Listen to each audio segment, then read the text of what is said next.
gushing blood. My oldest gets nosebleeds. So she's never had them. And so this was like turning on a faucet. It was like just ridiculous. So it freaked her out, and we've had a humidifier in there and stuff since then.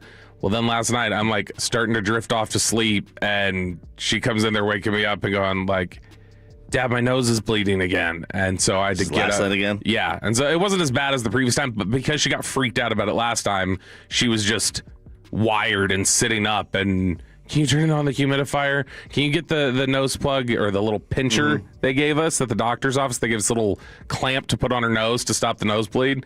And then I had to sit up with her until it stopped. And so then I was just kind of awake. So that threw me off. So I'm going to need to go home and sleep almost immediately. But other than that, no, I think Kristen's brother's coming over tonight or something, but that's it. Are you done shopping? Yeah. Did you do any? It's not, I'm awful. Every time of year this happens where I'm really bad about getting things done until the last second. So I literally like bought all but 2 things yesterday. Oh. Yeah. And Kristen had done a lot of different shopping, but again, like I mentioned the other day, super cheap. She's a cheap individual. So then I look at it, I'm like, you're leaving a lot for me and Santa to cover here. Yeah. But like, because you have not done enough to build up a base. Like, you're just leaning on big year from Santa and then me. And so, now to her credit, for her side, our side of the argument, she would say that I've been asking you to do that. Like, so it's not like I just did all this and now you're stuck with it at the last second. You just delayed doing it. And that's what happened. So yesterday I finished it up. I asked Sarah for a month and a half, hey, what do you want for Christmas? Nothing. I got nothing back. Finally, within the last, 72 hours, she gets me with, 3 things. I was like, oh, well, this is good. So I have one more thing to get still. I got to go get one more thing. I tried to get it on Amazon. I just won't be here in time. But she wants, those LED lights to go around the stand-up mirror that we have in the bedroom, like the full-length mirror. She wants, LED strip lights or something like that. But the strips are too small. They don't bright up enough. Man, you should have said something earlier. You have those? No, the promo department had them in the giveaway box. There were these strip lights for things like that. Like, they were one of the things we were handing out at Texas Live a couple weeks ago when we did a Venmo event. What the hell? Yeah. So I'm on a hard target search for these things. Can't find them. Not the ones that she wants. You know how the older you get and the older people get, it changes who you're obligated to get presents for. Yeah, I get like the older, at least in our family, the older we got, unless we were getting together as a family, there was no obligation for siblings or parents to then get presents. We don't do siblings. So siblings and parents, that all changed. So how many people do you, Jacob, you two, how many people do you feel like you're obligated every year, like you have to get them something? My kids and my wife. So you've got, you're not your mom, because aren't you shopping for your mom? I'm getting her something this year. Is it because y'all are getting together or something? We always get together. Okay. We have a very give and take relationship. I take, she gives, and that's kind of what it is. I don't believe in giving presents up. I don't expect my kids to get me anything when I get older, right? I give presents down, not up. So that's kind of what it is. But she asked for this thing. I was like, yeah, sure, I'll get it for you. All she wants is a cup holder, phone holder. Really? One of those WeatherTech cup phone holders. That's it. So I gotta go find one of those. I tried to get that online too. Nothing. Jacob, how many people are you responsible for? So we still do Christmas at my parents' house. So my parents are pretty easy to buy for. Like my mom, she'll usually send me 5 or 6, just I don't know, $9 books, right? Like nothing crazy. My dad will ask for a T-shirt. But every year I get my sister a gift. Like that's always set. Like we'll exchange gifts. She'll usually buy me one of those little $20 Lego sets, like the little cars or whatever. Yeah, those are always sick. And I'll either get her a book or some girly thing she wants. Gets you a Lego set? She does, yeah, every year. Are you still big into Legos? Yeah. So not as much as I used to be. I used to be able to sit down in 9 hours, dude, pound out some 1,000-piece Lego set. But now it's kind of I just want to scratch the itch for an hour and then I'm good to go. That's an hour, man. I don't know. Hageland is still big into Legos. I get it with Hagelin. Well, because he's got the engineering brain, so he's like building stuff. Yeah, and he's not cool. I mean, He's cool. not Jacob's cool. cool, man. Like, What it's is, just, what you is know, do you guys ever feel like what was the most appeal with Legos? Was it building it or playing with them? Because I never really played stepping with on my him. Legos. That's the most appeal yeah. for me. Stepping on. Yeah, I didn't like sets. Okay. I always wanted free Legos when I was a kid, and then just to create from it. And then when I was dad, I was like, all right, I built So it. do you one of get my the friends same did that. joy out of doing like a puzzle? Oh, I don't think I do. You know what's a good hack for you though, especially recently coming out of college and making your way in this world. If your people want books, bro, Give me your total textbooks. you find out who the publisher is. You email the PR person and go, "Hey, could I work for Odyssey? Could I get a desk copy for the studios up here?" And they will Oh, they will never say no. They will always send out desk copies. Really? Yep, Interesting. free books, man. It's good insight. Yeah. Man, Oh yeah, people are gosh. saying, the Legos are awesome. Dude, Legos are still widespread popular. There's a lot of adults who and from varying backgrounds who are still into Legos. I got ideas for where to get the phone cup mount and the strip lights. So, all right, hard target search today, baby. We are Christmas Eve shopping. There's no doubt about that. Are you going to your who's where are you going?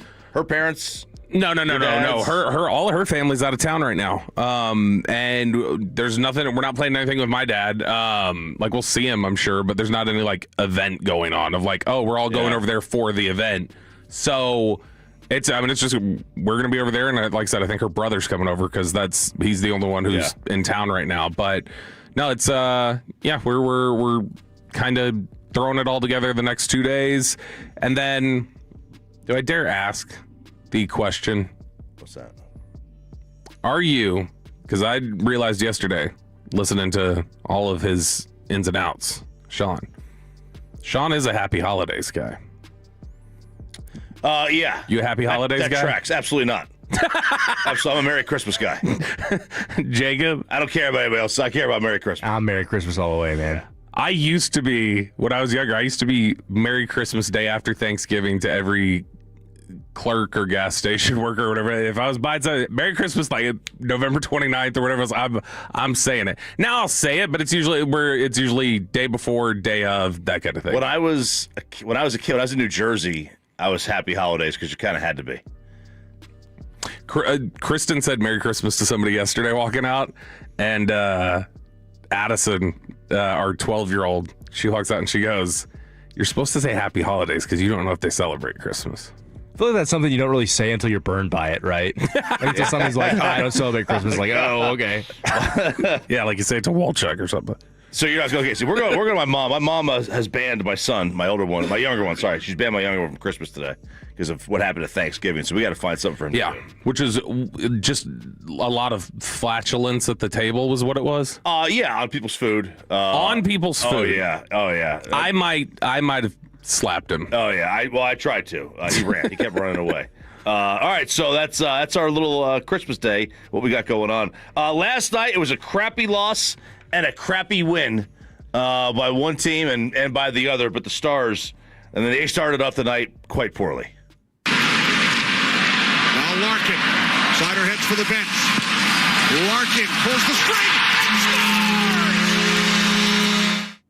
scores. Is that Kenny Albert with the call? Yeah, I turned this game on TNT and it was like blacked out. It was blacked out for me, so I had to go back. I had to go to Victory, and it's just easier with flipping back and forth if you're on the regular TV as opposed to going to the app. But the Stars had a 3-2 lead in the third period with a power play goal, and you wind up getting a tie game. Then you go to overtime, and then you get the victory by the Red Wings, and that's a tough loss. It's a tough loss for the Stars. Yeah, it's I'm sure Jake Rietma is fist pumping and doing whatever he does because his Detroit team won, and then just turncoating on Dallas. But this was a game, Chop. Deserved to win O-meter over at Money Puck because we're free to reference it today since Sean's out. 72% for the Stars. Yeah, they should have won. They should have won this They game. should have won this game. They should have won this game. And then they fell short. And Money Puck is flummoxed again. Yeah, but I mean, you had three 3 total power play goals in the third alone. 2 by Detroit to get the tie, and then Larkin with a goal in the extra time gets them the victory. But that was a tough loss. Smith played well until the third period, but then a couple of power play goals just did him in. So that's a crappy loss by the Stars, and then the Mavs had to fill it up with a crappy win later on for Team Tank. Jamal Murray with Jokic, bounces it to Jokic, basket down the pitch, it is Watson for 3! No! And the Mavericks win! Tirico at the call on NBC, and the Mavs hang on. They had a 10-point lead. They had a 21-point lead, but they had a 10-point lead at halftime, and they hang on to get the 131-130 victory. Cooper Flagg was absolutely phenomenal. 33 points, just a tremendous night for him. Anthony Davis had 31 points, and I thought they were doomed at the very end. It was a terrible possession they had. That was an awful Doomed. It sounds like you thought they were about to get what you thought they needed. Well, yeah, doomed from they want to win. Yeah. I just want Team Tank. I want the draft pick. I know they're not going to win the title this year. But that was an awful possession they had with about 30 seconds left. Awful possession. Yeah, but this was I don't know that you're going to find a lot of support this morning. Oh, I know. Mavs fans were excited last night. This was hope. There was hope. Everybody's really buying into the Cooper Flagg hype, which is starting. As they should. Yeah, he's playing worlds better in the last month than he had. Now, another guy who's playing a lot better is Anthony Davis. And as I was sitting up with really well for that trade. As I was sitting up with my bloody-nosed child, 12:14 a.m., this tweet gets sent out from one @TrueTimCollins. He says, Kim and I were doing Christmas tonight. Couldn't see the Mavs game live. Watched the recording. Am I nuts to say I want them to hold on to Anthony Davis? Good God, all the big men putbacks tonight were stupid. All right, Tim. So Tim is on the train of Tim's believing. So is that going to be a worst take nominee? That's for a you worst on take. Friday that Tim Collins wants to keep Anthony Davis here? That is a worst take nominee right there. It was a great hope game. Tim's a culture guy, though. He's a culture guy. Tim is gonna I can see him going hey, winning games matters more. You're building morale. You're building towards something. I'm not surprised that he would be one in favor of that. Yeah, no. Look, this was a great hope game. I was hoping though that shot would go in at the end so we could get the hope and keep the loss. Yeah, for the Team Tank. Because I am in love with what Cooper Flagg is bringing. I did have a Tolo on social media last night asking. I was watching the Stars. He's like, "Why aren't you watching the best player in town?" And I'm like, "Well, I am."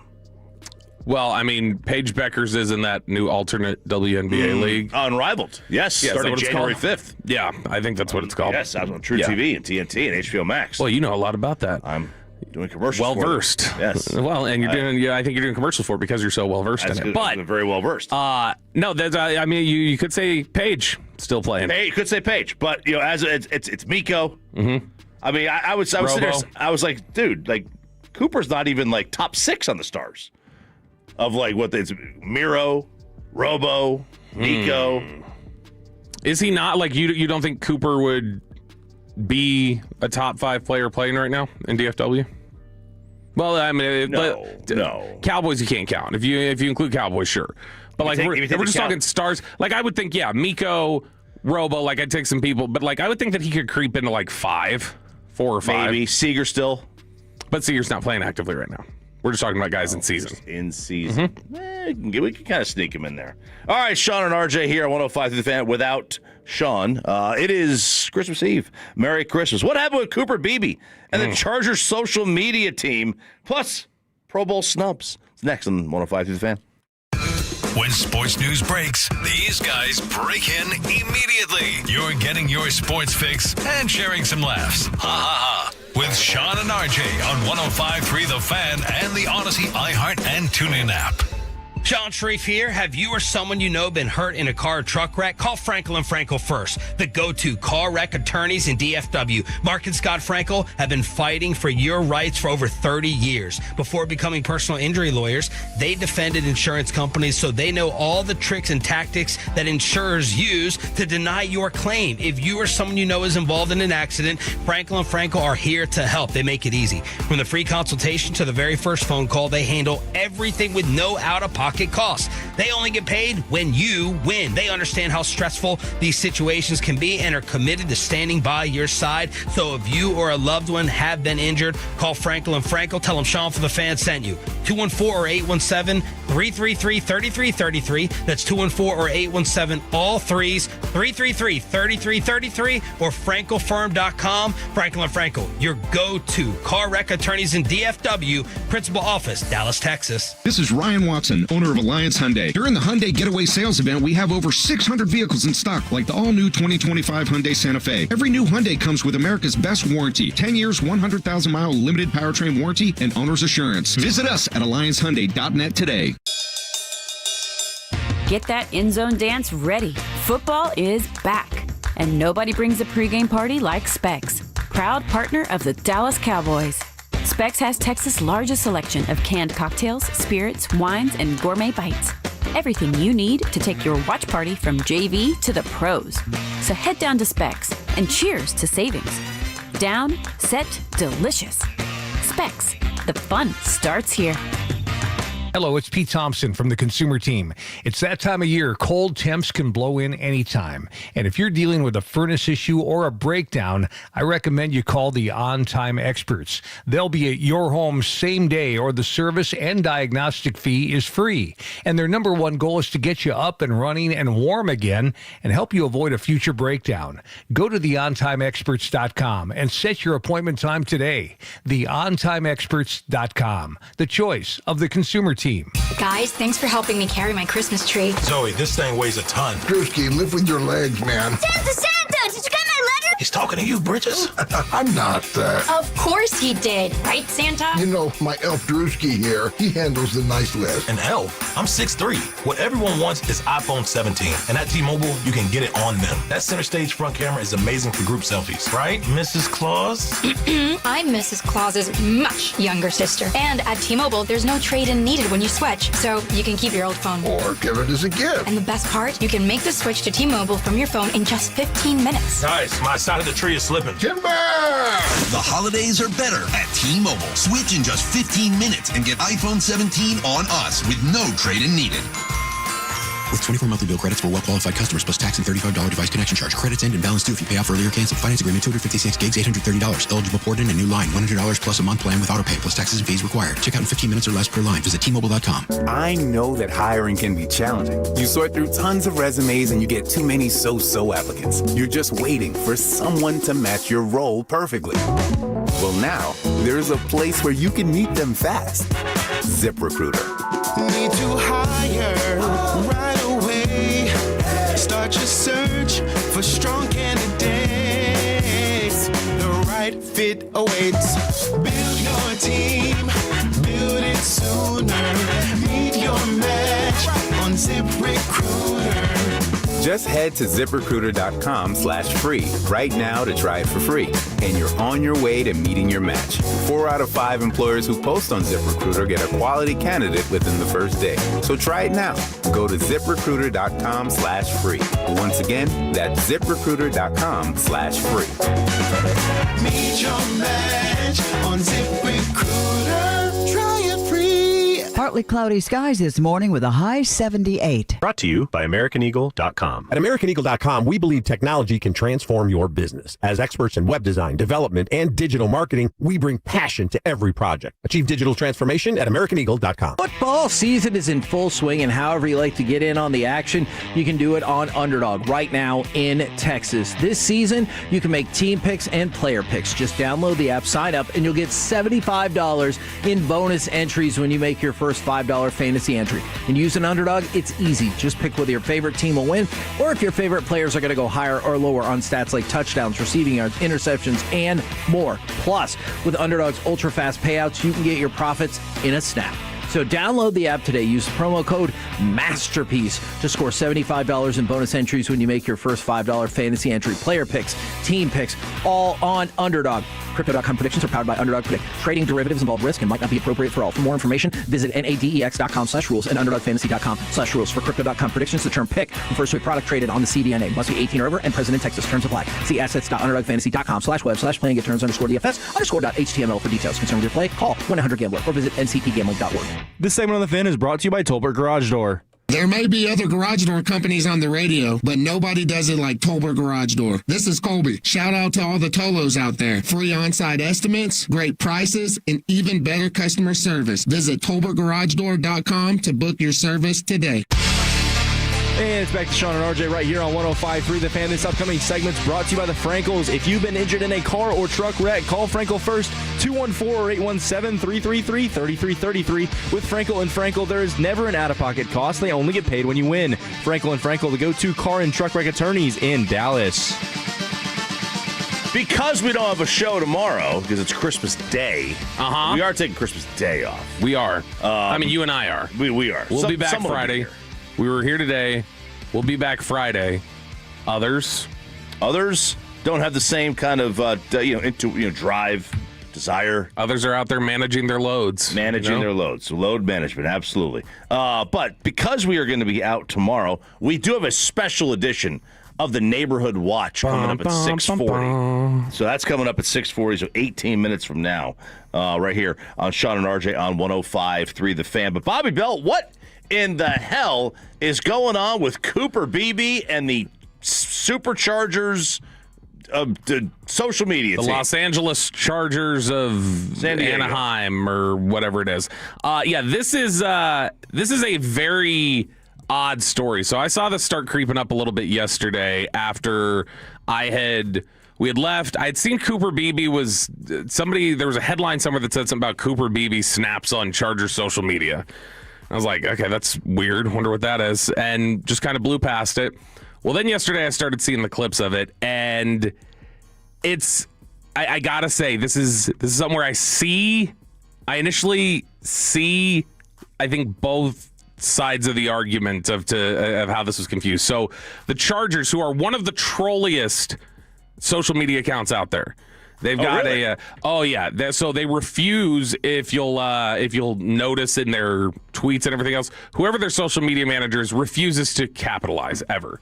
Oh, I hate that. Every tweet from that account is in lowercase. See, I hate that because that's also out of style. Billie Eilish stopped doing that. And people hate it. She's all caps now. And people hate it, and they will say something to the account, and the account will continue to just troll with it almost. So it's become a little bit of a bit. This is what they're kind of known for. I want to bring back cursive. Well, yesterday, they tweeted a video, or this is actually, this is Monday.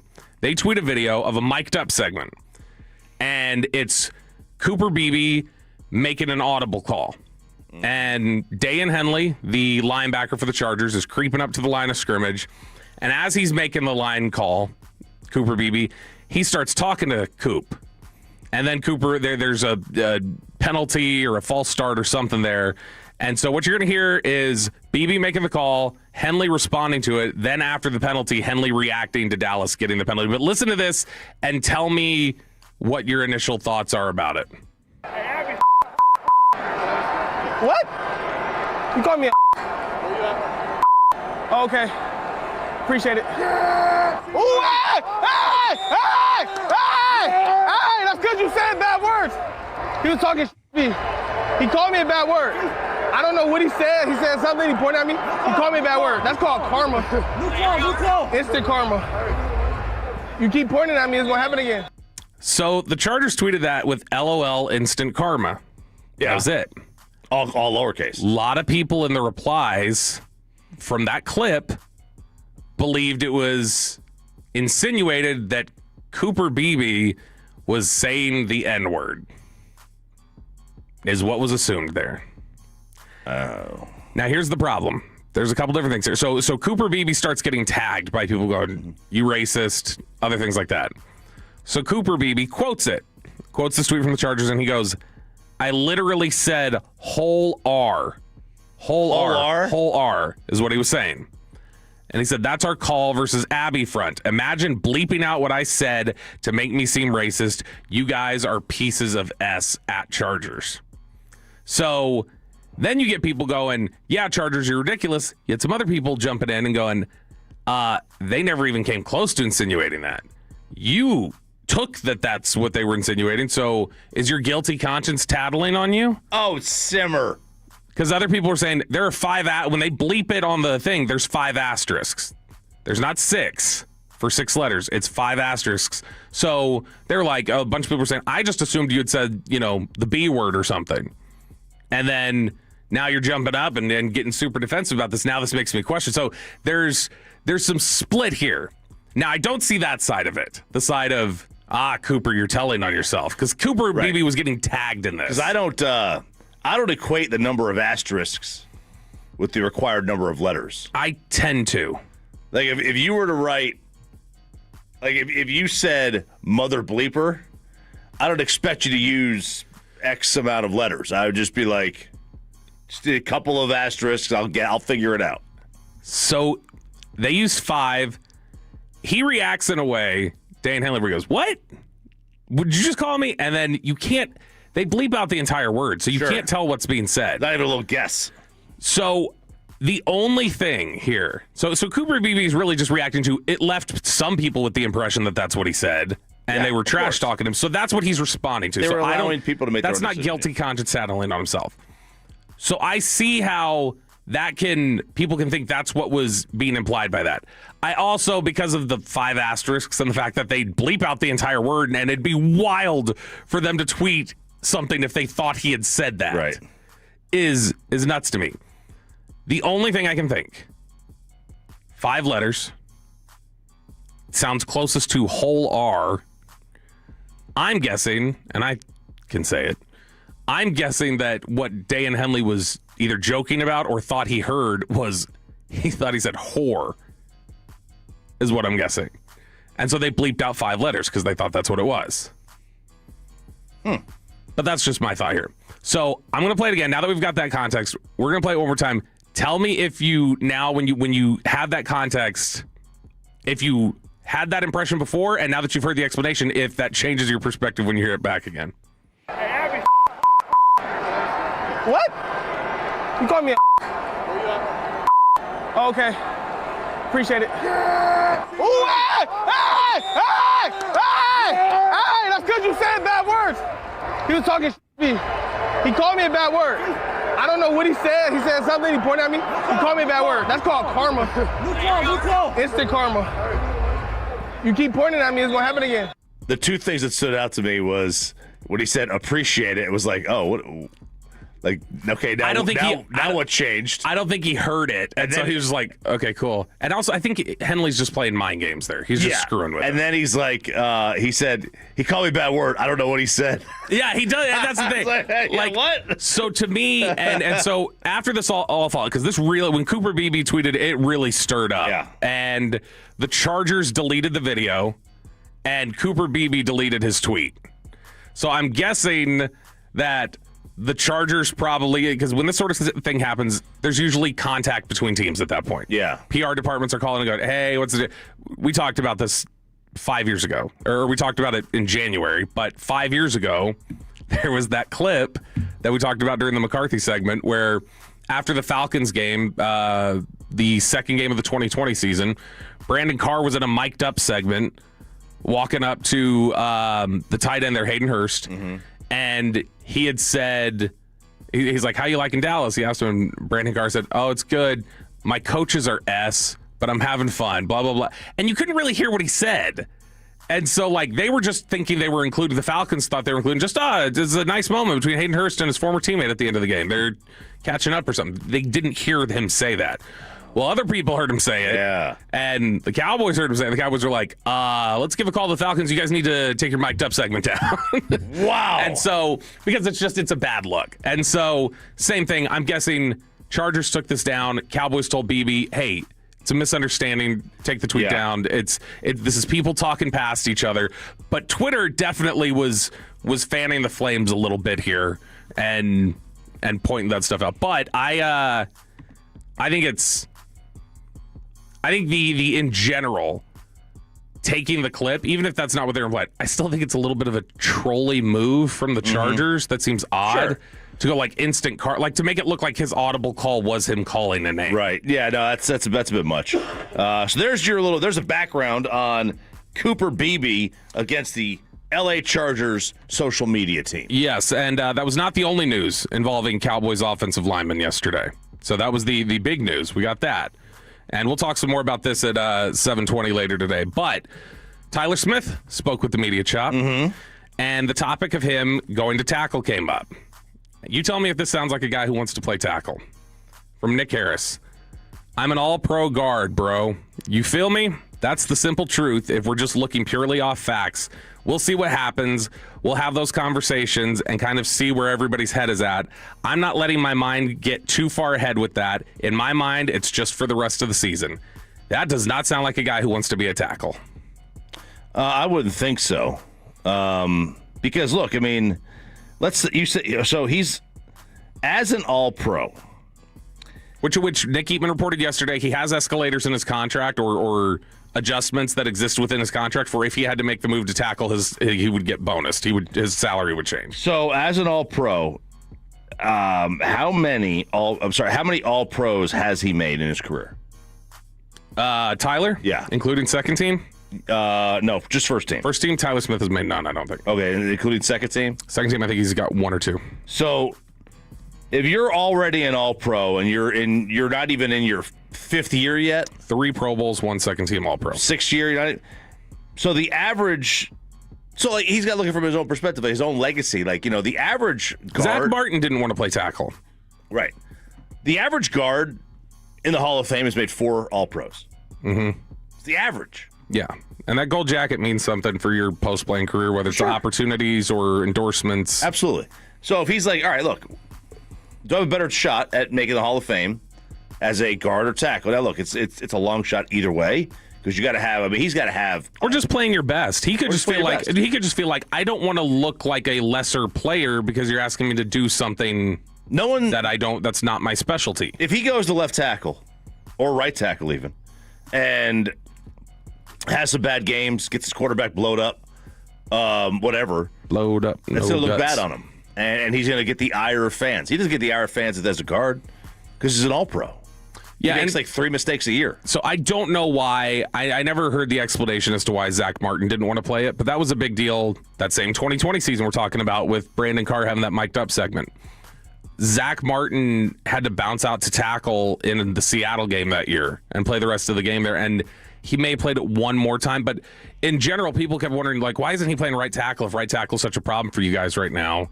And Mike McCarthy kind of fell on the sword for him a little bit and was like, that's fantasy football nonsense, the playing the best 5. You play guys where their best position is. The reality was he was covering because Zach Martin didn't want to play tackle, and they didn't want to say, well, Zach Martin just doesn't want to go there. And so it's amazing. It's clearly not something that Tyler Smith wants to do, it doesn't sound like, is that he doesn't want this to be a permanent thing. But, I mean, it'll be, if the Cowboys do decide to drag this into next year, it'll be fascinating to see if that becomes a tension point. Dude, I'm looking at Zach's, some of his numbers, just his Pro Bowls, his All-Pros. I mean, 7. He's most in the league history at the position. 7 All-Pros, tied with 7. A couple of other guys, but just remarkable. Sean and RJ here, 105. What's coming up in Neighborhood Watch? What are the differences between Dallas and Fort Worth, and do they matter? That's next on The Fan.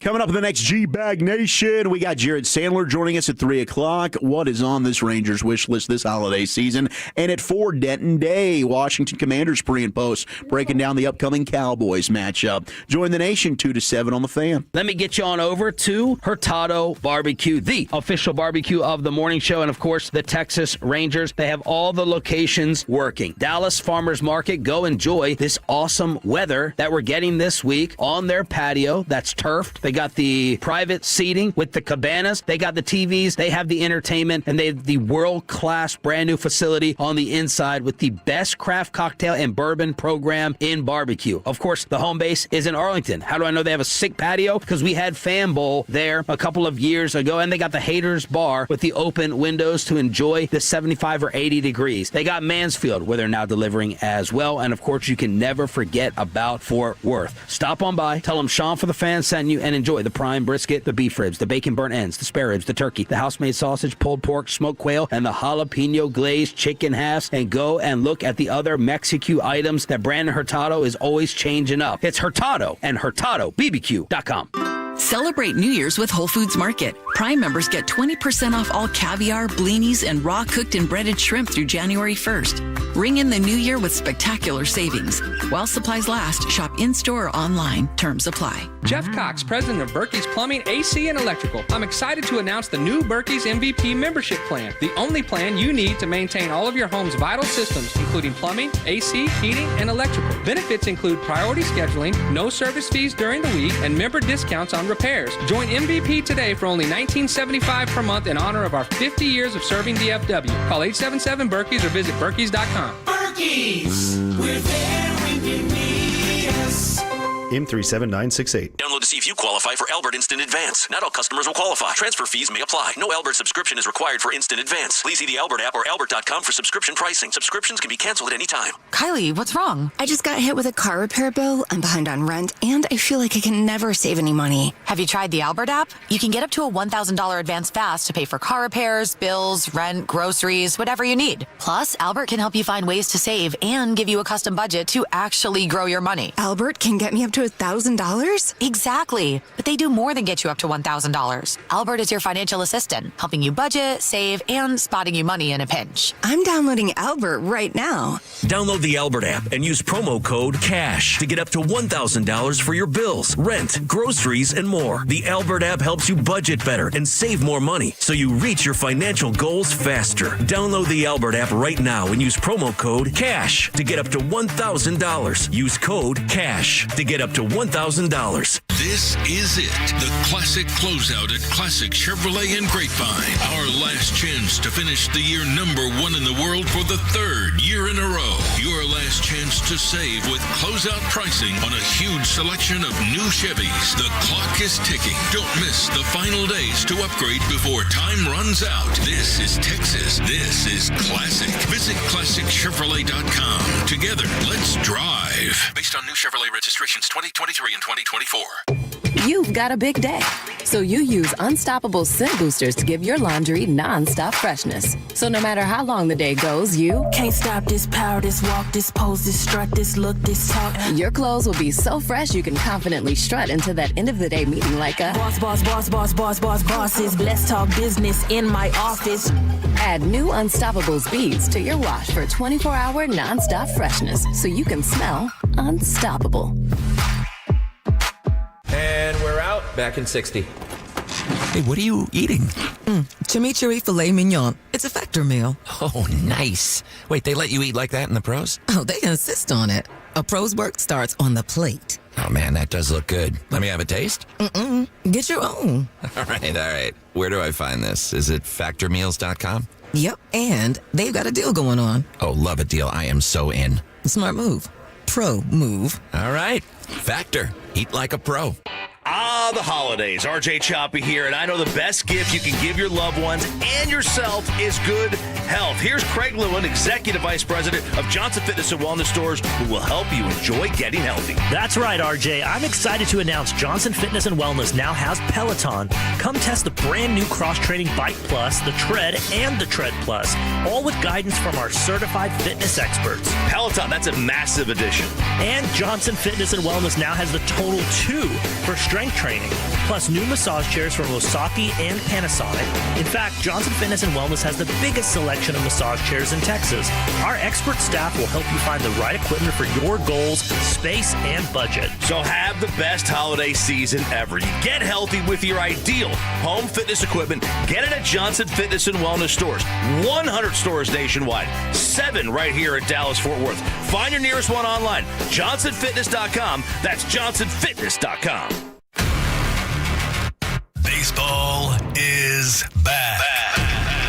And so is Texas Rangers Fan Fest. Saturday, January 24th. You'll have a chance to get autographs from Rangers players and alumni. There'll be a baseball card show, run the bases, enjoy Q&A sessions, and much more. Tickets are just $10 for kids, $20 for adults, and parking is free. For more information, go to rangers.com/fanfest. And it's back to Sean and RJ right here on 105.3 The Fan. This upcoming segment's brought to you by Classic Chevrolet. If you're in the market to upgrade your vehicle, get the Classic Chevrolet in Grapevine. Back-to-back #1 Chevy dealership in the world. They've got more new Chevys than anyone, all priced to sell. Silverados, Tahoes, Blazers, Malibus, Equinox, and more. Visit ClassicChevrolet.com. This is Texas. This is Classic Chevrolet. Together, let's drive, relax, and enjoy the difference. Based on new Chevrolet registrations 2023 and 2024. We need to take people out of their bubbles and their safe place and make them think about the world we live in. You are fake news. So what do you guys hear? What's the scuttlebutt? Are you Team Dallas, Team Fort Worth, or Team DFW? That is the question here on Neighborhood Watch, which we're doing a special edition of here at 6:40 because tomorrow we will be off for Christmas. Merry Christmas and happy holidays to all of you out there. Here on Wednesday, this is actually Hump Day. We haven't even gotten a chance. Your mic's off. Oh, thanks, it's Jacob. Hump Day. Hump Day. There we go. We haven't gotten a chance to do that yet. By the way, what? Fan text. UPS drivers, FedEx drivers, Amazon drivers, all around, still driving today. Last day.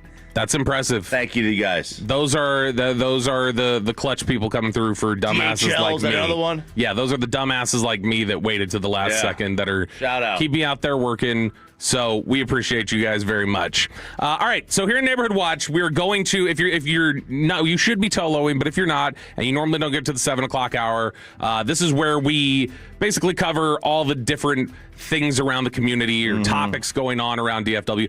I personally, Chop, have always been a DFW first guy. Okay, I'm DFW first, but I would always say that I always thought the Dallas-Fort Worth rivalry was silly. Now, I'm very pro-Texas. I do get the Dallas-Houston back and forth, like as cities. So I understand that as being kind of a rivalry because it's like, in-state rivalry, doing whatever. But Dallas and Fort Worth, I've always felt like that's a silly line that shouldn't have been drawn. It's DFW. But it is a line that gets drawn. And the line literally is drawn at 360. It's at 360. It's Tarrant County and Dallas County, basically. Tarrant County is Fort Worth and everything west. Dallas County, and I don't know that Dallas would even allow you to say east. Dallas would be like, no, just Dallas County. And then maybe some south they would claim. But otherwise, everything else is just not us. There's a little bit of that. I don't even think Dallas would claim Frisco and that's Collin County. That's what I'm saying. I don't think they would go north. They might claim some stuff south of them. But I don't know that they would go to Navarro County, maybe a little. But that might even be stretching it some. So this was a TikTok that I saw. And it's a woman who grew up in Fort Worth and now lives in Dallas. And she was weighing in on this debate. And I need you guys to weigh in on the Frankel and Frankel injury attorneys fan text. 877-881-1053. 877-881-1053. Do you identify as Fort Worth-minded, Dallas-minded, or like DFW first? Or are you out front with DFW? Do you think it's a silly rivalry and we should just be Metroplex-focused? This is the woman, first off, describing her thoughts on the city of Fort Worth. I was trying to explain to someone the other day who has never been to the state of Texas that I am from Fort Worth, but I now live in Dallas, and how entirely different places those are. And since I have both lived experiences, I feel like I can accurately attest to the character of each city. So for visitors, Fort Worth is where you want to go if you want a quintessential Texas experience. You have the stockyards, you have the cattle drive through the street, you have the rodeo, you have all of that cool stuff that makes it feel like you're really, really in Texas if you're visiting. So highly recommend that. Now that being said, this might make some people a little bit irritated, but Fort Worth is a little bit of a fake cow town. Like, you're not going back to a ranch most of the time if you live there. If you're young, you're probably going back to an apartment complex on the side of an interstate. If you're older and have a family, you're probably going back to the suburbs on your 1/4 of an acre that looks into your neighbor's window. I will say Fort Worth is much more family oriented, in my opinion, than Dallas is. So, first take here. I think and I love Fort Worth, guys. I think she nails Fort Worth right there. Well, nobody thinks it's actually like a cow town where you go back to the ranch. Right. No, none of that. But like, it is a little bit of not for everybody, because anybody west of Fort Worth, there are a lot of people who live a country life, right? West of Fort Worth. And who will travel into Fort Worth for weekends and different things. So you will see a lot of people around there who are out active in Fort Worth, who are more kind of just rural life. But you do get, and I think you'll attest to this, you go down to the stockyards, there's some cowboy cosplaying down there. Oh, it's a tourist trap. I love Fort Worth. There's a whole lot of LARPing going on down there. I love LARPing. I love Fort Worth, but that is a factor of it that exists for sure. Is the people there just kind of like leaning in a little bit too much, like they're acting like they're different from Dallas. It's like Monday through Friday you're Dallas too. Like you go to the same kind of jobs and you do the same sort of thing, and that's why Dallas snobbery about it has always made me kind of laugh too. Those because like, yeah, guys, we're really not that different here, but I don't think she's totally wrong here. The way she set it up, though, sounded like, hey, authentic Texas experience, very family-oriented. That sounds like she's going to like Fort Worth better, and she grew up there. No. This woman who now lives in Dallas prefers Dallas and says she understands why Dallas are a bunch of snobs, according to her. Cut 9, Jacob. That's 1, 2, 3, 4, 5, 6, 7, 8, 9. Dallas, and my boyfriend did not like my description of Dallas. I can describe it as there is a light up sign at a bar here that says, keep Dallas pretentious. Dallas thinks they're better than Fort Worth. Dallas thinks they're better than Houston. I have to say, as a person who grew up in Fort Worth, I agree. I just find there's a lot more to do in Dallas. There's a lot more outdoorsy things. I do love Fort Worth. I love Fort Worth and I love Dallas for their different things they have to offer. I do not see myself ever moving back to Fort Worth at this stage in my life. I feel like there's just more to do in Dallas for people my age that are single and do not have children. A lot of stuff in Fort Worth is kind of tailored around families, which is perfect if you have a family. I'm just not there in my life yet.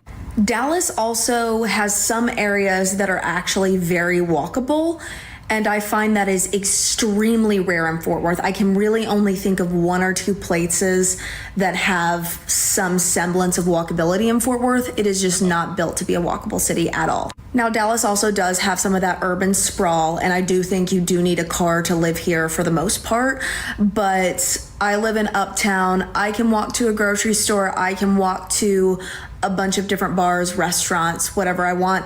That is not something I could have ever done when I lived in Fort Worth. She tattled on herself there. Now that's, Her Fort Worth description was 100% accurate.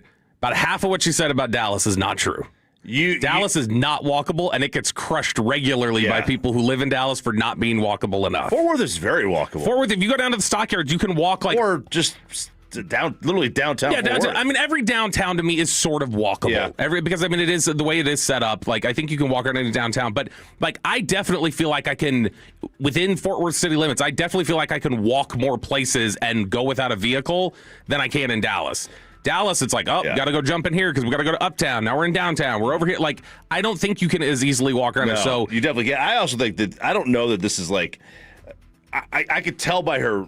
The way she was talking about it was definitely an age thing. When I was in my 20s, I basically lived in Addison or Uptown every 4 or 5 nights a week. Yeah.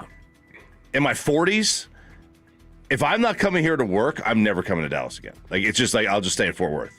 To me, it's like a Stars game or something. Sure, but the older you get, you just gravitate to Fort Worth. Yeah. I don't think if I was 20, it's like country music or scotch. Yeah. Those things. The older you get, it's just like if you got a family, live on the west side. If you're 22 and look at a party, go to Uptown. I had a friend one time who told me, he's like, there are 3 things that change as you get older. Listen to more country music. You start liking scotch, and you become an ass man. That's right. Yeah, absolutely. Listen, ass man is a sign of maturity. It is. But this description here, I think, is generally, what this tells me is this is somebody who just got disillusioned with Fort Worth and has new Dallas experience. And so there's a little bit of stars in the eyes for like, oh, it's so walkable. And it's not really.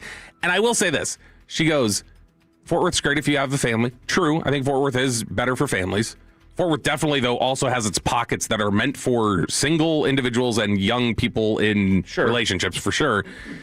Uptown, I would not say is a family part of town. I would also say it's not a relationship part of town. Uptown is for the single person. You go to Uptown as a single person out with your friends or whatever. So I still think she's got Dallas kind of mixed up in terms of her definitions of what it is. But I thought it was interesting. What's some of the fan text response to the Dallas versus Fort Worth versus DFW? I'm a DFW guy. We're all big melting pot here. Let's see. Downtown's very walkable, but where she lives is not very walkable. Where she lives in Uptown is walkable. Let's see. Is Arlington considered Fort Worth or Dallas? Arlington is. I definitely growing up considered Arlington to be part of Fort Worth area. Yeah, I did too. I guarantee she would say that New York is way better than Dallas the way she's talking. Probably. Sounds like it. I agree with the single young Dallas. Dallas and Fort Worth is more family oriented. So more stuff to do in Dallas at my age without kids. No. I think that, and we've talked about this. There's discussions now. We read this story that there was a state representative who was delivering some proposal. I can't remember what, but they were talking about how their best projections say that by 2050, 2060, the Metroplex will include past the border into Oklahoma. Sure. Like if you want to just talk about contiguous suburbs, because they keep building out. Yeah. They keep getting further. And guess what? That's even more so going to make the Sooners a local team. Melissa. So we went to Melissa for the Firehouse tour. Uh-huh. You moved here 97. 97. Okay. Melissa was not anywhere when I got here. I moved back to Dallas. So I was born in Austin. We lived in Nashville for a couple years, came back, and we were like, I got here again in 96. And when I got here in 96, Melissa was not a city anybody considered like a city. It was not anywhere that was like, I mean, and if you look at their population, they were at 1,000 people in 96 when I moved here. They're now estimated to be at 26,000. So they continue to build up and blow up those areas. When I first got here, I not even first got here. I was still in my early 20s. So I was like, I'd been here like 6 years at that point. I got just going up to, this is before Sam Rayburn was a highway. Yeah. It was still lights all the time. Trying to get up to Plano or Allen or anywhere up was an hour. Frisco, Impossible. hour and a half. Yep. It was an hour and a half from This is from Grapevine. An hour and a half minimum.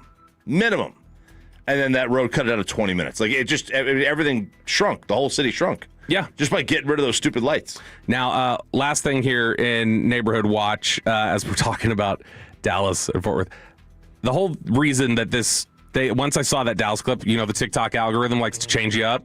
Oh, yeah. So the next video I saw was from this user named Grayson County, which I don't know if he's actually from Grayson County. Mm-hmm.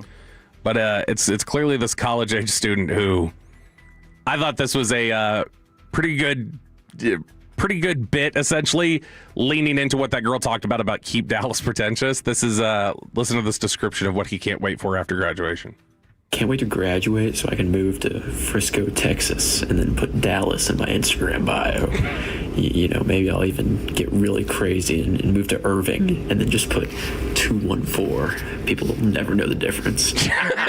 I saw that. Yeah, that was good. It's good. But that is see, that's what I don't like, though. I mean, it's funny. I'm laughing about it. But this is the sort of thing I don't like. I don't like the otherizing of Dallas.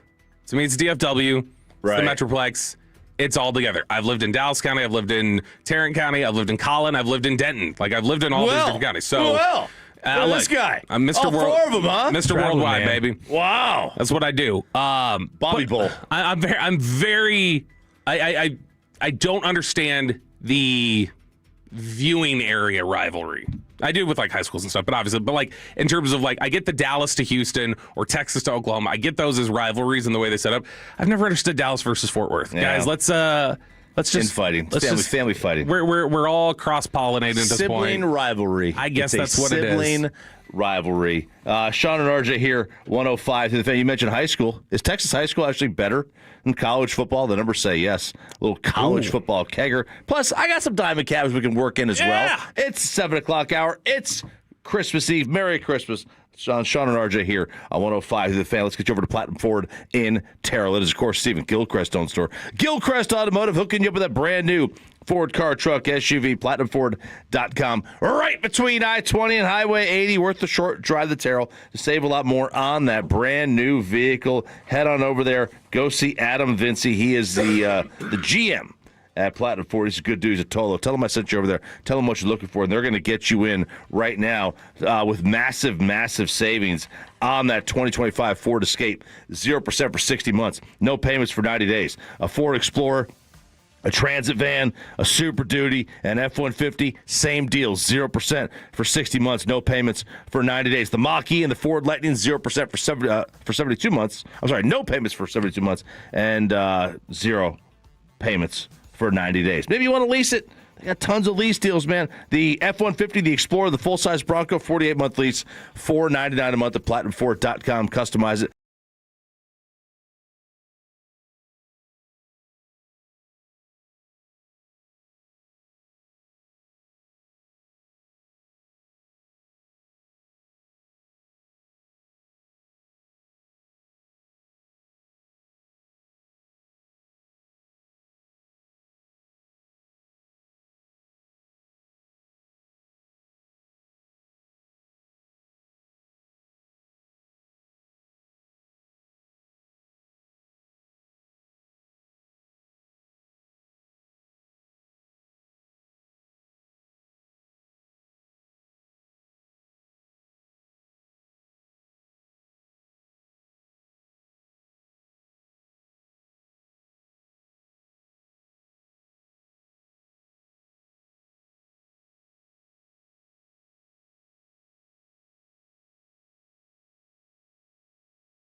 D&M Leasing Studio. This is Sean and RJ on 105.3 The Fan. Merry Christmas, DFW. It's Sean and RJ here on 105.3 The Fan. I'm RJ Choppy. He is Bobby Belt. Jacob alongside. We got no Aiden today. We're a skeleton crew on Christmas Eve, so Merry Christmas. Oh, by the way, happy birthday to Winnie the Pooh. 100 years old today. Oh, congrats, Winnie. Yeah.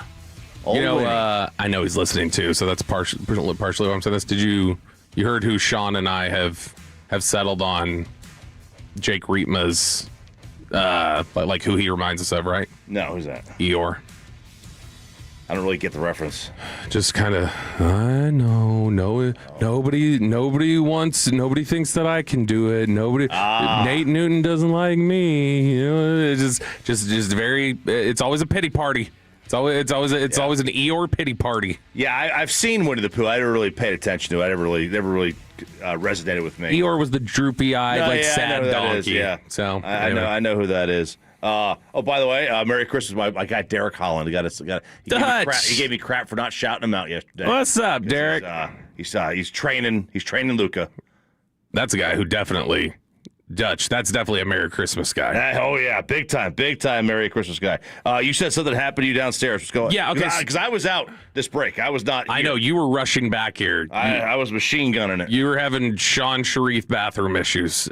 So I went downstairs. I was getting one of these little coffee things. Mm-hmm. The shop, the deli thing downstairs is closed. Oh, no. Now, I would imagine you are typically... I would guess you're one of these people who, when they're handing you over something that you're ordering at a counter... You're not one of these guys who's going to give the tip option. You're going to say no and just go to the charge, right? You're not tipping 20% when somebody's just handing you over something at a counter. It depends if they could see what I'm tipping. Okay, there you go. If they can't, then I always do it because I just feel like, okay, it's there for a reason. Yeah. Here's how stupid I am. That deli's closed this week. Are you still tipped? You have to self-check out. The tip option popped up there, and I couldn't. I was like, what if they're monitoring this somehow? And I was yeah. I couldn't hit no, so I did 15% on something that I grabbed myself out of the God, case. Bobby. My general rule of thumb, now I will always tip on takeout. What a dumbass I am. I will always tip takeout. Yeah, sure. Because you're packing it. Yeah, You're packing all that. Mm-hmm. But my general rule of thumb is if I'm standing up ordering, I'm not tipping. Yeah, and I want to be that guy. Unless about a ball game. I want to be that guy. I have the best of intentions. You know, like Travis Tritt. I had the best of intentions from the start. I did. But then it's looking at me and I'm just like, I can't do it. I'm not strong enough. And so I ended up tipping and I was disgusted with myself. Like I'll tip the, Starbucks. I'll tip because you're doing something. I'm tipping somebody for something I did. If you're making if it's just grabbing a coffee. Yeah. If you're just turning around pouring me just a regular brewed coffee, no. But if I'm doing a pour over, a drip, some kind of elaborate frou-frou chestnut latte thingy, then maybe I'll throw some tippage your way. I love to throw tippage their way. There you go. I have to. All right, Sean and RJ 105 The Fan. Let's tie down for a little college football kegger. I'd like to know where Lou Holtz is right now. Well, I win. Google me. We're not hosting an intergalactic kegger down here. Texas high school football is more popular than college football. It's better than it. Well, at least when it comes to attendance. Now, Duncanville lost to North Shore last week in the state championship game. It's become the damn Lakers versus the Celtics. That's who's playing each other every year, it seems. They play quite a bit, right? Mm-hmm. Well, the attendance for that one was 39,436. 39,436. I'm going to read you the attendance at the non-CFP bowl games. Okay. The LA Bowl. We know they don't like football there. Bucked up LA Bowl, 23,269 at SoFi. Whew. The 68 Ventures Bowl, no idea who's in that, 17,234. Sounds like a cover band of the Stones Ventures, or something. Yeah. The Idaho Potato Bowl, 17,031. And then the Bahamas Bowl, 4,610. God, who was in that? Bahama. Yeah, who's not traveling for that one? The Bahamas Bowl. Goodness. Oh, it's that's why it's a Who was it? I'll figure out who it was. But no, that's not surprising me. It was Buffalo versus Liberty. Oh man, the Liberty Bibberties. The Liberty Bibberties. Now I love the fact that the Texas High School Football State Championship game got almost the combined crowd of the largest two, of the LA Bowl and the Ventures Bowl, because that got to 40,500, and the Texas High School football game was 39,000. What did I say, 600? Yeah. Now you've got me curious. Now I have to go look. You said it's how many was at that game? The Duncanville game? 39,436. They drew 9,000 more than that Bahamas Bowl has drawn since COVID. Oh God! Now they've canceled it twice, but that's 3 games. Now I think this must be limited capacity because all the attendance years previously are like 13,000. Like, so it must be a small spot. It's a small stadium, but still 4,000 at a 13. Ugh. That's like of all the ball games you can go to, like, sure. Dude, Texas high school football is different. We get it on the fan text all the time. And you guys can send it in if you have a take on this right now. We see regularly on the fan text, there are people who tell us they wish we would talk more high school football. Not just on the show, but on the station. And not necessarily like do it every day, but like, hey, so a little more like maybe a once a week like coverage of like what's actually happening around the district or whatever. Because it's an intense. As a high school coach told me once a couple years ago, the last of the amateurs are at middle school. Yeah, because it's become that way. There's even, and now you may not even be getting paid as a high school player, but they're letting you transfer. Yeah, and in some instances you are getting paid. You are getting paid, and so it is like that really is kind of the truth. And in order to find pure amateur sports, you got to go down to middle school. Middle school from the 302. There should be a U.S. high school state versus state championship. Yeah, should be. Gosh, we just destroy everybody, so I don't think they would want to mess with it. Yeah, because I'd be interested. It would come down to basically the best Florida, the best Georgia, the best Texas, and the best California teams playing. That's what it would come down to. And every year you might get something different. But, I mean, that's because I think the number one team in the nation this year was in Georgia. I think it was Buford in Georgia. But, I mean, they lost too. The high school football America in Georgia that lost to Buford. So if you go by the top states in terms of the 300, like the top 300 ranked teams in the country, 56 of them were in Florida, 42 in Texas, 28 in California, 27 in Georgia, and then it starts falling off. Man, Georgia's crazy. It's much smaller than the other states, like considerably smaller population-wise. It does feel like Texas. Yeah, but I mean, it is kind of just that area too, because North Carolina is a pretty good state for it. Louisiana's not bad. You got Florida, like Mississippi's got some guys who can play. Like Mississippi, it's such a poor state. It's the poorest state in the country. It's such a poor state. A lot of times it's just like kids cannot afford to play or get into that. All that stuff. They get a little bit behind. One of the things that we've talked about and the concerns with NIL and the transfer portal is these players having, basically unlimited power, which they're fine. They're taking it back. But this is happening at Kansas, and this is kind of really changing the game. So Darren Peterson, I don't know if you've heard about this. He was one of the top, if not the top high school recruit. Well, he's played in 4 games this year. And he's basically sat out with what they're calling a mystery injury, and it's his family that's having him sit out. Real quick, you mentioned the Xbox Bowl in the thing. Did you mention that one in there? No, of those. So that one was actually at the Star, so that's why that capacity was smaller. I just got a text from somebody that said that. I don't even know which bowl that was. Shout out to you, Moose. So, yeah, I didn't know what bowl that was. So this Darren Peterson and the family is stepping in. It's like, no, he's not playing. Mm-hmm. And the concern is like how many of these kids or parents are going to start like taking these big NIL payments and then say, load managing, because the real money is at the next level. Yeah. And if you're the number one high school recruit and you limit your viewing, you're still probably going to be one of the top 2 or 3 NBA recruits because there's not a whole lot of tape out there on you. I mean, projections. LaMelo Ball just blew off college. He went and played overseas.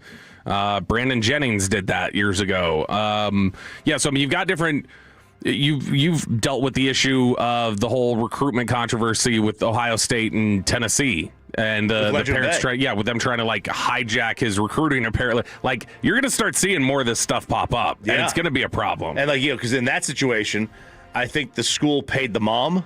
That's the rumor, and like that was like part of because he was underage, so like that was part of it or something. It's really nuts. It really is nuts. But to see this where they're like, we don't know when he's going to come back on the court because his family won't let him. It's a mystery injury. It's 4 games out of 13 that he's played, and then you're still paying him $1, $2, $3 million. What's the number one recruit in high school in basketball go for? I have no idea. But I'll tell you this: the starting pitcher on an SEC baseball team on Friday making about $1 million. Whew. So what is the number one basketball recruit making? That's a good question. $4 million? $5 million? Let's find out from ChatGPT as we figure that. I would guess the number one basketball recruit makes more money, I would guess. I would 100%. I would think so because, 1, less players. 2, it's a revenue sport. And baseball's not a revenue sport. Yeah, so, what Matt Rule these said... schools have $25 million basketball rosters. Yeah, and you've got, that was an issue at North Carolina when Belichick got there was they had to start, adjusting the NIL budget for the basketball team, and that was a problem for people. So... it looks like ChatGPT is saying that it's slightly football because of the quarterback position. The quarterback position specifically is so high that it's a little bit more than basketball. They said the top basketball recruit is going to be between $4 and $4.5 million. Where the top quarterback recruit will be like $6. Yeah, but still $4.5. So he's getting paid $4.5 million. This guy, and it's like a mystery injury. We don't know what's going on, and he's played in 4 games. And I get it. I understand it. But this is where this is going to play into this whole thing coming to a head, and they're having some kind of contractual agreements. You know what? I was just now thinking of this because we're reading how much Arch makes. If you're a quarterback making $6.5 million at the college level, you are making more money per year than Troy Aikman was when he signed his extension after the Cowboys' first Super Bowl. You are worth more today than Troy Aikman's top of the market quarterback contract after the 92 season. Whoa. That's a lot. Times are changing. Yeah, they are. Good song, too. Sean and RJ here, 105.3 The Fan. I'm RJ Choppy. He is Bobby Belt. Let's head you on over. We got Chopping It Up coming up next. And we got a little film watch, right? Yeah, we do. We're going to take a look at the Commanders and also find out what promise Dak Prescott made to you, the Dallas Cowboys fan, yesterday. All right, it is Sean and RJ here on 105.3 The Fan. But football season's in full swing. And however you like to get in on the action, do it on Underdog right now in Texas this season. Make team picks and player picks. Download the app, sign up. $75 in bonus entries when you make your first $5 fantasy entry. And using Underdog is easy. You pick whether your favorite team will win or if your favorite players will go higher or lower on sets like touchdowns, receiving yards, interceptions, and more. And with Underdog's ultra-fast payouts, you get your profits at a snap. Download the app today. Promo code TOLOs. $75 in bonus entries when you make your first $5 fantasy entry. Player picks, team picks, all on Underdog. Crypto.com predictions powered by Underdog Predict. Trading derivatives involve risk and may not be appropriate for all. For more information, go to nadex.com/rules and underdogfantasy.com/rules. For Crypto.com predictions, the term pick refers to a product traded on CDNA, must be 18 and older, and present in Texas. Terms apply. See assets.underdogfantasy.com/web/play and get terms _DFS_.html for details. Concerned with your play, call 1-800-GAMBLER or go to ncpgambling.org. Did you hear? Allstate car insurance now costs even less. So when you bundle with home, you can save even more. Check Allstate first to bundle and save with a new lower auto rate. You're in good hands with Allstate. Not available in every state. Only applicable for new auto insurance business. Rates will vary by several factors, including how you purchase the policy. Potential savings may vary. Allstate North American Insurance Company and Affiliates, Northbrook, Illinois. Presenting Again Fling's love story. Dear love of my life, we were on the 12B bus this morning when I caught a whiff. A scent so fresh, so life-changing, I had to find its source. Alas, I didn't know if you were the woman in the pink freshly washed cardigan or the retired mailman next to me, but I knew one of you was my soulmate. Ah, The scent of Gain Flings. Try Gain Flings with OxyBoost and Febreze. Hey, it's Brian Baldy here. At the Home Depot, Makita tools are built for the pros who show up early, who don't do shortcuts, only precise cuts, who know the job's only done when it's done right. With tools built to last, job after job, year after year, performance that pays off. When the job calls for the best, call on Makita. Built to be the best. Available at the Home Depot.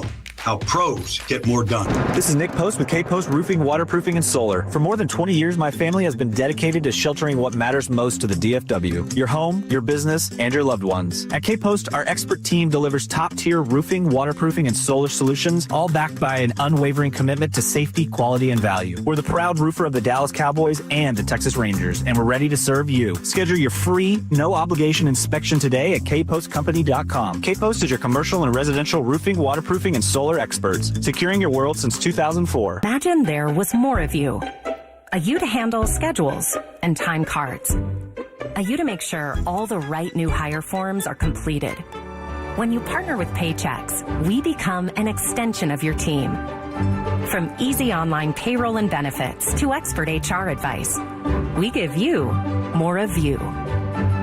New customers book a meeting with Paychex and get a $50 gift card. Visit paychex.com/you. Are you like everybody else in the world who has no idea what to get everyone for the holidays? Well, you're in luck. We got you. Hands-free Skechers slip-ins. Because with hands-free Skechers slip-ins, you just step into them and they're on. There's no bending down, no touching, no fuss. Plus, Skechers slip-ins come in everyone's favorite styles and colors. And you can get slip-ins everywhere stylish footwear is sold, including a Skechers store. Or if you're too busy to shop in person, just get them online at Skechers.com, Amazon, and more. At Straight Talk, we know the holidays are your time to say yes. So why put up with a wireless company that makes you say out of data? Or no service here? Switch to Straight Talk and say yes to real unlimited data on a reliable 5G network covered by Verizon. And with a free 5G phone when you activate select plans, someone else in your family can say yes! Available at straighttalk.com and Walmart. Based on RootMetrics State of 5G Report, United States 1H 2025. Experiences may vary. Not an endorsement of Verizon. For network management practices, visit straighttalk.com. Buyers Barricades is a full-service traffic control provider, taking care of your project from the evaluation and planning to setting up, maintaining, and taking down the equipment when the project is complete. The Texas Authority in Barricade Rental. BuyersBarricades.com. D&M Leasing just delivered a truck to a customer who had heard our ads for over 25 years. He always thought leasing was just renting. But when the dealership offered him an 84-month loan, he realized he'd be stuck upside down in payments again. That's when he remembered D&M Leasing. We showed him leasing isn't about what you can afford, it's the smarter way most people pay for their vehicles. So, are you ready to stop financing negative equity and start driving smarter? Call 817 or 972-35-LEASE or visit dmautoleasing.com today. We make leasing easy at D&M. This segment on The Fan is brought to you by DFWsecurity.com. It's the most wonderful time of the year at DFW Security. Get a jolly good deal on DFW Security's state-of-the-art cameras, access control, security, and smart home from now until Christmas. Protect your home or business with the best. DFWsecurity.com.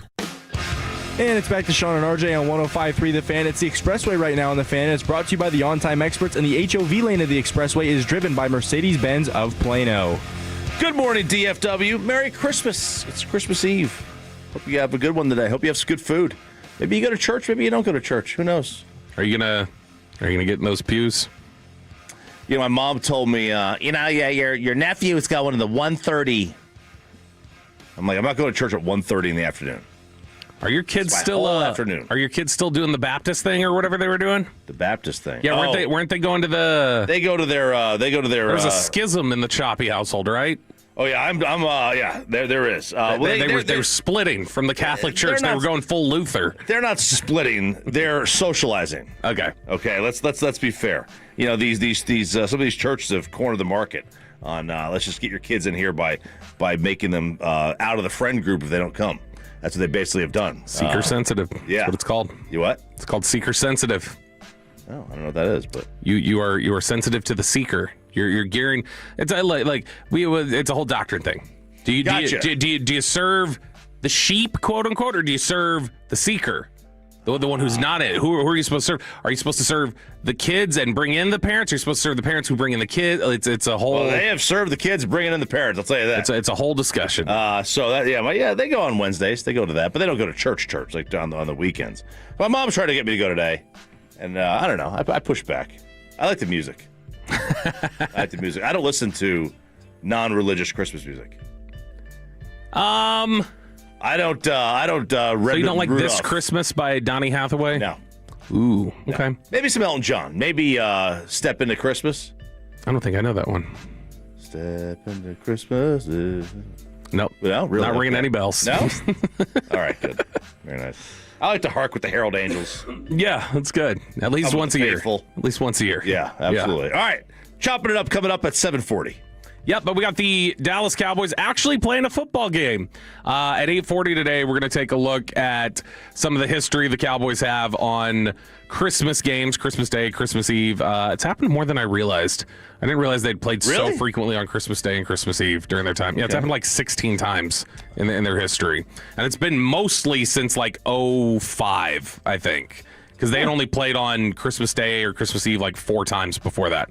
And 2 of them were for the playoffs. But this is a Washington Commanders team that they're going to take on that has obviously had a letdown. And this was a letdown that you called this letdown, did you not? At the end of the year? No, for Washington in general. You called them being a disappointment this year. Yeah, because, I mean, that's kind of the way it works. You know, you have a good year. They won 5 games last year of within 5 points or more in the final possession, final minute of the game. Yeah, and plus, I think Dan Quinn sucks. So, oh gosh, why? He's the one who birthed your sweet Micah. He's the one that made him the pass rusher he was. Listen, he's my Mike McCarthy to you. Man, that just doesn't. That seems totally different because Dan Quinn wasn't calling you a jackass to people behind the scenes. They didn't call me a jackass. No, that's why I said Dan Quinn wasn't doing that to you, so he's not really your Mike McCarthy. Oh. Okay, I get what you're saying. But this is a Commanders team that is very different from the one you saw earlier in the season, and it's a Commanders team that's very different from the one that you saw last year, clearly. This is the starting quarterback this week, it appears, is going to be one Josh Johnson. The 18-year veteran who has played for 14 teams now. I think I was in college at the same time he was. Not quite. Not quite, but not too far off. 2004 was his first year of college. Oh, God. So we're talking about 2 years difference. We're talking about pretty close here. Now, he's played for 14 teams. He's cycled through a couple ones at different points. This is the list. If you go to Wikipedia, this is the list including returns of the teams that he's been a part of, including like CFL teams. You ready for this? Tampa Bay Buccaneers, San Francisco 49ers, Sacramento Mountain Lions, Browns, Bengals, 49ers, Bengals, Jets, Colts, Bills, Ravens, Giants, Texans, Raiders, San Diego Fleet, the former Redskins, Lions, Los Angeles Wildcats, 49ers, Jets, Ravens, Broncos, 49ers, Ravens, Commanders. This is the 25th time he's been employed by a team in professional football, whether it's the National Football League, one of the other ones, or just returns to other teams. So the Sacramento Mountain Lions, what league is that? Sacramento Mountain Lions was I think that was an arena league or something. No, it was the United Football League back 15 years ago. Yeah, so are there any football. CFL teams in the U.S.? No. It's a dumb question, but maybe there's... Yeah, no, it's just the CFL up there. But Josh Johnson is going to be the starter in this one. He doesn't concern you in a lot of ways, but I mean, this is still... He's somebody who... He's in the position that he is because, all right, he's got an arm. He's done this for forever. It's one of these, knows everything that he's looking at. He's just the easy, comfortable, let's bring him in here to execute some stuff for us if we need it. And that's what he's going to do for the Commanders this week. I think that this is still an opportunity that Dallas could blow. Or blow, quote unquote. You want them to lose. You want them to get the better draft pick. I think we're at the time now. The season's over. They can't go anywhere. They can't go to the playoffs. I would have liked to if we were going to go to the playoffs because I think this team would have had with the offense, maybe you can make some noise. I don't think anybody would want to play them. But as the fan text says for the 201, he's going to end up looking like Joe Montana tomorrow. From the 817, Josh Johnson career game incoming, and that's the reality. That's where we are. So that's because of Matt Eberflus and his defense and his players too. That has been pretty reliable. The other thing that's an issue right now, and Broadus mentioned this yesterday too, they've gotten some of their weapons back. They'd been banged up throughout the year. They'd had different guys that were missing, due to injury and different points of the season, guys that they didn't have available to them. Now that they don't have the quarterback available to them, they are getting some of the pass catchers back. So recently they've had Terry McLaurin available. They've had Traylon Burks available. Deebo Samuel's been able to play. So they finally got kind of their weapons back. Here's what's fascinating about the Washington Commanders, and it shows up on tape right now, and I guess it makes sense with some of the quarterback issues they've had. One single 100-yard receiving game for the Commanders this year, and it was Zach Ertz a couple weeks ago, and that had to go into overtime for him to get over the 100-yard mark. Talking about a passing game that just does not threaten. That was probably the most dominant game the Cowboys have played this season, was against Washington earlier in the year. In terms of did not get torched on defense, played really well offensively. That's their season high in points this year, 44. So it is a team that you handled when everything was going the way that you wanted it to earlier in the season, and right now is clearly bruised. It doesn't look like they've quit, but it definitely looks like, all right, this is a team that is just bruised, beaten, tired, ready to be done. And I think that you're starting to see a team that's just, all right, let's roll it back to next year. I don't think, like I said, it's anything where they've quit on Dan Quinn. I don't think it has anything to do with that.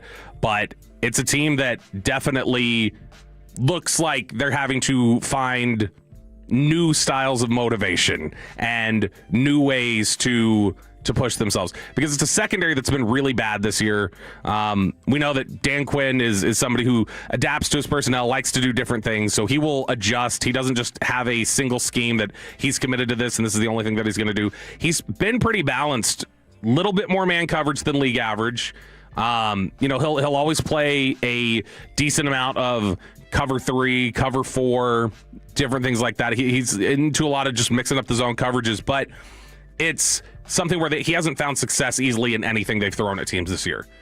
They're still not blitzing a lot. Dan Quinn has never been the biggest blitzer. He did a little more when he came to Dallas, but not as much blitzing, not as much success, getting to the quarterback consistently. Their pressure rate is one of the lowest ones in the league. It's a defense that is not measuring up to what you would have expected in year 2 from Dan Quinn. When you've looked at the way that his teams progressed here in Dallas and the way things kind of progressed from in previous stops, Atlanta, Seattle, things like that, they typically make leaps in year 2. Hasn't been the case this year. It's been a defense that's really struggled, particularly, like I said, in the secondary. They're not getting the pressure that they need to, and it started to burn them in a big way. So this is an opportunity team that is going to be like defense heavy in the draft. I would guess. I guess I could always see them going in a direction of, they could go in a direction of another pass catcher or do something like that. Honestly, it's something that when you look at the way that they've played in terms of with their offensive line, Laramie Tunsil's been good. He's been a DNP the first couple practices this week. He's still a really good offensive lineman, but you don't know if he's going to be available to you. But other than that, there's a question about they could potentially go maybe some offensive line. They've got some decent guys on there, Cosme, Tunsil. But I would think that, they need really bad right now. They need secondary help and they need edge rushers. So what have we learned in general with the Cowboys is that passing games that struggle will have success. Offensive lines that struggle will have success against you. Defensive lines that struggle to get pressure will get pressure against you. Those are all things that are true about the Commanders. And so how much success they're able to have will be just directly related to, I think, how much does bad Dallas, quote unquote, show up? How much does the Dallas that busts in coverage and doesn't have Quinnen Williams and different things like that, how much does that team show up? On just which I think is what we all expect to show up. Probably. But now, look, if you're just telling me, I think Dallas is better than Washington right now, pretty clearly. Like when I watch them on tape, I think Dallas is better. The biggest issue is just you don't ever know who's going to take advantage of who's going to really lean into things they don't typically lean into because they're playing you. Now, Washington didn't do it very well the first time, but I think that there's an opportunity with their receiving core being healthier than it has been. Josh Johnson being somebody who's comfortable dropping back and throwing the football however many times he needs to. By the way, who's the backup for them in this? For Washington, I mean, so Mariota is out. It's Josh Johnson's been getting the majority of the reps. I think Jaden Daniels has still gotten reps this week. Like, he's been listed as limited, but he's somebody who the likeliest situations that Josh Johnson plays. It may be a situation like San Francisco, where a couple years ago when Josh Johnson had to come into the game and it was like, this is it. This is all you got. Like there's nothing else that you can do with your quarterback position. But it was the conference title game too. It looks like he's not. Jaden Daniels has practiced this week. The way Dan Quinn's talked about it, though, has been that Josh Johnson's got the majority of the reps and he's likely to be it. But I think if you want to test Dallas with some of the things that, Cliff Kingsbury likes to do in terms of crossing routes and flooding the field and doing different things like that, if they want to take advantage of that and lean into that, this is bad for Dallas because their corners are still really bad. And then they're having issues covering. So if they want to do some of that, then they can have success with that. So that's just kind of a general look at Washington. Right. It's not easy to predict what's going to happen here because of all the different things that could play out in terms of who actually plays, who doesn't, some of the changes that they could have. But there is one guarantee, Chop. It's not for this week. The over? It's for next year. Dak Prescott is making a promise to Cowboys fans. So he was asked about the disappointment of, hey, you had a healthy year. He was talking to media yesterday. You had a healthy year. You played well. Didn't end up the way that you wanted it to be. So how difficult has this year been? This was what Dak said yesterday. He said, quote, "We won't be back here in this spot," Prescott said Tuesday. This is from ESPN. He said, "I feel like the last few times I've said that were playoff losses. Each year has its own troubles. Each year has its own highs, lows, ebbs and flows, and everything within it. The importance is controlling what you can. I'm going to do my damnedest controlling what I can. And as you get older, I think having more input, having more say-so, and being asked more questions from the front office. Maybe there's a little bit more that I can do, and it's not physically or me getting better at my game. Maybe it's speaking up and saying that this will help, or I think this can help. Whatever it takes, once again, I'm going to do my damnedest and make sure that I'm influencing and encouraging everybody else around me, not just the players, to do the same." And he was asked about playing out the rest of the season, if he would potentially sit. He said absolutely not, especially on Christmas. Said he would get in a fight with Shoddy to try to do that. But that's Dak Prescott saying, not only are we not going to be back here next year, we're going to be competitive, which, fine, he can say that. But this is Dak saying, I am now going to start taking measures in the front office and in the personnel department and lobbying for certain things that I have not previously done in my career. Good or bad thing? Well, I mean, I guess that depends. Does he have the front office acumen of Michael Jordan, LeBron James? I would say this. I mean, maybe he'd weigh in on some defensive stuff. I would imagine more what he's talking about is he will have a say about, or he's going to make himself heard on certain things with the offensive line and different things. Yeah. I mean, look, we have seen this happen. LeBron, obviously, Jordan. LeBron wanted he wanted Sebastian Telfair. It was the guy who played for UConn, Shabazz Napier. Mm-hmm. Thought he was great. Obviously, Jordan's track record. Peyton Manning's given Adam Gase. He's a great coach. Got to hire him. Mike McCoy's a great coach. Got to hire him to these teams. These guys don't know. Dak was pro Shoddy. And Shoddy's been good. Yeah. Ooh, that didn't seem confident. Look, we're going to have a discussion. I love Shoddy, but we're going to have a discussion because two other teams in the same hiring cycle might meet in the Super Bowl with a first-year head coach. Yeah. They are also, you're talking about just different teams. Jacksonville and Chicago. And the side of the ball that Shoddy's been responsible for has been generally But it's been good anyway. Yeah. It's always been good. I mean, it was not good last year. But Dak was hurt. He was hurt, it was not good. Because Mike McCarthy was getting his way. Well, look, I would just say this. When you were in the same hiring cycle, and those two guys are going to be the 1 seeds, or maybe the 2 seed, whatever, they have a chance to go to the Super Bowl. It's a bad look. Not just that. And you have the better quarterback. You disrupted what felt like the biggest inevitability in sports over the last 20 years. Nobody wins that division back-to-back. Right. And you let it happen. In fact, we probably should ask Jerry something about that. Like, hey, is it especially jarring to know you got this season from Dak Prescott and you let the impossible happen? You let somebody win this division back-to-back, and especially a Philly team that looks like it's just doing its best to blow it up. Yeah, every single week. Yeah, my issue is just with did Jerry even consider interviewing Ben Johnson? Did he even consider interviewing Liam Cohen? I think they asked around, and I think they were. Here's my belief, just from talking to people. I think they floated a few different names. I think that was one of them. Like, hey, what do y'all think of that Ben Johnson guy? I think they got feedback from people who know both of them, Ben Johnson and know Liam Cohen. No, the Joneses. The Joneses. And I think the feedback they got there was, don't think that's a match. Right. He's gonna call you out. He's gonna. No, it's not even the call you out thing. It's not even the call you out thing. It's he will want to have his hands in more things than the Cowboys typically want. And the Cowboys generally want their coaches involved in some things, but it sounded like he will want his hands in some things that you guys typically don't like the coach being involved in. Yeah, because I mean, you're right. I get it because it works so well. I don't think you're a big fan of coaches being over meddling. I'm not. So I don't think that's necessarily. I don't necessarily on its face is a problem. I don't necessarily hate how they run it. They didn't. The feedback they got was, I don't think Ben Johnson would love coaching for you. I don't think you would love Ben Johnson coaching for you. So once it's that way, then they're like, okay. I agree. Oh yeah, Vrabel's in his first year too. And Vrabel gets along with the Joneses. Yeah. That one, I just think when it was clear New England was coming open, that's the job he wanted. So he was considered for the 2-4. They considered the guy in the break room.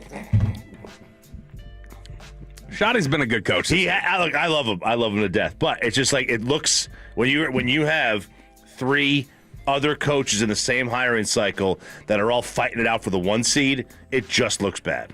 Sure. Especially when you have the best quarterback of the bunch. Yeah. It looks part of the problem is bad.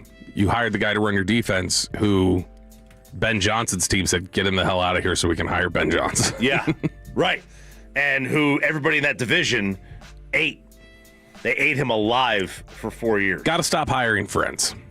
I would think so. That's a yes. I think that goes for the Joneses, and I think that goes for the head coaches hiring friends. Mike Nolan, never. Which Shotty did not do. Shotty got a lot of praise for hiring people he had never met. He just got testimonies from people. Nolan never should have been hired here.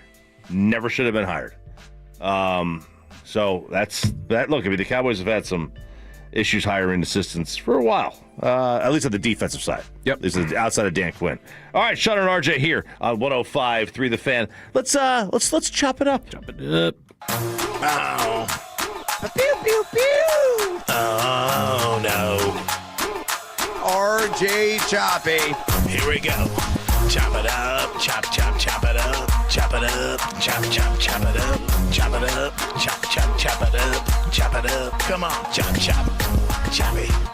All right, Byron's very proud of that open. Yeah, he should be. He did a good job with that one. It's very good. I feel like that's his magnum opus. Like he feels like that's one of his better creations, and it is. It's really good. It's a very good creation. It is chopping it up here on 105 to the Fan. Power Rankings coming up at 8 o'clock. I got a couple of personal things to attend to here. Monday, my oldest gets his driver's license. It's coming Monday, and it is. I made the mistake of ruining Christmas week. I called the insurance company yesterday, and I said, So, how much extra is this going to cost me? And I first said, do I need to do this now? They said, no, he's covered on your policy just by driving, right? He's already covered. Anyone that drives your car is covered. And my first thought was, well, why the hell do I need to add him? Well, because you have to have car insurance as the driver, even if he's covered, to spot drive the car or whatever, he's got to be a covered driver. Right. He's got to have himself insurance. So they were like, is he going to drive a lot? Is he going to have a car? He doesn't have a car. He's not going to have a car.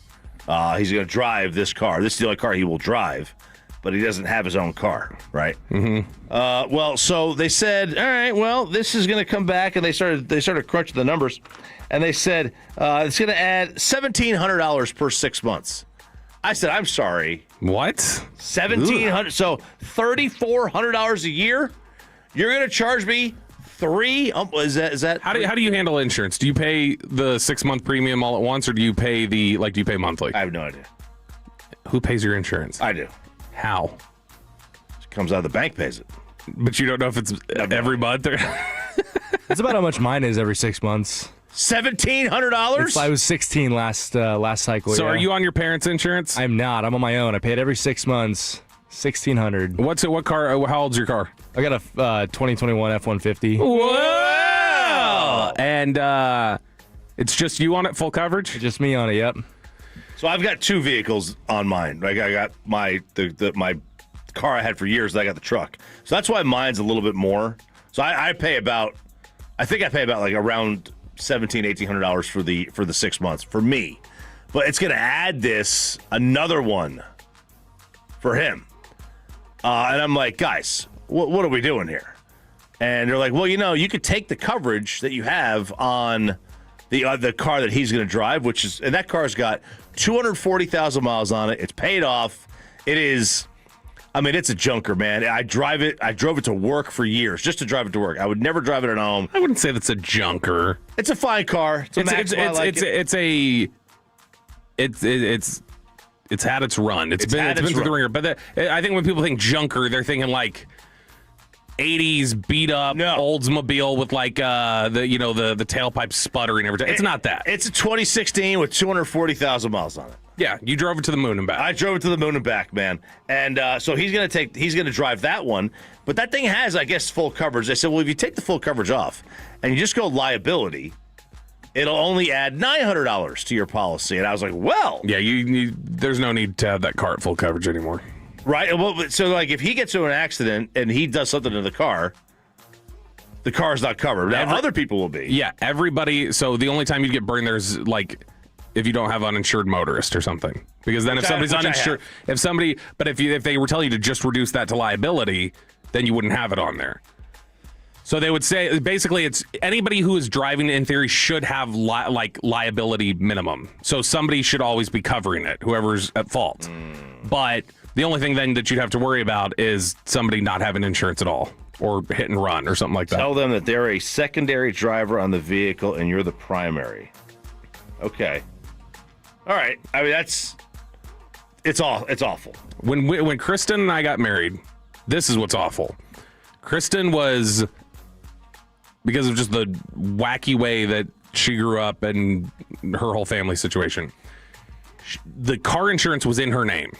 Mm-hmm. She was the policyholder when she was, younger. And so her sibling, her younger sister, was on the policy with her. So her younger sister gets in a car accident right before we're getting married. Not a bad one, but just gets in a car accident that she's responsible for. So when we get married, and now Kristen's on my insurance, the accident from her sister as the policy holder was an accident on her record that then transferred over to ours and shot our insurance up when I added her. It was like $200 extra a month all of a sudden. God. And we're like, why is it so much? Like, we're like, a 26-year-old female shouldn't do that. And they're like, well, there's an accident on her record. And we found out it was because her sister had it on her policy. So I've seen these apps where you can get insurance through, as opposed to going through like a broker or through an agent. Mm-hmm. And the apps are super cheap, but like, do they give you like the same kind of coverage where like, are they impossible to get money out of? Like if you get into an accident, are they impossible to work with? I don't know. You know what? We need to find a partner here at the station for insurance. We need a car insurance partner here. Somebody we can don't add them. They're still covered as long as they live in the same household as you. Interesting. I think there's an app called Lemonade that you can get car insurance through, but we had like some progressive chick told us that it's total garbage. Really? Yeah, and we had. When you say progressive chick, you mean she had like short hair and like a septum piercing? Jeez, just think like a Walmart version. Right, of your Flo, family probably. used progressive. Yeah, right. But we got we always had renter's insurance through Lemonade whenever my sister and I were in college, and I mean they were a pain to work with, so I couldn't imagine doing car insurance with them. Lemonade was a popular drink, and it still is. I have 2 drivers, 2 full coverage vehicles. I only pay $186 a month. You guys are getting scammed. Get non-car owner individual insurance. Uses mom's address. Non-car owner. What was your insurance? So it added $1,700. What was it before that? I don't know. It's on a bundle. It's on a bundle with my house. Okay. So I don't really I have an umbrella policy or whatever. So it all gets. And I have my life insurance. So everything is thrown into one. I don't know what it breaks down to. Wow, crazy. Chopping it up here on 105. I got the new phone, the new iPhone 17 Pro Max. I got the orange. So they broke away. They broke away from black and white and gold. Peyton got gold, which I think is. I have a problem with that, but look at this. Look at the color of that baddie. I got the orange, baby. Go Vols. Orange is a beautiful color. No, I got Go Vols, baby. And shout out to iPhone for giving me the same camera I had on the Samsung I had in 2019. So I was happy with that, but that's good. But it's great. Yeah, that's nice. You got a super old phone now. It's new, quote unquote. Brand new phone with an old camera. I'm about ready to upgrade this. So I've already paid this one's done. This one's paid for, it's done. So it's ready to get the new one. I just don't want to do the $200 activation fee of a new phone if this one's working fine. Problem is I'm just running out of space on this thing. I'm having to take pictures and videos off of it all the time. Yeah. To be able to have enough operating space, because this is currently there's 256 gig on this phone. 250 is taken up. And anytime I go to you have a cloud thingy? So I'm always no, I don't do that. I don't have it synced with Google Drive or anything else because I don't want it to be that way. I don't want it to constantly just grab stuff off my phone. But the problem is then I have to hook up my phone, and if I go to a Cowboys game, Chop will put 2 gig on my phone every Sunday at the Cowboys game, just with various photos or videos of stuff around the stadium or different things like that. So this thing will every week I'm having to drag stuff off of there. So I need to get a new one just to empty it off. But the reliability of Samsung, man, my last 2 phones, no issues at all. So whenever I do upgrade this, my other 2 phones still operate fine as internet phones. The upgrade process was simple. We were in and out of there in 30 minutes. That's with a guy who said it was his first week and he didn't know what he was doing. It was simple. You log in, everything transferred. I had to go in and do 3 passwords. So we got to get Sean his new phone because this phone is screwing up. He's got his phone. Yeah, he won't turn it. Now it's an old phone. It's not new anymore. He bought an iPhone 14. It's been sitting there for 3 years because he just doesn't know how to use Smart Switch, or he's scared about using it. There's nobody more scared at in a lot of ways. Sean is younger than his age. In some ways, he's around his age. The oldest thing about him is technology. Easily. He refuses to use Google Docs. He's got the old email. He has no concept of how when you start hearing him talk about technology, it's very funny. It is like hearing your grandpa talk about it sometimes where it's dude, have you not you didn't pick up any of this over the last 15 years where we went this direction? Oh man, I had a proud papa moment over the weekend. I had the boys and my oldest one said, "Is Gladiator a good movie?" And I was like, and what did you have to say? I said, yeah. He goes, all right, let's watch it. I was like, hell yeah, bet. Did you say it's a good movie that people hype up too much? I didn't say they hyped it up too much. I think it's hyped up a little. It's good. It is not the way, and luckily it's kind of the buzz has faded from it over the years in terms of people. But mid 2000s, people used to talk about that that's the greatest movie of all time. It's it was good. It wasn't the greatest movie of all time. I said, but if you like this, at the end of the movie, he goes, man, they both loved that. I said, if you guys like this, let's watch Troy tomorrow. You're going to love this. More swords. Troy was great. Have they done 300 yet? No, we haven't got that. We're going to that one next. We're just going to do loincloth movies every day. Men in loincloths. That's what we're going to do, right? You're just going to progressively have the men get more naked until it's guys, this is your education. But no, they love Troy too. So now it's all right, this is a new thing. They're finally getting into movies. And they came out with the phrase, man, it seems like movies from the 90s and the early 2000s are the best era of movies. I was like, yeah, it's pretty darn solid. It's pretty good. That's a positive take. Jacob, how much are you a big movie guy? I'm more of a series guy, but going into college, all my buddies were movie guys, so they kind of got me into it. I actually have not seen Gladiator, so it's good, man. It's a solid movie. What are what are some I got to start thinking of quintessential guy movies that we got to start testing Peyton or others on to see do you watch movies? Because if you're a guy of your age, you should. Have you seen Fight Club? I have. My movie taste is probably pretty standard. Like my favorite movies are like Shawshank Redemption, Seven, the Batman movies, Seven. the Dark Knight movies. So That's kind of better my than realm. Peyton. Yeah. Because Peyton's literally seen like Nothing. Yeah, he's seen like 4 movies. He's seen like a couple of like Bond films and Failure to Launch or something. Yeah, see, I get worried. Like if I were to show them Fight Club, like would they understand the meaning of it and everything? Like Gladiator's pretty self-explanatory. You get captured and you got to earn your freedom. Like would they understand the meaning of it in terms of the messaging, or Yeah. you mean the meaning in terms of like the little nuances leading to the twist? Yeah, like that's too much for them. Like they're not. I don't know. That one's not like Mulholland Drive or something. It's not like super dense. Like, and yeah, you just got to explain to them like what anarchism is at the end. But yeah, like it's like I don't want to have to explain things. But they would. You would love to hear that. I mean, they would just start saying his name is Robert Paulson all the time. People say Reservoir Dogs, Blade Runner. Reservoir Dogs is a good one. As a football, Training Day, Pulp Fiction, man. I don't want to get them into the drug world. I don't want that. Tarantino movies in general. Maybe some Inglourious Bastards. Lethal Weapon. You could do that. That's a Tarantino flick you can bring them into because that's the war right there, man. That's also like gives them a little bit of perspective. Yeah, not total history because like some of that's just not true that happened in that movie. But overall, like yeah, you could just kind of introduce them a little bit there. Remember the Titans, I think, is one of those. But see, you're not a sappy. You don't like it. I love it. I don't like. Honestly, I generally don't like football sports movies. Other than the program. I'm not a big fan of them usually either. Remember the Titans is great.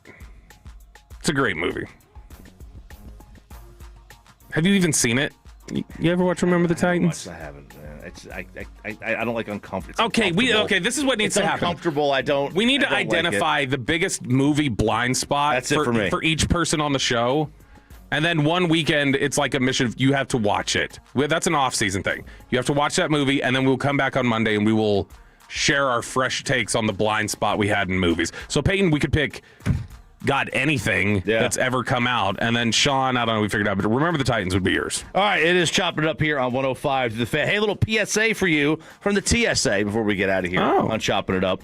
If you're traveling this weekend, which many people do, many people travel this week, between this week and New Year's, little PSA, if you have bedazzled jeans, don't wear them on the plane. Because the newer metal detectors have trouble with sparkles on the bedazzled jeans. So if you're from Wise County, okay, I know you all love rocking your whites. They love rocking the white stitching and the bejeweled jeans. I know you love doing that out there. So if you're in Wise County, leave the bedazzled jeans in the suitcase. I don't know that's Wise County. It's totally Wise County. Now, it may have been 15 years ago, Wise County. I think They've that's updated, Bishop Arts. But what's that? I think that's Bishop Arts, not Wise County. No, the old white stitching on the jeans. There you go. That's total Wise County. But anyway, leave the bedazzled jeans in the suitcase. Yeah, hear that? Bishop Arts and Oaklawn. That's no. See, you're looking at it completely different angle, and I'm not. Would you surprised. believe I at one point in my early 20s owned like a bedazzled affliction shirt? No, because you wear hoodies. Swear to God.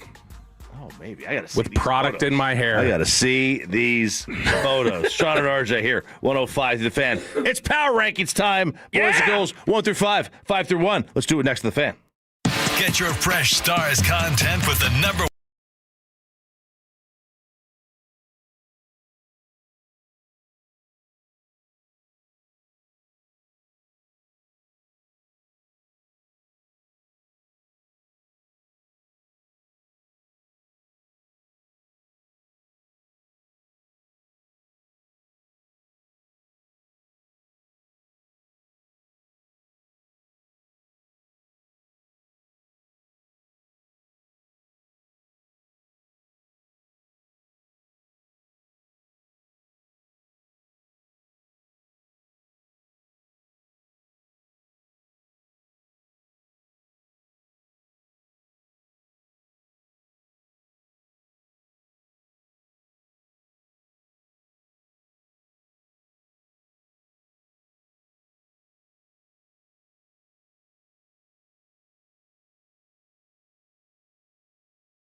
driven by our D&M Leasing Studios. This is Sean and RJ on 105.3 The Fan. Welcome to the greatest show in sport. The biggest football game in the history of Western civilization. What a ride it's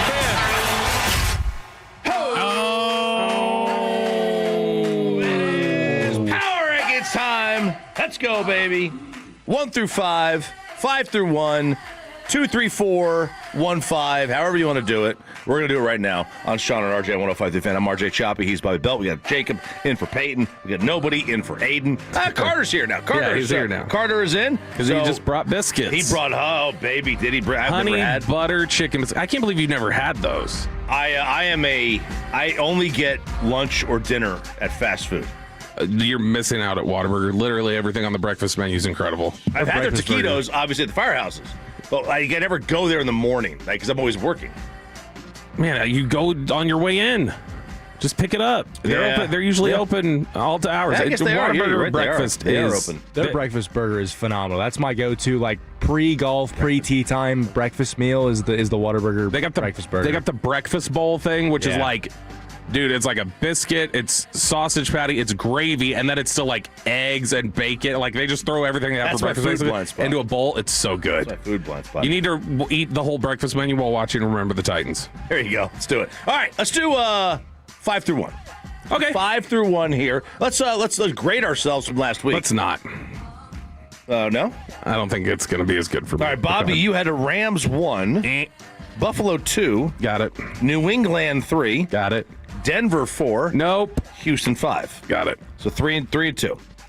Sean had Rams 1, nope. Pats 2, yep. Seattle 3, nope. Good. They won, but they were behind the Rams. He had them behind the Rams, so yeah, it's a no. Buffalo 4, yes. Denver 5, no. So 2 and 3. Peyton had the Pates 1, the Rams 2, nope. Seattle 3, nope. Jacksonville 4, yes. Buffalo 5, yes. And I had the Rams 1, Pats 2, Seattle 3, Buffalo 4, Denver 5. So I was 2 and 3. Wasn't as bad for me as I thought. I thought having Denver in there was going to screw me. I forgot you guys all put them in the 3 and 2, Bobby. So you go first. Okay. All right. We're going to go 5 through 1 here. This was exceedingly difficult. I've got basically 6 teams fighting for the last 2 spots because I don't know how to view some of these football teams. I am going ultimately with number 5, the Jacksonville Jaguars, who have a strong defense. Trevor Lawrence is playing better football lately. Beating Denver's impressive. There was just still questions about what is Denver. And even though they were winning games, there were questions about the quarterback and their sustainability and different things like that. So that's where I'm having confusion separating these out. Like, all right, is that a good win or is that a fraud beating a fraud? I just don't know. But ultimately, I think that the Jaguars have shown enough. They've got enough decent wins on their schedule this year to say that they are number 5. Jacob? Bears. The Bears at 5. I got the Bears at 5. Low. I got the Bears at 5. You were threatening to put them at 1. I was threatening to put them at 1. I don't know if this is it's kind of like the other side of homerism. It's like, I don't know if I necessarily believe what I'm seeing when I watch them play. It's not exactly always pretty, but they do win games. So I'm going to slot them in there right at number 5. All right. That's an NFC North thing. Bears fans, Jake with the Lions, Will's like that with the Bears. You've got Aiden like that with the Packers. Cody, sales guy Cody, he's like that with the Vikings. Like NFC North fans, for some reason, are all just like, it's just not going to work out. I just know it. It's gonna we're gonna get bit in the end because it's winter every day there. Yeah, winter isn't coming. Winter is here. Winter is always there. They're miserable. Mm-hmm. They get like a 4-week break in July where they can walk outside and keep all their fingers and toes. So yeah, that's probably what it is. Number 5, I have Houston. Houston. You know, I thought about Buffalo here. I thought about San Fran here too. About time. They could be the 1 seed. If they win out, they're the 1 seed. So they control it. So I thought about Buffalo here, but they barely beat Cleveland. You know, I think they already lost to Houston. So I think Houston wins heads up right now. So I got Houston at 5. Ooh, I had Houston at 5 last week. I'm going to spoil something. I did drop them out just because if you win 23-21 against the Raiders and struggle like you did in that game, I can't trust you. Number 4 for me, back in the top 5 this week. After a game that was a nice win, it's still not one that makes me think that I can totally trust their quarterback or what happened, though, because it still felt like there were some fluky aspects to it. I have number 4, the Seattle Seahawks, who probably got the biggest win of the week. But still, I just have questions about Darnold, and I still don't think they're better than the team that they beat. So I've got Seattle number 4. Jacob? This kind of goes into my Bears pick because I couldn't rightfully put them ahead of this team. I've got the Rams at my number 4 spot. Low. I did. Yeah, they are kind of low. But I mean, you can't go away from Puka and Stafford. It's just such a nasty duo. I have Seattle here. I think they're one and done. You don't like defensive teams. I like quarterbacks. Yeah, you don't like the teams that I are think like Sam Darnold being a Pro Bowl over Jared Goff is a complete travesty. And I don't think I'm alone on that. No, I'm sure you're not, but I'd have to look. And then, the team is really good. They're really well coached. I'm just not buying him in the playoffs. So I have Seattle number 4. Seattle Seahawks number 4. Okay, I'm in lockstep with you there. I'm looking at Darnold right now. Darnold so far this year, I don't know. I mean, he's had a decent year still, but it's just I can't trust him in the long term. All right, number 3 for me.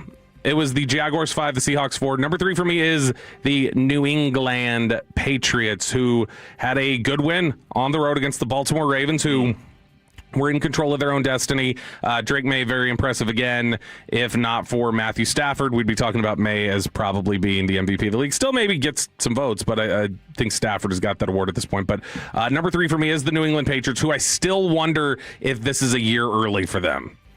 I wonder if we're going to look back and maybe they go one and done in the playoffs or something. Like it comes to an abrupt end, and it's just a learning experience for next year. They come back, and it's like, oh, that's a football team ready to compete at a high level. But I got New England 3. All right, Jacob?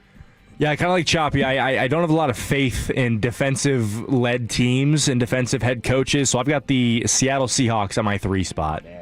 He's my spirit animal. Well, I mean, he's a tech grad. He comes from the Mike Leach, Cliff Kingsbury eras. If the Rams right now are they in 3rd? They're the wild card. They're the 5 seed. No, yeah, okay. So, but they're second in their own division right now.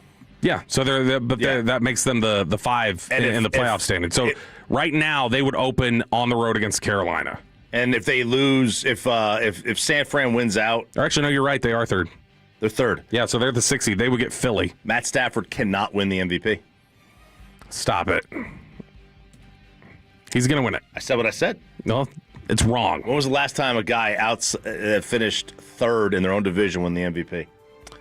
It's obviously 1997. It's obviously narrowed though because of what it is. You've narrowed. No, I haven't narrowed at all. He's the guy. Stafford is still minus 220. Well, whatever. Number 3. Speaking of Matt Stafford, the LA Rams. I have it at number 3.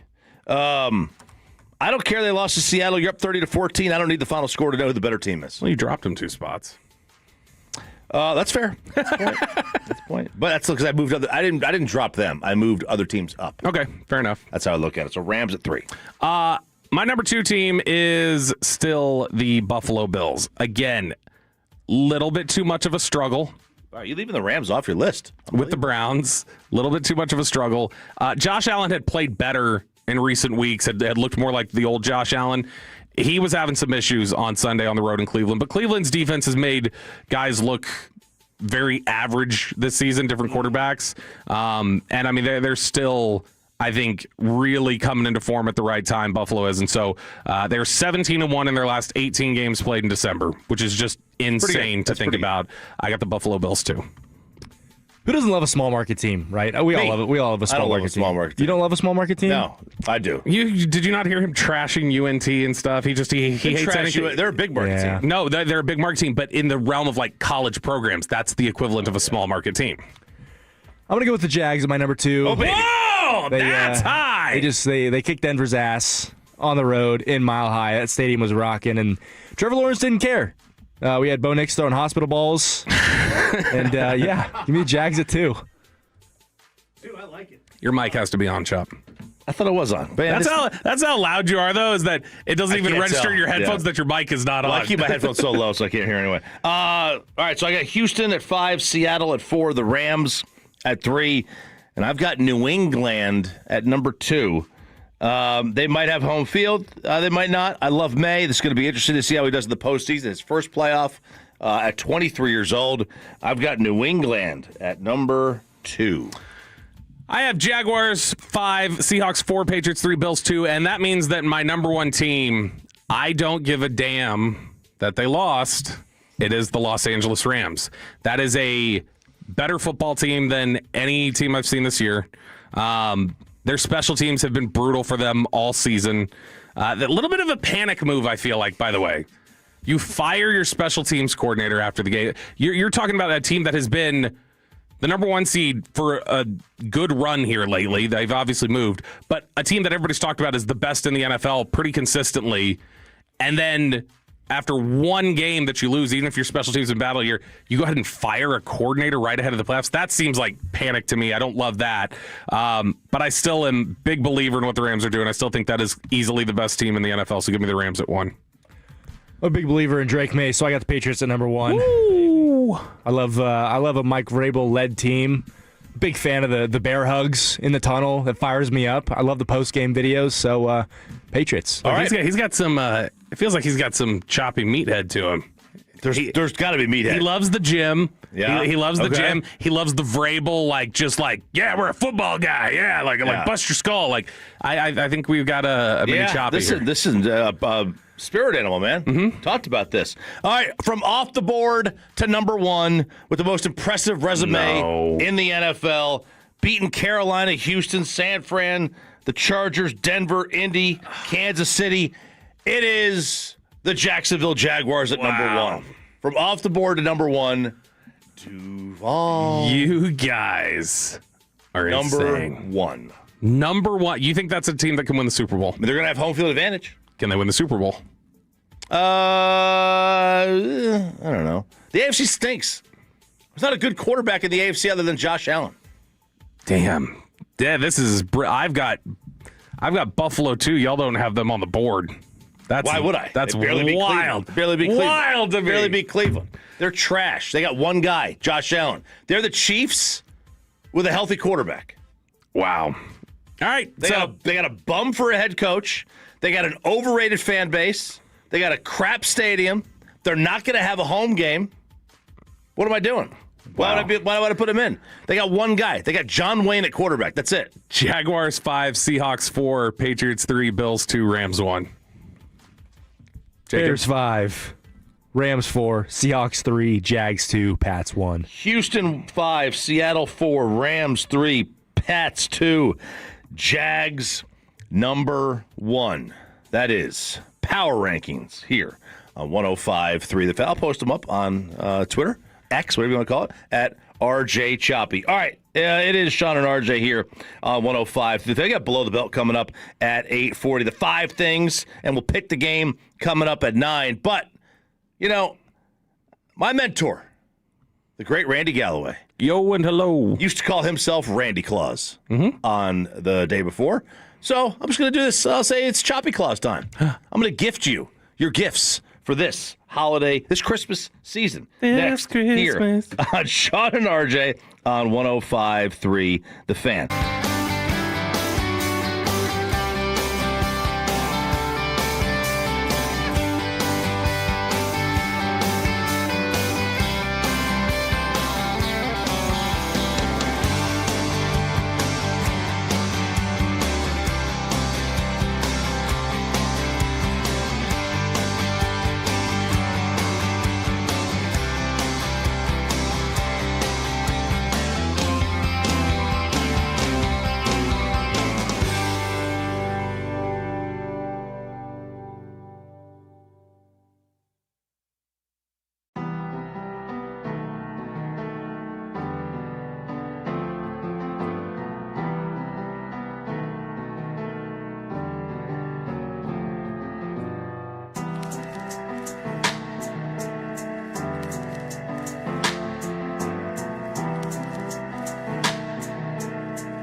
And it's back to Sean and RJ right here on 105.3 The Fan. This upcoming segment is brought to you by the Frankels. If you've been injured in a car or truck wreck, call Frankel first, 214 or 817-333-3333. With Frankel and Frankel, there is never an out-of-pocket cost. They only get paid when you win. Frankel and Frankel, the go-to car and truck wreck attorneys in Dallas.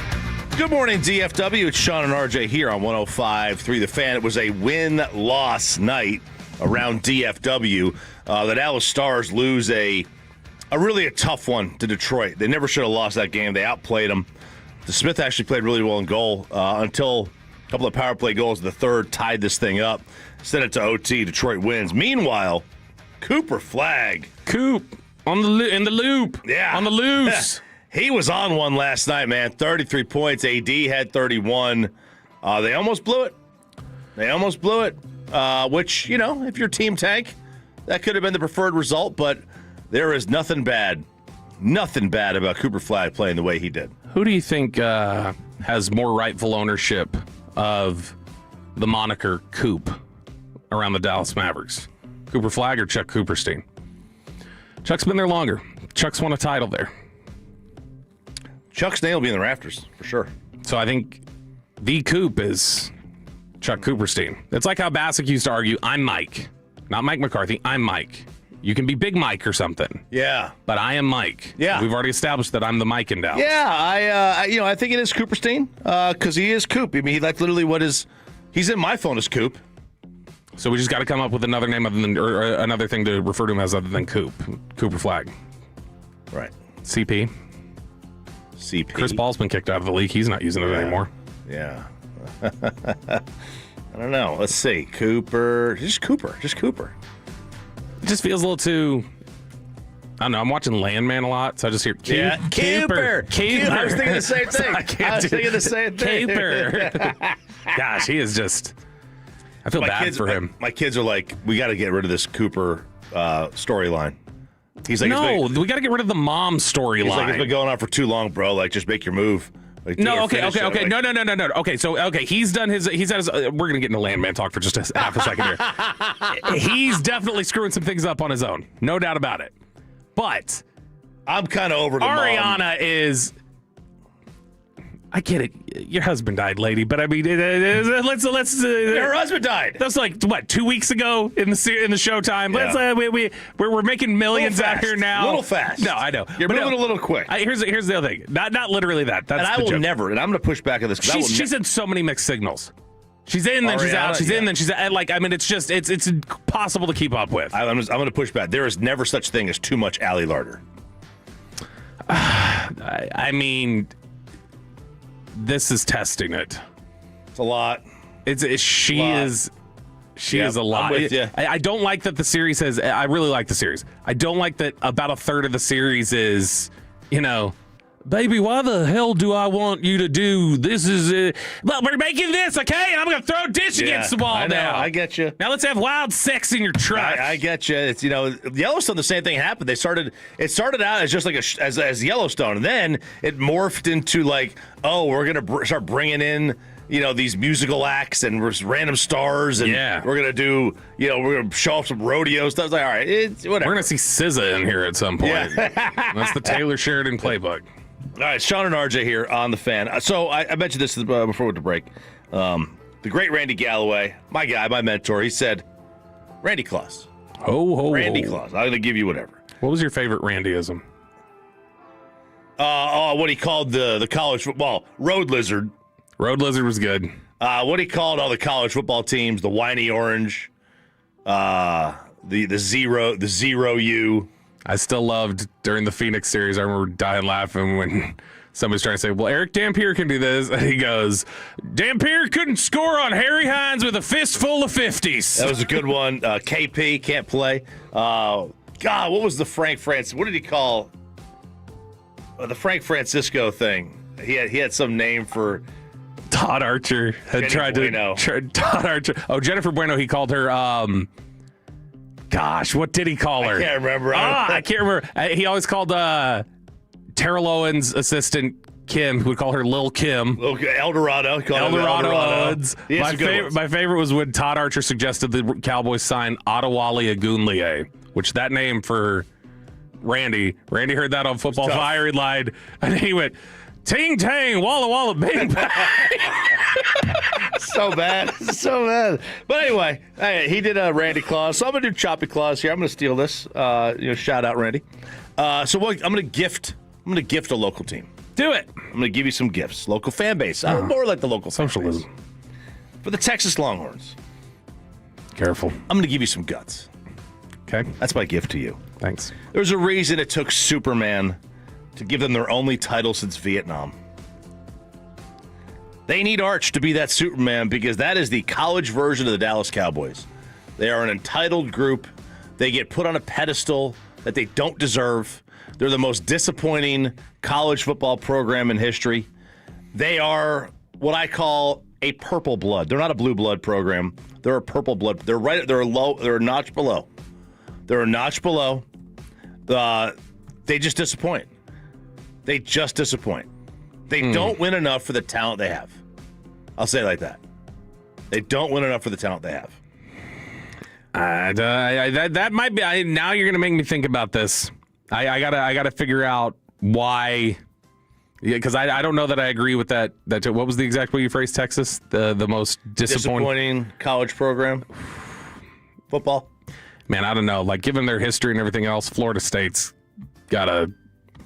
They can claim that a little bit too. They can. Yeah, they could. I mean, they've won 3 national titles, and people talk about them like they've won 20. Yeah, that's true. A&M. I'm going to give you a reality check. Wait, never mind. Miami already gave you that. Oh, come on. Whoa. They've been kicked enough. What? They've been kicked enough. What? Look at me. I'm feeling bad for an Aggie. I'm feeling bad for the Gaggies. Listen, you had a great year. But it may have been a little fraudulent because of the schedule you played. It was a bad schedule. You didn't beat a single team that had a winning conference record this year. That's damn near impossible to do in that conference, and they did it.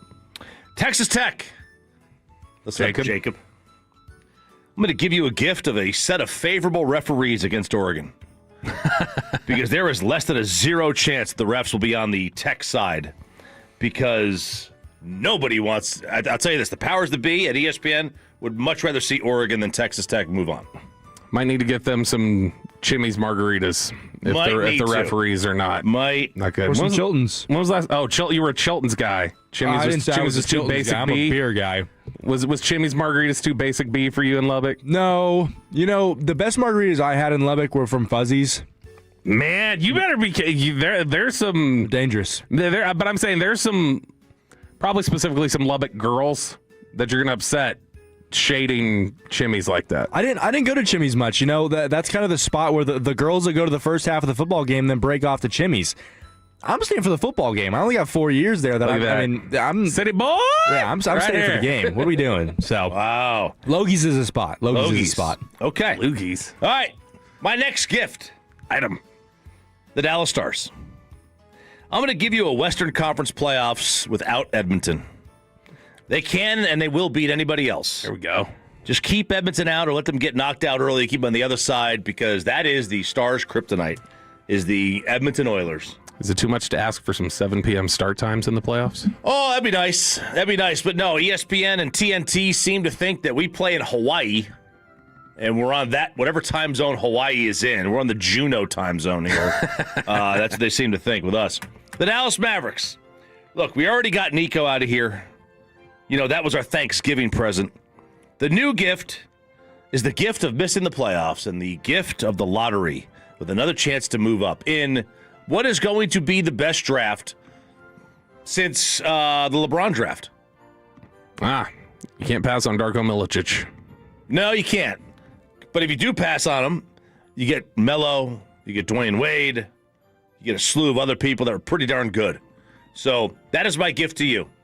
Very Miss kind. the playoffs and move up in the draft. I think we'd all sign up for that. Sure. I could get down with that. Because, we don't hold the pick until, 2031 now? After this year? Gosh. So we're going to need to do that. I can't believe he let him do that.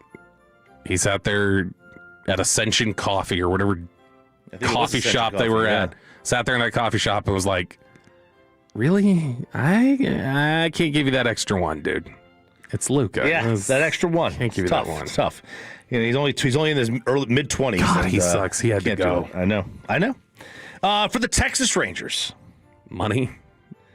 I'm going to give you the price of oil to shoot up so the owner gets a little bit more money. There we go. Spend on free agents and trades. And listen, I don't really want that to happen because if the price of oil shoots up, that means gas is more expensive. But I get it from your standpoint. The price of oil goes up. That means you make some more money. So how about just a healthy Evan Carter? I'll take that. All right. Give me that. And I'm going to throw a little cherry on top, a little stocking stuffer. Wyatt Langford turning into prime Mike Trout. Is that too much to ask? No. I think that's completely reasonable. A That was the healthy Evan expectation. Carter and prime Mike Trout. I don't think that's too much to ask. Hell no. I like it. All right. So you're going to give him a good back, too. A good back. And finally, for the Dallas Cowboys. Oh, what are we getting? Nothing. Damn it. I give you nothing. Because you Cowboy fans, you're still here. And you're still buying jerseys. And you're still going to the games. And you still have hope. So you don't need anything. You don't need anything. You still got everything you want, apparently. It would be great if you had some hopelessness, because hopelessness oftentimes is the only hope. Wasn't hopelessness last year. We had that last year. They were pretty hopeless after McCarthy got fired and Shotty got hired. But if you really want something, if you have to have something to open, gimme. I'm going to give you the gift of watching the Bears and the Jaguars in the Super Bowl this year. To show you what it really takes to win. What it really takes to win. It takes drafting a quarterback number one. No offense to Dak. This is not a Dak thing. But that's how you do it. Teams that win the Super Bowl generally draft their quarterback number one overall. Generally. There's some caveats there. Sure, but generally. Tom Brady won a bunch of them. Tom skewed the... Russell Wilson won one. Tom skews a lot of it. He skews a lot of the numbers. But shy of the greatest draft value in sports history, you need to draft your quarterback number one. I'm a quarterback who won last year. Quarterback with air quotes around it. He wasn't number one. No, he wasn't. It generally helps. Stepping outside your comfort zone a little bit. Stepping outside your comfort zone a little bit on certain things. And, the Cowboys really, they don't really enter into coaching searches. They enter into scavenger hunts. Is it scavenger hunts or is it hide and seek? Yeah, it's like they play hide and seek with the coach search. And I love Shotty, but it's like they didn't do a coaching search again. Shotty's worked out. Where they really screwed up, it looks like, is the way they went about the defensive coordinator. That's got to be that's got to be hired in a different way this time around. That's what you should have. You should have gotten me Matt Eberflus fired for Christmas. Oh, he's already fired. That's already. I think it's already. That was in the stocking. Now I don't know who they're going to get. I don't even know. Are they going to get an established DC? Are they going to get promote Al? You get Al Harris? Give me a warm body. I think that promote White Cotton. I think still watch out for the name Jim Leonard.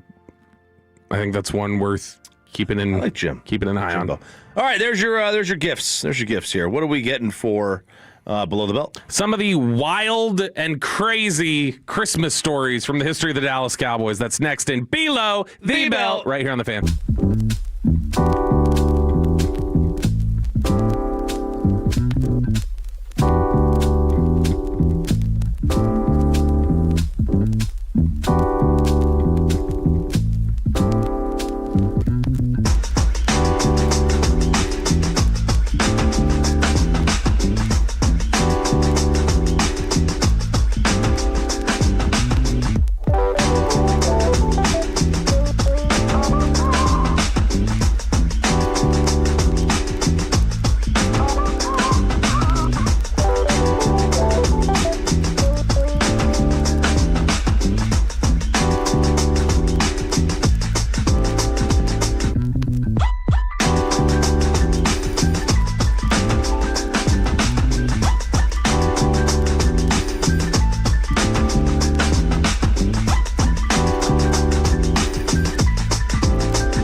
Never have I ever called my sister from the finish line of my first marathon.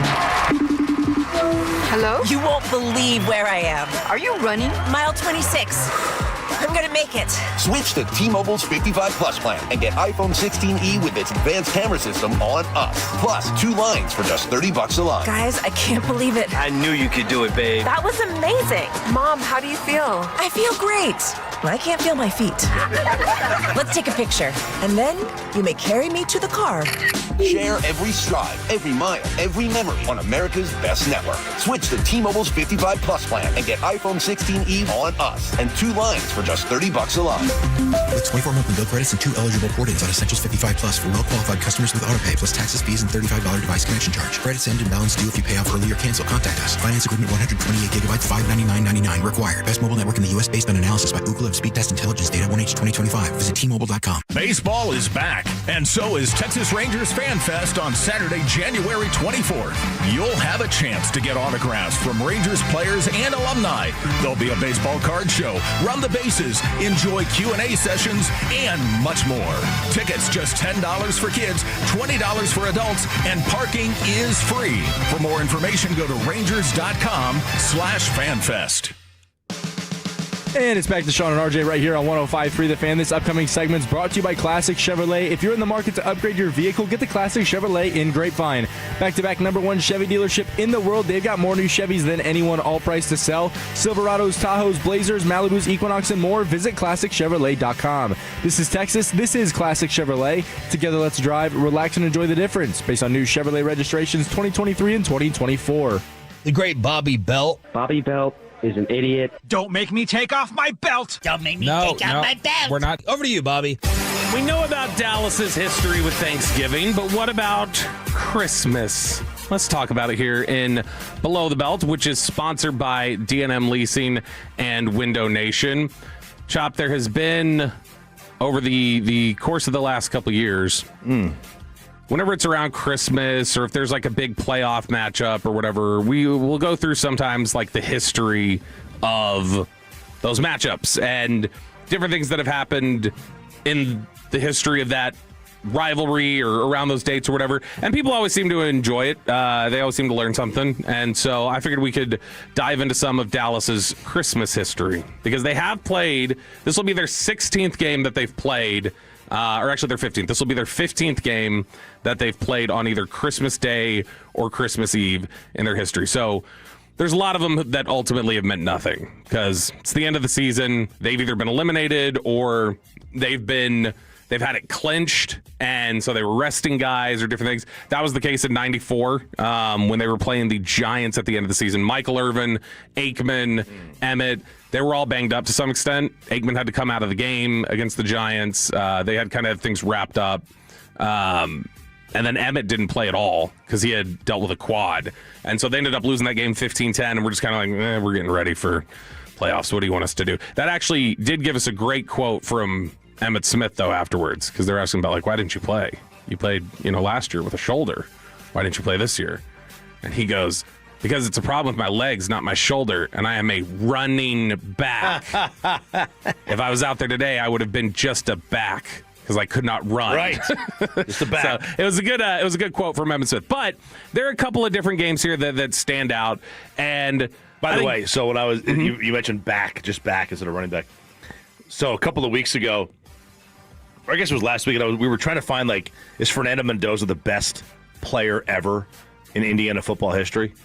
And I went and looked, like, their all-time draft picks and, like, or all their all-time first-round draft picks. And so many, like 75% of their first-round draft picks played in an era where they just had individual letters for positions. Yeah. They had B for back. Yeah. E. Or, like, E was end. Yeah. It's like, what? Yep. Different era. And let's talk about a different era. So the first game we're going to highlight here, or the first bit of history, this is probably my favorite bit of Christmas history because there's a lot that happened. It's the very first time the Cowboys played in a Christmas or Christmas Eve game, and it was Christmas Eve 1967, which was a playoff matchup against the Browns. Yep, 6-7, right there, Chop. So Don Meredith entered this game super limited. He was dealing with a sprained knee.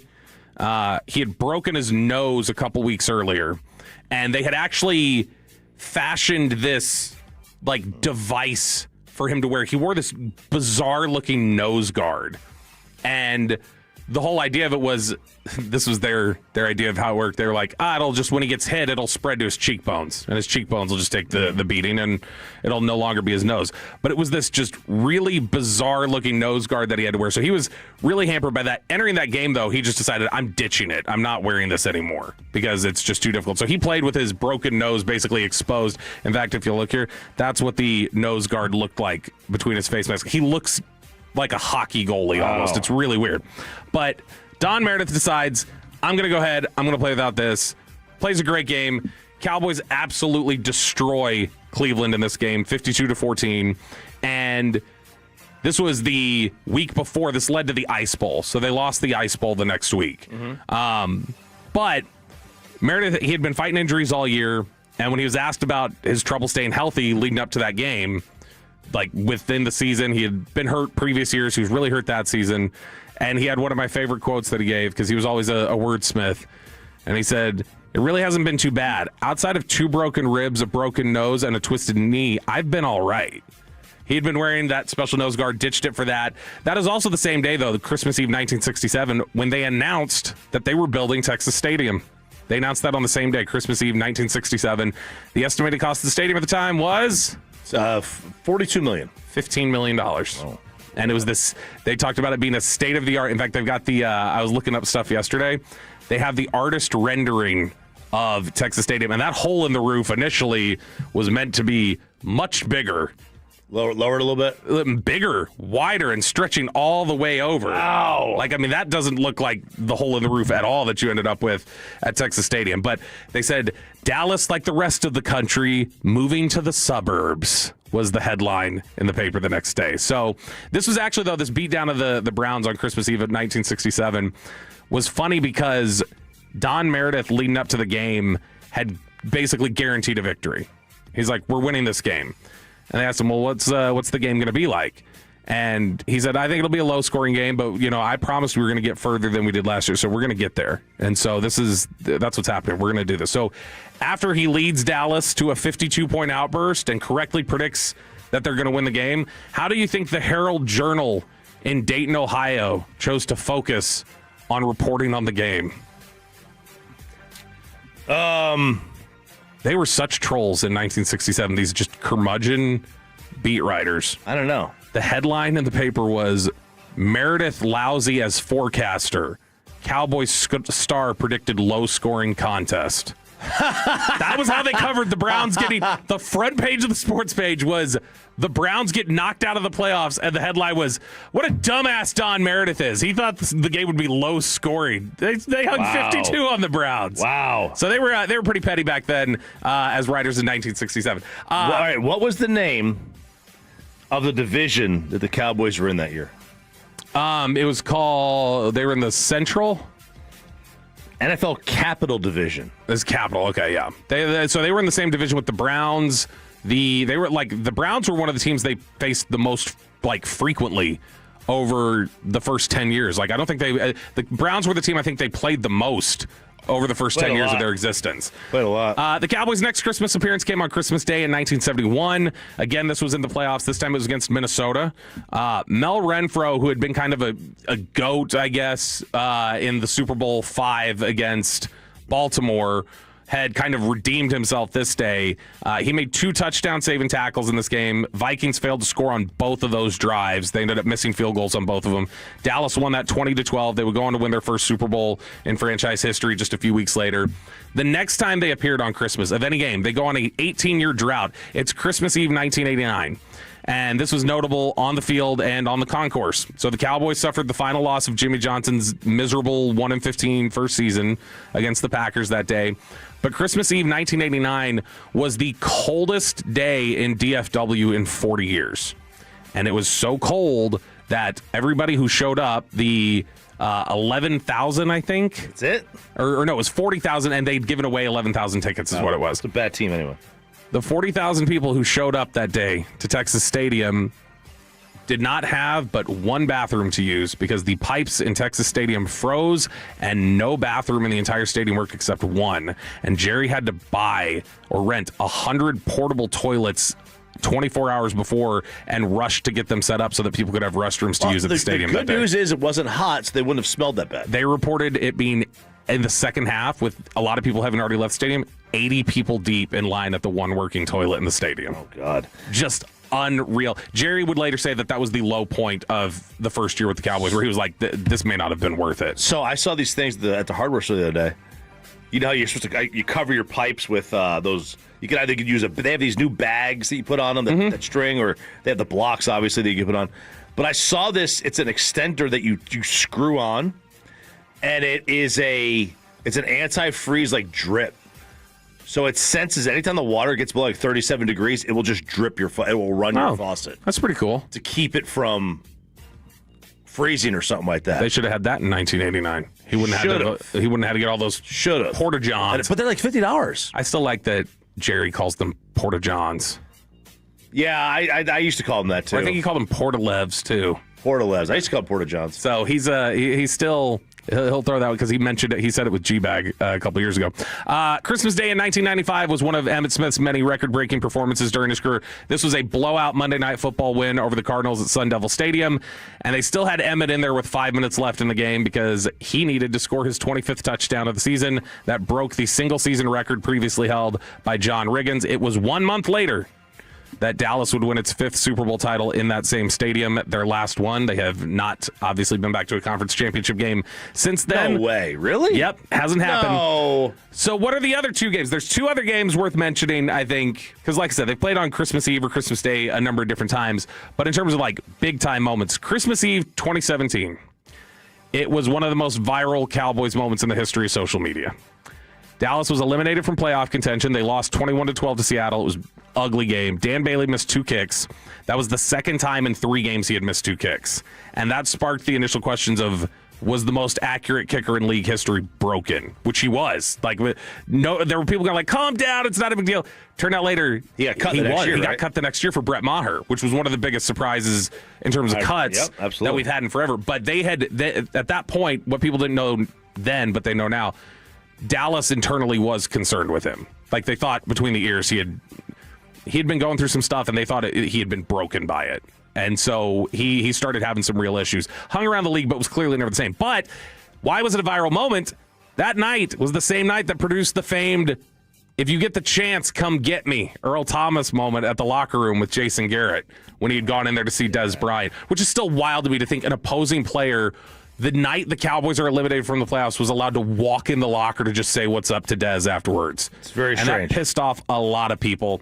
And then the last game of note that we'll highlight is from 3 years ago today. It is the 3-year anniversary. It was Christmas Eve 2022. Dallas is down 7 at home against the division-leading Philadelphia Eagles with just over 8 minutes remaining in the game, and the Cowboys facing a seemingly impossible 3rd and 30. Dak Prescott drops a dime 52 yards down the field to the recently acquired T.Y. Hilton for his first catch as a Dallas Cowboy. That was the ridiculous, just no way you can convert this. They get it. 4 plays later, the Cowboys score a touchdown to CeeDee Lamb to tie the game. They get a couple more possessions, ultimately win it 40-34. But those are just some of the bigger moments that exist on Christmas and Christmas Eve. The last time the Cowboys played a Christmas game was Christmas Eve 2023. That was against the Dolphins. They were coming off the bad loss to Buffalo. Then you had the Hunter Lipke fumble. You had Dak fumbling one inside the 5, just bad execution inside the red zone, and ultimately Tua going down the field for a final drive to win it. But this will be the first game that they played since then on Christmas or Christmas Eve, and the first Christmas Day game since 2010 against the Cardinals. I don't know that I remember that Eagles game. That 3rd and 30. You don't? I don't know. That was around the time Darius Leonard ended up picking the Eagles, and he signed there. Yeah. And T.Y., I'll show you the play. You're going to remember it because it was like the play of the season that year. That was the year that they beat Tampa Bay in the playoffs. Right. So that was them kind of finally picking up momentum. That was the year Dak was throwing a bunch of interceptions, but that was... It was Christmas Eve. I'm probably busy. I can't. And I wasn't working the next day. When you see the play, you're going to remember Good chance I didn't even watch I promise. Anybody on the fan text, when I posted some of these yesterday, everybody replied to the T.Y. Hilton one. People go like, I was in the stadium that day. Beer spilled all over me. It was the craziest thing ever. It was a ridiculous play. That was the top play of 2022. B-Lo. B-Belt. Right here on Sean and RJ. 105 through the Phantom RJ Choppy. He is Bobby Belt. Jacob, alongside Carter, is in running the fan cam for Aiden. Let's pick the game. Let's pick the game. The 5 things that I want to see from the Cowboys tomorrow at 8. It's in Washington, right? It's in. They still call it FedEx Field? They still call it FedEx? What is it now? I don't remember. You don't even remember. It doesn't matter. Doesn't matter. That's all coming up next here on Sean and RJ. We picked the game on 105.3 The Fan. Let's get you over to play.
to, though. I know. He's not going to want to. I don't care. I don't really care what he wants to. Number 2, improvement from Diggs. Okay. If he's going to be here, if he's going to play, even if you maybe trade him and increases his trade value. How likely do you think it is he's here next year? Percentage? Low. Less. I think I said. What did I say? 12%. Is that what you put it at? Or was that Eberflus? I think they're both about the same. They're tied. What do you think it is? I think that there's probably a 5% chance he's here, which I would say Eberflus is lower than that. Will they cut or trade? They try to trade, I should say. They would try. I don't think they'll get anybody, so cut. Does the money change if they trade him, or is he past that? It's like the caps will hit differently depending on trade, but no, it's not significant enough to probably make a difference. Number 3, fewer than 24 points allowed. Josh Johnson, fewer than 20 points allowed. Oh, fewer than 20. Yeah. They did allow just 22 last time. If you cannot hold this Washington team to 20 to 24 points, we got bigger problems than we already know with this defense, because this is going to be the amount of guys you said are out, and then you're down to your third string quarterback, who we just saw in the NFC Championship game a couple years ago, not be very productive. What do you think? Complete one pass? So out on that. Yeah. What is the status of Javonte Williams this week? Javonte Williams, the injury report so far this week, let me get it pulled up. So they've had different, so far this week, Guyton is obviously going to be out, and even if he wasn't available, or even if he was available, that's obviously going to be Tyler Smith. Flanoy had switched from limited to DNP, overshown as DNP with everything that he's got on. Javonte Williams is listed as limited. It just kind of depends on how much they want to give Jaden Blue opportunities, which they have not been willing to. Well, I would say ease up on Javonte. You know how we have rollover cap year to year? Yep. I want rollover carries. If he's back. Yeah, well, that's the thing. Yeah, if he's back. Rollover carries. And then number 5, I don't know. How about a pass rush? I know that's foreign to Matt Eberflus, but my goodness. Foreign. Never heard it said that way. What? You said foreign. F-A-R-N. It's foreign. Yeah, it's foreign. I would like to see Matt Eberflus, try to have a pass rush. That'd be nice. Scheme pressure. I thought we were told that. Stay scheming. Scheme pressure. So those are just some of the 5 things that I would like to see this weekend. Other than that, I don't really see how this team loses this football game because of who we're starting a quarterback versus who they're starting a quarterback. Yeah, this is, I agree. So you're picking Dallas. Do you have a score here? Yes, 28-17. 28-17. So they hold them under 20. I'm going to pick Dallas in this game with a little bit of a hesitant caveat. We talked about it a little bit at 720. The fact that Josh Johnson has been around the league for a long time and understands the coverages that he's looking at and understands when something is busting and understands how to then attack that and take advantage of it. And the fact that they've gotten their receivers back, they're basically their pass catchers are back and healthy. If you don't get pressure and he can just stand back there, they will put up points because anybody does that against the Cowboys. Russell Wilson, a week before he got benched, was able to put up 37 because he dropped back and looked and went, oh yeah, I've seen that for the last 15 years. I know what that is. And just, it's pitch and catch. It's nothing. So if Josh Johnson's able to do that, there's a problem. I think that Dallas is going to be able to be more in control of this game. So I'm going to say that Dallas wins this one and that they'll win it 31-21. Jacob, you got a feel on this one? I do. I'm going to go Dallas here, and I'm going to go 34-20. But I don't think it's that close. I think you're looking at a situation where, we could be heading into the fourth quarter and it's 27-10, 31-10, and I think they just get some garbage time stuff. I think Josh Johnson's gonna he'll beat you a couple times. I think you probably get beat over the top once or twice by Terry and Debo.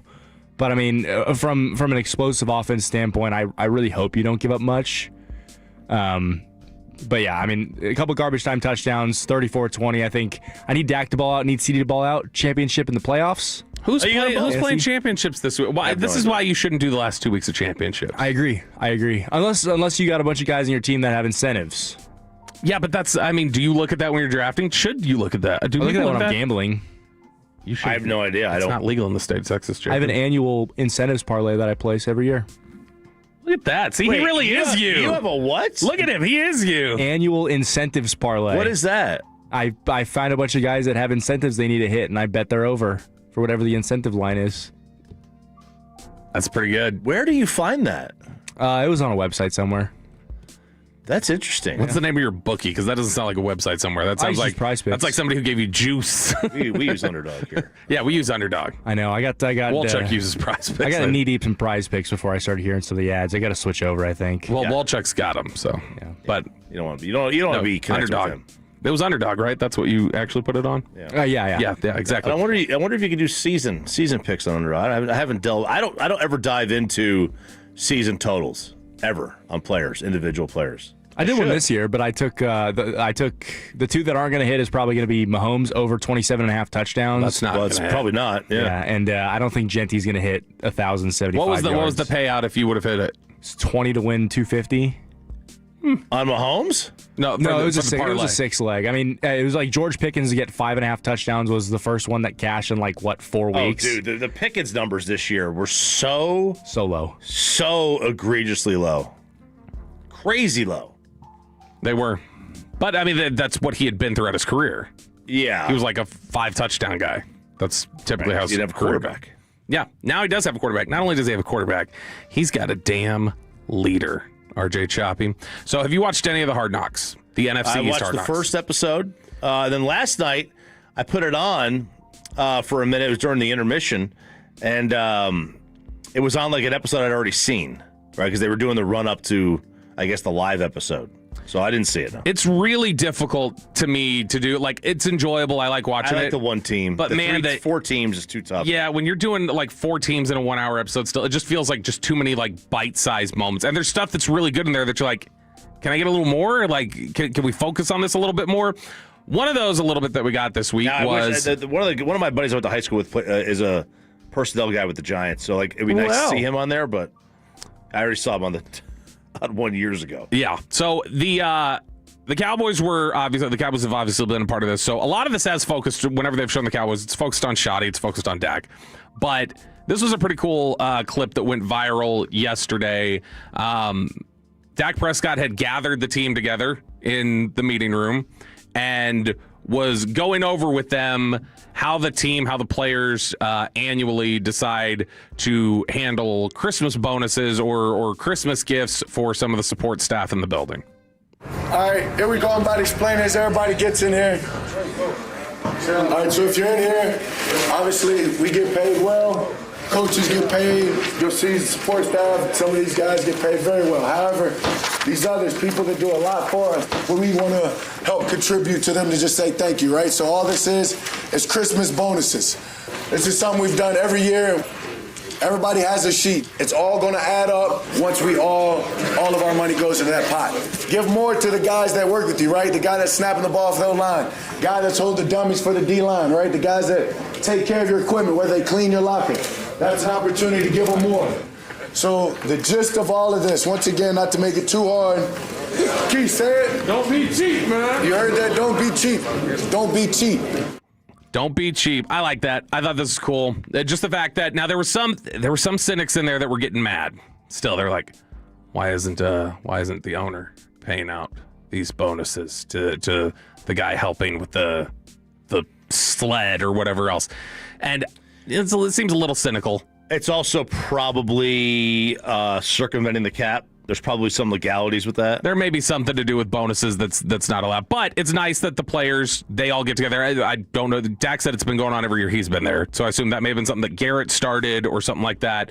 But could have been Wade, Bill, could have been Campa. They all had sheets of paper, and it basically had these different people that helped them out with equipment or do different things. And it's like, hey, just write a number next to them. That's how much you're pitching in. And then at the end, we're going to pull it all together. And then that's what they get. So I imagine it's probably a pretty good Christmas for a lot of those people when the players come around with their bonuses. Yeah. But really cool. And I just thought it was a nice moment, Dak being up there and also reminding the guys like, hey, don't cheap here. This isn't a time for you to skimp on this. We're going to make sure that we take care of these people. So I thought that was pretty cool. That's awesome. That really is cool. And I wonder like how because the other sports, obviously baseball doesn't have they're not in season now.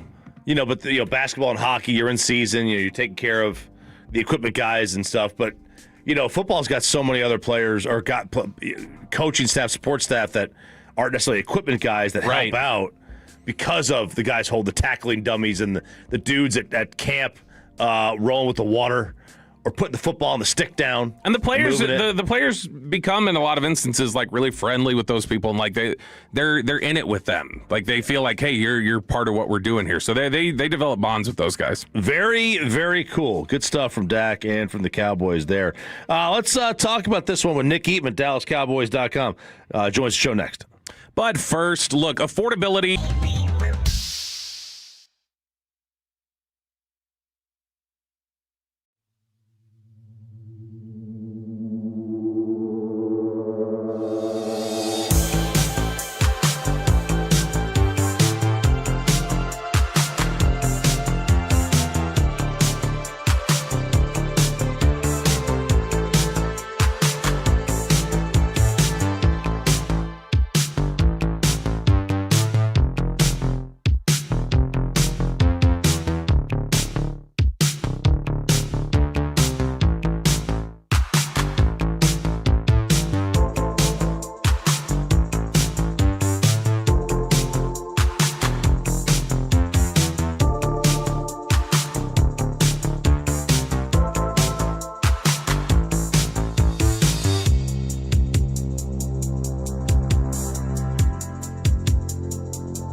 1053 The Fan. This upcoming segment's brought to you by the Frankels. If you've been injured in a car or truck wreck, call Frankel first, 214 or 817-333-3333. With Frankel and Frankel, there is never an out-of-pocket cost. They only get paid when you win. Frankel and Frankel, the go-to car and truck wreck attorneys in Dallas. Good morning, DFW. Sean and RJ 105 to The Fan. We have Crosstalk coming up at 9:40. Who's actually I don't even know. It's Alec and Corey. Are they here? Are they in studio? Yeah. Are they on the road? Yeah, yesterday Christmas Day road game. So you know how Sean's always trying to rename the KNC Masterpiece to KMC whenever Mike was there and stuff like that. Yeah.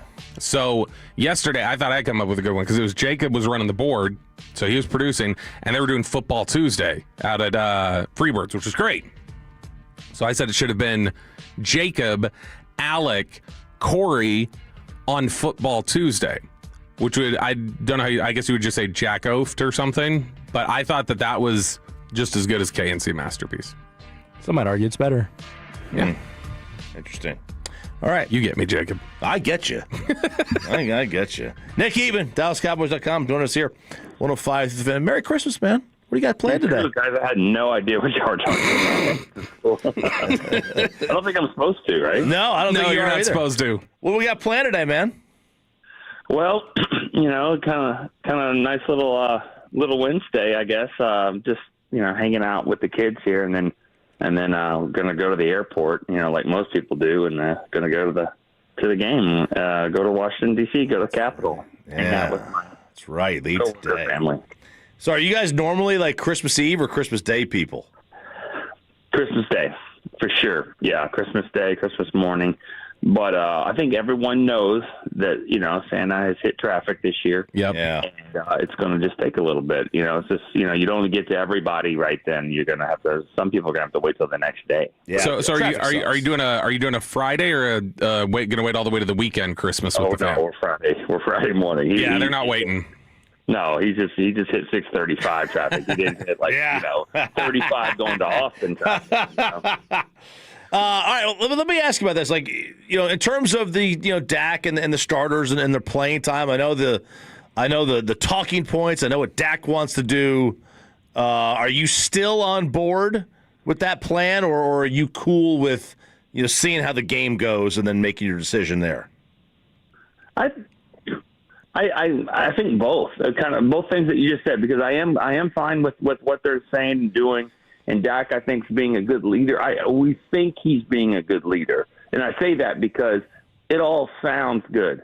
But if they go up there against guys in Washington that you've never even heard of, and they don't, we've seen this kind of game before where they don't play well at all. It looks like they didn't practice.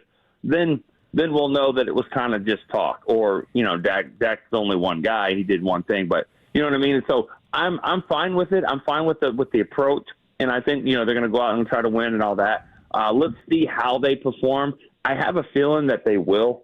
I feel like they will play well. And but like you said, let's see how the game goes. I mean, I think at any injury, any banged up, anything over the loudspeaker that says he's dealing with an ankle injury and he's questionable to return, then he's out. Like that's the way I would approach this type of game. Nick, we've got last week we had here you go, surprise, Tyler Smith is left tackle, and that's just what we're getting for the rest of the season. Is there anything you think we're going to get coming into this game where it'll be like, oh no, they've made a move here, we're looking at this now, they're going to clearly work on seeing what they've got in this area? Do you think we're going to see any personnel changes over the final two games that are an indication that they're trying to review somebody? Yes. Would you like to hint it? Okay. I'll ask a broader question. No. Honestly, Bobby, I don't have an answer. I don't you'll see on Sunday. I'm not. But how about running back? Do you think running back is an area where we might see them try and change up the rotation a little bit? Yeah, I mean, I think they would like to see more than just a couple games this year out of Jaden Blue. Maybe Ryan Flournoy. I mean, not Ryan Flournoy. Maffa. Sorry, Phil Maffa, if he's ready. The situations like that. Javonte Williams just been like a warrior. He stays on the injured list, and every time he gets hit, it seems like he's got like a shoulder issue. He's still fighting through it. Like, I don't know for what now. I mean, how many yards have he got career highs? He's not going to make the Pro Bowl, or at least he didn't make it. He maybe is an alternate. But I mean, I'm just like, if he's banged up, what's the point? Especially when you do have young running backs. But to answer the question, the reason why I said it that way is, you're going to go out here and try to play and win, and we've already seen some moves and changes. Yeah, I think that there'll be more of those. I don't know how many more you can have, but I could see some practice squad elevations of guys that maybe we haven't really seen this year. So Tyler Smith, speaking of him, he got a chance to talk to the media yesterday. His quote when he was asked about the move to left tackle, "I'm an all-pro guard, bro. You feel me? That's the simple truth. If we're just looking purely off facts, we'll see what happens. We'll have those conversations and kind of see where everybody's head is at. I'm not letting my mind get too far ahead with that. In my mind, it's just for the rest of the season." That does not sound like necessarily a guy who is super gung-ho about going and playing tackle long-term. I think somebody's got Zach Martin's phone number. I think they can track a little bit. It sounds very similar, yeah. Do you remember when Zach Martin's? I remember when they did the interviews outside. It was like right after COVID or the year after or whatever, and they were doing the outside interviews. And I remember him saying, "I'm a left guard." Or right, I think he's right guard. Right guard, yep. He goes, "I'm a guard. I'm a guard. That's my position." And then I think somebody like Clarence or somebody kept asking. He's like, "I'm a guard." And I'm like, okay. And that was before he ever did, when he held out for a whole camp. So that was about as tense as it ever got with Zach. Mm-hmm. But I think the point is that those guys feel like, yeah, I can do it. CD Lamb, I guess, can be a running back, but you don't want him to do it, not for very long, right. Because what they're great at is this. And so he knows that, and then, I think the agent knows that. And that's all kind of blown up here in the last few days too, as far as did the Cowboys try to pull a fast one on anyone? No, the agent Tyler Smith, they know what's happening. They know what the worth is.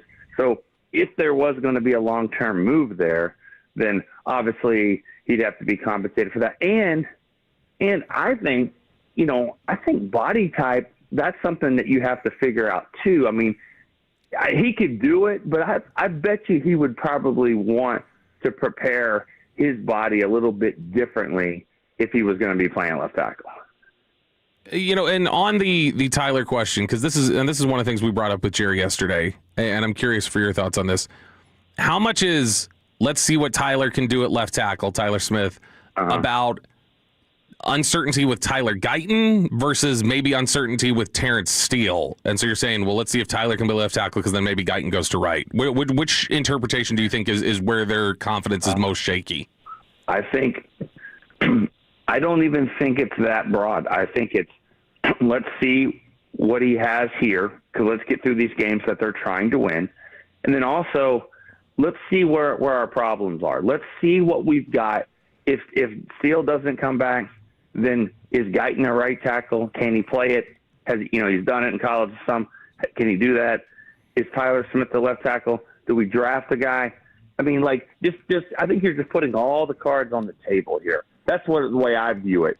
And then from there they'll go and see if I'm not totally opposed to Tyler Smith playing left tackle long term. If two things. Number one, he can be great. He can be an elite left tackle. And if he's going to be a good left tackle, which is better than what you have, mm-hmm. I mean, let's be honest. Yeah. But then are you going to get a good guard? I don't think TJ Bass, no offense to him, but I don't think Bass at left guard, Tyler Smith at left tackle is better than a healthy Tyler Guyton at left tackle and Tyler Smith at left guard.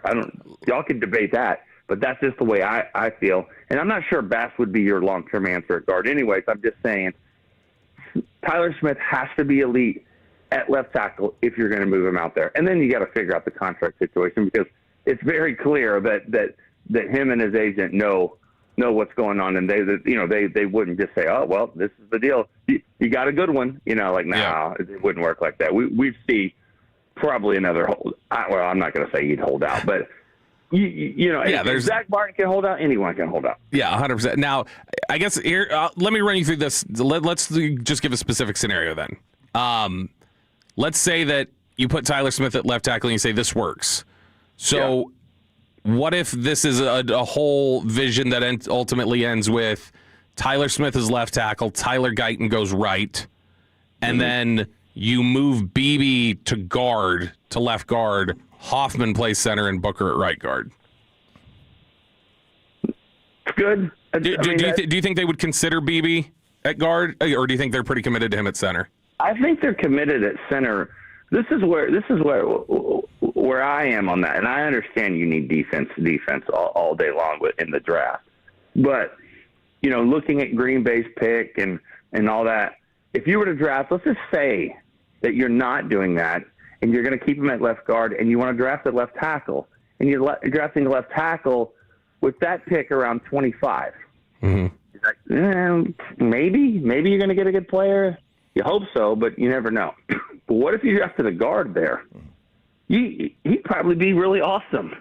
The value there at that position, and so that's why I entertain the Tyler Smith to left tackle, because finding a guard, you can get a first round, even a second round if you ever get back into the second round. I'm just saying the value there to get a really good one, I think, is better. So you're chasing the left tackle position for a while. Maybe it's right under your nose, and if so, replacing him at guard, even if it's on the roster or not on the roster, would be easier. So I'm talking out of both sides of my mouth because I think all options are on the table. Nick, is there something you would like to see Shoddy do as a coach in the final 2 weeks? Like something that you kind of challenge to play? Challenge play?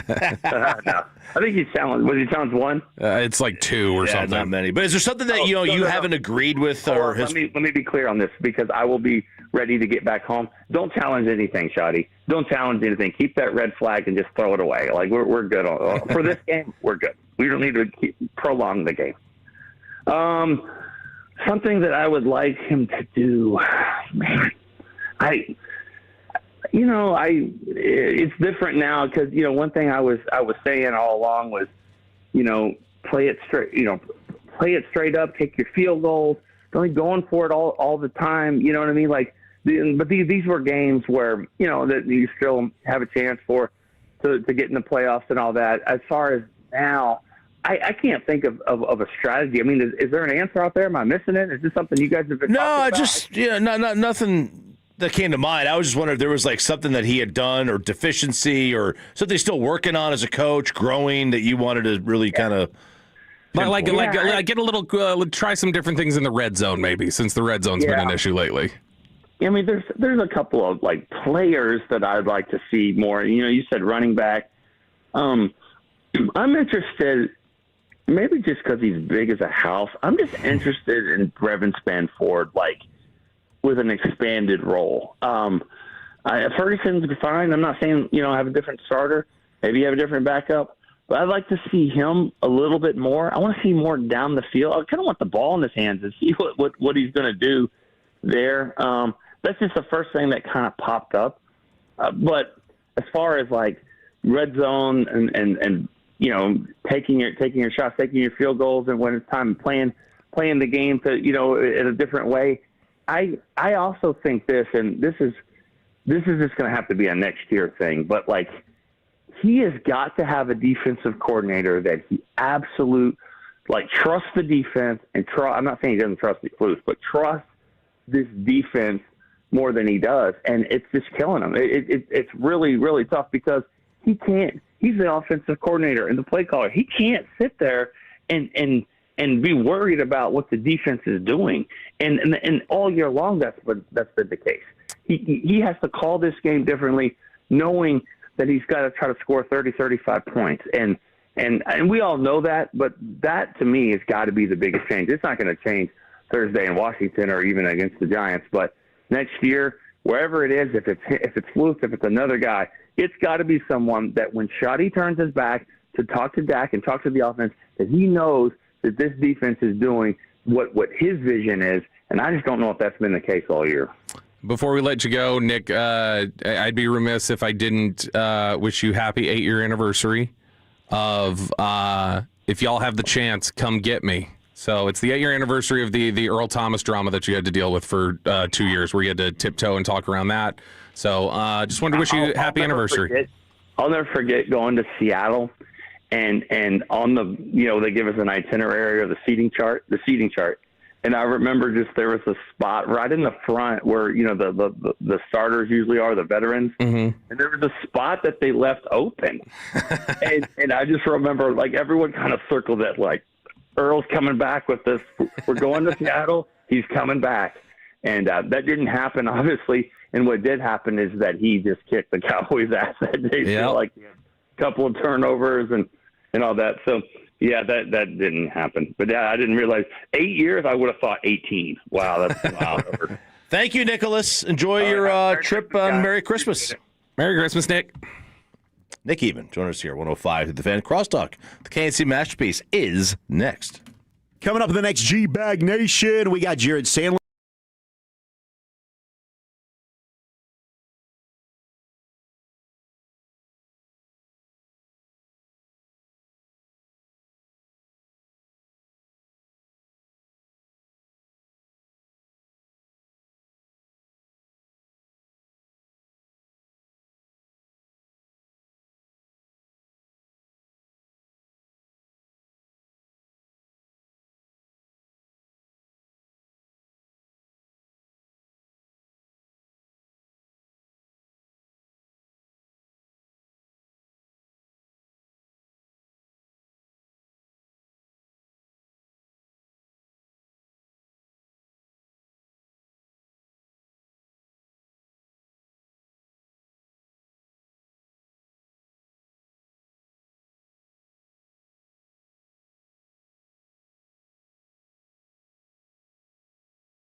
And it's back to Sean and RJ right here on 105.3 The Fan. This segment's brought to you by Classic Chevrolet. If you're in the market to upgrade your vehicle, get to Classic Chevrolet in Grapevine. Back-to-back #1 Chevy dealership in the world. They've got more new Chevys than anyone, all priced to sell. Silverados, Tahoes, Blazers, Malibus, Equinox, and more. Visit ClassicChevrolet.com. This is Texas. This is Classic Chevrolet. Together, let's drive, relax, and enjoy the difference. Based on new Chevrolet registrations 2023 and 2024. We've reached Crosstalk with the KC Masterpiece. Sean and RJ 105.3 The Fan.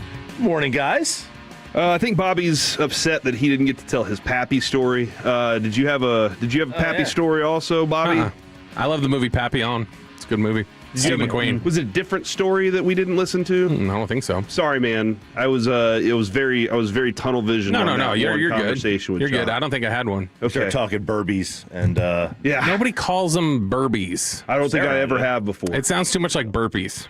Yeah, and everybody hates burpees. Nobody likes burpees. Yeah, those are the who worst. do sick people who do the Murph. Yeah, that's ridiculous. Up downs are awful.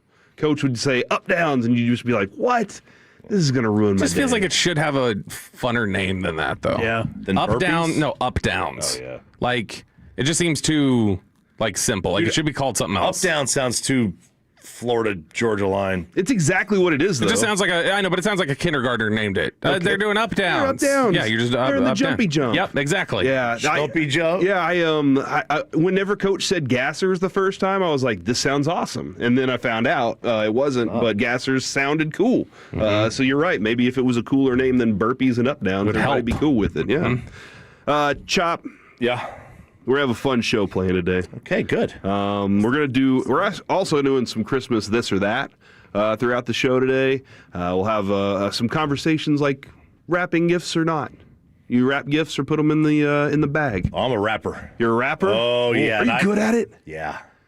I tried to go the whole Macy's two-sided tape bow. Yeah, I'm good. I'm solid. I'm trying to learn A and B tracks, huh? Yeah, I'm trying to learn the Japanese style. What?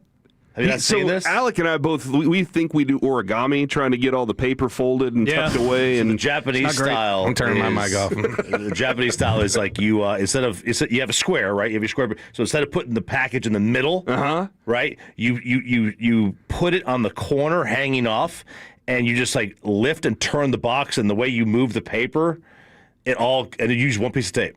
One piece of the entire package. So if you lift and turn the box, you can position your package in a different way, and He's dead on. Yeah, right. That's exactly what I do. You're nailing that. But you have to wrap it. Yeah. Yeah. Well, I mean, always. Ideally. Yeah. All right. Depends on Sometimes it comes unwrapped. Depends on how new the box is. Mm-hmm. Sometimes it what unwrapped? It comes unwrapped. Is it a used box or a new box? Good question. Yeah. So I'm miserable at it. And by the way, I wasn't supposed to tell the RJ and Choppy story yesterday. I got in trouble with the wife telling that story. Did you see what's on the board out here? Yeah, I did. It's really funny. It's a great bit. I still love it. So we do Secret Santa amongst the family. And so all five of us pick names out of the hat, and then that's how we do that. And yesterday, my kid comes home, and he had mom convinced that he has brother, and he actually has mom. And so he's calling me throughout the show. Yesterday, Bobby, when we had you on, he was calling me and texting me and asking for advice and stuff. And I'm like, hey, so we get it all together and squared away. He comes home and he's like, how do I wrap a present? And I was like, I'm terrible at this. You should not be asking me. And he's like, okay. Well, he runs back there, gets all into Adrian's, all her wrapping paper, comes out. He's like, let's do this together. I said, ask your brother. He's fantastic at it. He goes, okay. He goes in there, Carter, will you help me wrap this present? See where this is going. And Carter goes, no, I don't know how to do it. And I was like, you're a liar. You're a liar, Carter. I watch you do this all the time. And he goes, it'll cost you. So he was trying to charge his brother to help him wrap a present. And I was like, come on in here. We'll do this. Lay it down. Start wrapping it up. Here's where I screw up, Choppy. It's the ends. On like a rectangle box, I had a teacher once that told me a little extra is fine. A little extra is actually okay because you can cut that off. If you have too little, then you're screwed. So I always do too much and I have extra just hanging off and then it's folding over the tops of things and it's miserable. So we did that. Adrian walks in. She's coming into the house as we're finishing things up. And Avery's like, I already got to lie. I was like, dude, this is not good. I know that you can lie this quickly. He's like, just tell her that I got Carter's present and that I'm doing this. And I was like, this is impressive, though. So she saw it. She was like, oh, did he wrap that himself? That's so cute. Oh, baby. Yeah, so she's happy. I should do Here's that. I'll show you the wrap technique. You can talk. All right, I'll watch.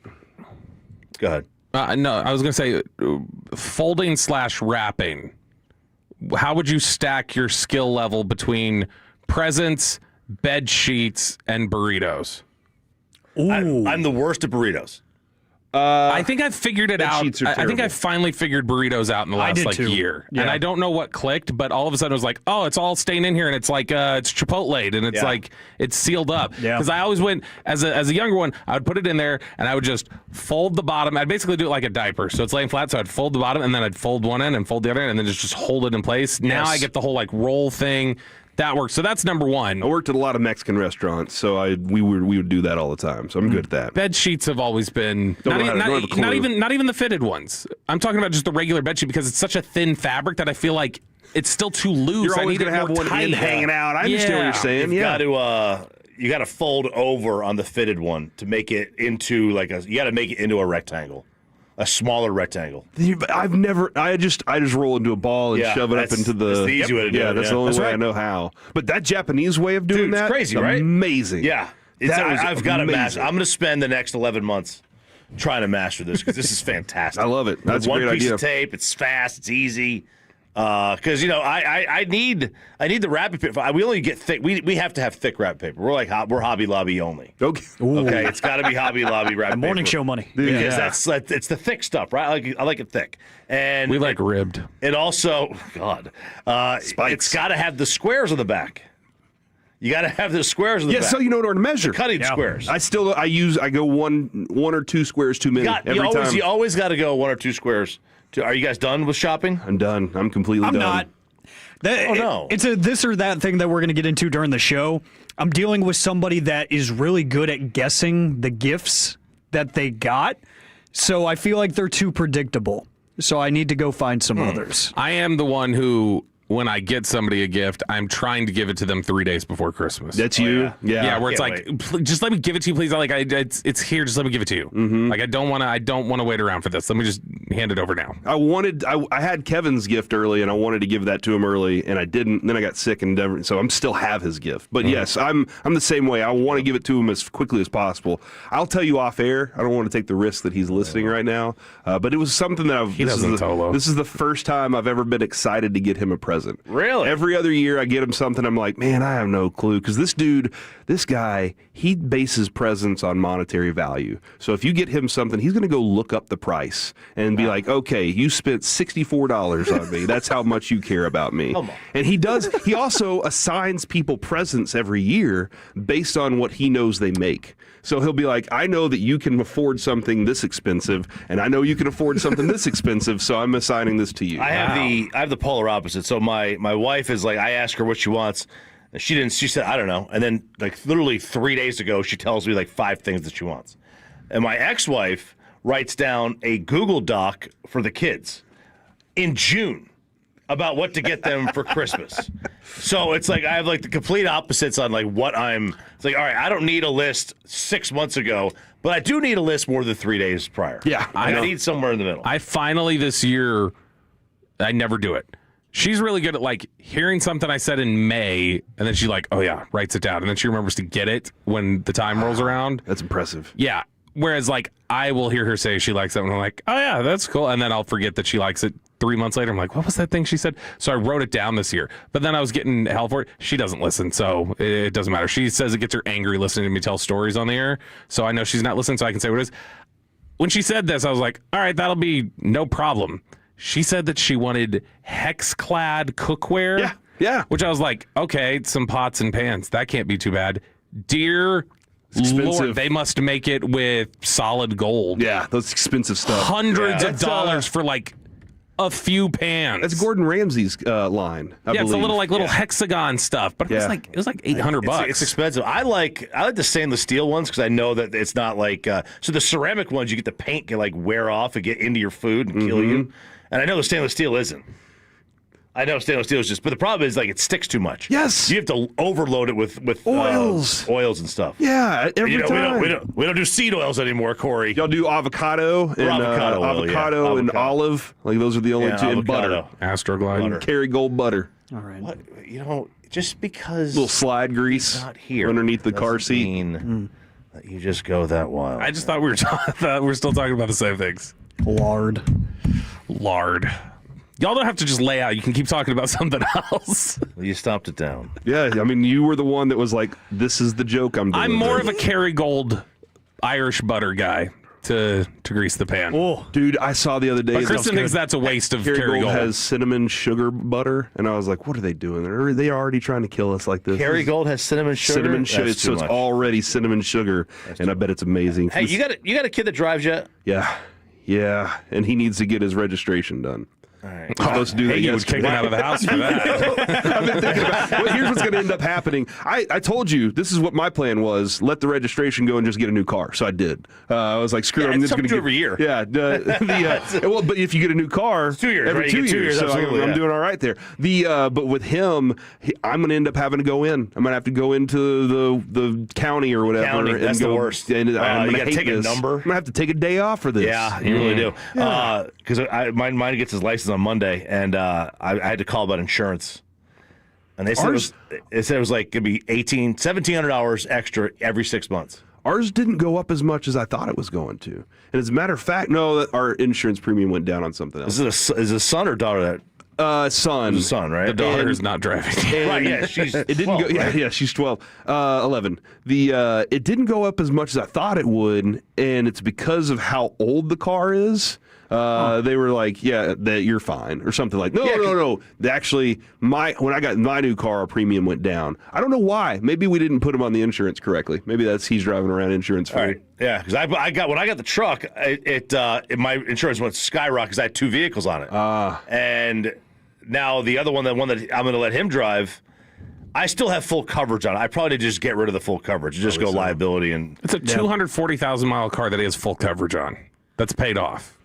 No need. That makes I don't know what I'm doing. I just. I asked him, I said, "Do you pay for your car insurance? Do you pay the 6-month premium or do you pay monthly?" And he goes, "I don't know." And I was like, "Who pays it?" He goes, "Me."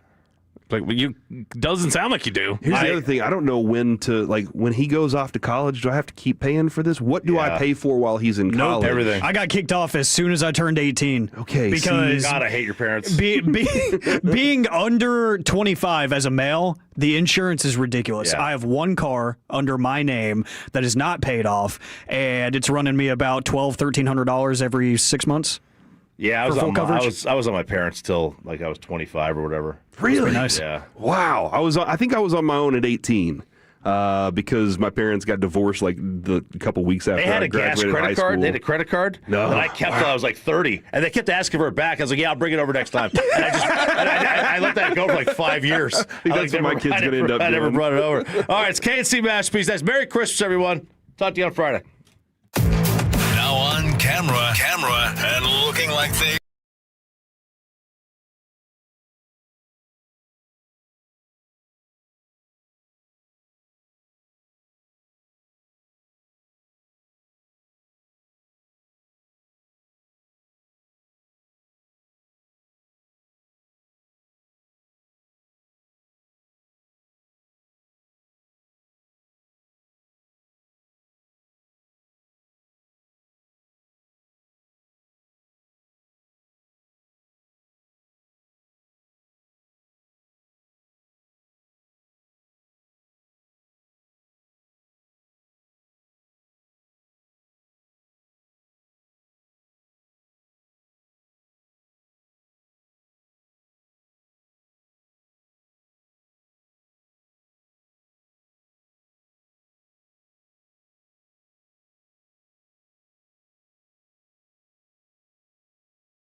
P&M Leasing Studios. It's the KNC Masterpiece on 105.3 The Fan. We're back here on the KNC Masterpiece on 105.3 The Fan. Corey Majors alongside Alec Medford. We got Jet in studio with us today. Not an actual Jet. But that is his name, I do believe. Is that your real life name? Yep, the one my mama gave me. That is awesome to have a parent that's like Jet. She said that she saw a plane go by the hospital, and that's what inspired her. Or she liked Joan Jett too. Okay, all right, yeah. I like that. That sounds cool. I like that. Yeah, they looked at me and said Alexander. Cool. I have no clue where my name came from. Thanks, Mom. I think it just kind of came up out of nowhere. Avery. I was trying to figure out, like great coaches in the DFW area. And then Adrian didn't like Bill Parcells. She didn't like Tom. I kept trying to get Landry, and she was like, that's what you want to name your dog. And I was like, okay.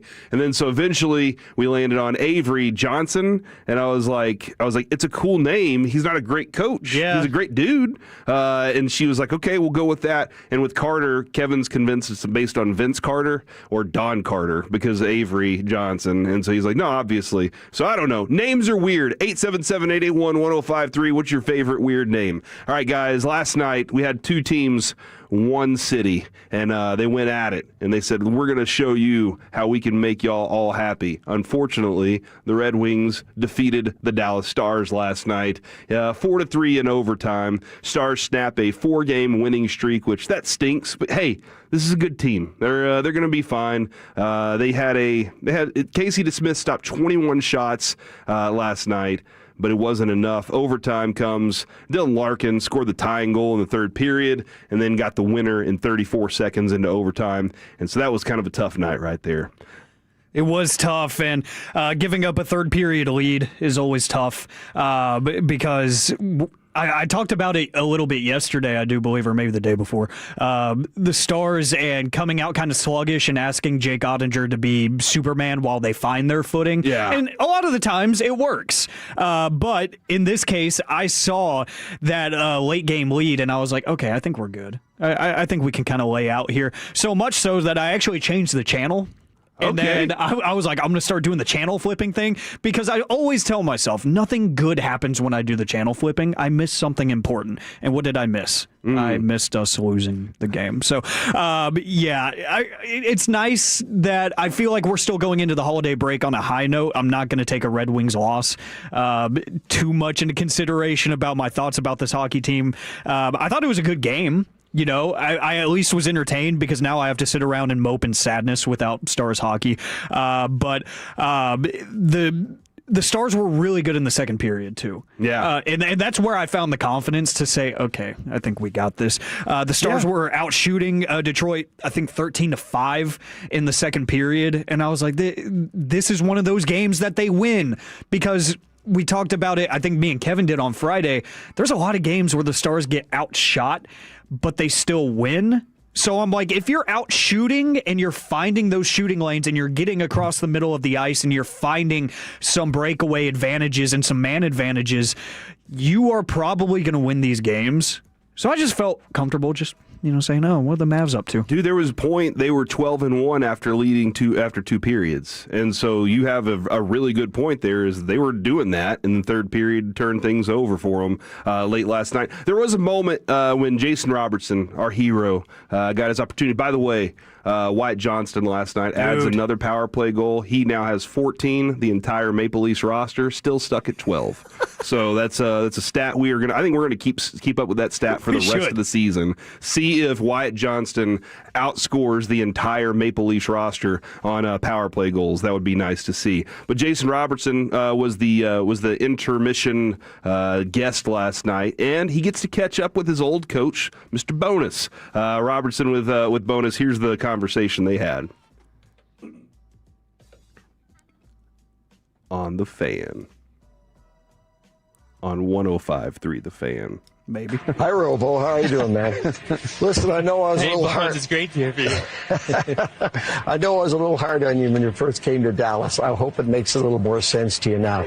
You're one of the purest goal scorers I've ever had the fortune to coach. You had a slow start to this year.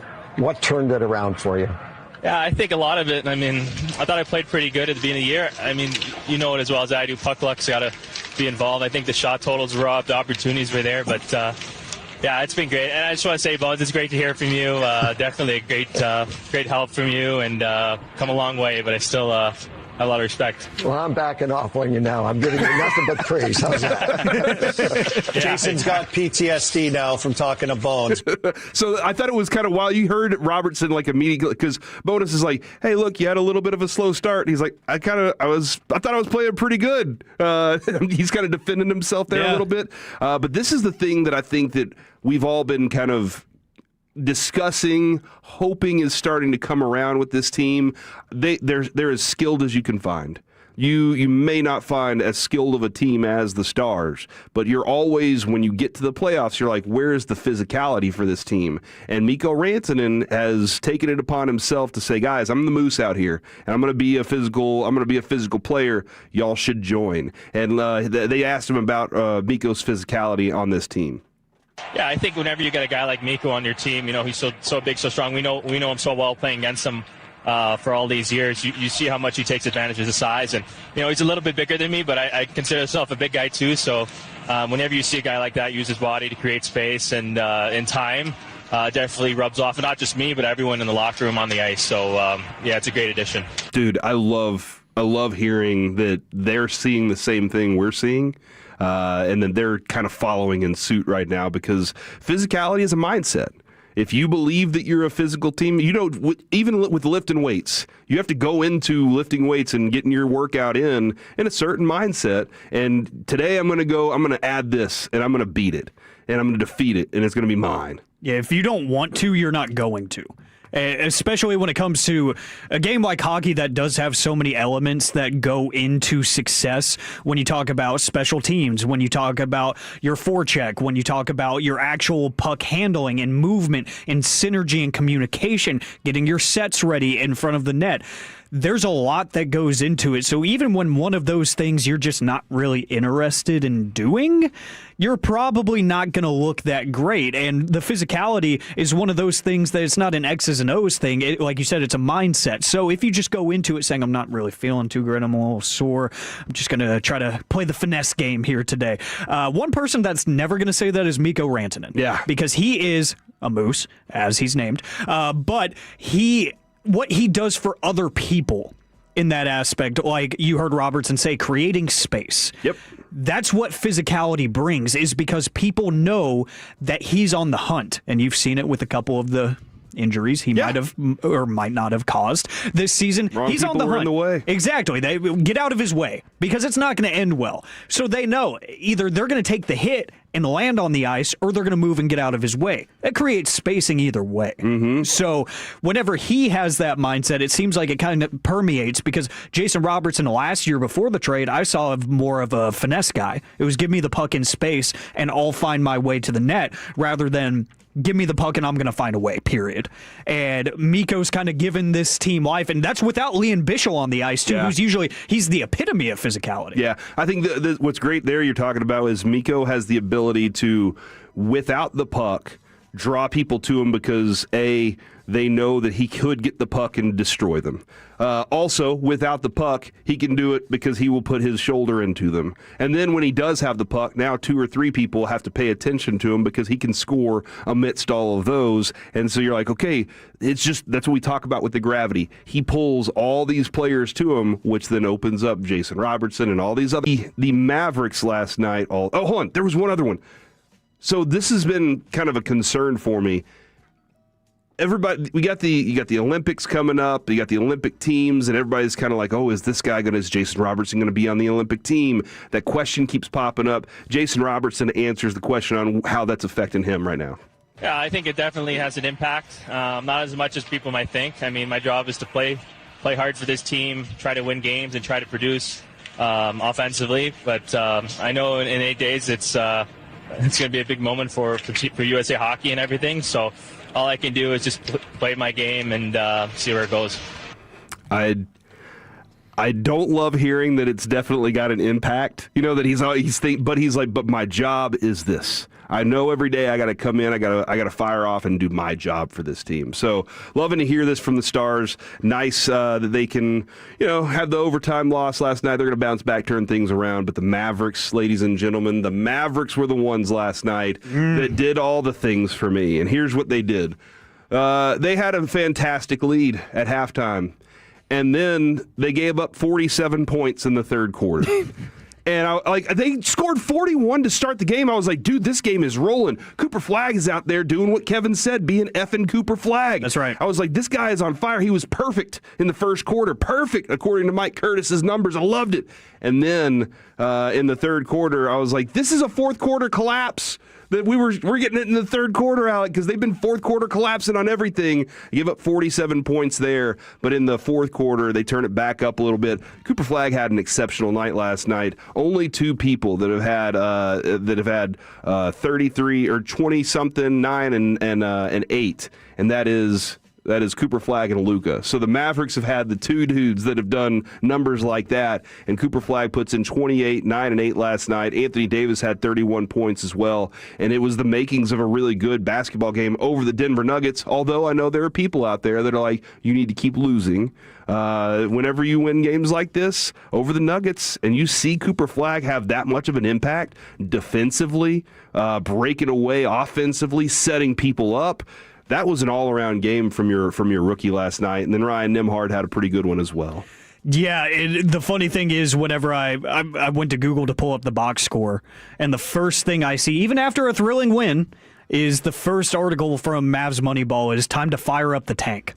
Mm-hmm. After a thrilling win. And they're in a weird spot, right? They're in no man's land right now, and they keep putting themselves in no man's land where they show that the combination, especially in this game's case, of Cooper Flagg and Anthony Davis can work together, and it can work together very, very well. They can score efficiently. Defensively, Cooper Flagg has arrived, in my mind. It seems like he is active on every single possession. He's not taking plays off, finishing with 33 points. He almost had himself a 33-point triple-double, which would have been incredible. He started off that first half hot. He made his first, 7 shots, I think. He went 7 of 7, and I think he missed his 8th shot of the game. Yeah. He was incredible right out of the gate. And then you look at other parts of the game where you say some people had a tougher night, like Daniel Gafford. Daniel Gafford did not have a good game. In 17 minutes, he had just 4 points and 3 boards. He had the same number of fouls as rebounds that he had in this game. And that makes me think whenever I start to see the Atlanta Hawks might be interested in Daniel Gafford, or this team might be interested, I'm like, yeah, pick up the phone. Because I have those games from Daniel Gafford where I'm like, he is a rim-rocking threat. And I love having the two big setup. I really do. And I think when you guys had Jason Kidd on leading into the season, or maybe early in the season, he was talking about the league is just going back to that place, and a lot of teams haven't caught on yet. And I love the fact that the Mavs caught on. I need my bigs to be available, and I need them to be consistent. I'm not getting either of those things from my bigs, and the consistency especially from Daniel Gafford, because you can tell he's on a team that was not built for him to succeed.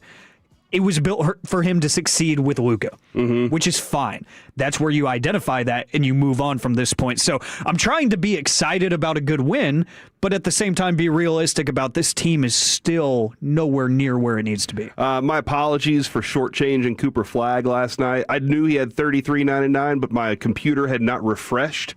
The screen had not refreshed. It still had 3 minutes and 57 seconds left in the fourth quarter. On the ESPN Get it page. on the TV. What are we doing? 30. So here it is, 33, 9 and 9. The only players that are 19 that ever do that before, 19 or under, are him and Luka. And so that's the number right there, and that's where I wonder if the Bobby Belts of the world are starting to come around and go, you know what? This kid is an exciting young player that we can build the future around. And now that Nico's gone, I'll forgive most things, and I'll commit to this Cooper Flagg kid and hope for the best for that, because there's no going back at this point. Sure. You have Cooper Flagg, and this is what the future is. Again, sorry for shortchanging him on what he accomplished last night. Nice work by the rookie. Coming up next here on the KNC Masterpiece, pro fishing, and this dude is an all-pro guard. Deal with it. Next on The Fan. The more time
of the KNC Masterpiece is brought to you by the injury attorneys Frankel and Frankel. If you have been injured in a car or truck wreck, call Frankel first, 214 or 817-333-3333. With Frankel and Frankel, there is never an out-of-pocket cost. They only get paid when you win. Frankel and Frankel, the go-to car and truck wreck attorneys in Dallas.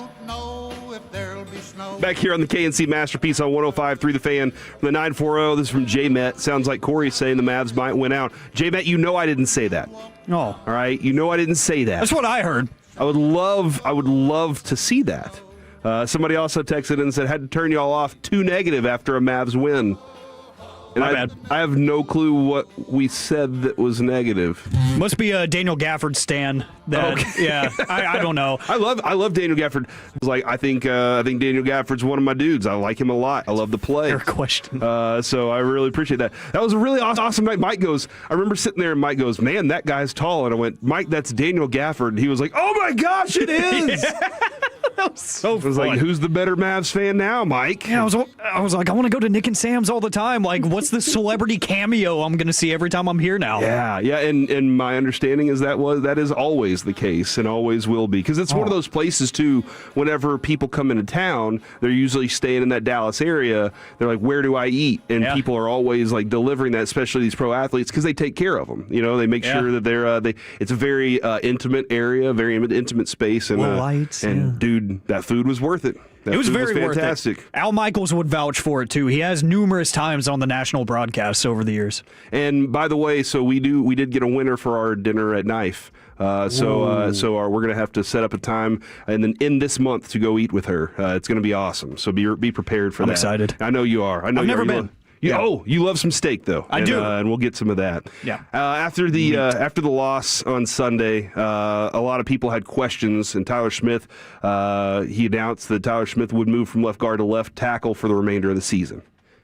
Now everybody's kind of been like, what is this? What does this mean? We asked Steven about it. Said, hey, what's going on here? Steven was like, hey, he's going to play for the rest of the year. But he's the left guard going forward, right? And Steven said, well, we'll take a look into that. So I know Duke Manyweather, Andrew Whitworth, plenty of people have these opinions on it.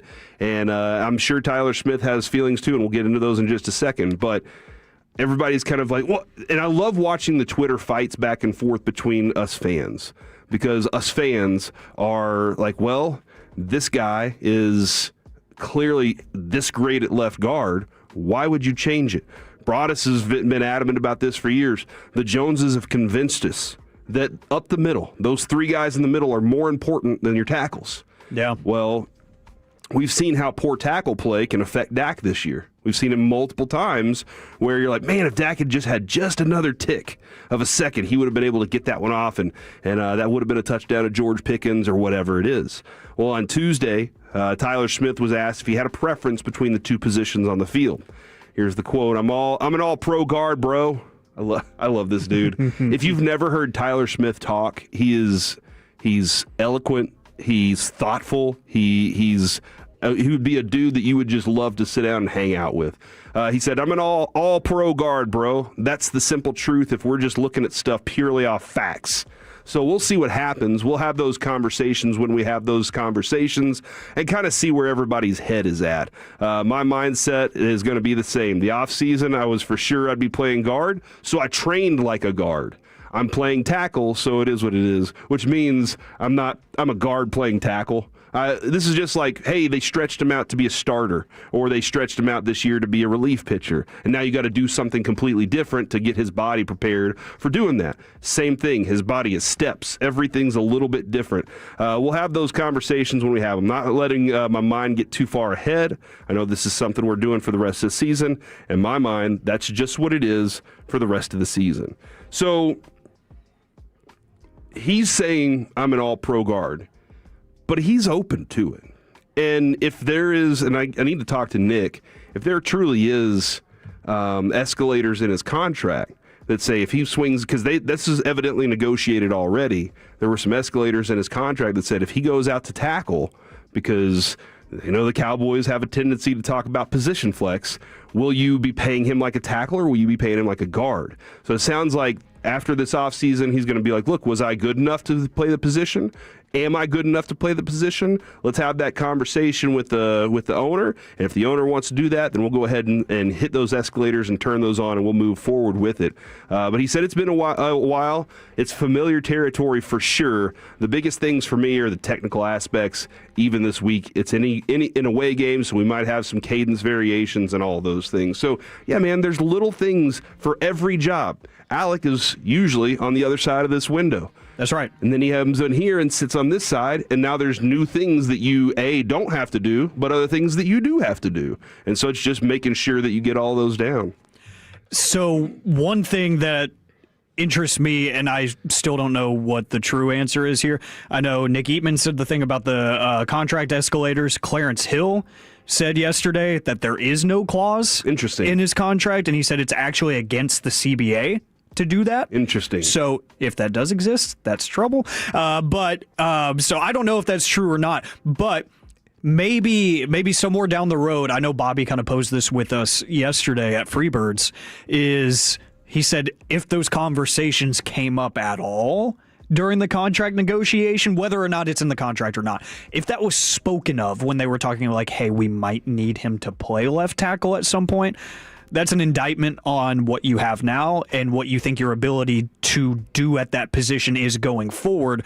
But it also signals that they probably plan on moving him full-time at some point. It's just a matter of when. I wholeheartedly disagree with it because, like you said, whenever you ask somebody to completely change their routine and the way that you go about your prep is different, the way that you actually play the position is different, because whenever you think about, let's just try to put it in terms of if I asked you to write left-handed for the rest of the show, you couldn't do it. That'd screw up everything. But if I gave you the amount of time that you have in training camp, if I gave you a month and I said, do it every day, just get it to where you can write 2 sentences, you could figure it out. Because you had time. So one, we're rushing him into this, and he's a Pro Bowler this year at the guard position, which I know it's a voting system, but 2, he's an All-Pro, that's what really matters when it comes to grading these people out and telling how really good they are. Is he's an All-Pro and the league respects him at that position as one of the best. And if you look at some of the metrics this year, he's one of the best run blockers in football, and I think that's because he is playing the interior, which I think the interior is the most important offensive line area for this scheme that Brian Schottenheimer and Clayton Adams are running when it comes to the run game. You're seeing a lot of inside zone from Javonte Williams and a lot of trap blocking and stuff like that, where he's being asked to move away from his run blocking set. He's having to flip. He's having to swing. So he's used to doing a lot of things that only guards are asked to do. But then when you think about the actual X's and O's of it, tackle versus guard is so different because guard, you have one person on either side of you to hopefully pick up your slack if something goes wrong. And it's very much facing the guy in front of you or facing the guy that if they stunt and they switch, whatever guy ends up right in front of you and putting their arms out towards you, that's who you block. You can be pretty square the whole time. Exactly. Yeah. You can keep your shoulders square, you can keep your feet square and try to win a power game. Whenever you're playing the outside at the tackle position, you're being asked to guess a lot. It's a lot more of a mental chess match that's going on because usually you're going against a better athlete on the edge. So somebody that's quicker, maybe not as strong as a defensive tackle, but they have more in their arsenal to beat you. I know it's an extreme example, but think about Myles Garrett. He can beat you with power. He can beat you with finesse. He can literally just run you over if he wants. Yeah. There are multiple players in the NFL that have more than one pass rush move or run block shedding move, a swim move, a chop, something. You're having to guess, are they going inside? Are they going outside? Are they going to use power? Are they going to bull rush? Or are they going to try to swat the hands? Are they going to swim? Are they going to finesse? You have to think about all of those things as soon as the ball is snapped, and you have to make a decision. And that's where the Nate Thomas experiment went wrong, was because he was guessing and completely missing and on some off reps. with Dak, too. And that's the conversation, too, is Dak sees something and says, this is the protection that's supposed to be there. Did the tackle get it right as well? And Nate Thomas and Dak weren't on the same page on a couple of those. I mean, you've seen them a couple of different times where it really has affected things. And also at the tackle position, you're going lateral and vertical at the same time a lot of times and hoping that the power rush that's coming at you, you're not off balance. So, yeah, there's a lot of things that he's going to have to learn. I'm very interested to see if he wants to make that switch. The Cowboys did this with Zach Martin and Larry Allen their entire careers. Will they, won't they? And ultimately they decided, hey, we really like him at that spot. We really like him being there. And it sounds like he likes being in that spot too because he knows what he is there. Hey, I'm going to make my career. I might be a Hall of Fame left guard if I, continue things on and with this team, if they were able to, go be famous again in other ways. Those are some things there, but we'll see how things go forward. Right now, I think as a Cowboys fan, just enjoy watching his process of relearning the left tackle position at this level. Alec, if you were going to put your radio career on hold, and go pursue something else, what do you think it would be? That's a tough question. Something that makes a good chunk of money because it would have to entice me to leave. Yeah. My son would want to be a Pokemon card designer. That would be awesome. He loves that a lot. You know what? I think I would go into some sort of creative writing. Okay. Whether it's like script writing and like producing for like animated shows and films and being a writer, or maybe a comedy writer, like on SNL or something. Like, I've always loved creative writing. So I think I would still be in the entertainment space, but if I was away from the bright lights, it would be writing. When I was in North Texas, I would every morning I would walk through to my journalism class and I would hear the TV and movie writing group in their class, like doing their stuff, doing their skits, and I was just like, damn, I'm so jealous. I should have done that. That's what I should have done. Little did I know AI was going to take over and the Hollywood executives would be like, why would we even pay writers anymore? But it sounds like so much fun to come in every day and just be like, all right, let's just crack jokes. Fortunately, we get to do this on this show, too. But Ben Simmons is angling for success in pro fishing, ladies and gentlemen. Hate that. He's working on getting healthy and having a comeback in basketball, but he said, you know what? I'm putting that on hold as he now wants to be a pro fisherman. 877-881-1053. What would you do if you decided, you know what? I'm putting my career on hold to go out there and do something else from the 972 hand model because you have a face for radio? Okay, I didn't know you were taking shots at us here. All right, I thought you were going to be a hand model is what I was thinking there. I don't know if I have sexy enough hands. My wife says I have nice hands, so I appreciate that on her part. Oh, but I don't know nice. do you have to have sexy hands to be a hand model, or like if you have a scar, can you be a hand model? Is that how it works? No scars? Hey, we have to be equal opportunity. Yeah.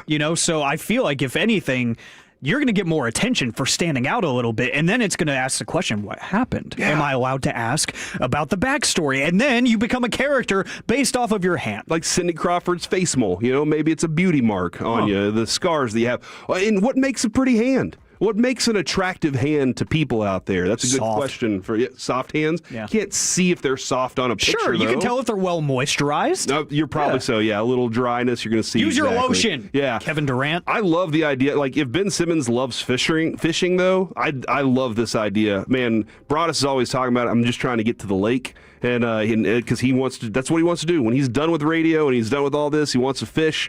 I get that, dude. I spent just hours with my grandfather fishing at Lake Ray Hubbard, all over DFW. I went fishing everywhere with him. And it's, for me, I love that. I know some people are like, this is boring and stupid. What are we doing on this lake? I'm going to throw up. I get it. I understand that for those people. From the 817, Sean's hands are too small to be a model. This is true. From the 321, people with nasty feet aren't feet models. Okay, that's a good point there. Valid. If all those corns you got growing on there, you can make a salad with all that, then yeah, I totally understand. Coming up next here on the KNC Masterpiece, we got a little game for you. We're going to play some Christmas this or that, but also the Pirates really have been the worst. Baseball Nuggets next on the Fan. Coming up in the next G-Bag Nation, we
This segment of The Fan is brought to you by Classic Chevrolet. If you're in the market to upgrade your vehicle, get to Classic Chevrolet in Grapevine. Back-to-back #1 Chevy dealership in the world. They got more new Chevys than anyone, all priced to sell. Visit ClassicChevrolet.com. This is Texas. This is Classic Chevrolet. Together, let's drive based on new Chevrolet registrations 2023 and 2024. Back here on the KNC Masterpiece on 105.3 The Fan, Corey Majors alongside Alec Medford. We have Carter Freeman working the video. This will be my last show ever with him working the videos. But we did have our last Tuesday tailgate yesterday as well. So it was nice. All these finalities with our friend Carter. We may never see him again. What? That's just the way life goes sometimes. Makes me Salute sad. to you, sir. We also have Jet running the boards for us today. So if you're like, who the hell is that guy? It's Jet. Say hello to him. He's be nice. He's a good kid. From the 214, my son just received his acceptance letter to Texas State. He is wanting to major in sports journalism and wants to work for the Fan or ESPN. Here's what I was told as I was graduating college. I reached out to somebody in radio and said, hey, do you have any thoughts on how to pursue a radio career? And he said, this industry is now built on string and paper cups. You should run away immediately and never try and be in radio. I was like, holy crap. Yeah. That is terrifying. And then I got a call from the Fan that was like, hey, would you like a job? And I was like, it's the dream. I love this job. I love this industry. It's tough. There's a lot of up and down with it. Yep. But I can honestly say, when I was given the choice between this or TV is very different. Very. And there's a lot more. The work is very different. I'm not going to say there's more work because our work is constant. It's a 24-hour day. Yep. Every day we wake up, that could be a segment. Just what happened in the morning. It could be. It literally could be a segment, funny or serious, something that's real. And so we try to bring that every day. But I just found I really enjoyed the interaction we get with the fans. That was the first thing I noticed the first show we ever did. All these people were texting, who the hell are you guys? And then they were like, I kind of like you guys. Some people didn't. Doesn't matter. You kind of get into it, learn it, love it. And so good luck to your son at Texas State. Hope he pursues the dream and is able to find a little piece of it because it's an absolute blast. And Alec is continuing to do that as well. I'm trying my best, and my biggest piece of advice to your son would be don't let the people who have been in the industry scare you away from doing it, because Jet can vouch for this at UTA. Lance Leguez, our radio professor, first day in class. I was in a weird spot because I already worked here when I started radio classes in college. So when he found that out and he pointed me out in class on the first day, he goes, Medford, heard a lot about you. You still got a lot of time to go to the right side of the communications industry, sales. And I was like, I'm committed to it. And he was like, good for you. You're a little dumb, but good for you. And yes, I am a little dumb, but I have a lot of fun at the same time too. So yeah, don't let people scare you away. I'll be honest. There was a time when had Lucy on the way, and life was kind of changing, and I was like, man, I got to start making money because I was a part timer at like 4 different jobs, and I said I got to start making money, and I reached out to the boss and was like, hey, I really like the Fan. I really like what the station does. I want to support it. Let me go into sales. And he said, can you give me some time, please? I'm trying to figure out a way to get you on. And I was like, oh, okay. So I just had to wait. And then so me and Kevin have finally kind of made it to our point. It didn't happen overnight. It doesn't happen that way. But if you put the work into it, I think things do end up working out for you. So and sales side of it, man, I think I've always said this. If you believe in something, you can sell it. And I believed in this station. And that's why I was like, I know I can sell this station. I know exactly who I'm talking to whenever I go do it. And fortunately, I'm on this side making a lot less money than the salespeople, but I appreciate them for what they do. Just imagine me. Yeah. All right, guys. So the congratulations to the Pittsburgh Pirates. Baseball nuggets, ladies and gentlemen, right here for you. The Pittsburgh Pirates. Yesterday, we reported they signed Ryan O'Hearn to a 2-year, $29 million deal with the Pirates' first multi-year deal since they signed Ivan Nova to a 3-year, $26 million deal in December of 2016. This is the first time that the Pirates have signed a free agent to a multi-year deal in 9 years. And that is why I'm like, yes, these dudes are the absolute. They went out there trying to be the worst.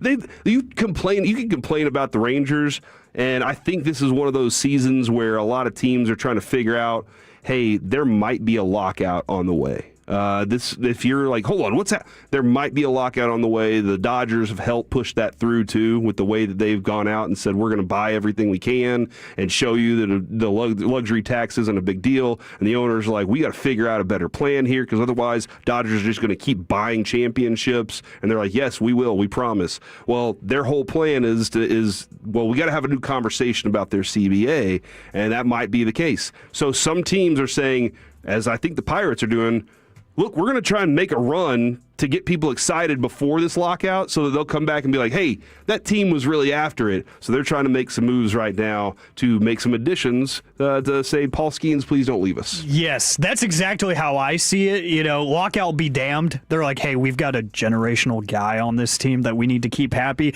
Because as you're seeing with DK Metcalf and previously George Pickens, going to Pittsburgh to start your career doesn't really do well for people. Yeah. So they have to do a lot to convince him. But no, they're making a run at this to try to at least look like they have an idea of what they want that team to look like in a competitive manner. We talked about it yesterday, how they made trades that added Brandon Lau from Tampa Bay, and they got a top 100 prospect from the Boston Red Sox, who has the best nickname in baseball, the Password, because his name is impossible to pronounce and spell. So they're doing things to stay competitive, and I've even seen some rumblings that they might be one of the favorites for Kazuma Okamoto, the Japanese slugger. Nice. So they've had multiple meetings with him already, and they've shown a lot of interest. So they look like a team that's a little bit tired of the jokes and a little bit tired of people disrespecting them and saying, hey, we've got one of the best athletes, one of the best pitchers in the game. We need to try to slowly start building this thing up. And in that second year leading into the lockout, potential lockout, I should say at this point, they could look really different. They could be a fringe wild card team in 2 years. They could be. Fringe. I'm not saying guaranteed, but fringe, where you say, hey, didn't they just stink 2 years ago? Like abysmal stink? And now they might be a wild card team. I just like it for the game. Yeah. And I like it for Pirates fans because outside of every fifth day on Skeens Day, they have nothing to really be excited about. Yeah. The other thing about that, too, so this is a team, the Seattle Mariners, who has traditionally not been, that good of a team. Yeah. They're like, hey, Eugenio Suarez, we would love to have you back. They're having those conversations right now because they saw the taste that the city got back last year. And I'm just kind of curious.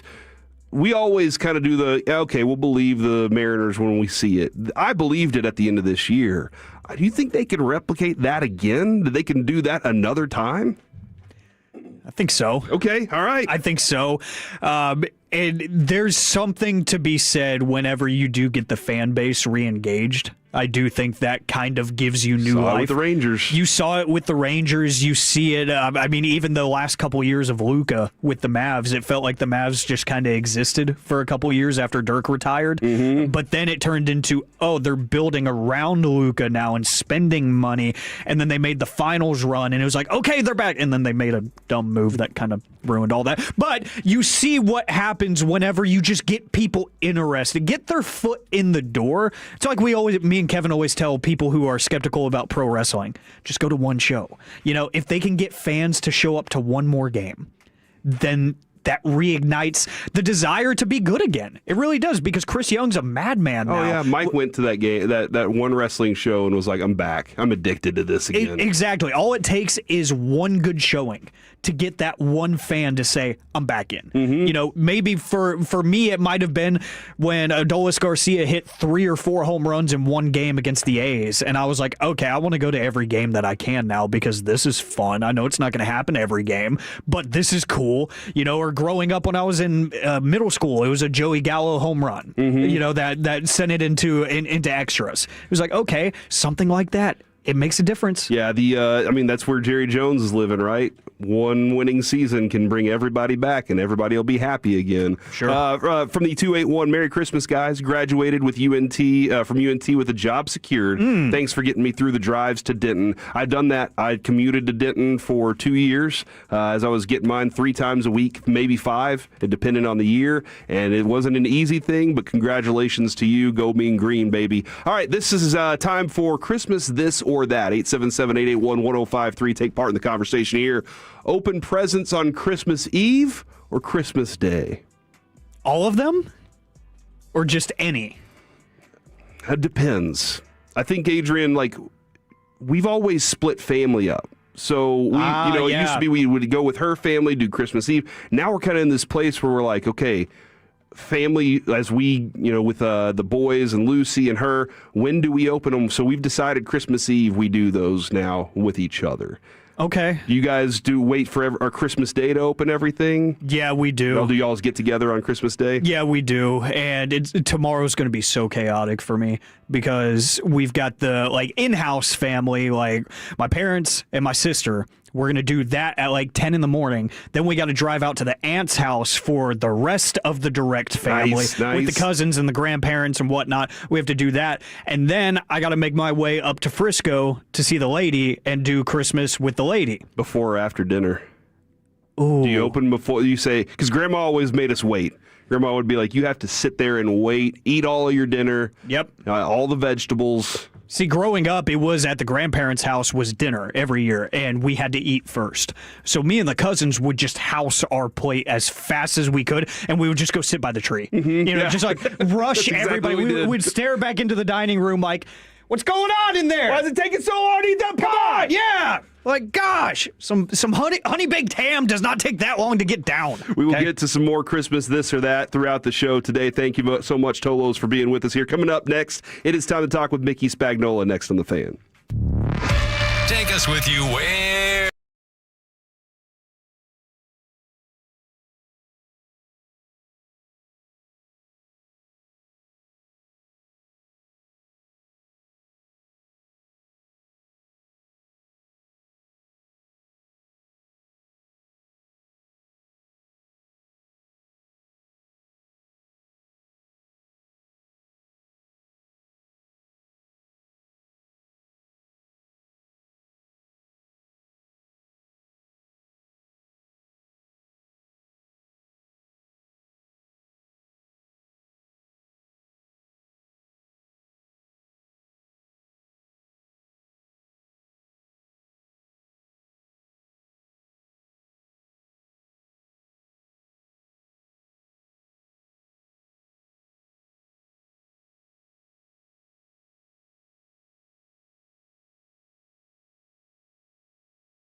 driven by our D&M Leasing Studios. It's the KNC Masterpiece on 105.3 The Fan. Back here on the KNC Masterpiece on 105.3 The Fan. Corey Majors alongside Alec Medford. Jet Nelson in studio as well, taking care of the boards, making sure we get everything rolling throughout the day. Merry Christmas to everybody out there as we got Christmas Eve upon us.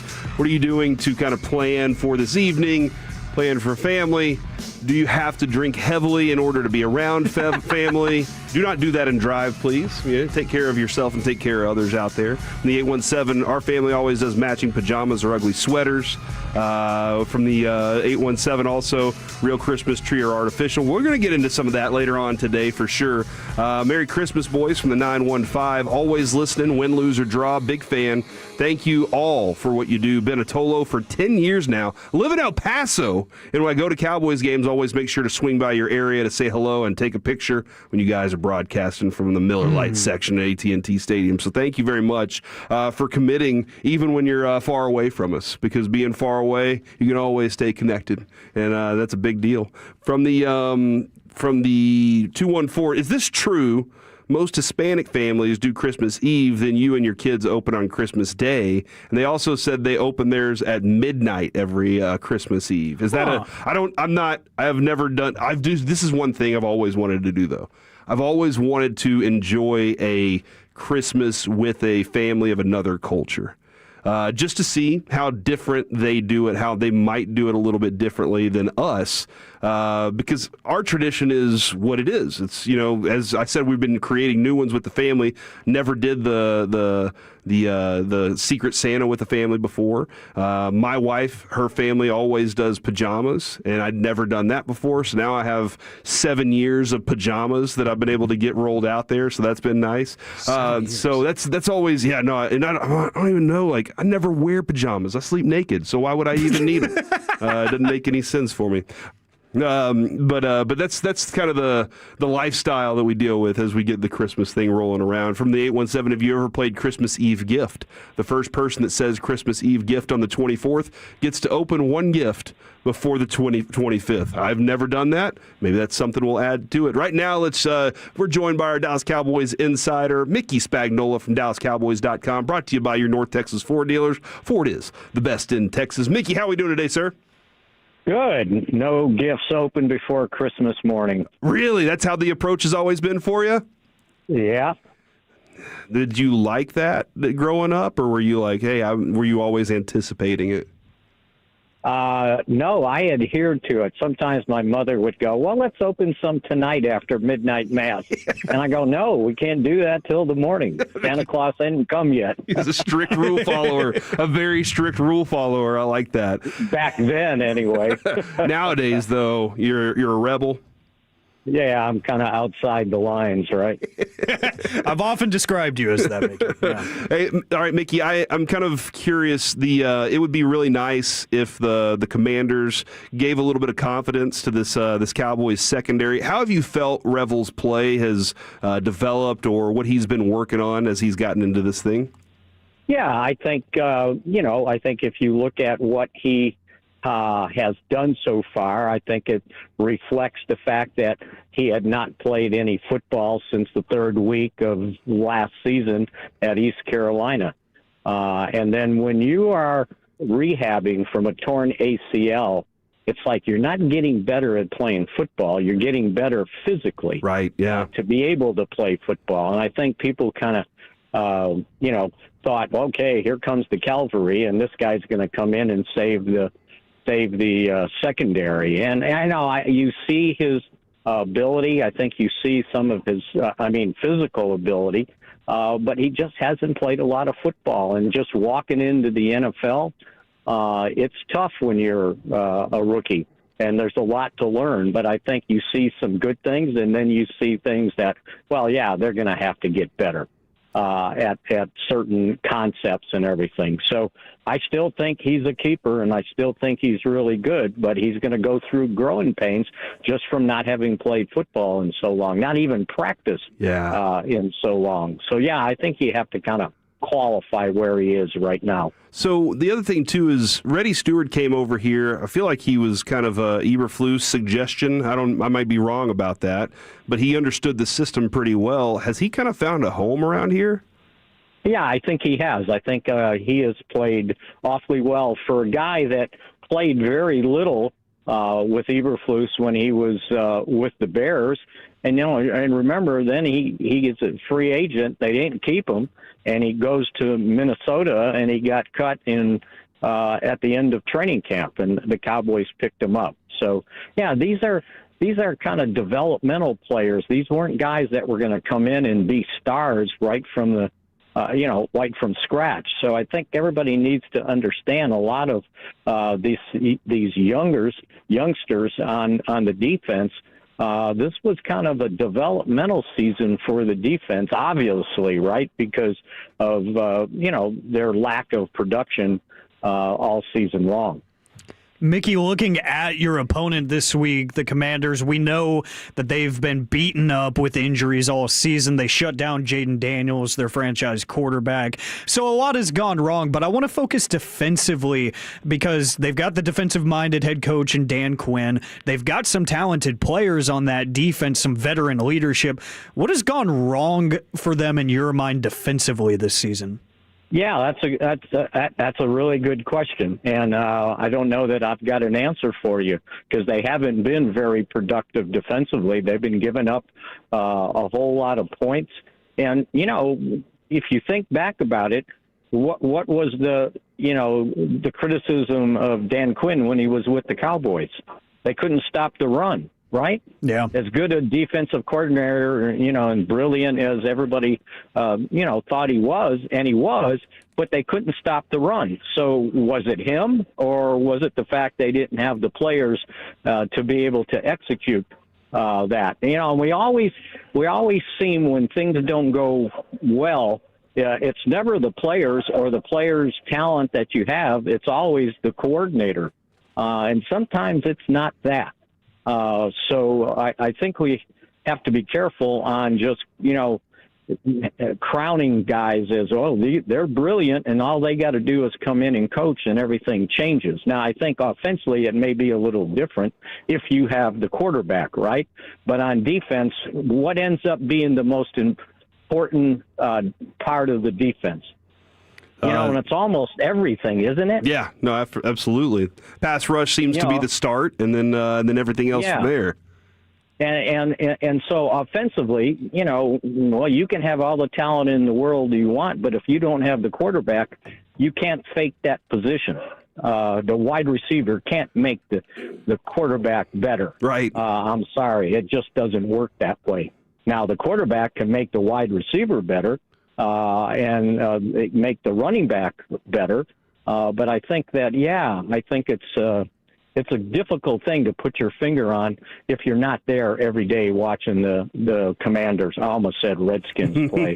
Well, I've heard it said. I heard Michael Strahan say it on the Fox pregame last week. He threw that out there, and he was like, "Oh my gosh," because he played in that. That was something, Mickey. When we had you on for Peace-a-thon, you told us some hilarious stories from that book, and we just absolutely ate it up. This rivalry, while it still exists, does it feel like there's something missing from it completely? And is it because it's maybe too homogenized or too politically correct? I don't know exactly what it is that just kind of feels like there's something missing from it. Like we can't go running around and talk about Cowboys and Indians, right? The way they used to back in the day. And there's no pranks being played amongst, teams and stuff like that. Yeah, because we're politically correct, right? We're taking the fun out of games, right? But, and here's the deal. I think that when both teams were good, then the rivalry really sprung open because one of the teams was taken away from something the other teams were used to having, like back in the early 70s when George Allen got to Washington and all of a sudden they beat the Cowboys for an NFC championship. And all of a sudden, the Cowboys thought it was their inalienable right to win the NFC, or at least go to the playoffs. And then here comes this guy, very brash and cocky, and he knocks them out of the playoffs. And so game on. And I think the other thing is, back then, you were playing this team twice a year, but you were playing with the same players every year. There was no free agency. Yeah. So the rivalry really sprung up because of, it was the same guys going up against each other. I can tell you stories from Drew Pearson telling me that, when they and Cliff Harris, when they played after they retired, they were playing charity football games, touch football against the former Washington players. And all of a sudden, they got real competitive, and, you're playing touch and someone knocks somebody down. And I remember Cliff saying, he turned around and goes, "Oh, you want to go? You want to play like that?" And they were still at each other's throats, right? So it was things like that, because you played the same people all the time, that I think created that rivalry. And now with free agency, it's not the same guys playing against each other twice a year, not the same coaches. I mean, the coaches back then were about all the same. Now, Washington changed coaches pretty regularly, but it was Landry for 29 years, right? Yeah, that's for sure. And so I think that's what caused some of the rivalry to be so heated and emotional when those teams played. Mickey, do you think this is a unique opportunity against the Commanders, against an offense that we know is going to be tough to watch because we don't know who is going to play at quarterback for them and the litany of injuries that they have? Do you think this is a chance and we might see Matt Eberflus kind of experiment with some different looks and stuff? Because I know for a couple plays it felt like he tried on Sunday. There was a couple looks that I saw Donovan Ezeraku lining up like a traditional linebacker to try to get Kenny Clark open and stuff. Do you think maybe we see more experimentation just because that offense might not have much success anyways? Yeah, I think that they'll continue to do it, but again, it's got to work, right? We're calling for blitzes, and I saw them blitzing, right? But I also saw the blitz getting picked up. So, are you going to continue to bang your head against the wall and think you're going to win? So I think there's a lot to that because, and I don't want to use Corey's famous words, but blitzing's not the big answer to fixing a defense, right? Yeah. You got to know how to blitz. You got to be successful blitzing. And I think that, he did try. I did see Ezeraku standing up almost like a middle linebacker in some of those passing down type things. And, yeah, I can see, continuing to try to do that. But remember, we're talking about a young guy that's, hadn't played much NFL football. He's a rookie.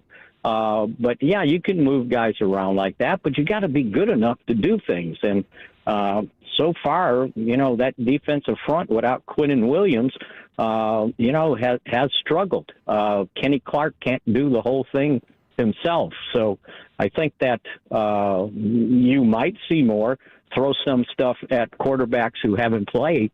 I think I'd looked up, I think Josh Johnson had thrown maybe 5 passes all season long. Let's go. And I think Driscoll's only played 1 game in 3 years. Nice. Wow. So, yeah, that's what they're facing right now. Because when you're the backup quarterback, you rarely get any snaps in practice other than running the scout team, right?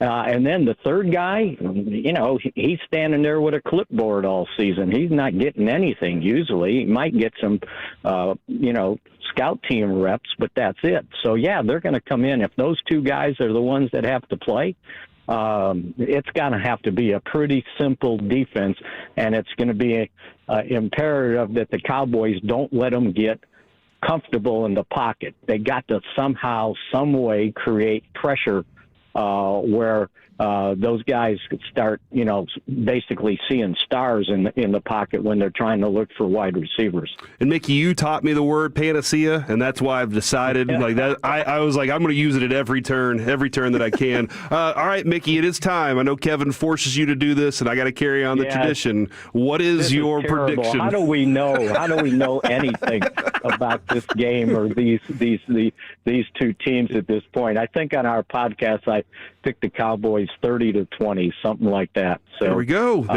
And I don't know if I have confidence either team can reach those point totals, but it just sounded like a good pick, right? Hey, it's I was gonna jack around with it and say, well, this is the year 2025, and this is the date 25, and I said, okay, I'm going to pick a tie, 25-25. Two right? ties. Play with it, Two right? ties in a season would be so amazing. Well, in the worst way. Only the Cowboys in its 17-game season could figure out how to potentially be 500, right? That would be so wild, so wild. Well, Mickey, thank you very much for your time, and Merry Christmas to you, man.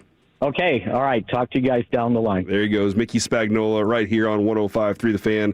By the way, Josh Johnson, 1-8 as a starting quarterback in his 10-year NFL career. Is that good? 17 career interceptions. So this could be fun for Cowboys fans. From the 716, Merry Christmas, guys. Been a Tolo for 2 years since I got to Texas. Thank you for all that you do. Thank you very much to all the Tolos out there. I want y'all to have a happy holiday. I do say happy holiday because Christmas and you got New Year's. You got so much going on here. I just try and bring it all together because you could be enjoying all of them. And I want you to. That's actually what we want. Coming up next here on the KNC Masterpiece, it is time for AM on the FM. We got the question of the day, plus choose your own path. I got 3 stories you're going to choose from next on The Fan. Our goal is to have you winning every sports debate with your buds. We'll do the homework. You just listen and enjoy. Turn it on and leave it on. The Fan and our Odyssey, iHeartRadio, or TuneIn apps. Hey everybody, it's Corey here, and right now the Chevy Red Tag event is happening at Platinum Chevrolet. 2026 Traverse in stock, up to $4,000 off MSRP. The 2026 Trax ready, here, going under the tree. Make sure somebody has it tomorrow. 2025 Tahoe, $7,000 off MSRP. And you know what? I'm going to go ahead and reestablish this for the world. You can go in, pound your fist on the table, and demand to see GM Justin Rudd, and he's going to be happy to serve you because that's what he loves. He loves seeing the Tolos come in there and get their dream truck, car, or SUV. And I sent Kevin in there years ago, and he said, you know what? I love this place so much, I'm buying more. And that's what you should do. Family, they're family operated with the Gilchrist family, so take care of them, and they'll take care of you. Clear upfront pricing. The price you see online is the price you're going to pay. Shop online. Let them deliver your new Chevrolet. Visit PlatinumChevyTexas.com. Drive a little further to save a lot more. Chevrolet, together let's drive. Guys, thanks for helping me carry my Christmas tree. Zoe, this thing weighs a ton. Drewski, lift with your legs, man. Santa! Did you get my letter? He's talking to you, Bridges. I'm not. Of course he did. Right, Santa? You know, my elf Drewski here, he handles the nice list. An elf? I'm 6'3". What everyone wants is iPhone 17. And at T-Mobile, you can get it on them. That center stage front camera is amazing for group selfies. Right, Mrs. Claus? I'm Mrs. Claus's much younger sister. And at T-Mobile, there's no trade-in needed when you switch. So you can keep your old phone. Or give it as a gift. And the best part, you can make the switch to T-Mobile from your phone in just 15 minutes. Guys, my side of the tree is slipping. Timber! The holidays are better at T-Mobile. Switch in just 15 minutes and get iPhone 17 on us with no trade-in needed. With 24 monthly bill credits for well-qualified customers plus tax and $35 device connection charge. Credits end and balance due if you pay off early or cancel. Finance agreement 256 gigs, $830. Eligible port in a new line. $100 plus a month plan with auto pay plus taxes and fees required. Check out in 15 minutes or less per line. Visit T-Mobile.com. 1-877 Cars for Kids. Hurry! It's our last chance to donate for 2025. Ready to get rid of that old car? Donate it to Cars for Kids. Call 1-877 Cars for Kids to reach a friendly live agent. Donation's super easy, and your car can be picked up as soon as tomorrow. Call us now, 1-877 Cars for Kids. 1-877 Cars for Kids. Donate your card today. Hurry! It's our last chance to donate for 2025. 'Tis the season, and Quick Trip is turning your phone into the gift that keeps on giving and giving and giving with QT's Holidays. From now till the end of the season, when you open the QT app, you'll automatically get one free gift per day. We're talking classic QT treats like coffee, pizza, or donuts, ready to make your taste buds sing carols of joy. Plus exclusive deals from your favorite brands. With a new surprise waiting for you every day, your phone will be stuffed with more treats than your stocking. QT's Holidays. Open the QT app for your daily gift. Mark, I've heard you guys say don't get hurt twice. What does that mean? Don't get hurt twice means you've already been in a car wreck. You've been hurt once. Don't make a decision where you're going to get hurt again. And that decision could be going at it on your own without a lawyer. It could be choosing the wrong lawyer. It could be going too long without getting health care. Give us a call. Don't get hurt twice. When you get a call from the insurance company, just tell them your lawyers are Frankel and Frankel. They've got my number. That's 214 or 817-333-3333. Franklin Frankel, attorneys you can trust. Principal office, Dallas, Texas. You like saving money, right? We all do. That's why Allstate just lowered the price of car insurance. Not, but wait, there's a catch. Lower. Actually lower. So if you're shopping around or just want to see how much you could save, check Allstate first for a new lower auto rate that could save you hundreds. You're in good hands with Allstate. Not available in every state. Only applicable for new auto insurance business. Rates will vary by several factors, including how you purchase the policy. Potential savings vary. Allstate North American Insurance Company and Affiliates, Northbrook, Illinois. I know that hiring can be challenging. You sort through tons of resumes and you get too many so-so applicants. You're just waiting for someone to match your role perfectly. Well, now, there's a place where you can meet them fast. ZipRecruiter. Need to hire right away. Start your search for strong candidates. The right fit awaits. Build your team. Build it sooner. Meet your match on ZipRecruiter. Just head to ZipRecruiter.com/free right now to try it for free. And you're on your way to meeting your match. 4 out of 5 employers who post on ZipRecruiter get a quality candidate within the first day. So try it now. Go to ZipRecruiter.com/free. Once again, that's ZipRecruiter.com/free. Meet your match on ZipRecruiter. Try it free. Becoming mostly sunny this afternoon with a high 78. Brought to you by AmericanEagle.com. At AmericanEagle.com, we believe technology can transform your business. As experts in web design, development, and digital marketing, we bring passion to every project. Achieve digital transformation at AmericanEagle.com. This segment of The Fan is brought to you by Kalshi. Trade anything on Kalshi.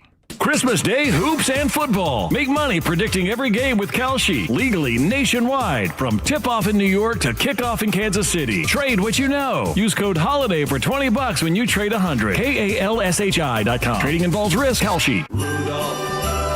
This segment of the KNC Masterpiece is brought to you by the personal injury lawyers Frankel and Frankel. If you have been injured in a car or truck wreck, call Frankel first, 214 or 817-333-3333.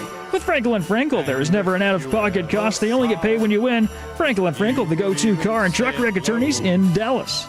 Back here on the KNC Masterpiece on 105.3 The Fan, the Commanders are going to be starting Josh Johnson, it appears. They're also signing Sam Hartman to the active roster to be the emergency third quarterback. So that's their super secret plan, it appears. Right now, it is time for AM on the FM.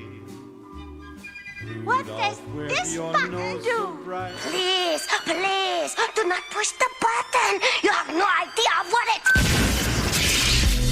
Alec, you be quiet. Alec, that was awful. 1 for Alec, 0 for Peyton. Don't you dare touch that dial. Don't you dare do it. It is time for AM on the FM. My name is Alec Medford, the man that they call the Pride of Mansfield, Texas. Yeah. 877-881-1053. That is the Frankel and Frankel Injury Attorneys text line to answer today's question of the day. Plus, Corey, you get to choose our own path for what story we're going to talk about. Would you like to know how much the McAllister family's 10-pie, $122.50 pizza order in Home Alone would cost today? Would you like to hear about a Massachusetts town that is at war with Dunkin' Donuts over a donut smell? Or a pet cat that was missing for 443 days? That's fascinating. First off, the Home Alone house last night, we watched Vacation and accidentally watched Four Christmases. My middle kid wanted to watch. Well, so what happened was it was on Prime. And it just rolled into the next movie. My other kid, he wanted to watch Home Alone, but then he left the room, so we just watched Four Christmases. So I want to do that in just a second. I'm sorry. Laramie Tunsil and Deron Payne unlikely to play on Thursday. And Nick Ballore will not play. So both Payne and Tunsil did not practice this week. Those are some key starters for the Commanders. Jeez. Is anybody going to show up and play? Somebody wants that paycheck. All right? If you get a call from an unknown number today that's from the nation's capital area code, you might want to answer it because that could be generational money waiting for you because it sounds like they need help. So this game is hopefully going to be a get right game, even though there is nothing left to really play for. Yeah. But hey, maybe there will be a ton of points scored by Dak, George Pickens, CeeDee Lamb, and Javonte. Who knows? Maybe it'll just be fun to watch because it's so bad. But, we do have the festivities going on right here. Yes, on Christmas Day on 105.3 The Fan. So it's going to be kind of cool, honestly, tuning in to hear live local coverage on a holiday of that stature. It's going to be kind of fun. I'm actually looking forward to that.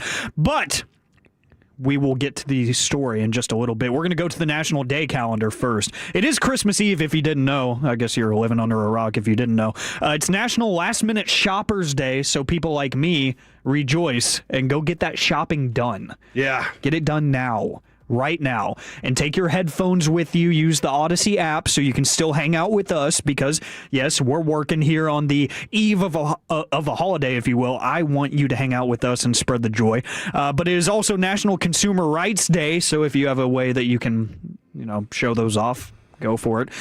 Is this like calling in to customer service and demanding your money back for something? Is that like consumer rights? This is actually from India. Okay. So, I just wanted to throw that out there. Gotcha. It was their creation that people celebrate here now. All right. Consumers hold the most power in buying and selling of goods, so you need to make sure that you are not taken advantage of when you are doing just that. It's also National Eggnog Day. Ooh. We will get into eggnog versus hot chocolate at 12:40 as part of this or that because that conversation is destined to happen. We are divisive today. Yes, we are. That's going to be it's going to be mutiny. Divide the country. Oh, and rule it. Topical. That's our plan. Okay. Be a Christmas. That's Corey's plan. He's the one that planned that, not me. I'm just going along for the ride. But we're not actually going to base the question of the day off of any national holiday. I just want to get those out of the way. I was listening to some music on the way in. And I will admit it was one of my regular playlists, so it comprised of some R&B, and then like a Future song came on, and I was like, this feels a little too aggressive on Christmas Eve.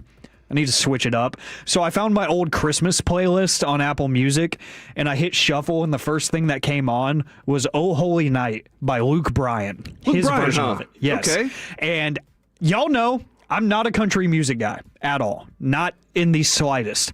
But his Christmas album is fantastic. You like it? It is so good. And I just love Christmas music in general. So I want to know, what is your favorite Christmas tune, your favorite Christmas song of all time? 877-881-1053, because there are so many good ones. And there's been some great remakes as well. Like I say, all of Ariana Grande's remakes of the classic Christmas songs that she's done, fantastic. All right, so I used to not be a fan of Ariana Grande. The pop scene that she was in, I was just not a fan of. That's fair, yeah. And then I watched Wicked, and then I watched like a live production of it that they did, and I was like, dude, that woman can sing. Like her and Cynthia Erivo can absolutely wail when they put a microphone in front of them. It was amazing. So I have a lot more respect, and Adrian has turned on more of her Ariana Grande Christmas album stuff. She likes that too. Adrian's the one that gets me into Christmas music when it comes around. So that's it's really her fault because otherwise I'd just be like leaving on the fan and I would just listen to that. That's how I would do it. But I will say, for me, Christmas starts Christmas music starts for me when I play the old 97s album. Yes, very good. The old 97s Christmas album is one of those. It's very in their style. It's exactly what their music is. And as soon as I decide it's time, I play that in the car. And now the whole family knows that we're all going to listen to Christmas music until Christmas Day. That's everybody knows. Okay, Dad has turned on this album. We're going to hear this full album, and then he's going to find playlists, and we're going to listen to it that way. I like that. I like that there is one specific moment where everybody's like, okay, no more. We're leaning in. I like that. For me, it's usually Thanksgiving Day is when I'll start playing someone. I'm like driving to the family get together or whatever. I'm like, I might sprinkle a few songs in here and there. I can't bring myself to do it before Thanksgiving because I just feel like we're skipping a holiday at that point. That and two, there's only so many Christmas songs. Now, I did find some lo-fi Christmas beats this year, so that's been nice. That blew my mind when you told me about that this morning. Like, I love lo-fi stuff, and I went through a huge phase of that.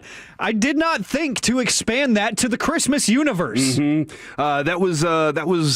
That was something that when I found that this year, I was like, oh, I can run with this to kind of have it in. But there's only so many songs, and I feel like once I've heard them like, oh my gosh, Bing Crosby, guess what, dude? I appreciate that you made all the songs. I've heard them all already. So that's why I like to have it in a tighter window. From the 951, The Drifters' White Christmas.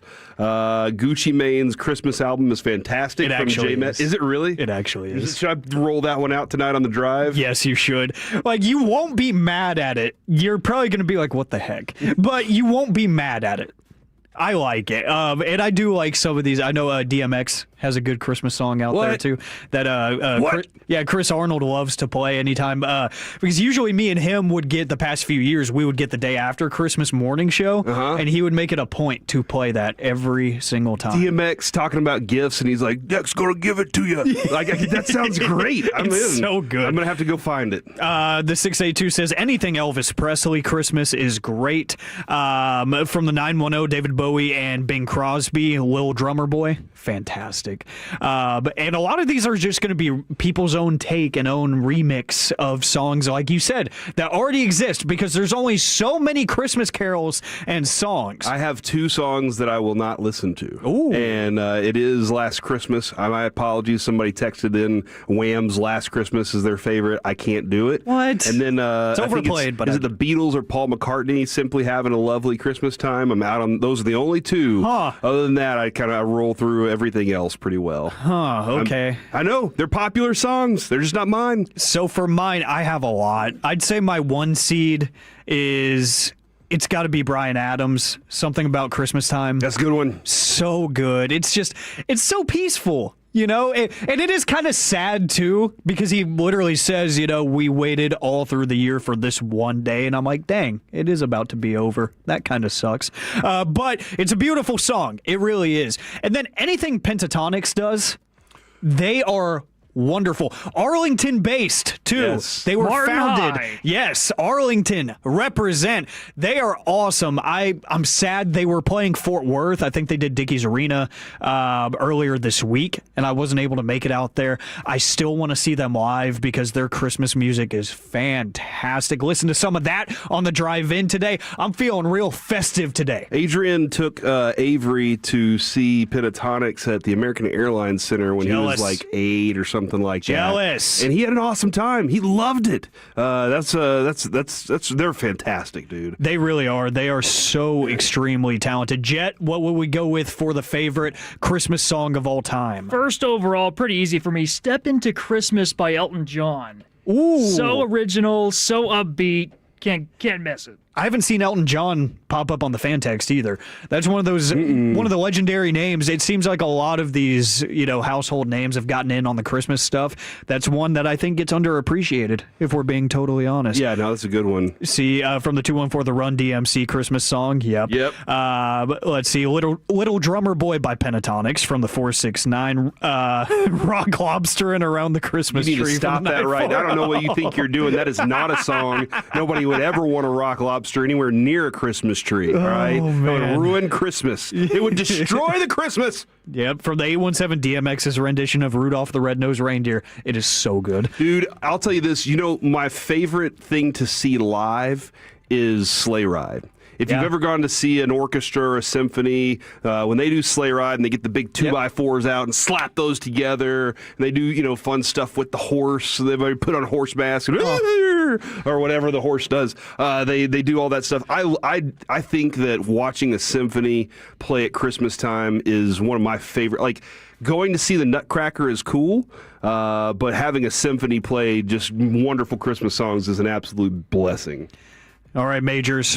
What store do we want? Do we want the McAllister? Let's go with the pizzas. Let's go with the pizzas. So, if you remember that in Home Alone, they had a pizza order that they made that was comprised of 10 pies from the local pizzeria, Little Nero's, and the bill was $122.50. So, honestly, if you do that math, it's not too bad. What would it cost in today's money, considering inflation and all that great stuff? This order, if you were actually to go and get the order breakdown here, was 7 sausage and green olive pies, 2 pepperoni pies, 1 plain. What do you think the total without tax right was? now? Yes, right now. And you said how many pizzas it is again? 10 total. 10 total. 7 sausage and green olive pies, 2 pepperoni, 1 plain. $450. Okay, that's a lot. Total without tax is $188.50. That doesn't seem bad. With tax, $205.50. See the taxes, bro. You're right around $80 more. Yeah. Which is disappointing, but that would be amazing. I do love the home cooking and everything for Christmas, but dude, I could tear up some pizza on Christmas Day. Pizzas honestly, are fantastic. Especially now that we have football going on.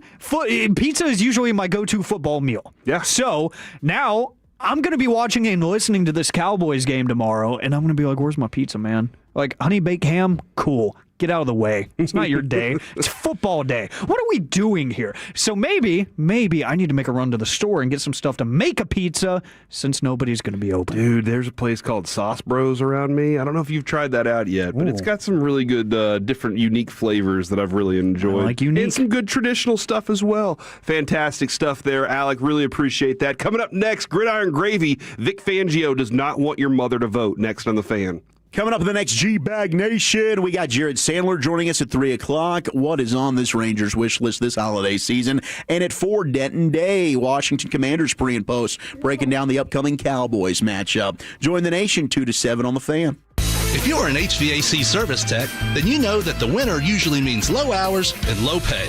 Well, not anymore. I'm Jeff Stewart with Reliant Air Conditioning, and we're now offering huge sign-on bonuses for qualified service technicians. Our techs enjoy top pay, in-house training, and steady work year-round, even in the winter. At Reliant Air Conditioning, we provide comfort to homeowners who don't want to be taken advantage of. So our techs don't have sales quotas, and you'll never be pressured to sell new equipment when a simple repair will do. And if you're tired of working for private equity groups that prioritize profits over people, we're proud to be family-owned and operated, and we've been gimmick-free since '83. To see how large of a sign-on bonus you qualify for, call us at 877-YOUR-HERO or apply online at ReliantAirConditioning.com and come join a family-owned company that still believes in taking care of its people. We look forward to speaking with you. Reliant Air Conditioning. Call 877-YOUR-HERO. RJ Choppy here. Hair thinning can change how you look and feel. I know because I'm one of Dr. Mark Bashara's actual patients. What makes him different is his bio-enhanced robotic hair restoration using advanced robotics and your body's own natural growth factors to help your hair grow stronger, thicker, more naturally without a linear scar and only 2 or 3 days of downtime. Perform the first robotic hair transplant in Texas, one of only 500 surgeons worldwide, board certified in hair restoration, over 3 million grafts. Mark Bashara, MD.com. Mark Bashara, MD.com. Hellsberg gifts checked off the list. Now, time for wrapping. Earrings for mom. A gold bracelet to match the rings Danielle wears every day. And for dad, a new watch, because we all know he needs one. All right, this is going to be a good one. Our favorite things for your favorite people. Shop in store at Hellsberg.com for up to 50% off. From military life to a rewarding career in IT, kickstart your new journey in a matter of months in the fields of IT and cybersecurity, including AI. Learn more at mycomputercareer.edu/CWP. Financial aid is available for qualified students, including VA benefits. Taco Bueno is proud to be the official taco of the Dallas Cowboys. Kick off each game day this season by getting your own free crispy or soft beef taco.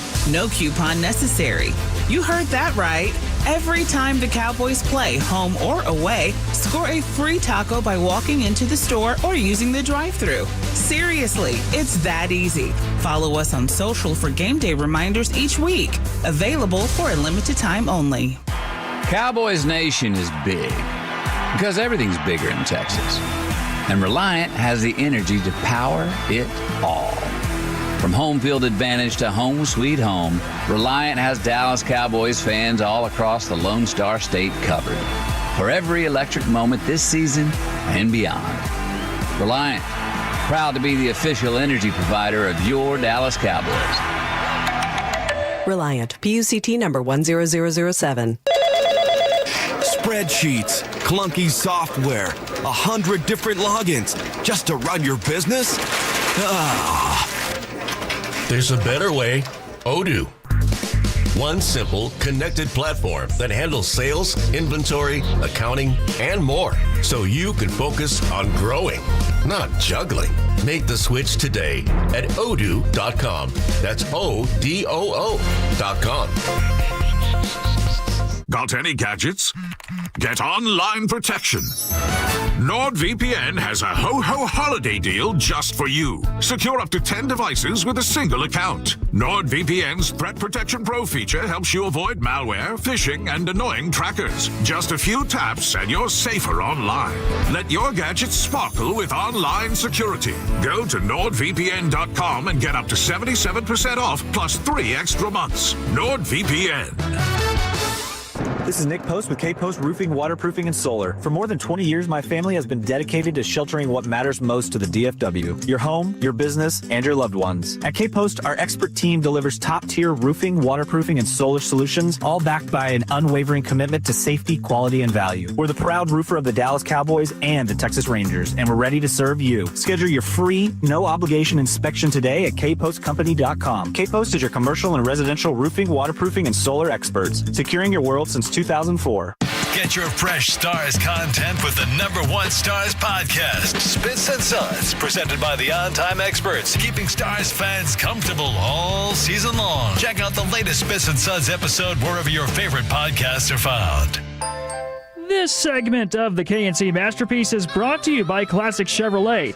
If you are in the market to upgrade your vehicle, get to Classic Chevrolet in Grapevine. Back-to-back #1 Chevy dealership in the world. They got more new Chevys than anyone, all priced to sell. Visit ClassicChevrolet.com. This is Texas. This is Classic Chevrolet. Together, let's drive based on new Chevrolet registrations 2023 and 2024. Back here on the KNC Masterpiece on 105.3 The Fan, hoping you're having a good Christmas Eve setup as we get things rolling here today. Are you out and about right now? Are you working? Are you out there Amazon driving or UPS driving, FedExing, Uber driving, dropping off? Or are you shopping, last-minute shopping? Let us know, 877-881-1053. Love to hear from you. And we are here for you today.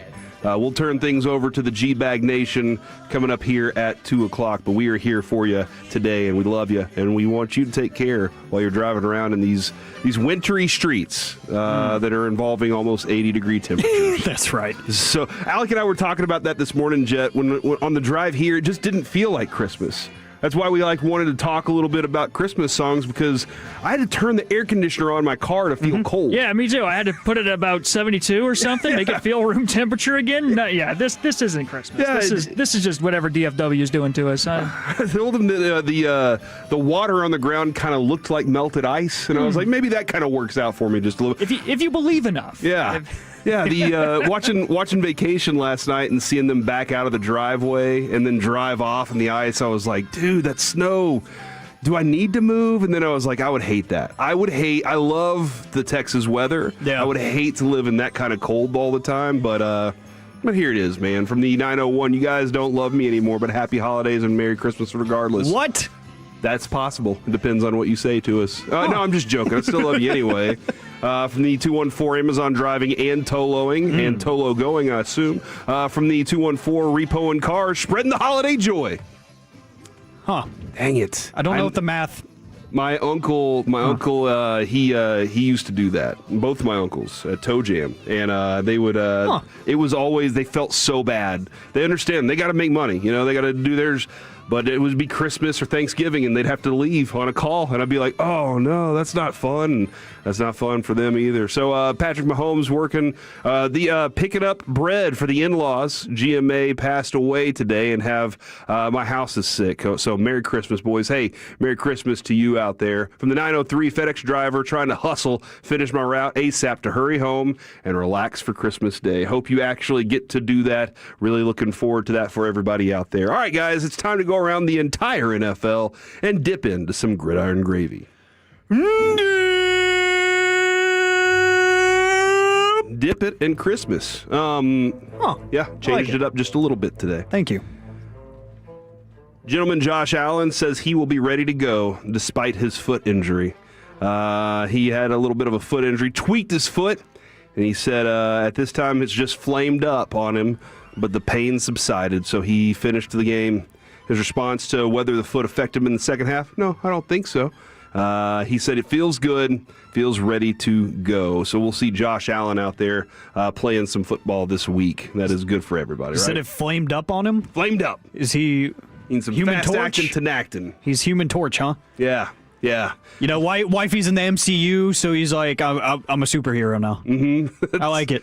Flamed up. Flame on! I do wonder, because he's actually a pretty good actor.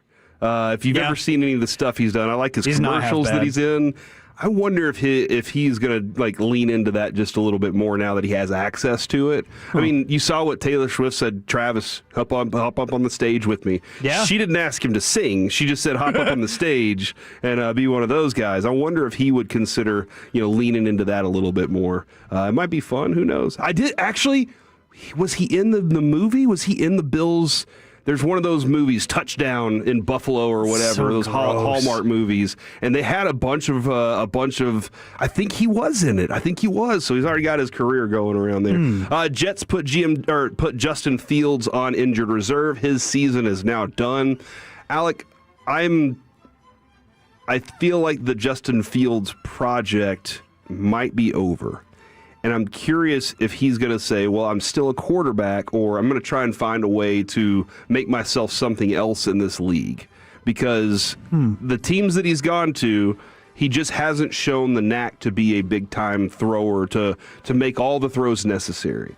He has inconsistency at the position. The dude can burn once he takes off running, but it's all the ability to see the defense and play the quarterback position. And I don't think I think this might become a point. He had a 2-year, $40 million contract in March. It could be a costly mistake, but Fields is going to be back next year, but the Jets are on the hook for at least $10 million either way. The Tim Tebow route, huh? Make yourself into a tight end or something? Yeah. Because he is a gifted athlete. He really is. You look at him, especially out of the pads, it's like, yeah, that's an athlete right there. He's quick. He's got the reaction whenever he is carrying the football. Like, he has the vision. He doesn't have the vision to be a passer in the NFL, but I do think that someone would take the risk on him. If the Jaguars weren't actually good this year, I would say the Jaguars would take the risk on him and say, hey, yeah, come play running back or something. But there would be one of those teams out there that says, maybe we try it in training camp at the preseason or something, just to say we tried to give you a second life. And then he goes on to do YouTube or something, and he's like, or maybe he's training and he's doing these, celebrity events and stuff, and he's getting paid that way because he is a gifted athlete. But I think his NFL career as a playing quarterback, a starting quarterback in the NFL is done.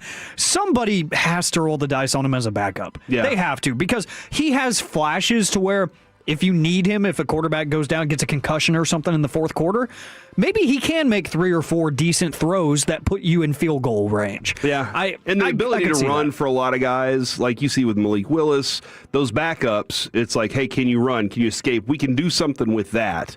We just need to get by in a game. We can build a game playing around a runner. For one game, but it's not necessarily going to be the thing that we can do every single week. In the least surprising development of the month, the NFL upheld the 2-game suspension for DK Metcalf. His punishment flowed from his interaction with a fan during Sunday's loss, and the determination bypassed the usual hearing officer process, delegated the appeal to the commissioner of his designee, and that turned out to be former NFL coach Chris Palmer reportedly handled it. And so they say, hey, yep, this is going to be upheld, and that is going to be very costly to DK Metcalf. But, man, as we've discussed, you just can't do that. You just cannot go swat at somebody. Just ignore them. Move on.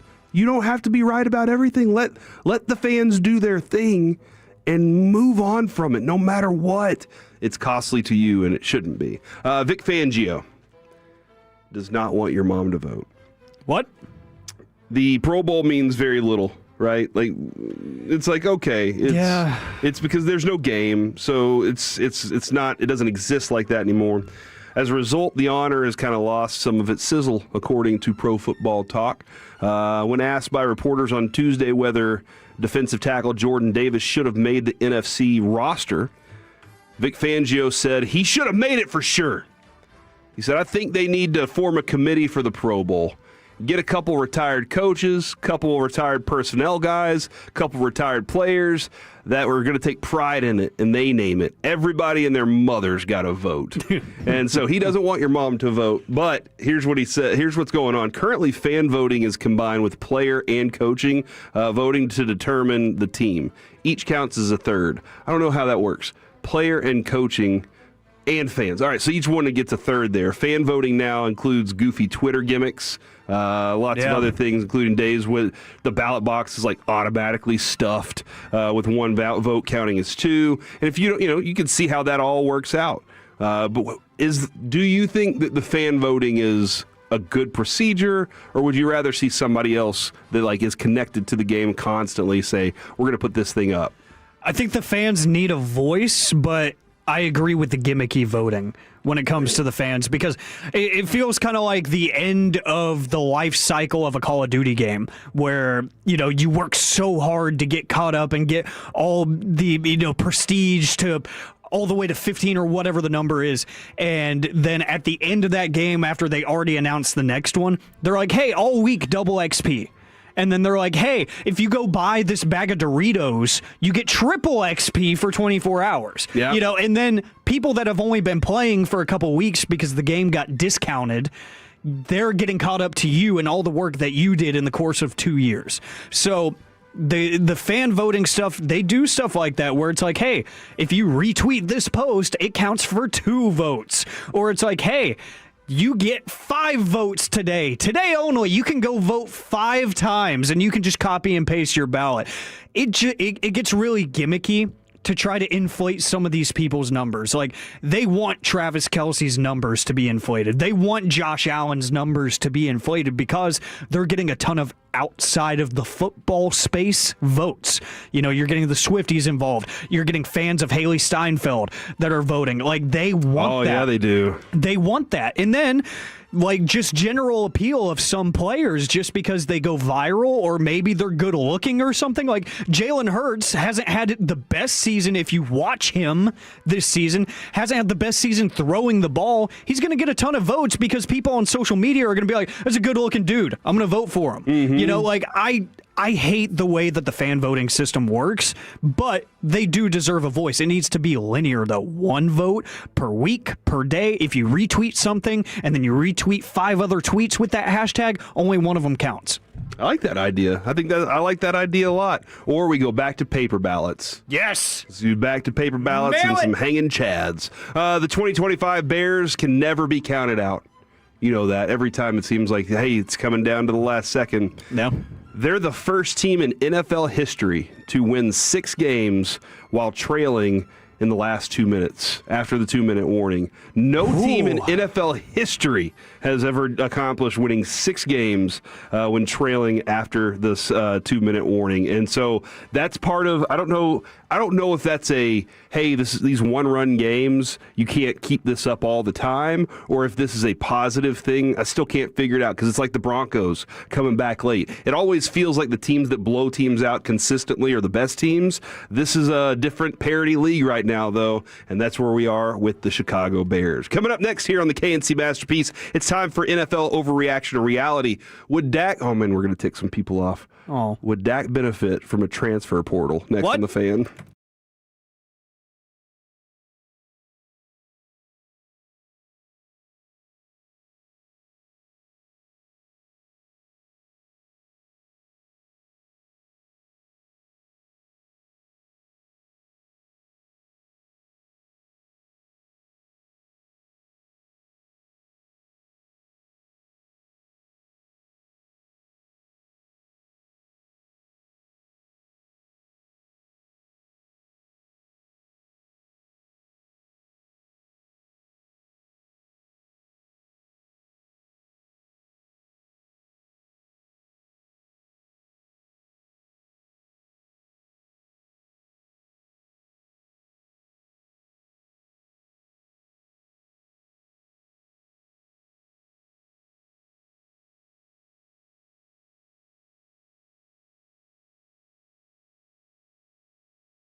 Do you ever click on the live stream just to kind of see what's going on TikTok or the Instagram to just, see what their story is all about? Can that get you in trouble? All right, guys, so we dive in a little bit here on some NFL overreaction or reality. Merry Christmas to everybody out there. Happy holidays to the people that are going to be taking this entire stretch and enjoying the new year. This is always a stressful time for me as a father because my middle kid's birthday is the 30th. Ooh. And then my oldest kid's birthday is the 1st. So... Yes, there was, and if you're asking, I asked Adrian to prom in March. Okay, in you high beat me school. to it. March 22nd was, I think, no, that was our first date. And then I asked her to marry me it was March 23rd. March 23rd. My dad's birthday. I asked her to marry me on March 23rd many, many years ago at Union Station in downtown Dallas, where I was concerned that somebody was going to steal the ring, and I heard somebody clapping behind me, and I was like, I didn't invite anybody out here.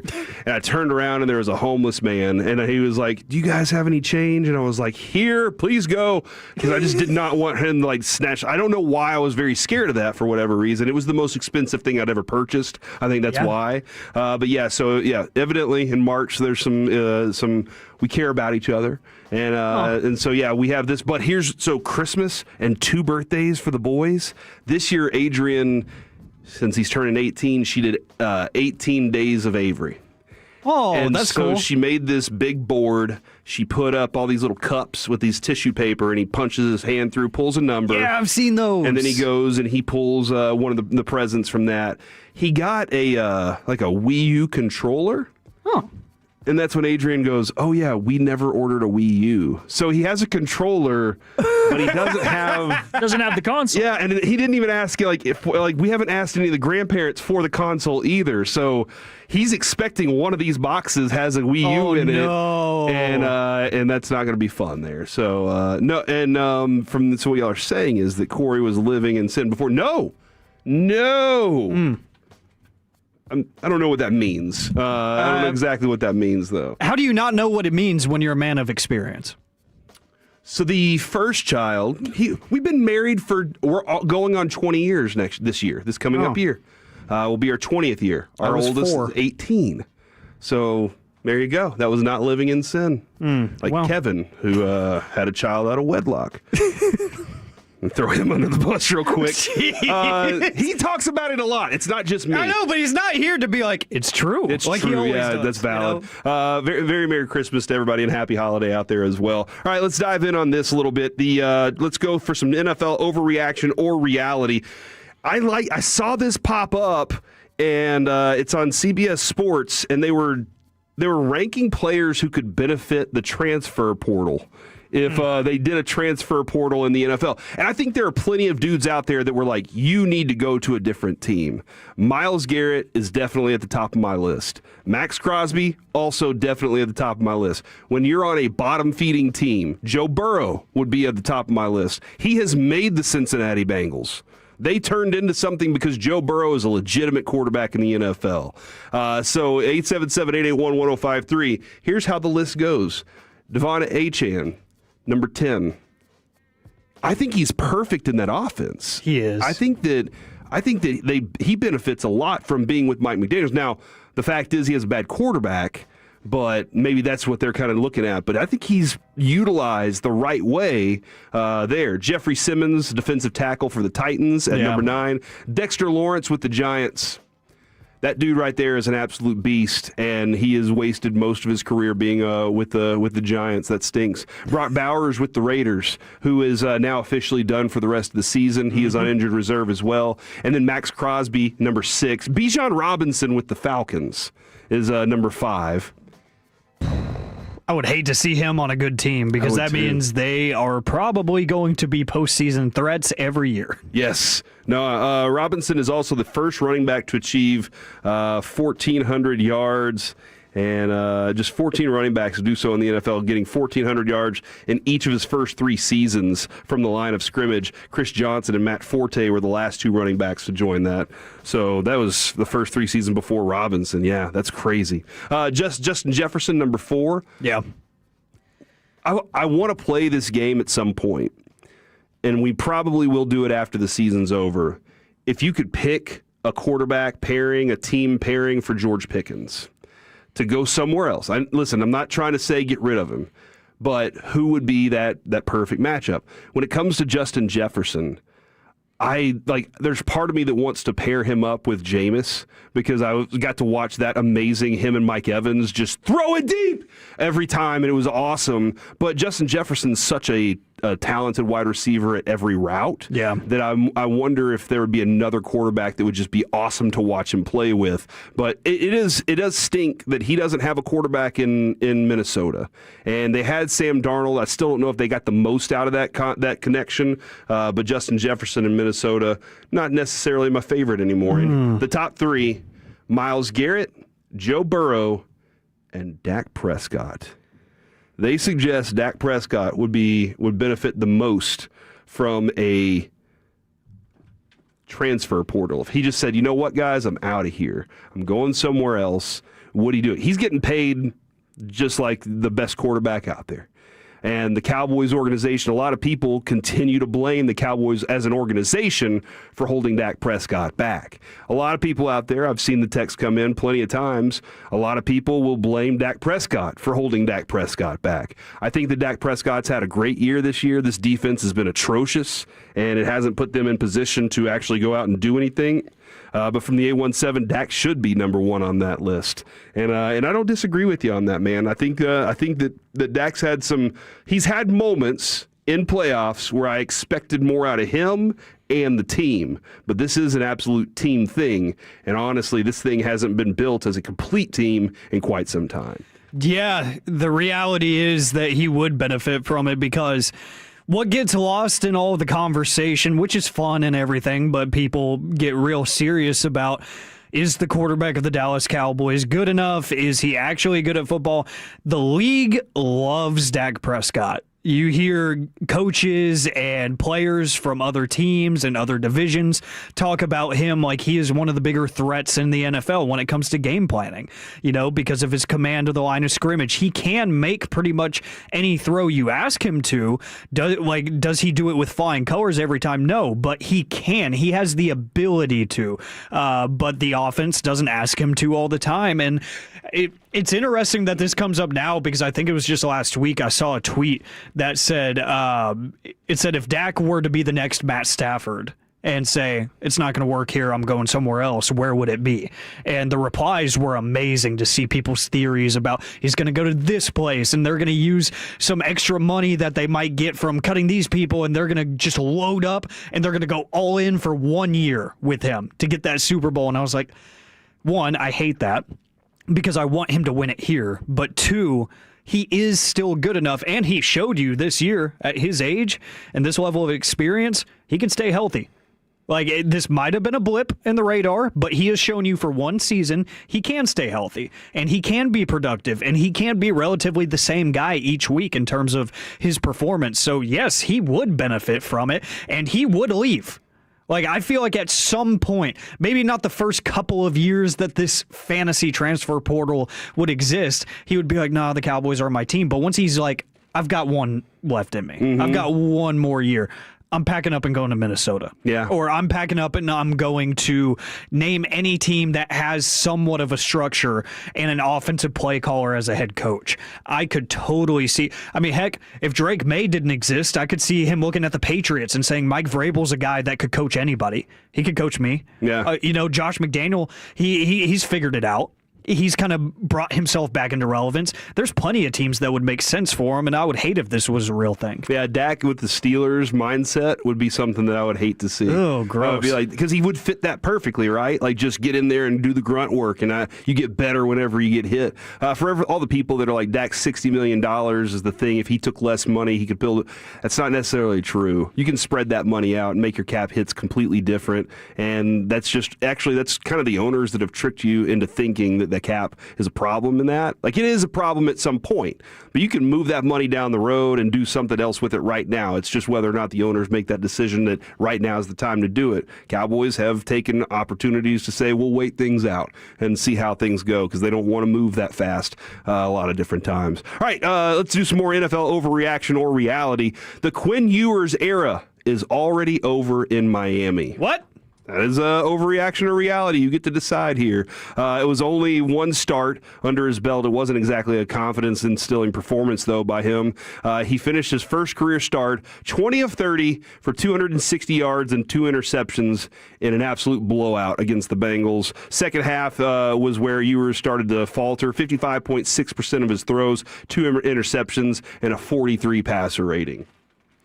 I'm going to go overreaction here. I don't think it's done because that's the easiest way to shake a guy's confidence. That is already shaken after that. You have to imagine that he's watching that tape back with Mike McDaniel and he's like, this is not fun to watch. And the self-scouting is always the worst, at least in my mind, because I'm always the toughest on myself. And I've seen and I've listened to Quinn speak before in his time in Texas. He seems like that kind of guy too. And I think with just a couple games left on the schedule for Miami, it's like, why would you switch at this point? It just makes no sense to look any other direction. I know Zach Wilson is not thrilled that he's not getting the playing time, but you can't make everybody happy. If you want something, which, I mean, Quinn Ewers still has time. He has a lot of time in this league to figure it out, but he has a lot of time on that rookie contract. Yeah. So it's like you want to keep him around here and you want to keep him confident that he belongs on that team. So let him figure it out. So at some point, whenever you bail on the franchise quarterback, the multi-million-dollar quarterback, and you say he's done, you're screwing somebody over. And it's one of the other quarterbacks on the roster. Because like Mickey was saying, the second and third guys don't get any reps with the ones in practice at all. They never work with these guys. That's why Shador's first start, I was like, I'm not taking much out of it because he was QB3 going into that. And they were expecting him to throw to Jerry Jeudy for the first time, really, on game day. It just doesn't work like that. So I don't think you can bail on him just yet. All right, overreaction reality. Jackson Dart, no longer the Giants' clear-cut quarterback of the future. It was a very quiet afternoon for him. He only had 5 passes in the first half, completed 1 of them for 2 yards, and Dart was 7 of 13 for 33 yards and an interception. Give him a 27.4 rating. That was awful. In my opinion, Alec, this organization has failed in a lot of different areas. Wait till the offseason to make this decision because Jackson Dart needs somebody in his ear that's setting him up with a fantastic game plan, and I don't think he's getting that at the moment. Mike McCarthy. Oh, man. That would be weird. I'm going to go overreaction as well because I'm right there with you. I think the organization has just failed him because this is becoming too comfortable of a trend in the NFL for me, the whole bringing in a first-year guy, drafting somebody high, and then firing their play caller or firing their head coach, their leadership in season, because it just rattles the brain a little bit. You go into this thinking, and the Giants at least publicly did a good job of selling everybody on the idea that Dable has one more shot at this, and Joe Shane, the GM, has one more shot at this. And they lied. So I think at some point you just have to say this season is a wash. It's okay. And he's going to get a real play caller in there at some point because just imagine, I know that people are saying that Kevin Stefanski isn't exactly like a lock to stay in Cleveland. And if he were to get let go just because they have to change for whatever reason, he would be the hottest candidate available for any head coaching openings. And he can build a staff. People respect that guy. So imagine if he goes to New York. And then you have long-term security in terms of your brain trust. And you have long-term security in terms of your scheme and your structure. So if he can get that, he's fine, which I expect them to. I think they'll spend a little bit more money than they're used to when it comes to coaching and make sure that they have a guy that can stick around for 4 or 5 years and build something. The overreaction to reality, the Chiefs' loss shows how much Patrick Mahomes was actually carrying this team. That's a reality. That team is not good outside of him this year because Travis Kelce is ailing and he's aging, and he quite literally at a lot of points now looks like he doesn't want to be there. Chris Jones is just not the guy he used to be. He can show you flashes of that game-wrecking potential because it feels like just yesterday, Chris Jones was the number 1 seed for defensive, I guess, what would the word be, like closer that you would want in the NFL, where if you need one play to be made to win you a game, you call Chris Jones. Now he's kind of just there. He just exists. Outside of that, I mean, Andy Reid is a great post-game quote. That's about it. That team is not that good. They're hurting personnel-wise. Yeah, they want to. He said, we're going to tickle your tonsils in every possible way, and that completely baffled us so many times throughout the day. And it's going to baffle me when I hear that at 1:30 on Friday. Coming up next here on the KNC Masterpiece, 5 players to watch according to Kyle Yeomans, and more Christmas this or that. Next on The Fan. Sean and RJ, the KNC Masterpiece, G-Bag Nation, and Fan After Dark. Live and local. Turn it on and leave it on. 105.3 The Fan and our Odyssey, iHeartRadio, and TuneIn apps. What is up, Tolos? Let's talk retirement here, okay? It's Corey here. If you're like me and most people, you're worried about paying too much in taxes when you're not working anymore. My friend David Dustin with MoneyWorks Group helps you keep more of what you've earned. That's important to you. That's important to him, too. He's helped tons of folks right here in DFW create smart, tax-efficient retirement strategies. And right now, he's giving away a free copy of his book so you can do the same thing. You can visit MoneyWorksGroup.com, get a free copy of this book, then read it, all right? Don't just let it sit there on the table. David Dustin, MoneyWorks Group, pay less in taxes, keep more for retirement. Hi, this is Pete Thompson from the Consumer Team. If you're dealing with a furnace breakdown, call the On-Time Experts. 7 days a week, they'll be at your home same day, or the service and diagnostic fee is free.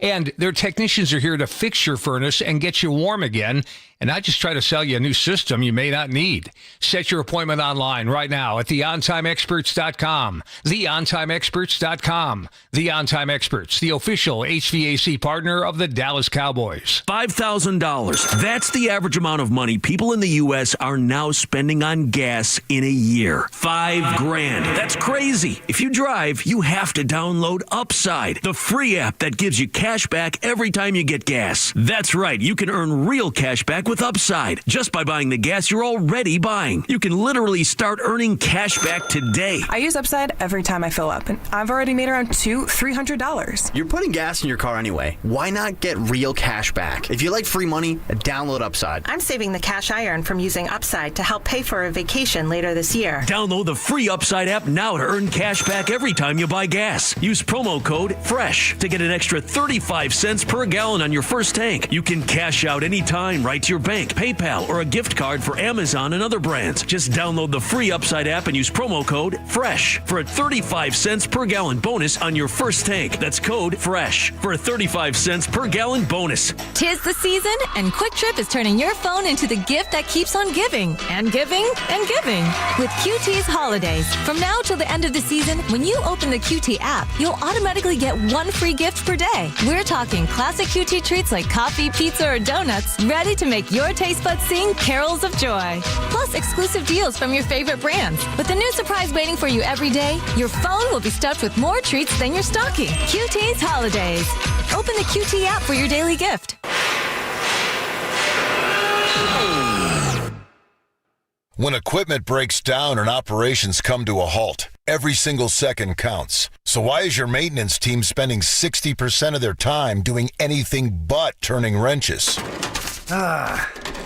MaintainX is the AI-powered maintenance and asset management system that helps your team get back to actually fixing breakdowns. No more searching for manuals. No more hunting down parts. No more drowning in paperwork. With MaintainX, your team can access manuals from anywhere, create new procedures in minutes, and turn voice notes into clear and complete work order feedback. What used to take hours now only takes minutes. Keep your operations moving, not your paperwork. Join over 11,000 maintenance teams that are already fixing more and filing less. Try MaintainX for free today. Go to maintainx.com/AI. That's maintain and the letter x.com/AI. Are you a business owner or self-employed? Do you owe the IRS $10,000 or more? Pay close attention. Do not ignore this message. The IRS has unmatched power. They can freeze your bank account, garnish your paycheck, seize your assets, and even shut down your business. If you've received a notice or think one is coming, the clock is already ticking. Every day you wait, penalties grow and the problem gets worse. Call Federated Tax today. We'll connect you with an experienced tax professional who will negotiate directly with the IRS on your behalf. You may qualify for IRS hardship programs like the Fresh Start Initiative or many other programs that can stop garnishments, stop bank account seizures, reduce or even eliminate penalties, and lower your settlement amount. The IRS won't wait, and neither should you. Call Federated Tax today. 800-452-5417. The call and consultation are free. That's 800-452-5417. 800-452-5417. What are the most common calls you guys get for someone who's like, oh, I wonder if I should call the Frankels for this? The bottom line is if you're in a car wreck and it's not your fault, you may not need us, but the call and the consultation are free. So what can it hurt? I was in a car wreck. I went to the emergency room. I don't have health insurance. Now I've got a $20,000 bill. What do? I missed a week of work. I got hit by an uninsured driver. How do I deal with that? Make us your first call. 214 or 817-333-3333. Franklin Frankel, Principal Office, Dallas, Texas. Take the HOV lane of the Fans Commercial-Free Expressway and have some fun with Sean and RJ at 7:40 a.m. No tolls required because it's driven by Mercedes-Benz of Plano, a first-class buying experience. Visit mbplano.com. I'm Bob Burke, founder and chairman of Burke America Parts Group, a family of brands that includes RepairClinic.com, an appliance and HVAC parts solution company that's grown into an international brand. Before AmericanEagle.com, we partially launched a new technology platform developed by another firm. American Eagle helped take our technology to a whole new level with digital marketing, software development, and business insights into our key markets, appliances, HVAC, and outdoor power equipment, and did so both on time and on budget. AmericanEagle.com has the resources, experience, and talent needed to produce solutions. Our new technology platform, developed by AmericanEagle.com, has produced tremendous results with higher traffic, conversion, engagement, and online revenue. If you have any home repairs you need to take care of, check us out at RepairClinic.com. If you need a world-class website or technology project, then I would highly recommend AmericanEagle.com. Call AmericanEagle.com at 773-NETWORK. That's AmericanEagle.com, 773-NETWORK. This segment of The Fan is brought to you by Main Street Magic. Discover the magic of Main Street Magic in downtown Grand Prairie. With twinkling lights, joyful shows, the holiday pet parade, even a dazzling drone show. Come meet Santa and make memories that sparkle. Main Street Magic, deep in the heart of everything in Grand Prairie. The Expressway on 105.3 The Fan and the KNC Masterpiece is brought to you by the On Time Experts. Back here on the KNC Masterpiece on 105.3 The Fan. I really thought that was going to be some My Chemical Romance that was about to play, some Black Parade. I was like, this is an awesome Christmas I can song. do that next. I didn't know this was, but I'm into it right now. All right, guys, so it is the Expressway, the lunch rush, 40 minutes of uninterrupted entertainment content for your ear holes. I would say sports entertainment, but you know what? It's Christmas Eve. We're having a little bit of fun today because you out there are having a little bit of fun. From the 469, can I get a shout out on Shot Out Wednesday? To maybe they're drinking some shots around the house. To my kids home from school, thank you. Dude, this time of year is so much chaos as a parent because Adrian's we're fortunate right now that she can office from home at times. That's good. She has to go in a couple times a week.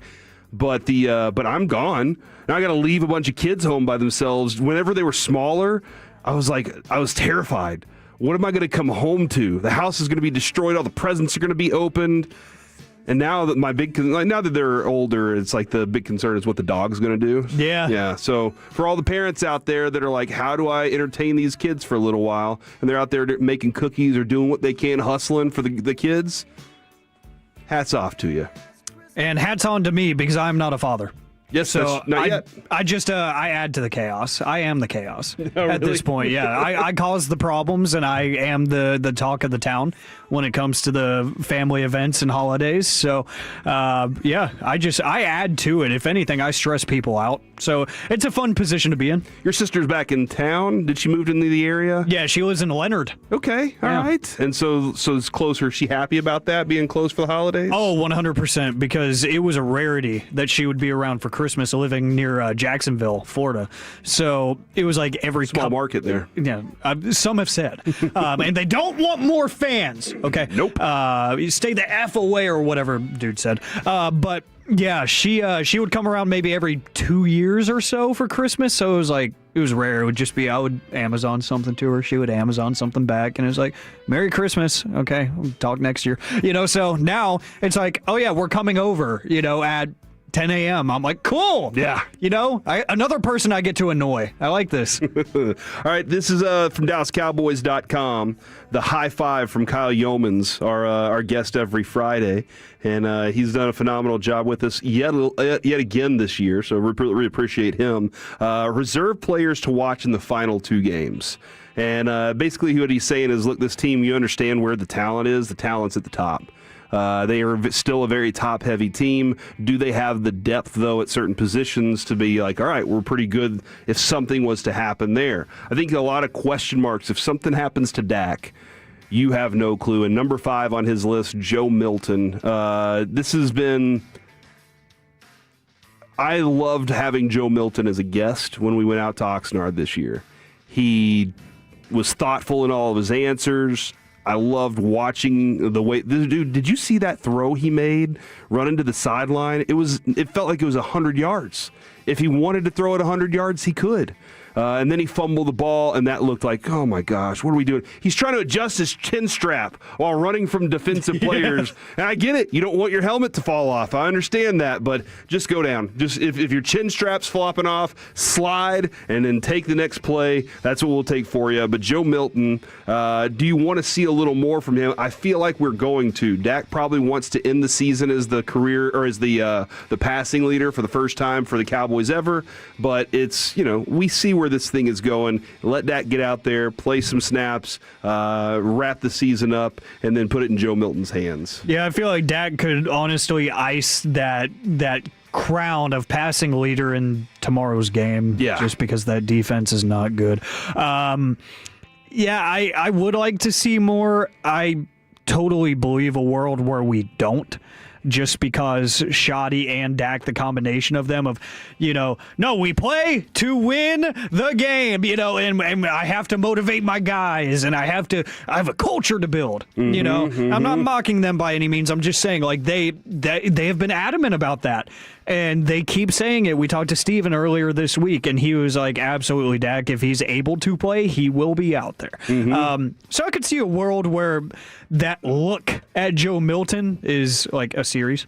Dude, I'm glad that you brought that up too about the wanting to play, because yesterday on the drive home, listening to Broadus, it was an interesting burn that he got there, and not a burn on somebody, but he was like, look, I am at the point now as media guy where I have decided, yes, I want you to finish out this season with only 6 wins and have better draft position, because I want the ability to go study the higher pick, to have the discussion about what to do with the pick. Like, all those things brought us on this side of the table. He's like, yeah, I get it now.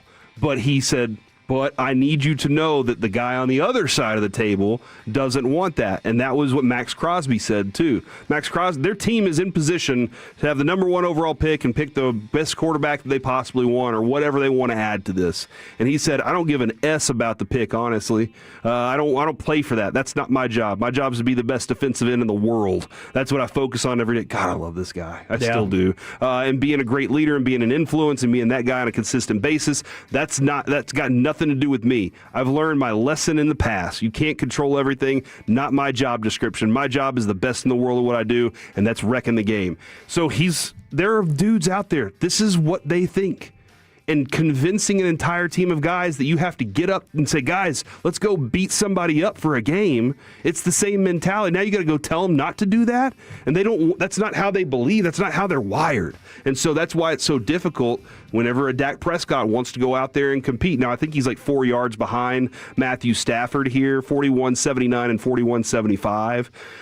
But I don't know if that's something that's driving Dak, or if it's just this is the way I'm wired. I want to go out there. I want to compete. That's how I play this game, and I'm not going to do anything differently. Yeah, and it takes me to I think it was John Machota tweeted the original quote from Jadeveon Clowney earlier this week, and he was asked if, like, how he stays motivated with 2 games left, being out of the playoffs. I'm gonna read this quote to you because it's amazing. I don't know if you've seen it. If there's cuss words, you better edit them. There is not. Okay. I promise. I've proofread this twice now while you were talking. Nice work. Active listening and multitasking. He said, quote, "What you mean motivated? They're paying me. That's enough motivation for me. I like money. Not just that, I represent more than just the team. I'm playing for more than myself. My family's supporting me. I'm playing for everybody that's been with me from the beginning, and I ain't never quitting nothing. Ain't gonna be hard for me to get up and play no game. Do my job." Mm-hmm. Like, yeah. That's the way they think. That's how most, if not the majority, like, I feel uncomfortable saying all, but that's how most of these guys think. They want to play. It's a pride thing. You know, for not even just self-pride. Like, I want to rack up these numbers so I can go get a bigger payday. It's like, no, I have people that pay to come watch me, and I want to make them proud. I have the 14 family members that didn't get a ticket out of me, had to pay for their own. Mm-hmm. And I want them to see me record a sack in that Week 18 game. Mm-hmm. You know, I want them to come watch me on Christmas Day and see me play a good game. You know, these guys love playing for each other, for their family, for themselves. And straight up, like he said, I like money.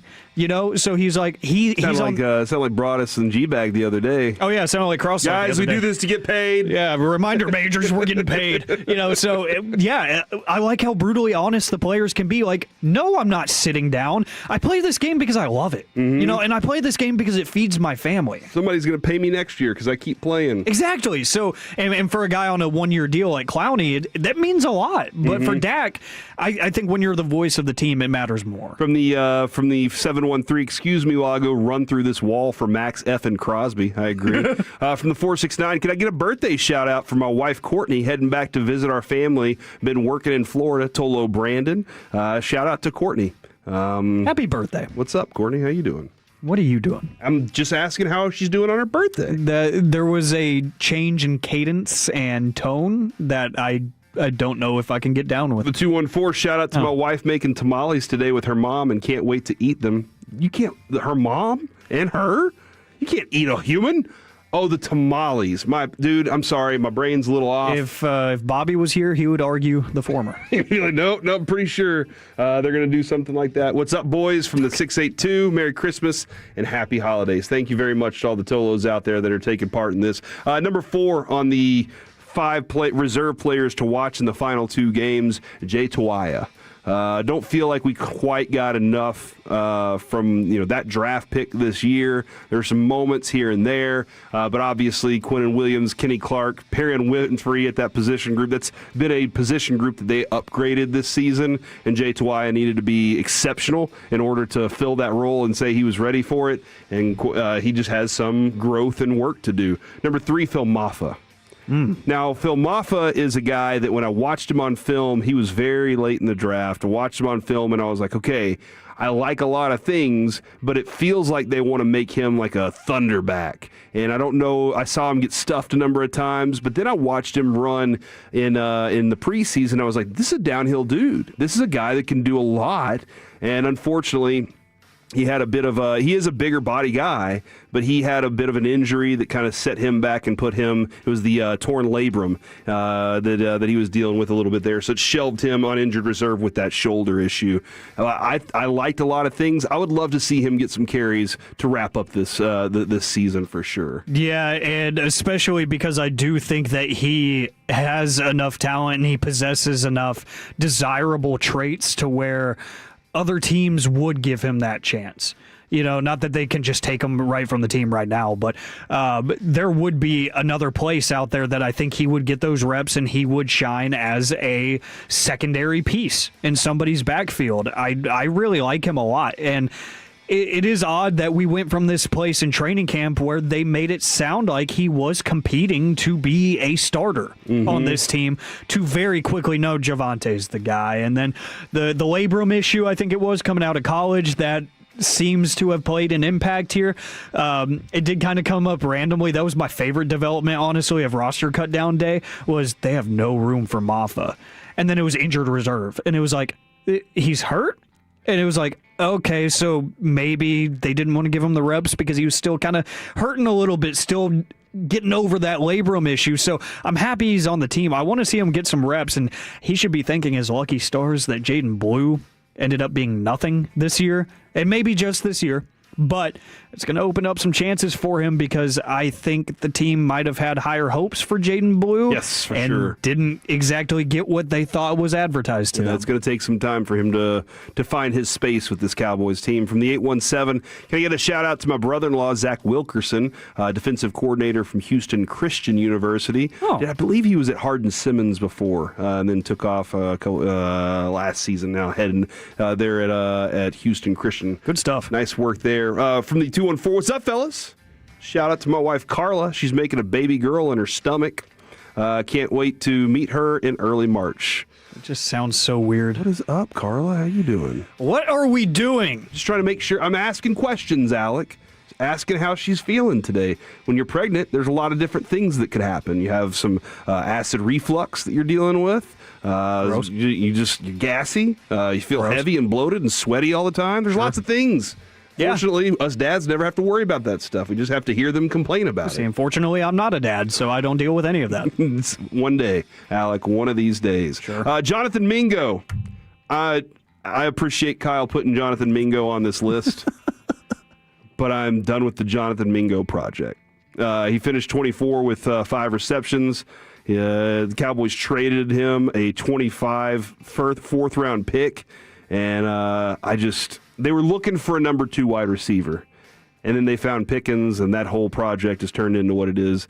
I appreciate that he put him on the list, but I don't think that I'm like going, oh my gosh, I got to see more from Jonathan Mingo in the last 2 games. And I appreciate that you called it the Jonathan Mingo project. Mm-hmm. If it's going to be a project, you know what kind of project I see it as? I see it as that one where it was that super easy class in high school where you were looking at the end of the semester, you're in the last few weeks, and you had that project, and you did the math, and you said, if I just didn't do this project, I would still pass. Mm-hmm. So I'm just not going to do the project. That's what Jonathan Mingo project means to me, is they looked at it and they said, we got George Pickens, we got Kevontae Turpin working, Ryan Flanoy has been a godsend, and then CeeDee Lamb is CeeDee Lamb. We're just not going to finish the project, and we're still going to be okay. Yeah. From the 817, Alec, quit being a square. I think they're telling you to go make a baby, is what they're suggesting. Well, see, in this economy, that's a lot to ask. And, that gets complicated. It gets real complicated real fast, and they're expensive, I've heard. So, trust me. And I don't make a lot. So no, I don't think I'm ready for that. Sorry to break your heart. Yeah, I was in college when I had a child. From the 817, shout out to the people working today and tomorrow, even military overseas. Also Dak. That is weird to think. The Cowboys are working tomorrow on Christmas. Also, Dak is working tomorrow. And then number 1 on Kyle's list is Jaden Blue. Obviously, I think everybody wanted to see more. I just don't know. Here's the thing. He's not been on the field. Yeah. What is, other than saying, okay, maybe he's shown the preparation. He's back into showing he's mature enough for the role, showing that he's done the work that they've been asking of him. Maybe that's going to be the difference. Ball security, pass protection, those are two areas that are so important to him getting opportunities. Maybe he has shown that, but I feel like the way the Cowboys have gone this season, if he hasn't done all those things in practice, I don't know if Shoddy's going to give him that opportunity. And that's where I feel like that's the thing that's holding him back. It might be an entire offseason and a trip through training camp to see, all right, now you're going to get your chance to go prove it again. That was something that you heard with the Trayvon Diggs fiasco the past few weeks is, whenever you asked about, is it a physical or a mental thing, you would always hear a certain phrase. It's the whole body of work. And that's something that Shoddy has instilled pretty quickly, is that practice matters to him. And you hear that a lot now. Like, we had a good week of practice, we're ready to go. Or, after a loss that you didn't think you were going to lose, they're like, it's weird because we thought we had a good week of practice. Yeah. So they talk about practice a lot. And it seems to matter a lot to Shoddy, even though practices aren't what they used to be, but they clearly take a lot from that. And that's very telling of work ethic to me. That's very telling of just processing and digesting. Like, I believe them a lot whenever they said with Diggs specifically, it's like about embracing the scheme. You know, I could totally see where he was kind of freelancing in practice on some reps and saying, no, I'm going to blow this coverage and go over here because I know the ball is going over here, versus I'm going to stay in my area or stay lined up in front of my guy. I could totally see that where he's just like, no, that doesn't make sense. I can go make a play on the ball. Maybe Jaden Blue is kind of doing the same thing where he's like forcing a cutback lane that isn't actually there, or he's taking the wrong gap or something. There's just something that he's not getting right now, and I don't think force feeding him reps is going to fix that. I agree with you, man. I agree with you on that completely. From the 214, how do you guys feel about pro sports on holidays? As a Cowboys fan, I've known nothing but Thanksgiving. Yep. So I've always had that, and the Cowboys have played on Christmas Day plenty of times. So this is not something new to me. I like it. I feel like the game builds itself as an event to have some festivity around it anyway. They do a good job on TV of adding in those chyrons and then graphics that go along with the holiday season. So I think that's fun. It's not my very like. It won't be my main focus tomorrow.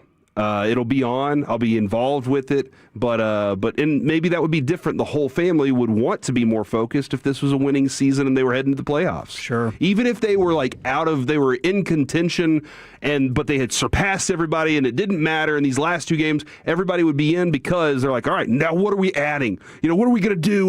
What kind of new things can we add to this thing? So I love holiday sports. Whenever the bowl games are around, they're on.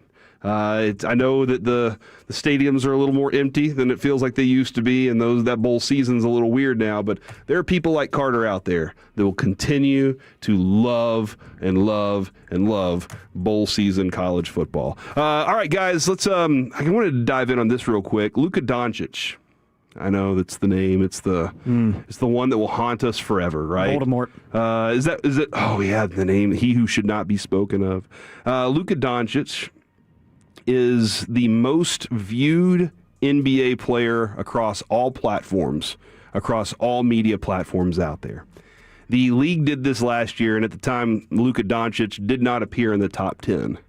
But the top 10 currently goes as such. Luka Doncic, 845 million views. Victor Wembanyama, 708 million views. Steph Curry, 703. LeBron James, 641. Shai Gilgeous, who, he won a championship, so now he matters. Because when you're in Oklahoma City, people are like, okay, let's see this from a different angle. Jokic, 445. Austin Reeves, of course, as we always knew, 409.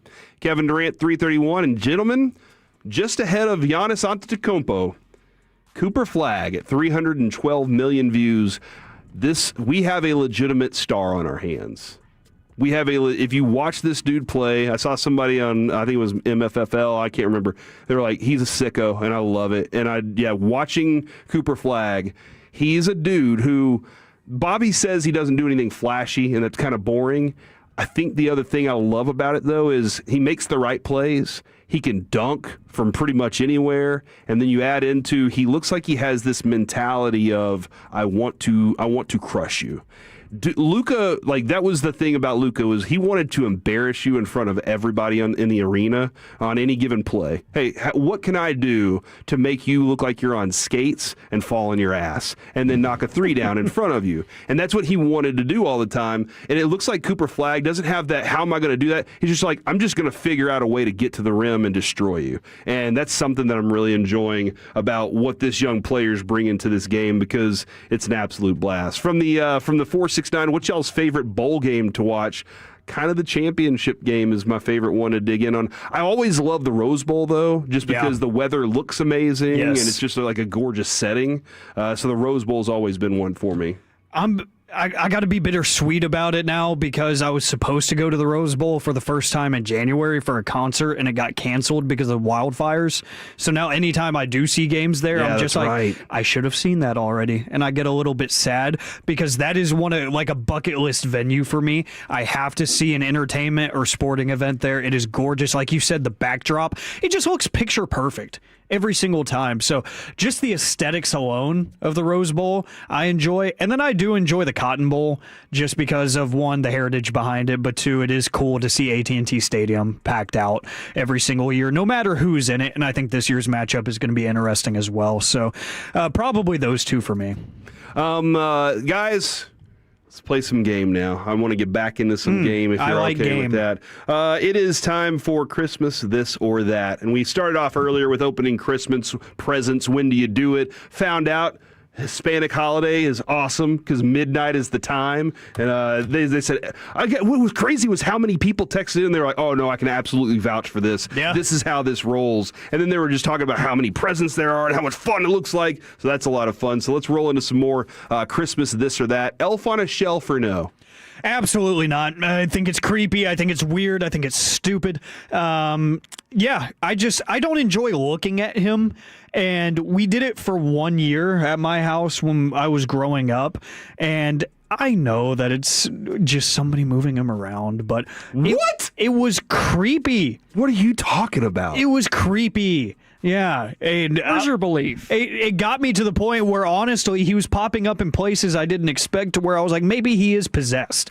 He's not actually a Christmas fun spirit. No, he's possessed, because why are you in the medicine cabinet in the bathroom? Why? Like, what are you really here for? No, it creeps me out. I don't like it. Like, I already let a man with a giant, sack of gifts and stuff down the chimney every year. Like, why would I let a small elf run around my bathroom and stuff? No, that's not, no. Jet, my daughter last year, we have 3 elves, one for each of the kids, because why? That's scary. But last year, the elves made their way into her bedroom, and also her bathroom. And so she kept coming out going, I don't like that the elves are watching me go to the bathroom. And I was like, that's very valid. It's a very valid reason. Very valid. And she was like, and it's also creepy that they were watching me sleep. And I was like, you know what? I'm glad that you agree with me on that as well. I will send a submission to Santa and ask him not to allow that anymore. Yeah, the elves have always been kind of odd to me. Kind of like Alex said, they're looking at you all the time, but just the impracticality. It falls on the floor. You can't touch it. You can't move it. He's stuck on the floor forever. Falls on the couch. I don't know what we're going to do about him. Just hard to manage it. From the 940, woke up to my daughter screaming and crying because my dog got their elf on the shelf and was parading it around the house in his mouth. Yesterday that happened. Kodak grabbed the one. The elf had made its way onto a wall somewhere, and the dog could access it. And so one of the 3 was just walking around, and he was hanging out, and I was like, I got to figure something out here. Use tongs. Grab the tongs so that we could move them around, because the humans can't touch them because then they lose all their magical power. Oh, yeah, that's valid. But they go back tonight. They go back to the North Pole tonight, so you don't have to deal with that anymore. Like, stay away from me. All right, Christmas This or That. Everybody opens a present at the same time, or we go around the room one at a time. Ooh, we do the everybody at the same time, which gets weird because sometimes some people are more favorable and they get more than other people.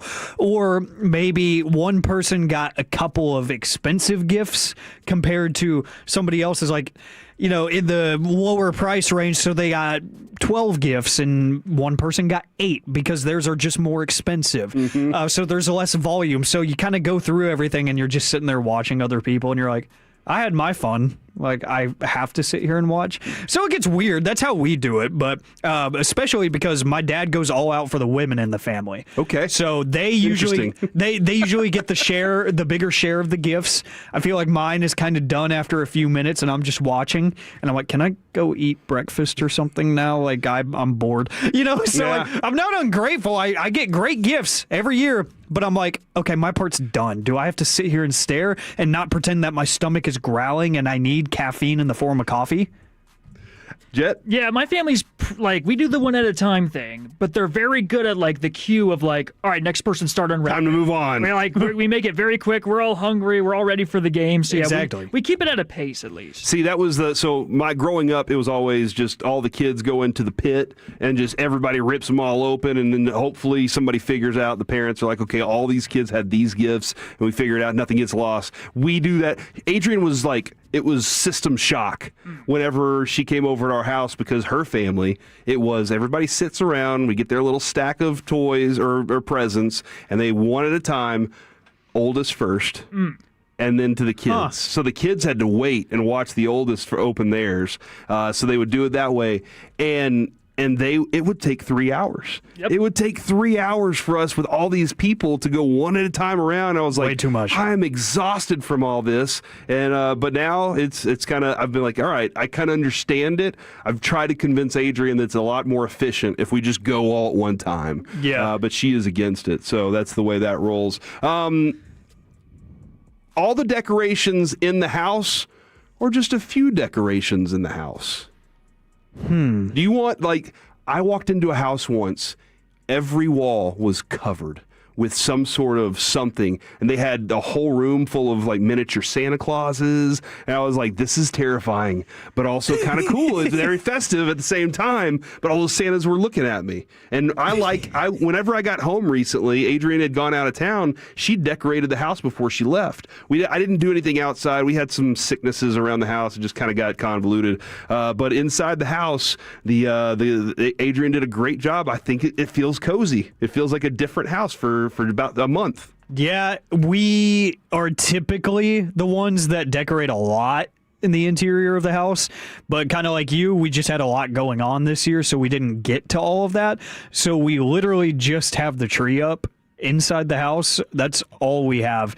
And I think our biggest contribution outside of that is putting a Christmas movie on in the background, just as background noise and something back there. So it's like, oh, you see a Christmas tree and snow on the TV. It's Christmas time. The at the Yuletide Medford house. log. Yeah, exactly. So we usually do go all out. Like, we have a little Charlie Brown Christmas tree on the coffee table. We have like a cuckoo clock on the wall that Woodstock pops out of, and it plays a Charlie Brown or a Snoopy like kind of Christmas theme song or something. Like, we do all of that. We have a little nativity set up that's on the bar in the kitchen. It's like, yeah, we usually do all that. We just had a lot going on this year. Dude from the 817, they say, since I was a kid, my family's opened one gift per hour to make Christmas last all day long. No, that's doing way too much. Oh, I would sit there and I'd be like, well, this was a fun pair of socks. I can't wait to get to the toys. Yeah. And you're just sitting there going, man, I better guess right on the next Gotta wait time till around. 2 in the afternoon. So. Yeah. All right, hot chocolate or eggnog, ladies and gentlemen. This is the continued battle. I got a buddy that texted me earlier, and he said hot chocolate all day unless there's liquor in the eggnog. You can put liquor in hot chocolate. Yes, so you can. You guys decide hot chocolate or eggnog, because my kids have found eggnog, and they think there's nothing more in life than that. I like both. I do. I'm not against either. But there's more nostalgia written inside of hot chocolate. So I'm going to go with that. I don't dislike eggnog. It is I'm not going to say great. It's good. It depends on who makes it, where it comes from, and whatnot, and if there's alcohol in it. But I like both. It's just Christmas to me is very nostalgic. Everything about it. It just, I want to feel like I did that same emotion, that same energy when I was a kid. So I do everything I can to feel that. Eat the same foods, drink the same drinks, go about the order of operations of the day the same way. So I'm going with hot chocolate. I think I'm right there with you. With eggnog, as soon as I have one glass of it, I feel like I'm full. Eggnog is just so very rich. Filling. It's so filling. Yeah. With hot chocolate, I could have a cup or two or three. Like, I could keep going. You can lose on hot track chocolate, very easy. especially if the alcohol's in there. Like, just keep going on the hot chocolates. Oh man. From the 817, put peppermint schnapps in the hot chocolate. It's like a peppermint patty. Oh. Have you ever had hot chocolate and Bailey's? Ever drank Bailey's from a shoe? I've never drank Bailey's from a shoe before, but I appreciate the question there. And then somebody said my mom has 4 separate villages that she's been adding to for years. I wouldn't have it any other way. The house is always boring in January. I got a ton more of this. We might get into some more in the next hour, but coming up next, it is time for the C Block, ladies and gentlemen. Last night, I got to do something that I've never been able to do before, and it was an absolute blast. Next in the Fan. Baseball is back, and so is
by our D&M Leasing Studios. It's the KNC Masterpiece on 105.3 The Fan.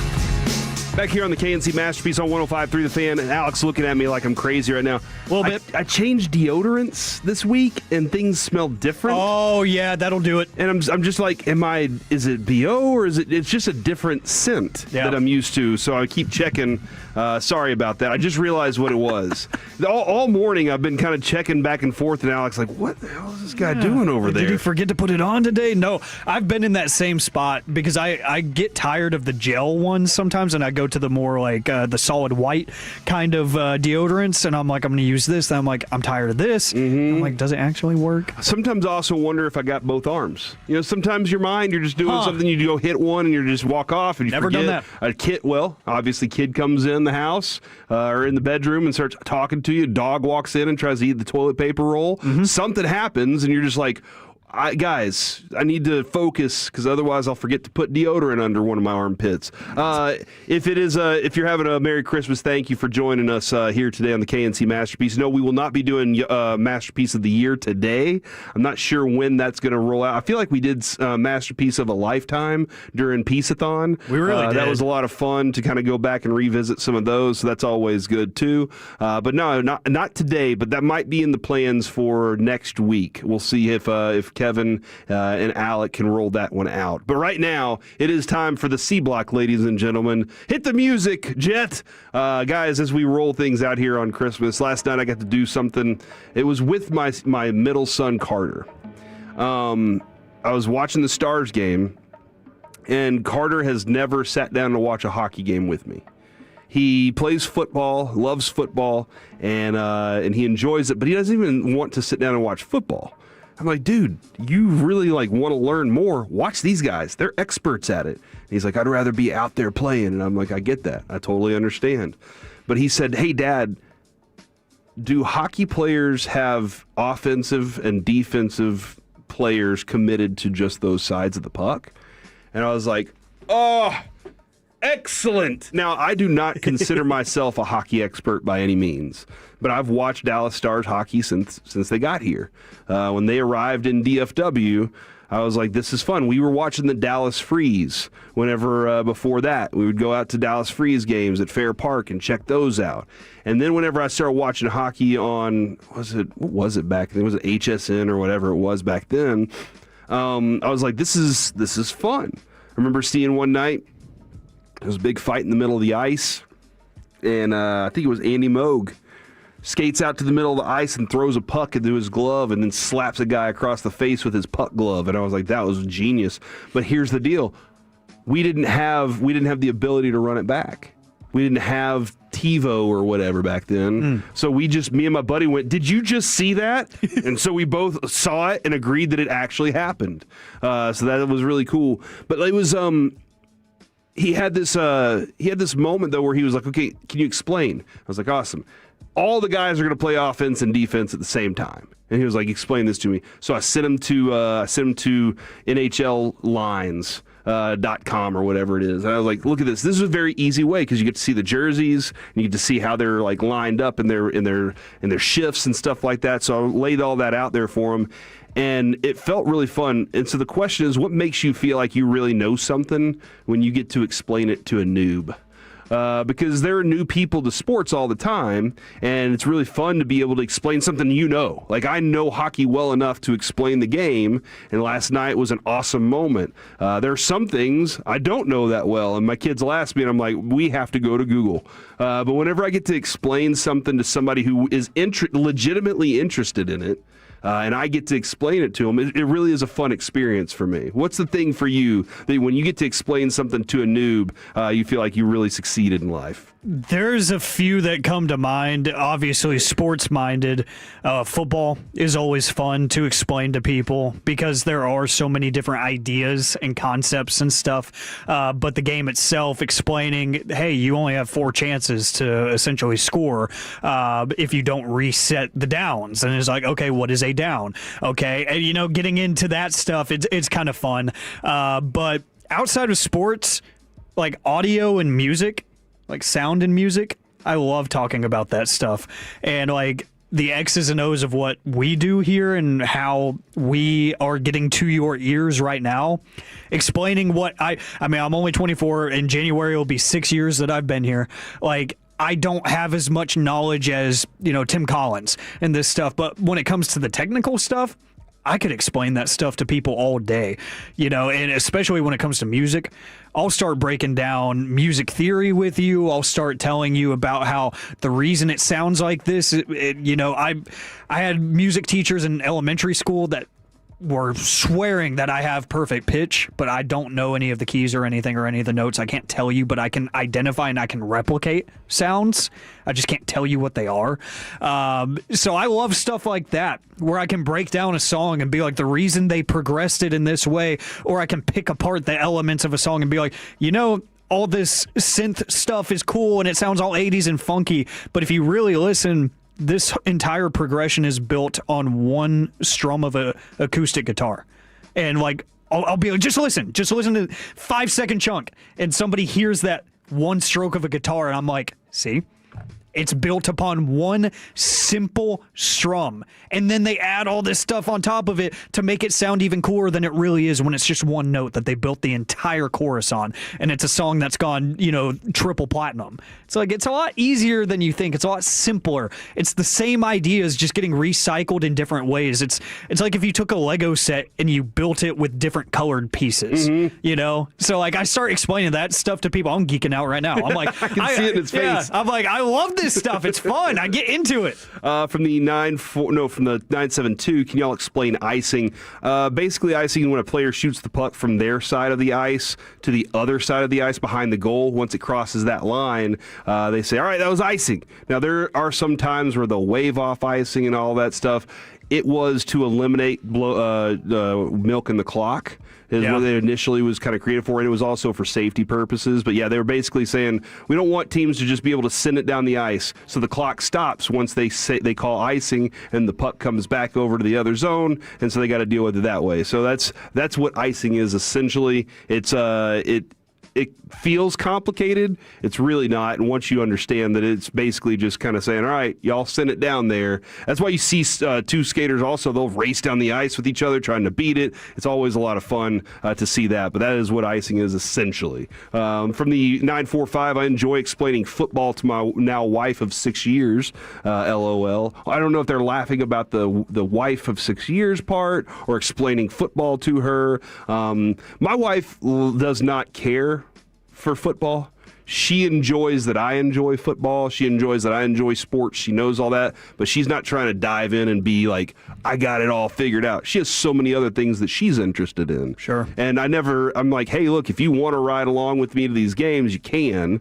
And she's like, that's fine. She's mostly looking for a way to take a nap, though. So if I'm sitting on the couch watching a football game, it is now time for her to nap and let me watch a football game. And she would much rather be asleep than awake. And actually, she said a long time ago, if she had one superpower, it would be to stop time so she could take a little nap. And I said, how long's a little nap? And she said, you'll never know because I've stopped time.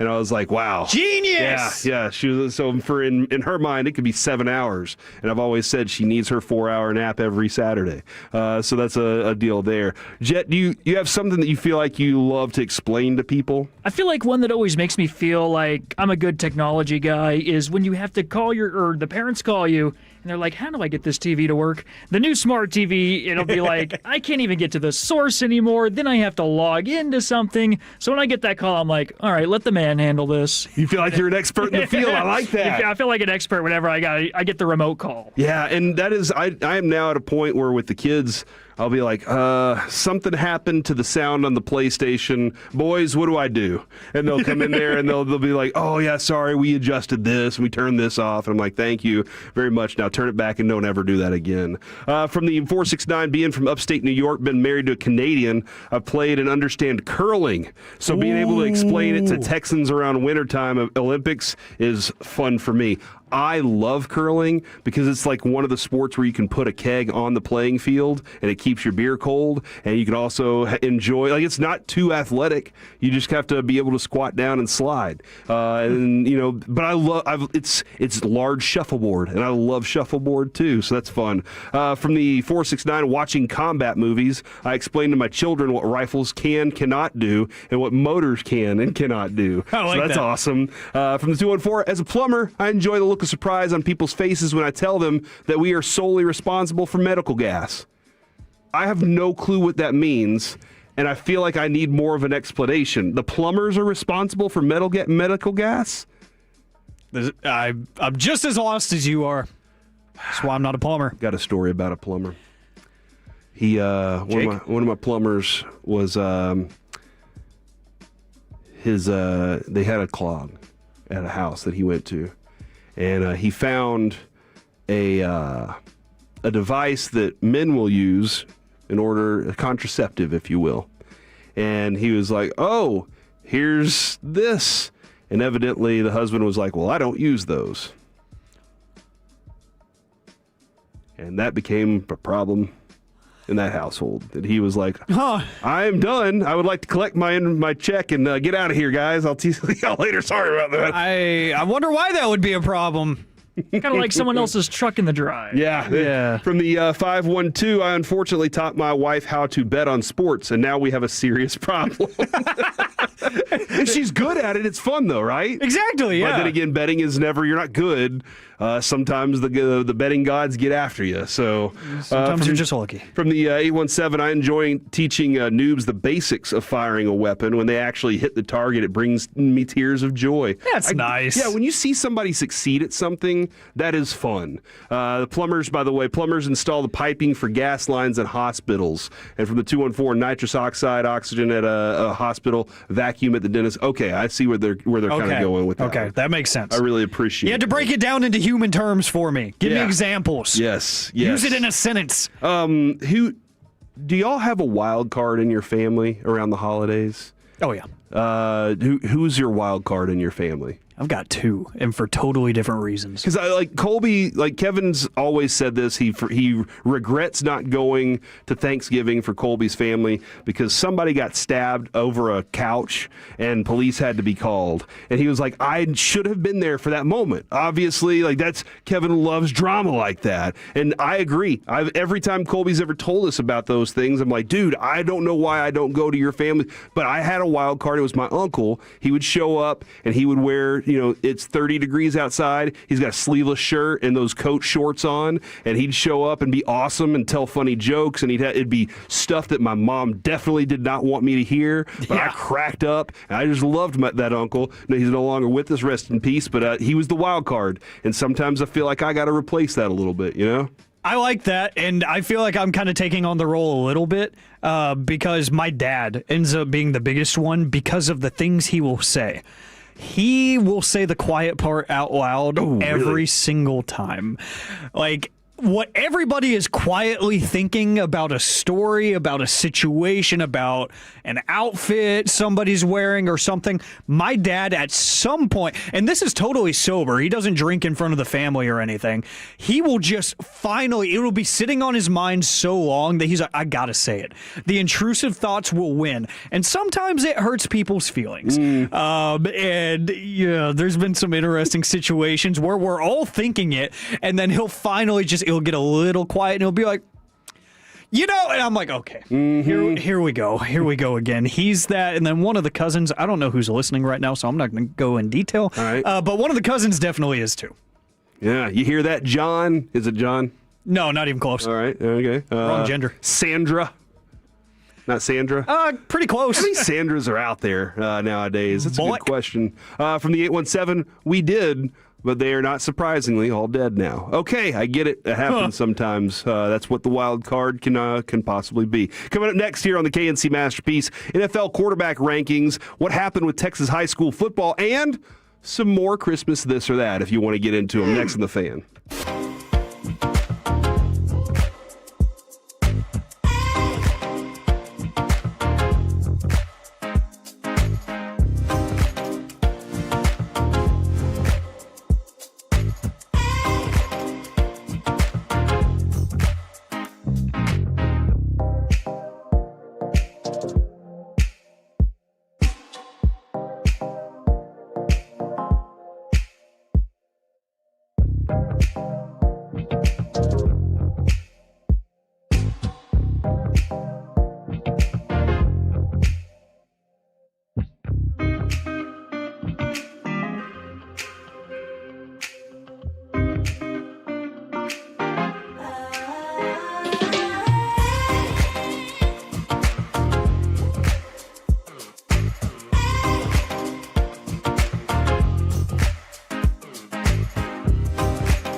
This segment of the K&C Masterpiece is brought to you by the personal injury lawyers Frankel and Frankel. If you have been injured in a car or truck wreck, call Frankel first, 214 or 817-333-3333. With Frankel and Frankel, there is never an out-of-pocket cost. They only get paid when you win. Frankel and Frankel, the go-to car and truck wreck attorneys in Dallas.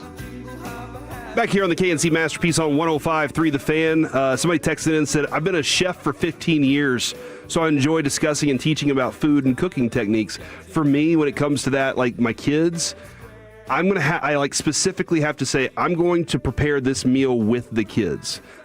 Because if the kids come in and they're like, hey, can I help? I'm like, yeah, sure, but I'm in workflow. Yeah. You know, now I'm cruising around the kitchen, doing my things, chopping things up, and they're like, what can I do? And they don't know how to do certain things. And I'm like, I don't have the time to teach you right now. I have it all timed out in my mind. And so, like, I get frustrated, but I do love watching the kids whenever they've done something like that, and then they get to sit down and eat it, and they're like, oh, this is good. I'm like, now you have something in the portfolio. You know, when you go off to college, you don't have to go out to eat every night. You can just cook something, sit down and cook something. Mm-hmm. I have a lot of concerns about my kids when it comes to doing something like that, though. Yeah, no, for sure. Because, you know, they're bougie. They're going to have to learn how to make their own sushi or something. Oh. On Tuesday, Victory Plus, the Dallas-based sports streaming network launched in 2024, revealed its total viewership of Texas high school football state championships.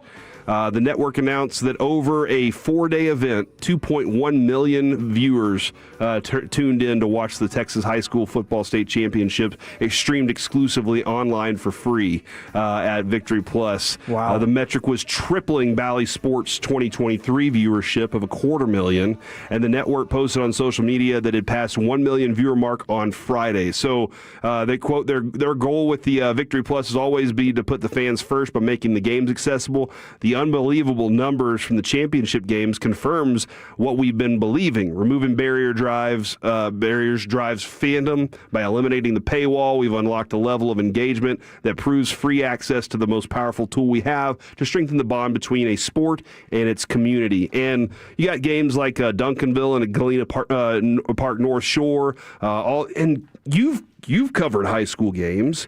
You know the effect. We covered high school games. I broadcasted high school games. You broadcast high school games. You know how much of a craving there is for, that's my grandson, or that's my kid, and I want to be there for him, but I can't be, so I got to figure out how to listen to it or see it some other way. And this is a perfect opportunity for a lot of people to be able to do that. And now I think that this will be another way that they go, okay, how do we tap into this market just a little bit more? Yeah, and we joke that it's religion here because it is, and it's not even a joke at this point. When you start reading off those numbers, and making it accessible has always been the issue when it comes to high school sports of any kind, but football being the biggest, the most glamorous right now, it was always, okay, can we keep a YouTube stream up and running? Can we hire enough people to come run cameras for a very low amount of money, or ask them to do it for free, so it's evolved a lot, and in the best ways, but I kind of realized it a few years ago whenever I started working with Fort Worth All Saints and working with one specific school.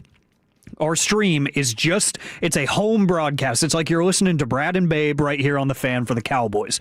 That's what ours does. When I start seeing the numbers climb into the 200, 300, 400 concurrent viewers, for home games even, ones that you would expect less people to watch because they're there, I'm like, okay, there is a market for this and there is a craving for it. The issue has always been with high school sports is just there's not a lot of assets there, so making it free and accessible is difficult. Even if it's a $2 charge, they have to make money off of it somehow because of the assets. But whenever people are coming in droves like that to watch online, just because you said make an account, that's all you have to do. Make an account, download it on your TV, on your phone, you're good to go. That just shows the strength of this fandom and this religion that the state of Texas has built. Well, and Jerry Jones has said this many times, and I know I just said the name, and people are like, I'm furious now, and it's Christmas Eve. But he says this all the time. This sport, this game, is built for TV. The whole stage is right there on the field. It's a march. Brad Sham used to say this. He was like, look, basketball is frenetic pace. Baseball is a talking man sport. The NFL is a march. You do this, you stop, you pause for 10 seconds, you get back and you do it again. And it's a constant march all day long. And that's one of the reasons the way that march is built is why people love it so much. So Jerry tells us it's built for TV. We want the TV broadcast to be as free as possible because we want people watching as much as they can because they're not going to be able to get into that stadium. Well, I mean, that was the thing whenever we were covering. Kevin and I covered Plano, Plano East, Plano West, Allen, Southlake, McKinney. We were all at all these games all the time, and you could see, you could see these stands are full on each side of the stadium. There are parents that couldn't even make it to games, so how are they going to be able to see it? And this opportunity to have something like that accessible, Alec, I don't know if you ever did this, but back in the day at the old stadium, were you alive when Texas Stadium was around? Were you a very young child? Nope, okay. I've never been. Okay. When my buddies and I were in our early 20s, we would go to Texas Stadium on playoff weekend, and they would have 4 games in a day. And you could buy a ticket and hang out and watch every single one of the games. And we just go sit up as high as we could and just sit there and watch football all day. And it was the coolest thing. I hate traffic, so it was really good for me to not have to deal with going in and out of the traffic while it was going on. But it was so much fun to just sit there and watch the best high school football in Texas taking place right in front of our eyes. And you watch, and the bottom bowl of that stadium was full. Both sides. Some people had, milk cartons full of rocks. Some people had clackers. It was noise all day, and it was just so much fun to see each of these schools back and forth. It was an absolute blast, and I'm glad that they're proving right there that the thirst for the sport, not just because of the sport itself, but because there are families out there that want to watch it. There are people out there that have heard about Duncanville, and they're like, hold on, let's see how good Duncanville really is. Or there's a player that's going to be in the NFL at some point. I think we all do this. That dude right there, he's going to go play in the NFL, and I saw him first whenever I saw Kyler Murray before anybody else. I saw Kenyon Martin whenever I was at high school at Bryan Adams, and now he went on to be a number 1 overall pick in the NBA. Everybody wants something like that. So this is really cool that they pulled those kind of numbers. Look forward to seeing how they grow this thing in the future and what goes on there. It is time for quarterback power rankings. Who is, Alec, the worst quarterback heading into Week 17? Is it our friend that we're going to be playing this week in Josh Johnson or whatever his name is? Good guess. No. Josh Johnson is actually the 29th quarterback on the list. How? Well, because he has 1 win in his 11 games that he's started as a starting quarterback. 43 yards.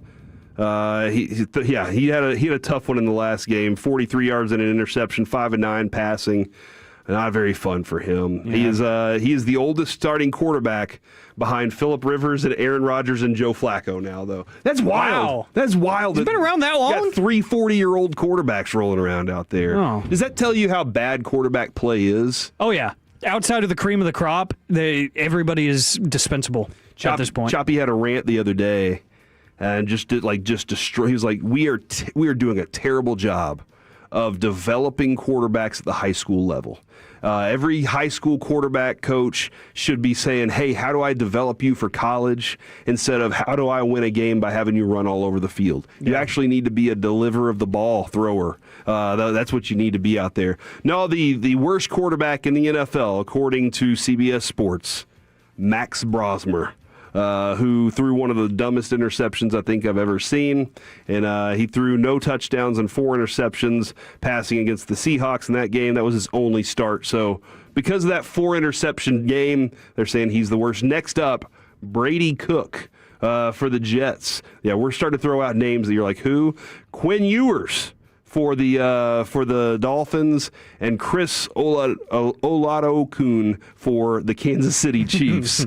Yeah, Shedeur Sanders at 27 and Geno Smith at 26. Let's roll up to the top, though. Where do you think Dak Prescott lies on the top quarterbacks list? I think he's still pretty high. I'd say around the top 5, maybe in the top 5. Give me, you know what? He had a decent game over the weekend. Give me number 5. Jet? Question one more time? Well, where is Dak Prescott in the quarterback rankings this year? I'm feeling 12. 12. Somewhere Oh, around sunk a lot. He hates Dak Prescott, obviously. We've always known that about No, Dak. he's had a good year. Okay. It should have gone higher. No, I mean, I pretty much go, he could, in my mind, any given week, he's anywhere from 7 to 12. Right. He's anywhere in that range where he could be there. Right now, CBS Sports has him as number 4 on the list. So right above, you said 5. Jordan Love falls in at 5. Dak Prescott 4.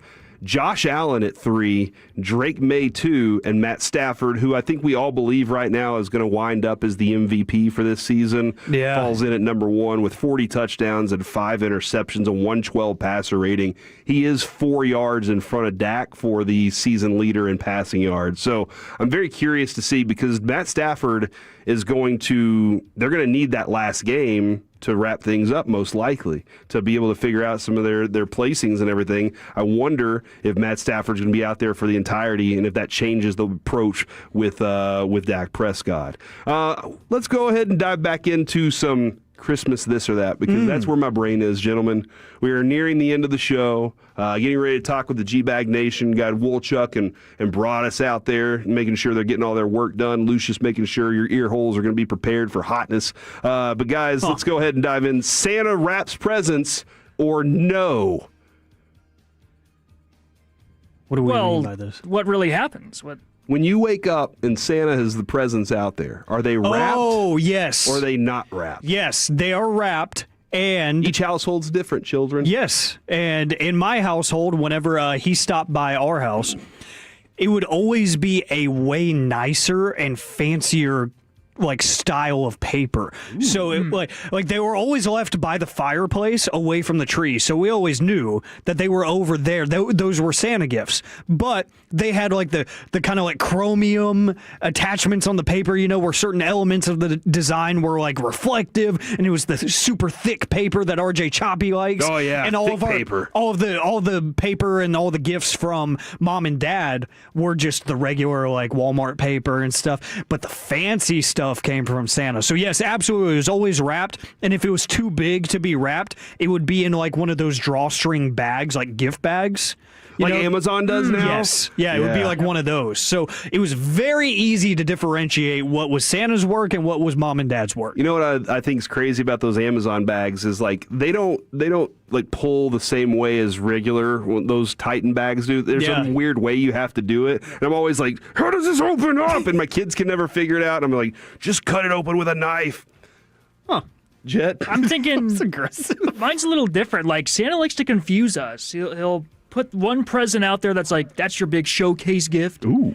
That's the big one. And then the rest are wrapped, so it's what are you doing? Why didn't you wrap the big one? I guess no surprise in opening that one. Yeah. See, when I was a kid, I felt like he knew that I was going to be up before the parents. Ooh. So, and he knew that I would go out there and sit there and wait by the tree until the parents woke up. So he's wrapping these suckers.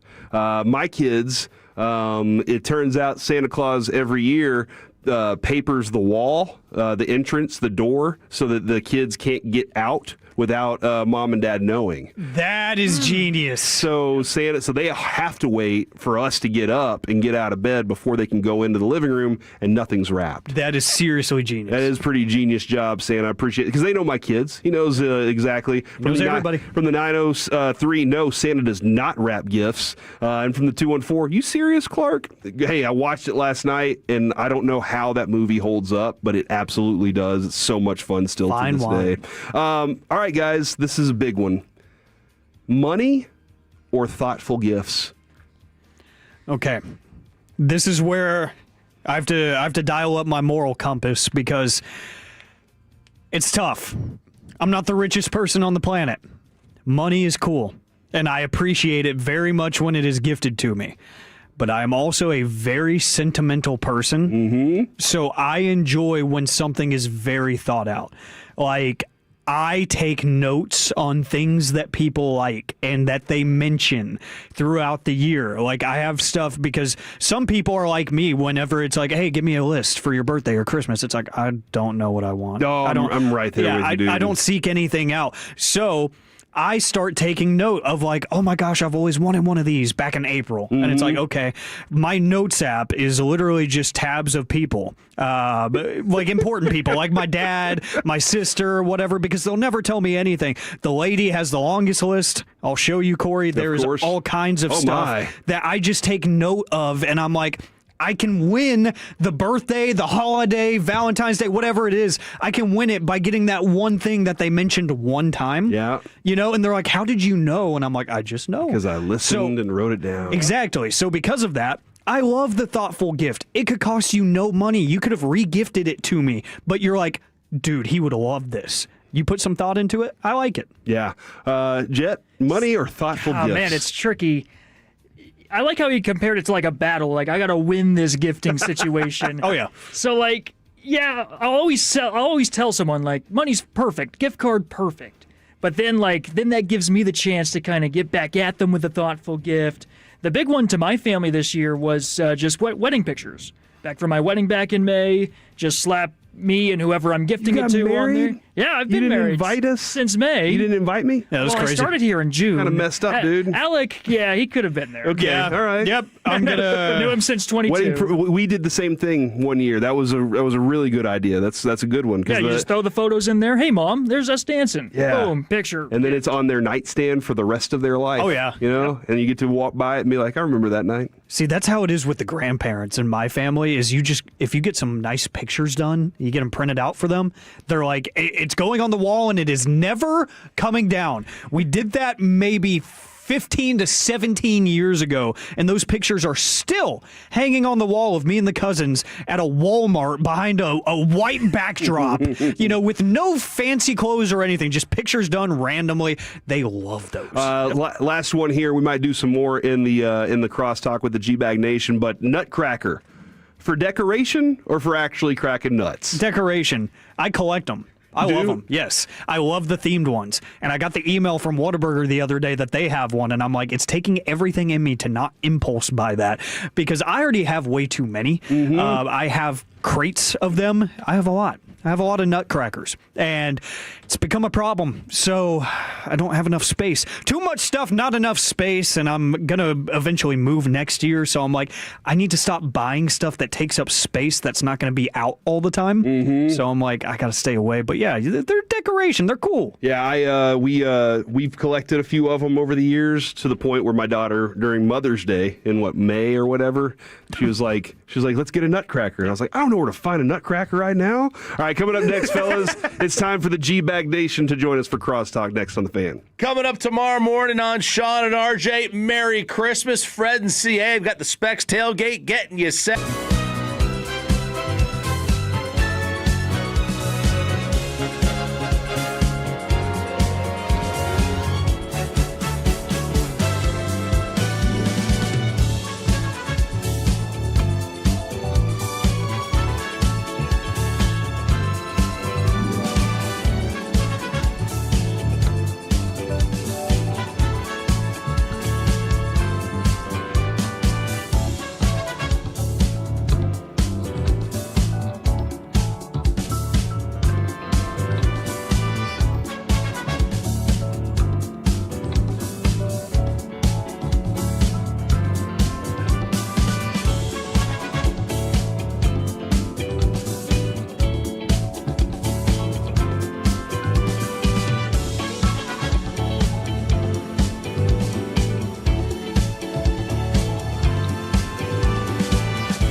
Classic Chevrolet. If you are in the market to upgrade your vehicle, get to Classic Chevrolet in Grapevine.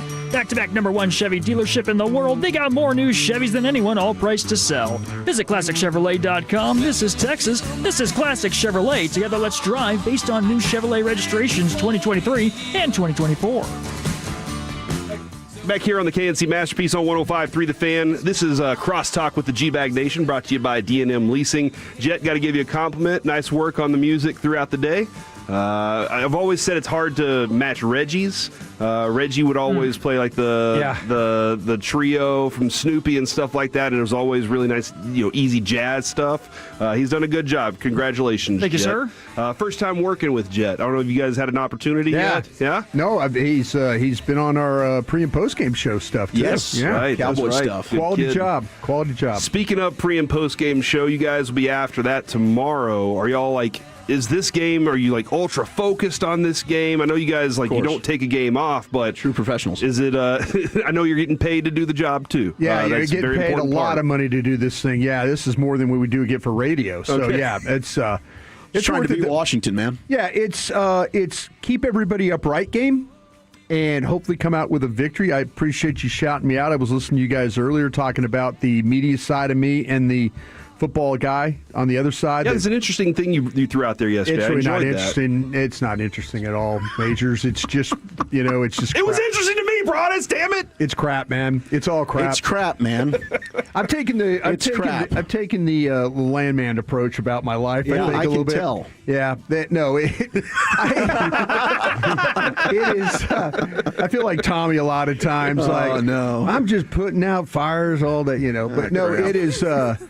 Yeah, it is. They honestly, everybody that got on that airplane, they're thinking about winning a football game, and me and Zach are going to do a show, and then we're going to do a pregame show and a postgame show, and you hope they win, but if they don't, it's like, well, okay, we're one more game closer to having the 12th overall pick, which wouldn't be bad, but when you sign up over there, and you're thinking about it's important for them to be 500 right now. There are a lot of people that want that thing to finish 500. Jason Garrett made a career out of doing it. Yeah, he did. It's a lot easier to go into next year well, they had a losing season. Or, nope, nobody can talk about a losing season when you're 8-8-1. I know it sounds terrible, but there's a lot of different feelings about this when you win these last two. It's two bad opponents in the next two games too. The Giants and the Commanders aren't good. No. Yeah. So there's this we definitely can finish with this kind of record because we can beat those bad opponents. We've proven it all season as a sub-mediocre team. We can beat bad teams. Yeah, so you got that in front of you. It's division opponents. I'll say this though, if Daniels was playing for the Commanders, this might be a game you would lose. And I know the Commanders defensively have struggled down the stretch and really kind of all year. But, man, you look at some of the things. The one thing the Commanders didn't have last time was their skill guys. They didn't have their receivers and stuff. And the one thing you've proven right now is you don't have a pass rush. And the thing that Johnson, the quarterback, is going to do is he's going to take the snap and he's going to predetermine and throw it out there. And now you got to tackle, and now you got to cover, and you're not going to probably get any pressure. So now it turns into, geez, this might be actually a pretty even game because Dallas doesn't do things well enough when it comes to pressuring the quarterback. No. Did you or sacking the quarterback? Do you feel like maybe y'all felt like when he said it in the first place that he was talking out of both sides of his mouth when he said it, but when the Micah trade happened.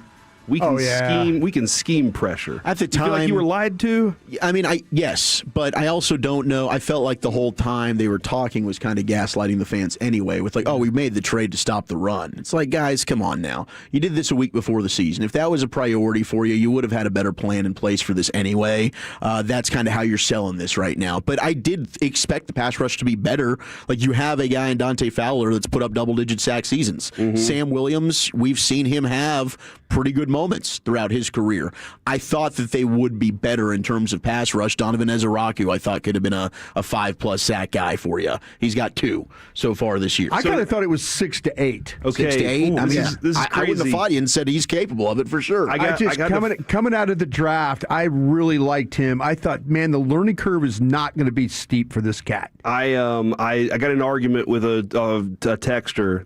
I said we'll be lucky if he gets 3. If he gets 5, then it'll be amazing. Good and for you. They went nuts about it. And I said, no. I went back and looked. This is the reason why.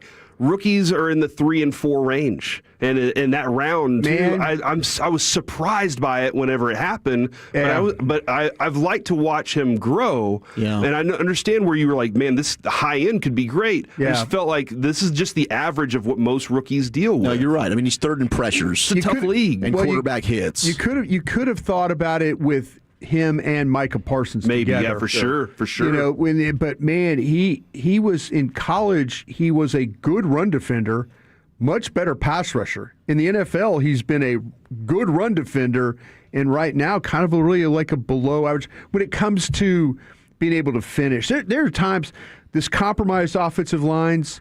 This group has got some guys that will be out, but they haven't taken advantage. It's been 16 weeks they haven't taken advantage of a compromised offensive line yet. No. You know, so that's the thing that bothers me the most about the Ezerakus and Williams and those guys. They're more talented than some of these backup offensive linemen that are playing in these games. You know, it's just not happening. That's the thing that's been so. If you would say what's the most disappointing thing this season, I think it's been the pass rush. Yeah. I think it's been the pass rush by far. Yeah, and there, I think the rank kind of all goes on that defensive side first. Yeah. Obviously, and I know we've been getting throughout the entire season. Safety has been the fan text. Well, I wonder if this is also begging for more of that. Like we used to debate, what would you rather have, a badass secondary or a badass pass rush? Mm-hmm. And is this telling that it's like you need the pass rush? That the pass rush is more important than and they do go hand in hand to an extent. Yeah. But if you had to have one, I think the pass rush is going to make even an average secondary look good. I'm going to say something too. It's probably pretty reckless. I'm going to say this: if you're one of these people that are going in this draft thinking about, well, there's no position value with that pick, you need to put that aside for this team right now because you need a safety. There's positions that you probably wouldn't draft high that you need to really think about high. Yeah. Because I think you have to put things aside. You can't just keep bottom fishing on these positions because you see what happens to you when you do it. What do you guys got coming up on the show, Graham, today, this Christmas Eve? Pure gold as always, Majors. Thank you so much for asking. We will get a Rangers fix in 3 o'clock. We'll talk to Jared Sandler. We'll go behind enemy lines. Denton Day, Commanders pre and post at 106.7 The Fan at 4. And we got to have a Cooper Flagg party. Oh, yeah. Bobby Carrella, yes. DLLS Mavs at 4:40. My gosh, if you were out on the Mavs, you might want to be back in. You should be. This kid's fun to watch, man. He's an absolute blast. Yeah, they are. They are. Unless they're playing bad teams. That is the G-Bag Nation right there. We have been the KNC Masterpiece. Merry Christmas to y'all out there. I hope y'all have a happy holiday. Until we see you next time, which I'll see you next year, you've been Masterpiece. Take us with you where...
G&M Leasing Studios. You're rolling with the G-Bag Nation on 105.3 The Fan. Welcome to the nation. Hour number 1, Christmas Eve edition. Ho, ho, ho, Merry Christmas. Here in the G-Bag Nation, Zach Wolchuk, Brian Broaddus, Lucius Alexander, and you. Hopefully everybody's having a phenomenal hump day and Christmas Eve to all of those who partake as we get you set for Cowboys Commanders Christmas Day. 9 a.m. Brian and I will have the pregame right here on 105.3 The Fan. Kickoff at noon. Postgame until 6 o'clock. Gavin Dawson, Eric Chiafalo on vacation. Give them some love on socials. How is everybody doing? 877-881-1053 on the truckwreck.com fan text. Let us know what you're doing out and about. But we did get the news, Brian. Tyler Guyton officially on injured reserve. That ends his 2025 season. Cowboys have added defensive back Corey Ballantyne. He was signed to the active roster from the practice squad. Also elevating Justin Barron, the linebacker from the practice squad for tomorrow's game against the Commanders. Commanders also officially listing out Laramie Tunsil, their starting left tackle, and defensive tackle Deron Payne. So 2 big outs for them, and they are officially going to be starting Josh Johnson. So the question now is Josh Johnson about to have a career day against the Dallas Cowboys? And if so, do you just Lane Kiffin Matt Eberflus and leave his ass on the tarmac? You just say, dude, I don't know what to do with this anymore. I know this watching Josh Johnson play, and it was the Philadelphia game last week is what I got to see him. Like I was talking with with Majors and Alec and you, that the ball's going to get out quick, and I would not be surprised. They're going to be committed to running the football tomorrow. They're really going to test to see if your run defense is up to snuff. The pass will be, they've got really all their weapons, and their weapons are very, very good. It's just unfortunate that their quarterback for them has been basically out the whole year. They've lost some games. Their defense has not been as good as it has in the past. We'll get into that today. We'll focus on their defense and Krusty's corner, but the way that they're going to try and move the football on you is quick pass and run. And they're going to try and take advantage of you having no pass rush, and then maybe some of the struggles that you're having in the secondary as well.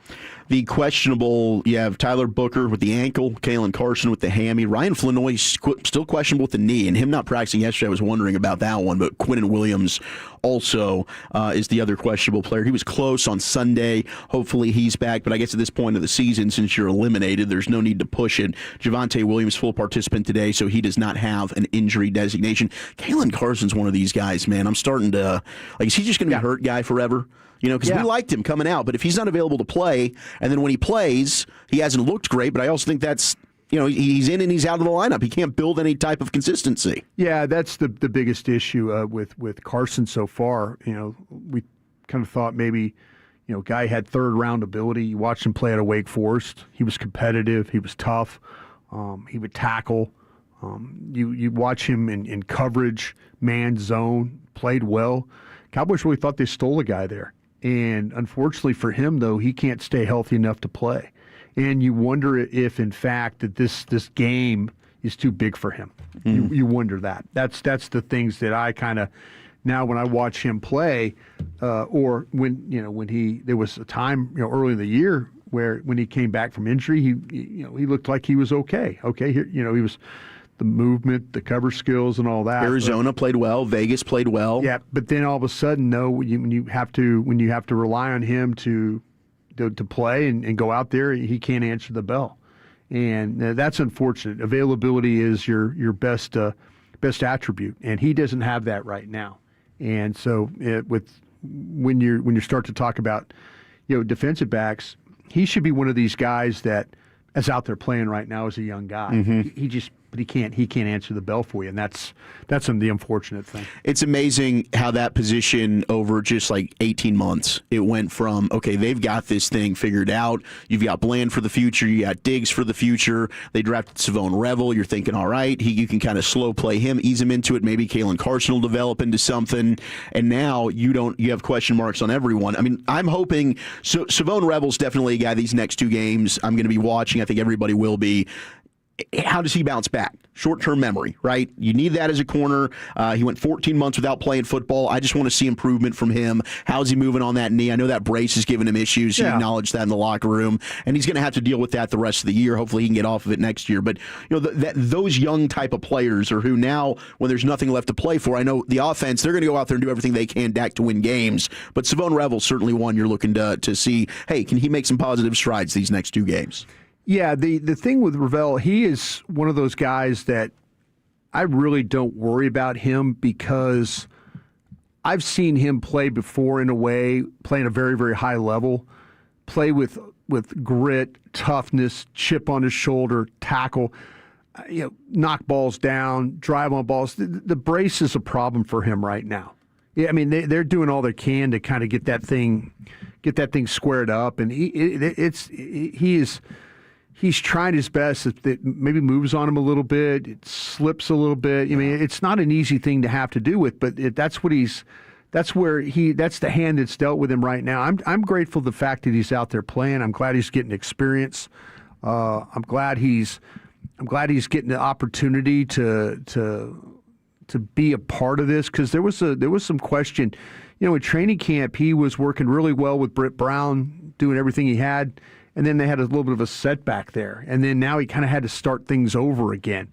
And so he really, every game he plays, it's like he's going through a preseason, and now he's, now he's to the point where they've got him out there starting. And, listen, you're gonna have some growing pains with some of these corners. I'm just happy that he's out there playing, because I think if you get him through this season, get him more experience, let him have an off season where he doesn't have to worry about rehab or when he's going to get drafted or any of these things, I think you're going to have a really, really good player.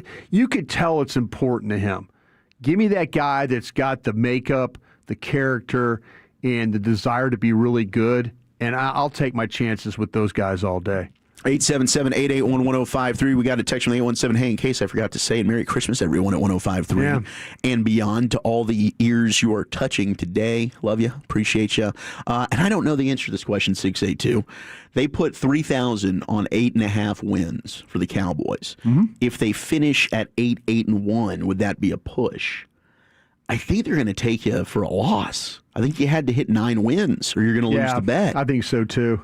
I'm not a gambler unless it's on horse racing. I don't think they're going to give you that benefit. No, but I don't think they give you the benefit of the doubt. So but technically that's 8.5, right?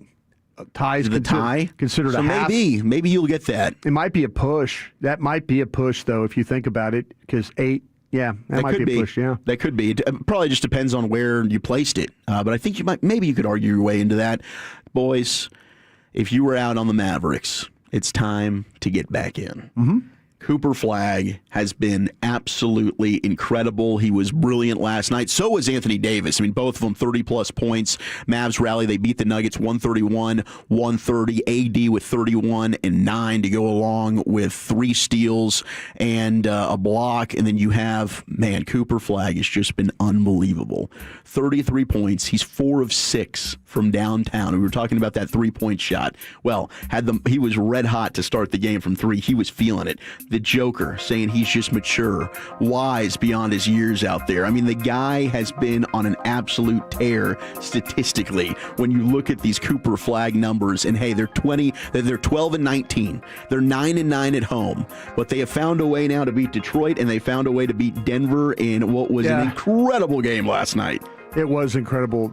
I think they've beaten Denver twice now, haven't they? They might have. I think they won a game earlier in the year where it's one of those deals where they go out and lose to New Orleans and then find a way to kind of rally. They've scored 131 on Denver now twice in both wins this year. Yeah, it's amazing how they've kind of found their way of of winning these games against quality opponents, and then against. And then you lose to New Orleans. And then you lose to New Orleans and teams like that, But hey, it's Cooper Flagg is. There was a lot of concern about me. How was a guy that was was he 19 years old now? Now he's 19. He's 19 years old. Turned 19 over the weekend. Yeah.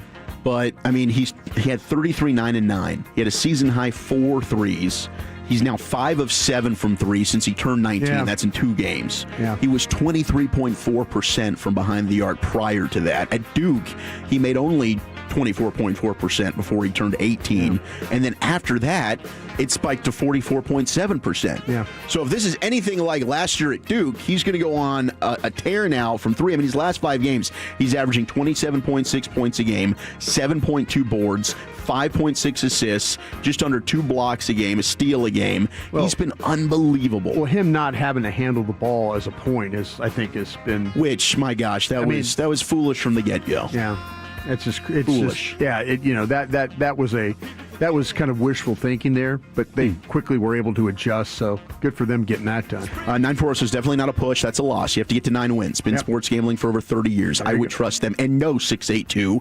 Nico was not right because he did not have anything to do with Cooper Flagg. All right? That was luck. That was sheer luck, unless you believe in some foolery going on behind the scenes. But either way, you're not giving Nico credit for Cooper Flagg. And the Anthony Davis stuff, if you're looking to trade him, hey, this is great. AD, stay healthy and keep putting out tremendous performances like this. But they're hoping to get Kyrie back. I mean, I think listening right now, if teams are going to undersell for Anthony Davis, if they're not going to go ahead and give them an offer where they're actually getting something solid in return, they're not just going to give Anthony Davis away.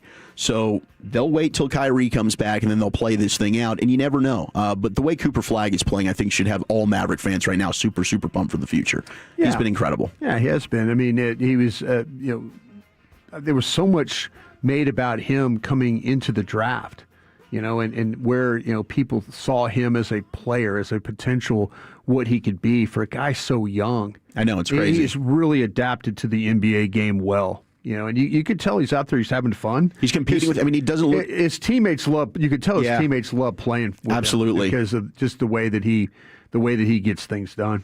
Bummer for the Stars. I thought they had this thing in the third period. I really did. They go up 3-2. Wyatt puts them up with a power play goal. I mean, their power play has just been sizzling. They get 2 power play goals. Rope Hintz gets one in the second period. Wyatt then puts them up 3-2 in the third. And then late in the third period, it's Dylan Larkin. And I feel like any time the Stars play Detroit, Dylan Larkin has just been an absolute thorn in the Stars' side. He ties it up at 3, and then just 34 seconds into overtime, he gets the game winner. So Detroit wins 4-3. Stars do get a point, which is important because you need everything you can in this Central Division. It's unbelievable. The 3 best teams in hockey are in the Central right now. So you're trying to just claw for everything you can get. But a bummer. I thought they would be able to come away with a road victory there.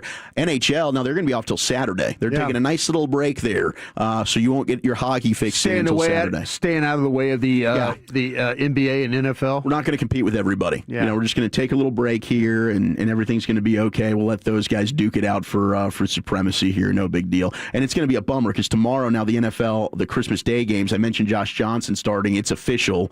You are not going to have J.J. McCarthy, and you're not going to have either Kansas City Chiefs quarterback. So it's Max Brosmer from Minnesota, and it's Chris Oladokun from the Chiefs. And I still don't know if I'm saying that name right, but North Dakota State, South Dakota State, one of those. He was a South Dakota State guy. I do know that. South Dakota State. But I don't know how the hell to say his name, and that'll be the nightcap against the Broncos. So, that's going to be fun. We get, Josh Johnson, and you get Dak Prescott, and then you'll get Jared Goff versus Brosmer, and then you'll get Bo Nix versus Oladokun.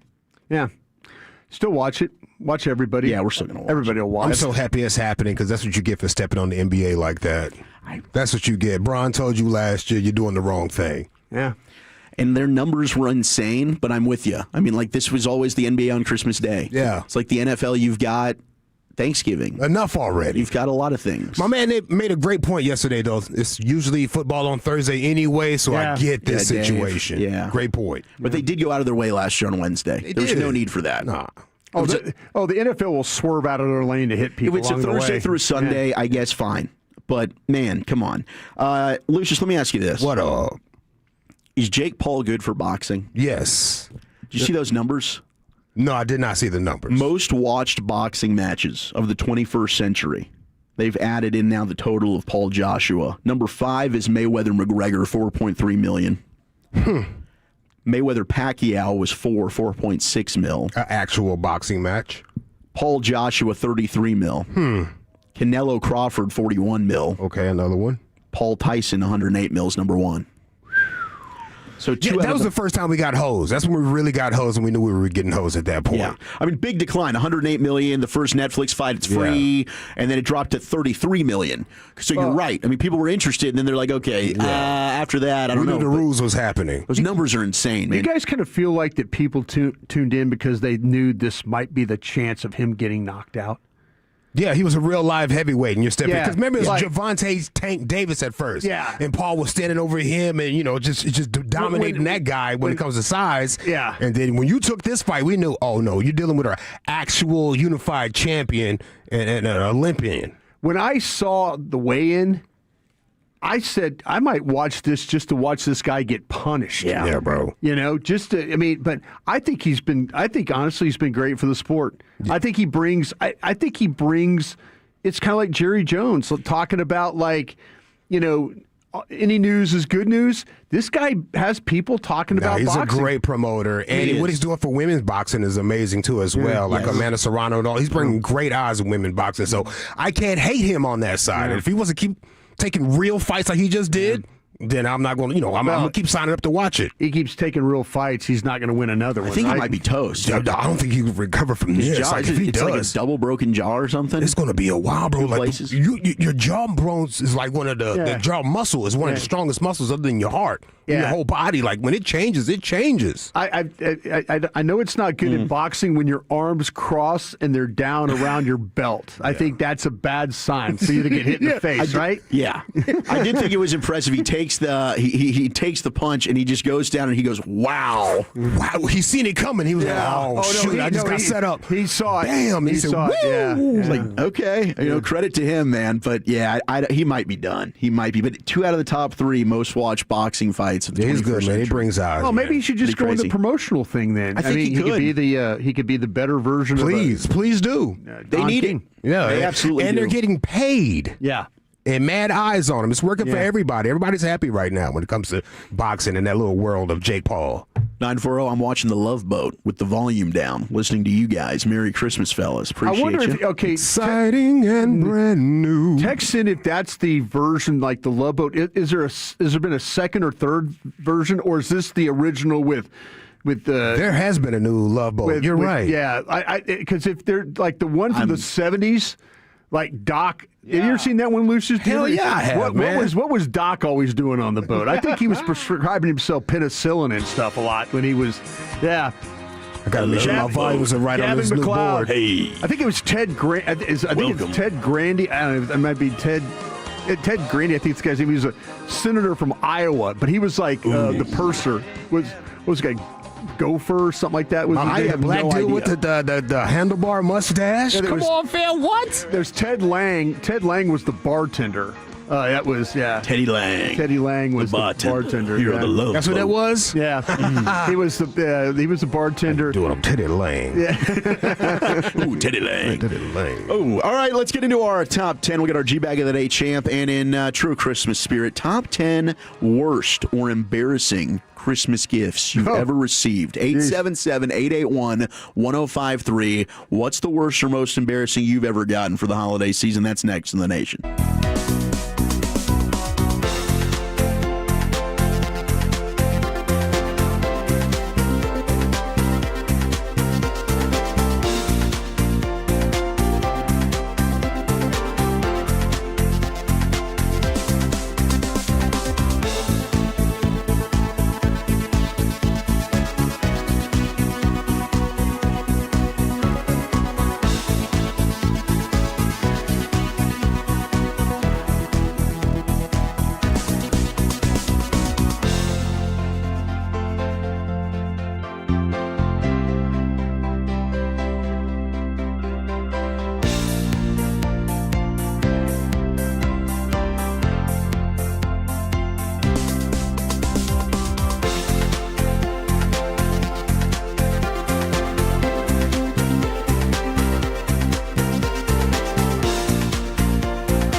All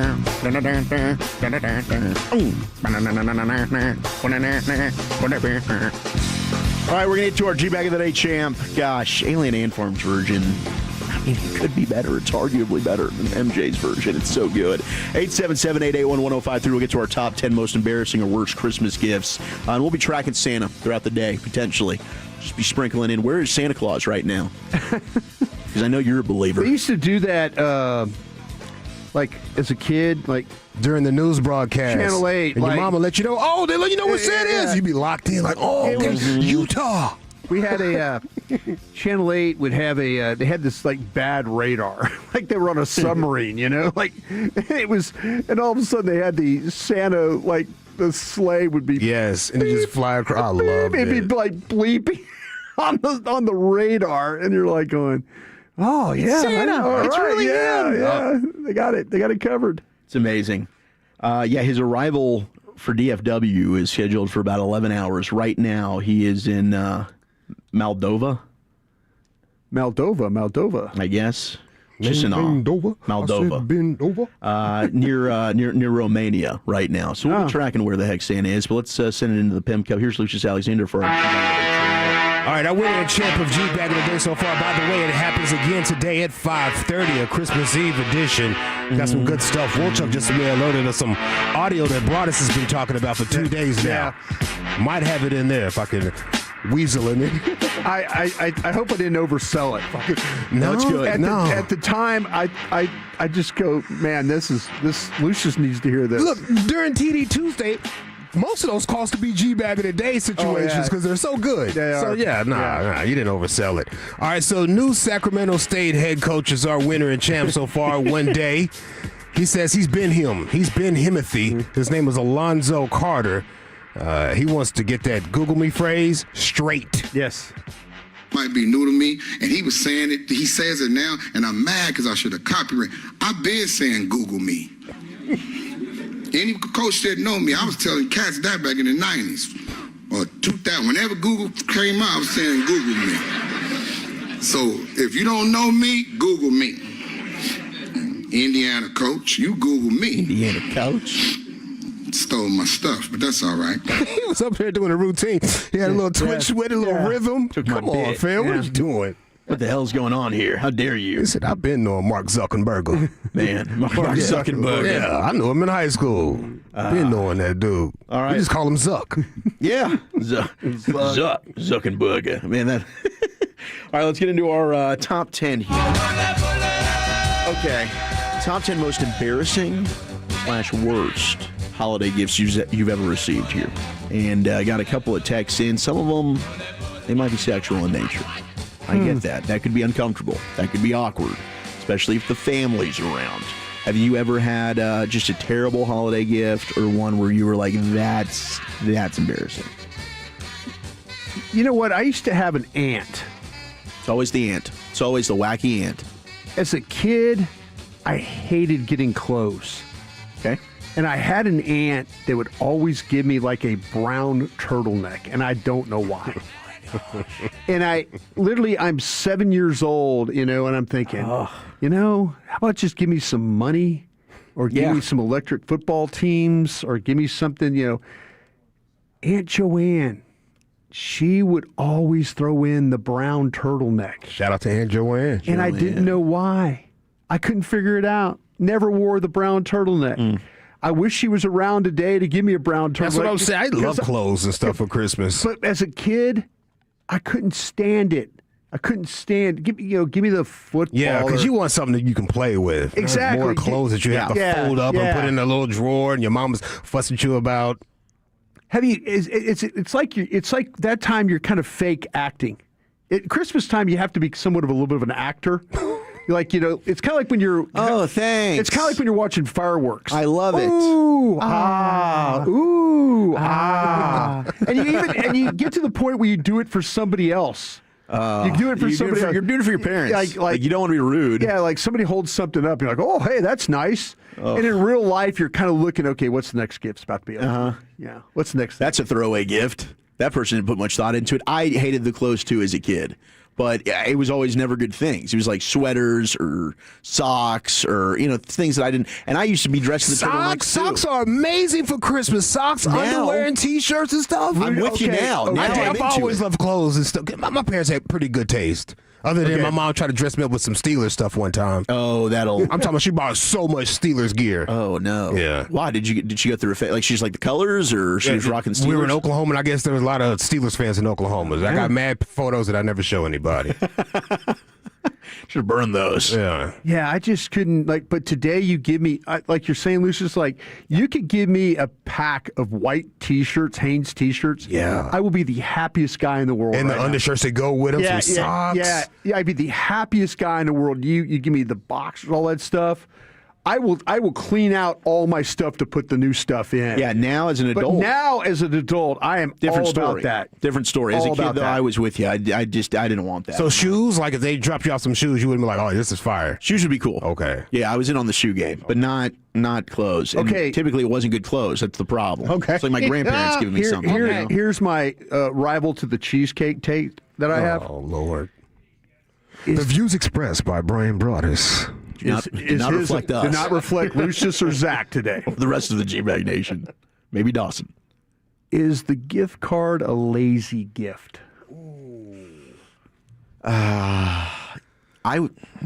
It's useful. Yes. But is it lazy? Technically, I guess it would be lazy, but it's a good gift. Yeah, I'm happy with the gift card. Just make sure it works. I've had some bad experience with gift cards. Oh, they don't give you the It just didn't work, and I had to pay for everything. Yeah, something. It was empty. Something happened. Yeah, that's terrible. Yeah, I'm kind of thinking that the gift card. You don't like the gift card? I like it. That's the thing, though. But I kind of feel like that. To me personally, I'm not going to give you a gift card. Because I feel like I owe it to you to actually think about the gift. Yeah, like okay, for example, like we with all of us, like we've had problems around here with my battery went dead. Right. Yeah. So I was thinking about you guys. Like the next time my battery goes dead, one of you I could ask those battery chargers. Yep. Sure. I was kind of like that was a thoughtful and super useful gift. Yeah, I even bragged about it. Yeah, see, Broaddus got me. That's what I'm saying. To me, that's kind of like I could have given you a gift card to Rally House, and you could have got you a sweet SMU hat or a hoodie. Okay. But I was sitting there thinking, and I did go to Rally House. This just once again, I was thinking about you when I walked by the SMU section. but the thing with that, I've got to make it kind of a practical thing. DallasCowboys.com, I was working with all those kids. And none of them had a good golf umbrella. So I bought them all cowboy, like 5-foot cowboy golf umbrellas. You're observing, though. That's a good thing right there. When you're buying gifts, you're being observant. I can't tell you how many times David Hellman walked into the office and he was just completely drenched. Kids they don't think. No. They don't look at the weather. They don't. They go out. They get drenched. They're cold. They don't like Chief. I should have bought Chief a jacket, a big ski jacket, some socks and shoes. Yeah, because there's times I've worked with him, and like he sat out there one day, and I had to give him my jacket. We were doing soap. Pregame show. Some deodorant that's not of the earth. My man is a hippie. It's the wife. He is a hippie. Love. Yeah, she's a great. But I am into the thoughtful gift. I think the gift card is kind of a lazy. I think out. You're right, and my wife will get on me for that too. She's like, "That's so lazy." But the thing is, people like it. Yeah. Like, if I'm not sure what to get, you get to pick what you want, or I know this is a place you like. Like the thought would be, okay, I know this person loves Chipotle, for instance. Yeah. Just anything. I know this is a store you like. Yes. Or Home Goods. Like and make sure there's enough on there. You don't go to an expensive place and give me just a little bit on that card. Now you got me looking crazy. Okay, what's the minimum on the gift card? Well, it has to match the place. Yeah, I've got to be able to get an item in there. Stuff. Yeah, I got you. Yeah, you don't go to a steak place and just give them enough for an appetizer. Yeah, you right? get $50 or something like that at a beautiful steakhouse. Yeah, come on, man. Yeah. Now you're making me go to this place. There you go. The amount of the on the gift card dictates if it's lazy or not from the 972. Okay. Hey, look at that. I get that. We locked in 972. That's a fair assessment. 817 said they're out right now buying socks for the wife. I actually did give my wife new fuzzy socks for Hanukkah, but she needed some and she loves them. Are there gifts you give your significant other that they look at you like, what are you doing? Like, you don't want to get your significant other like a vacuum cleaner, right? Or something like, something. There was one I did. Something do we one have of to those, clean though. up or something like that. Yeah, I think I did get her one last year. It was like part of multiple gifts, but we needed a new vacuum cleaner. Yeah. But she saw this one that she specifically liked that Like a also like Dyson? it like mops the floor. Oh, wow, yeah. And it was like $250. Like they're expensive. Oh, they're not cheap. So I did that. Technically was a gift, but it wasn't like the only thing that I got her. It can't be the only thing, but it's not too bad. It's the workout equipment, Mr. Broadus. When you start getting the workout equipment for the wifeys. Thigh Master. Yeah, you know, they take it personal. You trying to say something? Or get them the membership? Okay, dude, that's number one. And then they never use it, and you're just always hanging clothes on them. Man, hey, I tell you what, treadmills are great clothes hangers. The arms on the elliptical, you could put a shirt over the They'll top just of that dangle. thing. Yeah. Number 10 on the most embarrassing or just worst Christmas gifts is the generic mug that just says like world's best dad or world's best mom, just something generic as hell that just is not personal whatsoever. 9 is a fruitcake. Tell you what, man. I don't mind the ones with liquor in them. That's what I'm saying. Put a little rum in that fruitcake. I've never really had a fruitcake. Lucius ain't wrong about that. 8 is a meat cookbook for vegetarians. That's pretty good. That's not thinking right there. That's something Eric would do 100%. Yeah. 7 is impersonal framed photos. So a framed picture of yourself that you give to somebody else. I'll tell you what we did one year. We got pictures, like a frame, multiple, like when you buy it at the store, it has different, like people that you don't even know. We put it up on the wall to see if anybody would notice. Oh, that's funny. They would ask, like, hey, who are these people? Yeah. And a bunch of just random people. We're just like, let's see if anybody notices that we're not putting any pictures in this thing. 6 is the pet rocks. You know, they That's do like back in the day. the cat. Yeah, There's a guy right now and sitting somewhere in the Bahamas. Buddy made a meal. The mood ring, the pet rock. Meal, bro. No question. Dude, we've got my parents have pet rocks to this day. Yeah. Cats. To this day. Sitting somewhere in the Bahamas right now drinking a drink because of the pet rock. 5 is just a single sock. What's that all about? That would be an embarrassing gag gift. Do you have stockings? You guys have stockings hanging? We don't. I used to in my previous relationship. The mother-in-law does the stockings at her crib. Oh Yeah. my God, the stockings be so stuffed with cool stuff. Dude, the stocking stuffers, I love low the key. stockings. That's where you can. That's where you can get the earbuds. Yeah, there's stuff all like types that. of random things in the stocking. Good stuff in there, man. Yeah. 4 is expired coupons. That's terrible. Okay, can I ask another real quick Yeah. one? Is getting some of the Powerball things up to $1.6 billion. Are lottery tickets considered a good gift? Those are stocking stuffers. Yeah, those People are pretty would throw, cool, yeah. throw those in like Yeah. the stocking. I like the scratch-offs. But those are fun because you can win some money sometimes. Okay, Now it's that's- like, bam, woo, I got okay. $20 here for, So for that's Christmas. a good gift then, right? Good stocking stuffer. All right, I like it. 3 is generic toiletries. Like I ran out of ideas, so I'll tell here's you a what, toothbrush. That's another stocking stuffer. They're like the little dude wipes and the sprays and stuff. Those can be useful for I'm sure. just telling you, if somebody were to get me a toiletry kit, like they carry all that when Okay. I'm traveling, Yeah. I think that's a practical gift. 2 is chore kits, like plumbing kits or coupon books, that type of stuff. Ooh. Man, I don't know. You might like that. Yeah, home improvement stuff's pretty cool. Well, Lucius, you nailed number 1. It's weight loss items.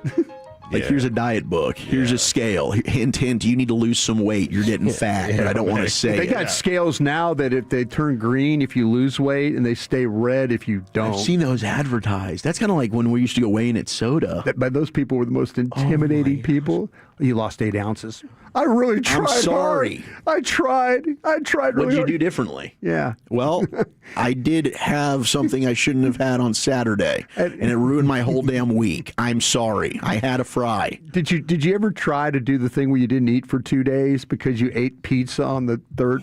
I would be hitting the sauna, like all kinds of stuff, dude, to try and make sure I had a good weigh in. I was stressed down about those, and honestly, it was up until the Oxnard trip. I was like, boom, 4 to 5 pounds every single weigh in. You were on a Oxnard trip got me off, and pause, and every time after And that that was it. kind You of a just struggle. gave up from there. Kind of a struggle. Nah, I get it, bro.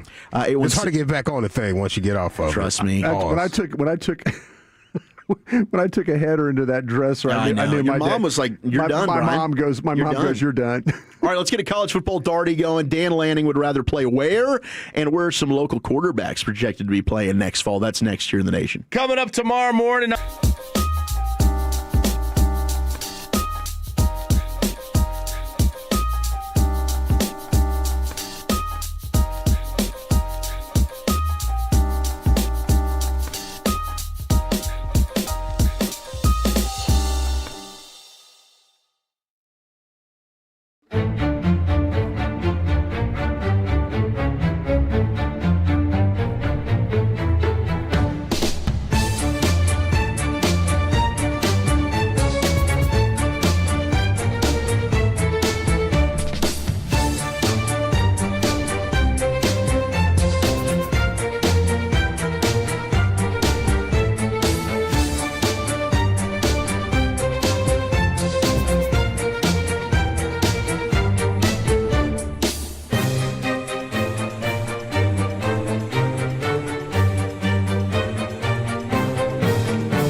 Market to upgrade your vehicle. Get to Classic Chevrolet in Grapevine.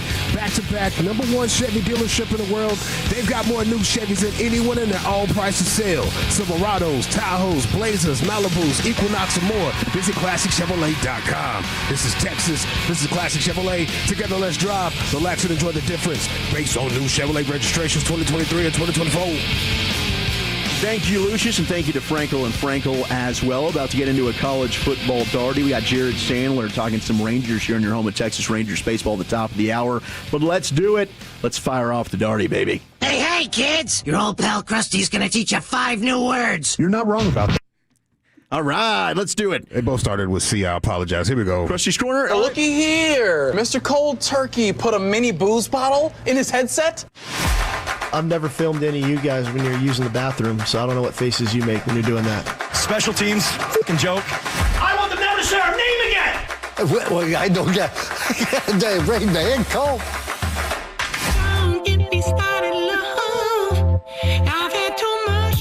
Oh, we've got the college football playoff viewership for the first round, and joining us is college football Carter, because you can't spell college football without Carter Freeman. They are my initials. And what is his final day with us here at 105.3 The Fan for now. Hopefully we'll be back to rejoin his FanU counterparts and what is, I think, one of the best shows we've ever had over in weekend programming here at The Fan. You're too kind. Brennan, Jake, and I have had a lot of fun this season doing Fan University. They're going to continue hosting on the weekends. I encourage you to listen to them, but it's been a very, very fun season. You guys have done an incredible job, and it's awesome firing that up on Saturday morning, getting ready for college football. But the numbers, they didn't lie. The most watched game of the weekend for the first round was Carter Freeman's Oklahoma Sooners. Got a victory. As they hosted the Alabama Crimson Tide, 14.9 million viewers. Miami A&M was at 14.8 million, courtesy of ESPN, and then a big decline for each game. Ole Miss, Tulane, 6.2, and then JMU Oregon at 4.4 million viewers. So clearly the public letting the committee know we don't care for these group of 5 schools. And they scheduled it like this for a reason, too, because you had NFL games going up against both of these blowouts. And that certainly impacts the numbers here, 100%. Especially the night game. I mean, that was Bears-Packers for the NFL. That's a huge division matchup. And it ended up being a very good game, too, so pretty easy for a lot of people to flip over to that instead of... And look, James Madison, they covered. Give them credit. They sure did. One of my buddies so ticked off about that cover. Did. Which, if you're Oregon, you got to be feeling a little nervous about the way your defense played in the second half of that game because Texas Tech ain't going to let you do the same thing. No, and speaking of Texas Tech and Oregon, here was Dan Lanning saying, hey, we might need to fix this moving forward. I don't know if there's a side advantage. I think it's just more of an indicator that the way we do playoffs in college football is messed up, right? I mean, in my opinion, we're really excited to be going to the Orange Bowl, but this game should be played at Texas Tech, right? They're the higher-seeded team. We should play a week, like right after the last game. The next playoff game should be the next Saturday. The next playoff game should be the next Saturday. The next playoff game should be the next Saturday, and the championship game. But we're trying to fit a lot of things in different sequence. But in my opinion, this game should be played at Tech. There should be a home field advantage for them. But I know their fans will travel, our fans will travel, and we're really excited to be playing in the Orange Bowl. So I could talk about what ifs and all those pieces. There's definitely a skill and an art to making sure that your team's prepared when you have long breaks. And I think that was clear last year. Certainly it'll be clear now. You got a little bit more time to prepare for this game, but a little bit different than the last one. And that's the other part that doesn't make really a lot of sense is the sequence of days in between each game and each playoff. There's just not really a rhythm. And for us as a coach, it's about how do you create that rhythm? How do you challenge yourself to say, okay, how can we keep things the same as much as possible for our players? And it's tough when you have big gaps and big breaks like that. But I don't know that it's a sided advantage for one team or the other. You're dealing with different issues. Carter, Dan Lanning doesn't have to worry about something. Which is? Money. No, he does not. This is exactly why they're doing this. And the reason is because of these football programs, large amounts of money. The government said, listen, you could pay these guys and you have to $20, $30 million, whatever you want to do. These university presidents, athletic directors, Dan Lanning had better get used to games being played on different times because it's going to be about money. And if you want the best programs, now he doesn't have to worry about it They don't have to worry about it too much at Texas Tech anymore. That's what I was about to say, is this matchup is kind of between the two teams. The halves. The two halves are going at it right now. The most brazen schools about spending money, right? Oregon's been like this for about 15 years with Phil Knight and the Nike money, but now Texas Tech, Cody Campbell, they're right up out front too, saying, yeah, we're going to spend, and so far they've spent it really, really well. They're great at evaluating, but this is not going to change, right? I think we could end up at a place, in my mind, it would be a 16-team college football playoff where the top 4 seeds don't get byes. They get to host a home game as well. Beyond that, I know that the college football playoff and the Rose Bowl and the Sugar Bowl and the classic bowl games, the New Year's Six, if you will, they have deals that extend throughout, I don't know how long, but for the next 5, 6, 7 years, because that's how these college football playoff polls or these college football playoff rankings and the tournament, they're on like a 12-year basis, more or less. Yeah. So they're going to be at these classic sites for a decade to come, I would guess. Man, the Rose Bowl was not. They were not budging. No, they didn't. The Rose Bowl was not about to budge. New Year's Day at 3 o'clock Central, or I guess 1 p.m. Pacific, because you need that sunset over the San Gabriel Mountains. Right. Which, like, look, I'm here for that. It's the best setting in college football when it's all said. I mean, I wouldn't be upset if they had every national championship game at the Rose Bowl. No, either would I. I'm here for, and Joey McGuire's been talking about this season. Move the season up. Get rid of one of your open weeks. Play your entire playoff through the month of December. Play your national championship on New Year's Day. But isn't this weekend a missed opportunity? Like, why couldn't we, to Dan Lanning's point, like, why aren't we playing the second round of the playoffs now, the quarterfinal round? Well, because we like the Rose Bowl, but then they're sticklers for winning, and they're not going to have. Well, they could get a semifinal. They're not going to have the show. They're not going to spread them out. That's the thing, is having them on the holiday too, New Year's Eve for the Cotton Bowl, New Year's Day for the other 3. It just, to them, it makes more sense because the NFL is not playing on those days either. Right. No, that's true. They're not. Because we have a Saturday. We have a Saturday NFL game this year, right? We have. I think it's Packers Ravens. Yes, Packers Ravens will be. I think it's a Peacock game. Okay, so gross. Yeah, another streamer. So that's it is. It is weird with the schedule, and then now you've got a bunch. I mean, for Texas Tech, the 3.5 weeks off. Joey talked to us about that, and that didn't work well for Oregon last year. All 4 teams that had byes last year lost their first game. Yeah. But to your point about them being at home, the FCS playoffs, they're all at home sites up until the championship game. The Division II playoffs, the Division III playoffs, maybe the NAIA, I'm not too sure about those. But point being, all of the other major football tournaments in the NCAA, they are at home sites. So I think you could, once you get to the next round of the college football playoff deal, you'll probably get more of a push, because we've seen 8 of these home games, and having been to one, I'm like, I'm here for this. Oh, no, it's incredible. It is incredible. If they got a home game, it'd be so crazy. Carter, what about these the teams like the James Madisons and the Tulanes and those schools playing the 12th seed for the play-in, for the right to be in the tournament? Like, if you're the final team of the 12, you get to play one of the Army-Navy weekend. Yeah, you get to play James Madison or North Texas for the right to be in. But we get that already with the conference championship games. Because this is the last time you'll ever see 2 Group of 5 teams make the playoff. I'm fairly certain about that. Is it they're gonna change the rule? They're gonna change the rule. The conferences, meaning the ACC, is going to change their rules so they always get their top teams in the championship game. You're never going to see a Miami, who's the highest ranked team in the conference by far, not play for a conference title. They are going to change that. So, like, I can't be mad at Tulane and James Madison. They played the season. They did whatever they had to do. I'm not mad at them. I'm just saying, though, is there a better way to get those teams in instead of just giving them the bid? Yeah. But this year, if say the ACC didn't implode in on itself, and Miami was their champion, you would have had that between North Texas and Tulane.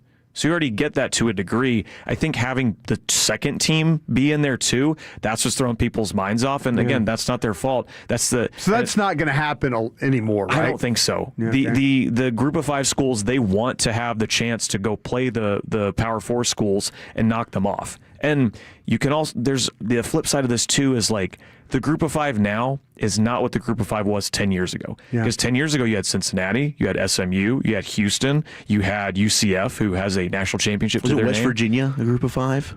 Well, they worked their way up. They were Big East. Big East was okay. That's right. Remember, it used to be Power 6. Yeah. The Big East used to exist, and then because remember TCU and Boise State and San Diego State were going to join the Big East, and then that fell apart, and they ended up going where they went. But the Group of Five now is not what it once was, but it still deserves its seat at the table, in my opinion. Yeah, I'd like to see them play their way in. And somehow I'd like to see them play, like I said, I'd like to see them, whoever you determine the 12th team is, that team has to play. They have to play. You get a chance to knock off the 12th team to get in, the last team. I don't think the schools would go for that.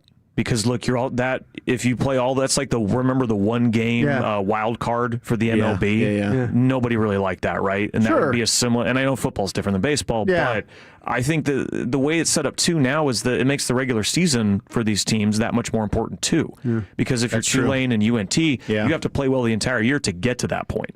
And so I think when it's only going to be one team, because I think in a lot of years you're going to have two teams from one conference generally be the two best. Like last year, if UNLV had beaten Boise State, UNLV would have made the CFP. Yeah. So they played each other in the title game. Boise State won. Same thing this year with Tulane and with North Texas. Winner of that game was going to go to the CFP the American no was matter good what. this year. I mean, Memphis was solid. Navy was good. Because USF had a good run. No shots at Troy and Goose Crowder, their quarterback, who James Madison beat in the Sun Belt title game, but they weren't going to the CFP if they had won. So I just think because there were the two Group of Five teams, that's what frazzled everyone's brains. But believe me, we're not going to see that again. Real quick, here's some of the projections The Athletic has for these quarterbacks in the transfer portal. Sam Leavitt, Arizona State, going to Miami.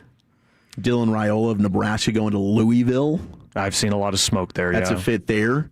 They have Josh Hoover of TCU going to Indiana. That was the first school that came out for him that was like, keep an eye on them. How about Drew Mestemaker, my North Texas Mean Green, Oregon? That's interesting because I really think he'll end up at an SEC school. I don't know where, but someone's going to give him a lot of money. Let me tell you what, DJ Lagway at Baylor. If you're a really good quarterback, go to Oregon. You get a chance to be picked very high in the NFL draft. You sure do. You sure do. Brendan Sorsby Tech, by the way. That's going to happen. Yeah, I think we've all kind of known that for a while. And for LSU, Brian, they currently have Austin Simmons, the redshirt junior from Ole Miss, who Lane Kiffin has been developing behind Trinidad Chambliss for 2 years. Chambliss is trying to get the 6th year, right? Yeah. It's kind of complicated what's going on there. With the Division II versus... We'll see what happens. I saw Thomas Castellanos officially dropped his appeal, so he's just going to enter the draft, the Florida State quarterback. And his appeal never made sense because it was like, well, I played 5 games this year, so that shouldn't count. Yeah. If you play 4 more games, it counts. Like, I'm sorry, buddy. We stretch the rules a lot in college football, but that's a pretty hard and fast one, is if you play more than 4 games, that's a year of eligibility used. I liked him better when he was at Boston College and they were knocking people off. Yeah, they had a good year. They missed him. Yeah. They ran a nasty wheel route with him at Boston College. Yeah. Carter, we love you. Thank you, brother. Thank you guys for having me on. And look, it's been an honor talking with you guys, working with you guys for 6 years. I appreciate it. And I'm not going away. I was a Tolo before I worked here. I will be a Tolo after I leave. That's my guy. Yeah, please, do not be a stranger. All right, let's talk Rangers with Jared Sandler coming up next year on The Fan.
then by our D&M Leasing Studios. You're rolling with the G-Bag Nation on 105.3 The Fan. Hour number 2 of the G-Bag Nation. Going to get your Rangers fix in here on your home of Texas Rangers baseball. 105.3 The Fan, as it's crazy. We already have the Fan Expo that's going to be going on here soon. We'll be reporting to spring training before we know it, as the Rangers season is fast approaching. Of course, we will get back into some football action. We'll have the C-Note coming up next. Krusty's Corner at 3:40. And we'll go behind enemy lines an hour from now. Denton Day, Washington Commanders pre and post with 106.7 The Fan in Washington will join us at 4. Zach Wolchuk, Brian Broaddus, Lucius Alexander, and you. Merry Christmas Eve to all those participating. We love you, and thank you for spending your hump day with us here in the G-Bag Nation. Let's welcome in our buddy, Jared Sandler. Jared, how are you, man? It feels like forever since we last spoke.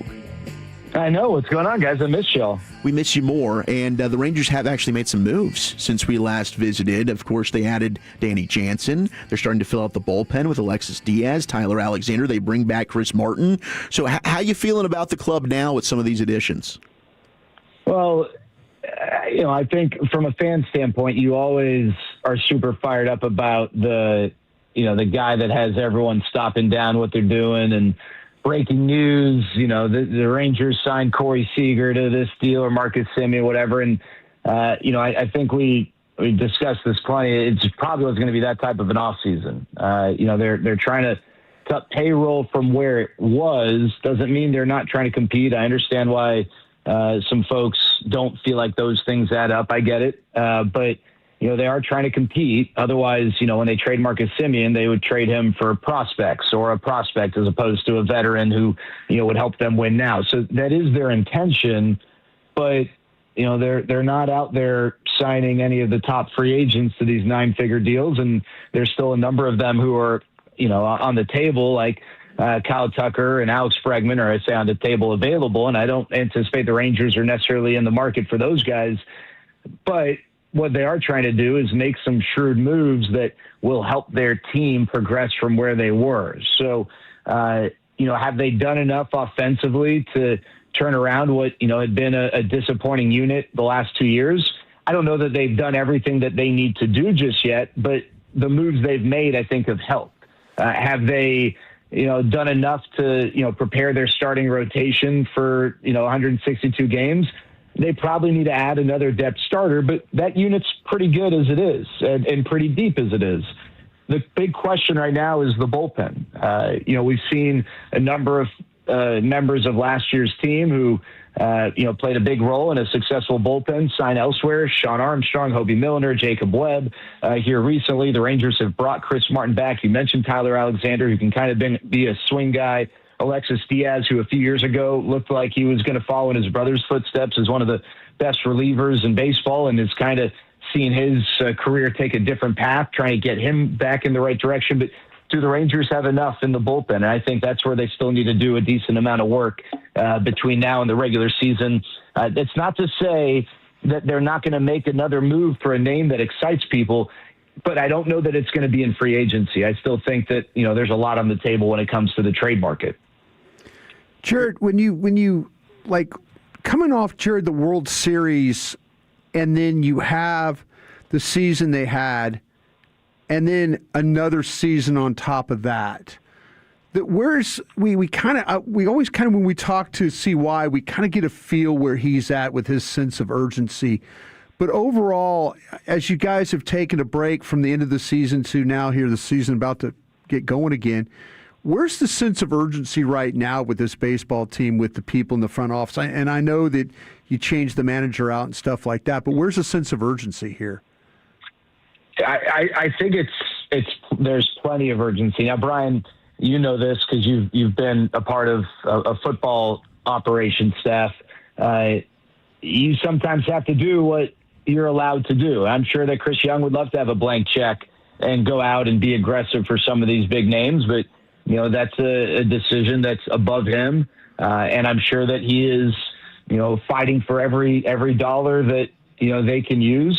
But, I think it wouldn't have been the craziest thing for the Rangers to look and say, hey, you know what, maybe we caught lightning in a bottle.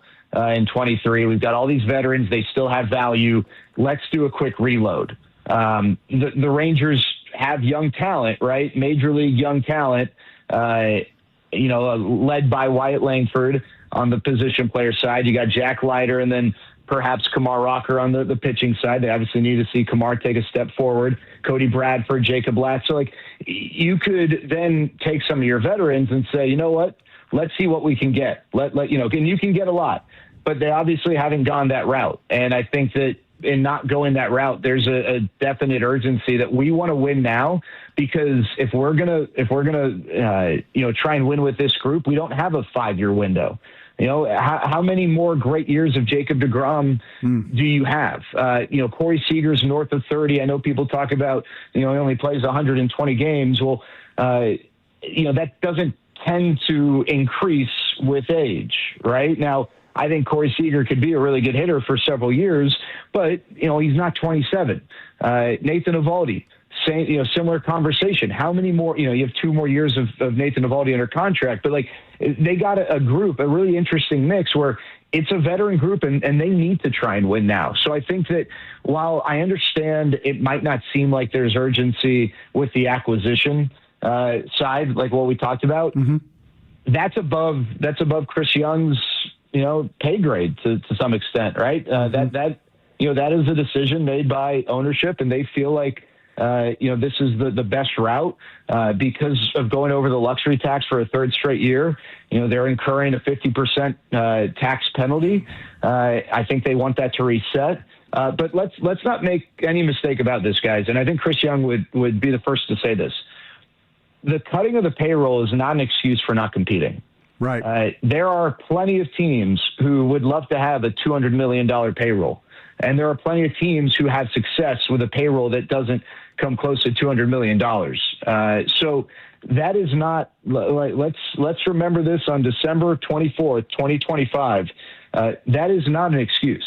And I think everyone in that baseball operations department would agree that the idea that because they're cutting payroll means that they aren't going to be able to compete is Looney Tunes. And with the veteran group that they have, I think the urgency is super high.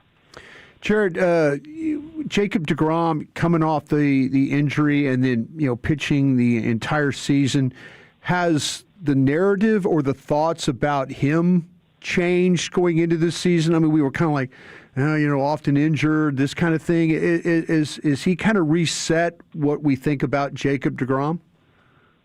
It's funny. I think it depends on what your feeling was beforehand and how open you are to evolving that. Because if your thought was, well, he's never going to be healthy. Right. I'm hearing a lot of, well, yeah, but he's not going to be able to repeat that. Sure. Or if your thought was he was going to be, there's no reason why he couldn't come back from Tommy John and be healthy, then the sentiment is, hey, now imagine what he's going to do even further removed from Tommy John. Because the reality is, and everyone's different, but this next year for Jacob deGrom, for the average pitcher post Tommy John, that's the I won't necessarily say the best year, but that's supposed to be better than the year before. To the using Jacob deGrom specifically, 2026 should be better than 2025. He's a year removed. He's he went through, like you said, a full season, so he's got that strength built back up. But everyone's different, and he's not 27 either. So I think it just depends on who you ask and what your perception was or your opinion was before. But for me, I'm excited. I think that the fact that he was able to get through healthy last year and basically not miss a start, until the Rangers were just totally out of it. That's a huge step for him, and I don't see any reason why the Rangers and Rangers fans can't expect or shouldn't expect an all-star type season from Jacob deGrom. And forget just all-star. I mean, this is one of the most talented pitchers we've ever seen. Yeah, he should, if he can stay healthy. I mean, this is a guy who should be mentioned in Cy Young conversations.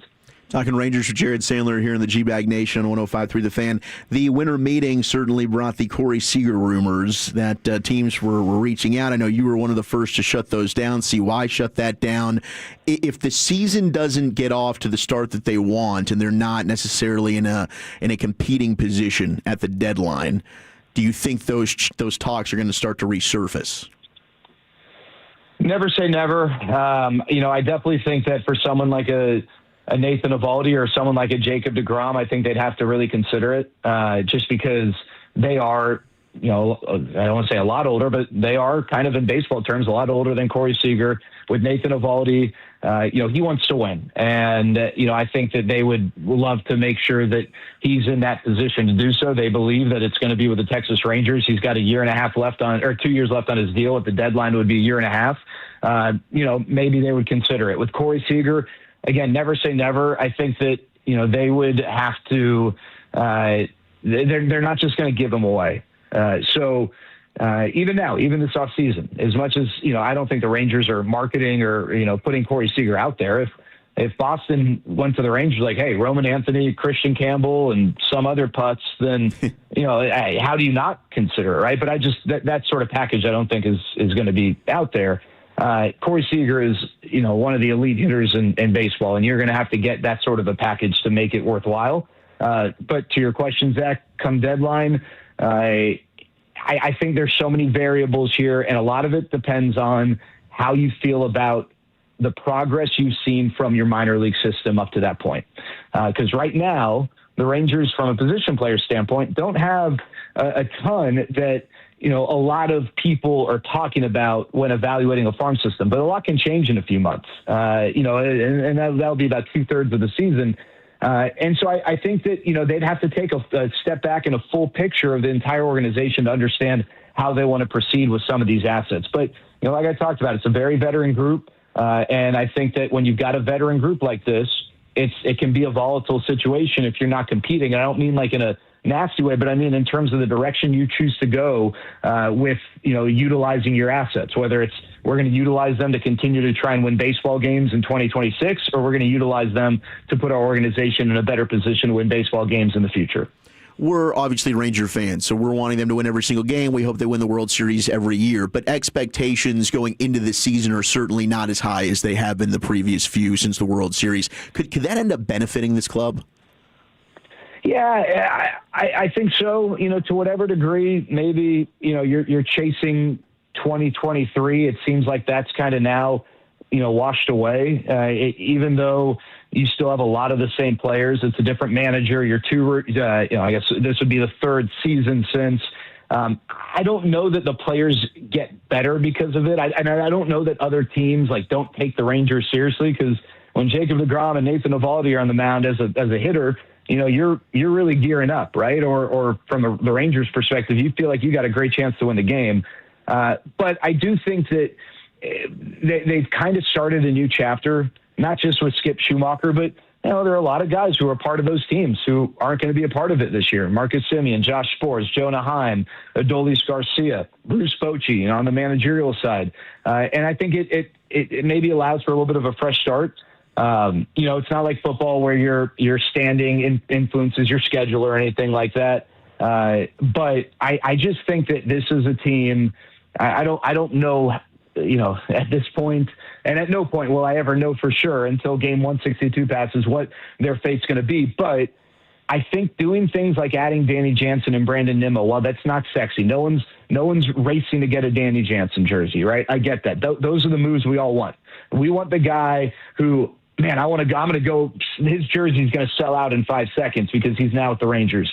But they're doing things that I think incrementally will help them in areas in which they were deficient last year and the year before. And so hopefully they're gonna be more of a complete team in that regard, even if they don't have the same star power on paper. But look at some of the teams that, have had success consistently in Major League Baseball. Look at the team that was inches away from winning the World Series last year. Yeah, they got Vladimir Guerrero and Bo Bichette, but their lineup was largely made up of guys who are quote-unquote role players. And the Rangers have some star names in their lineup, but their lineup is also going to need to be impacted significantly by quote-unquote role players. There's not a lot. I don't want to say there's not a big difference between the Rangers and the Blue Jays, because obviously there is. But in terms of on paper, at this time last year, no one takes the Blue Jays over the Rangers. But they did some of the little things that help you compete over 162 and beyond. And the Rangers are trying to restructure their position player group to put together a lineup that is more difficult to get through, even if they're not as intimidating when they get off the bus. Jared, you're a star, man. We love you. You're one of our favorites. You know that. You're a brother. And I hope you had a happy Hanukkah. Have a wonderful weekend. Hope your Packers take a big fat L, and we'll catch up with you soon. Sounds good, fellas. There he Talk to you goes, later. Jared Sandler. Merry Christmas. Merry Christmas. Happy holidays. Jared Sandler with us here on 105 through the Fan with the G-Bag Nation. And, who knows? It's going to help our draft pick if they do. Fingers crossed. We're all there. about that. Fingers crossed. All right, let's get into a C-note. Speaking of the Cowboys, clause or no clause? That is the question, and some Christmas Day storylines to watch next. But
All right, we got Krusty's Corner coming up here momentarily, but it is time for a C-Note Cowboys news of the evening here on a Christmas Eve extravaganza in the G-Bag Nation. Thank you so much to everybody out there driving around. Let us know, hey, what you getting into?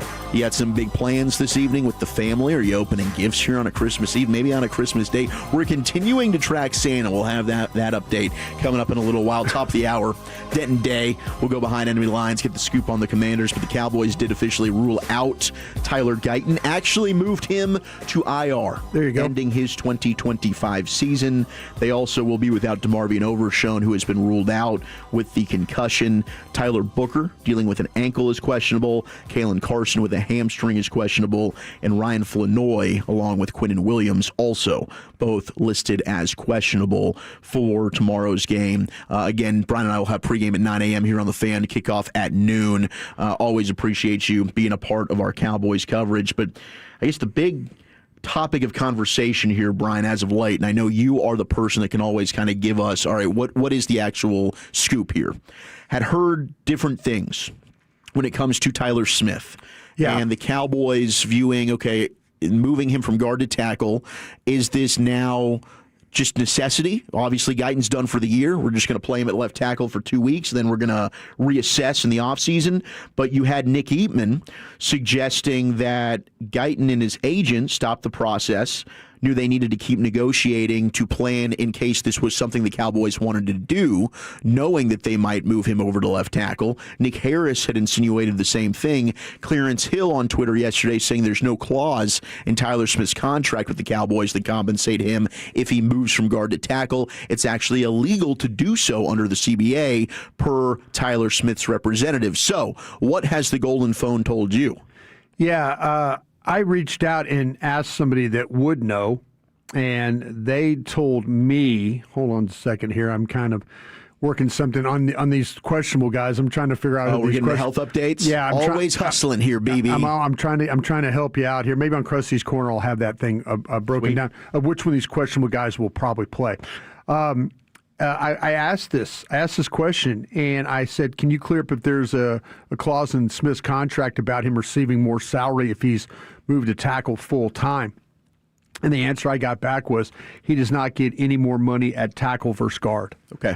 So that is from somebody that would absolutely know what's going on with that situation. Well, and yesterday when Tyler was asked about it during his media session, he said, look, I'm an all-pro guard, dude. Yeah. So clearly he's always going to stress what's best for the team, but it did sound much like Zach Martin had always said, I want to play guard. That's my spot.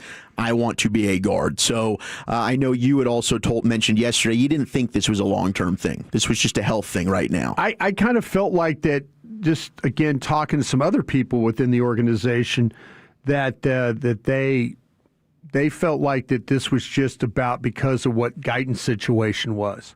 And they weren't too sure about with Nate Thomas and stuff, even though Nate played in the game the other day. But this was more about just because of Guyton. And now with Guyton going on, being gone for the rest on IR, then this now just completely opens it up for the opportunity for Tyler Smith to continue to play there at the left tackle spot for the next couple of weeks. We also had, of course, the Pro Bowl people. George Pickens gets the first Pro Bowl nod. He said he's super proud of himself, super proud of the guys. I wouldn't have been able to do some of it without the guys. We didn't finish where we wanted to finish, but all we can do is wake up the next day and keep going. And talking about the offense as a whole, he added super explosive. I feel like that's one of the biggest things when you look back on the year, even though it's not over. Look at the explosive plays that me, CD, Flo, Javonte, everybody produced on the offense. And that's going to be, a big thing this offseason. Are they able to bring back Javonte Williams? What happens with George Pickens' contract? Yeah. I think it's going to be a tag. That way, regardless, they can work on a long-term deal, but he's under team control. So if something's not able to happen, maybe, negotiations go sour, they could then end up moving him and get something in return for him. And that's probably the best trade asset that they've got right now. Yeah. Because unfortunately, I don't think Diggs is going to be able to get anything on the market.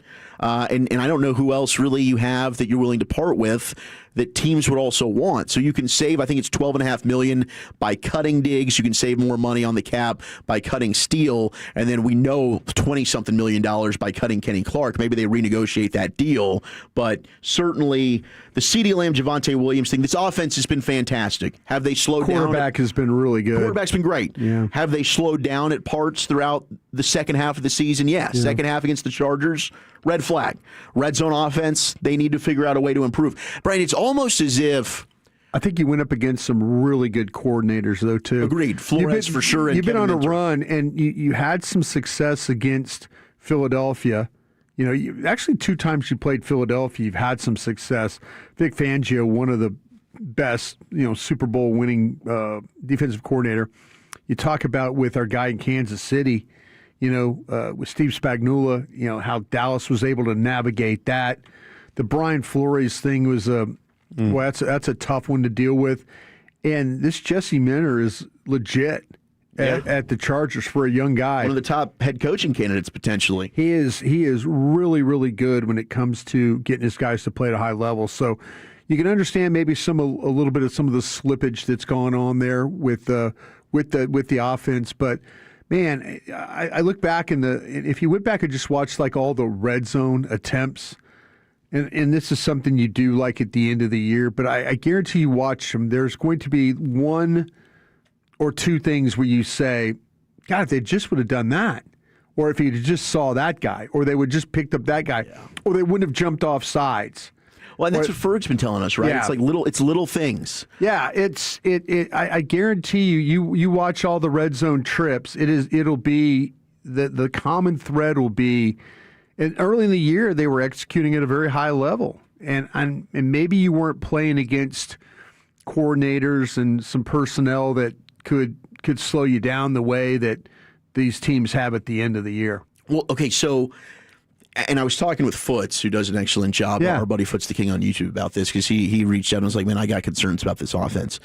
And I do think there's certain tendencies that, like defense coordinators are so smart. The tape's out there, they're studying it. I mean, you do an excellent job of giving us the breakdown every week, like these are what teams are doing. So obviously teams know this. Yeah. It's almost as if you kind of have to have a second offensive playbook to then go ahead and deploy the last 6 weeks of the year or last half of the season to try and keep defenses off guard. Mm-hmm. I mean, that's like when it comes to stealing plays and like a lot of that, I think you've seen the Ben Johnsons and others do that in the back half of the season. It's fascinating to me that Liam Cohen and the Jags, their offense is now taking off. Yeah. They struggled in the first half of the year. Now they're playing their best football. Whereas for the Cowboys, it's kind of been the opposite, right? Mm-hmm. They were elite and they've been humming like a top 3 to 5 offense throughout the year. But now you're starting to, we're having these conversations of like, okay, are we worried at all about the offense heading into the offseason? Well, you've had some problems with your offensive line with the injuries. Not an excuse. The running game got a little slower. Did it got a little? I think Williams has been worn down. Yeah, he got him a little worn down there. You really it'd have been nice if you'd had Sanders and Williams going at it, but you lost Sanders there pretty early in the campaign, so that made you have to adjust various things there. George Pickens, the routes they kind of figured out. Okay, he's going to be slant, he's going to be hitch, and he's going to be the go. And that was something they kind of figured out. They're like, listen, we can't let George Pickens beat us at these routes. So teams kind of start gearing things to that way. I think you've played some better defenses, as I've mentioned, some better defensive coordinators. Belichick used to say something all the time, and these really good. Remember when I did Krusty's Corner after the game, I walked you through what Jesse Minter did, and changing up the coverages.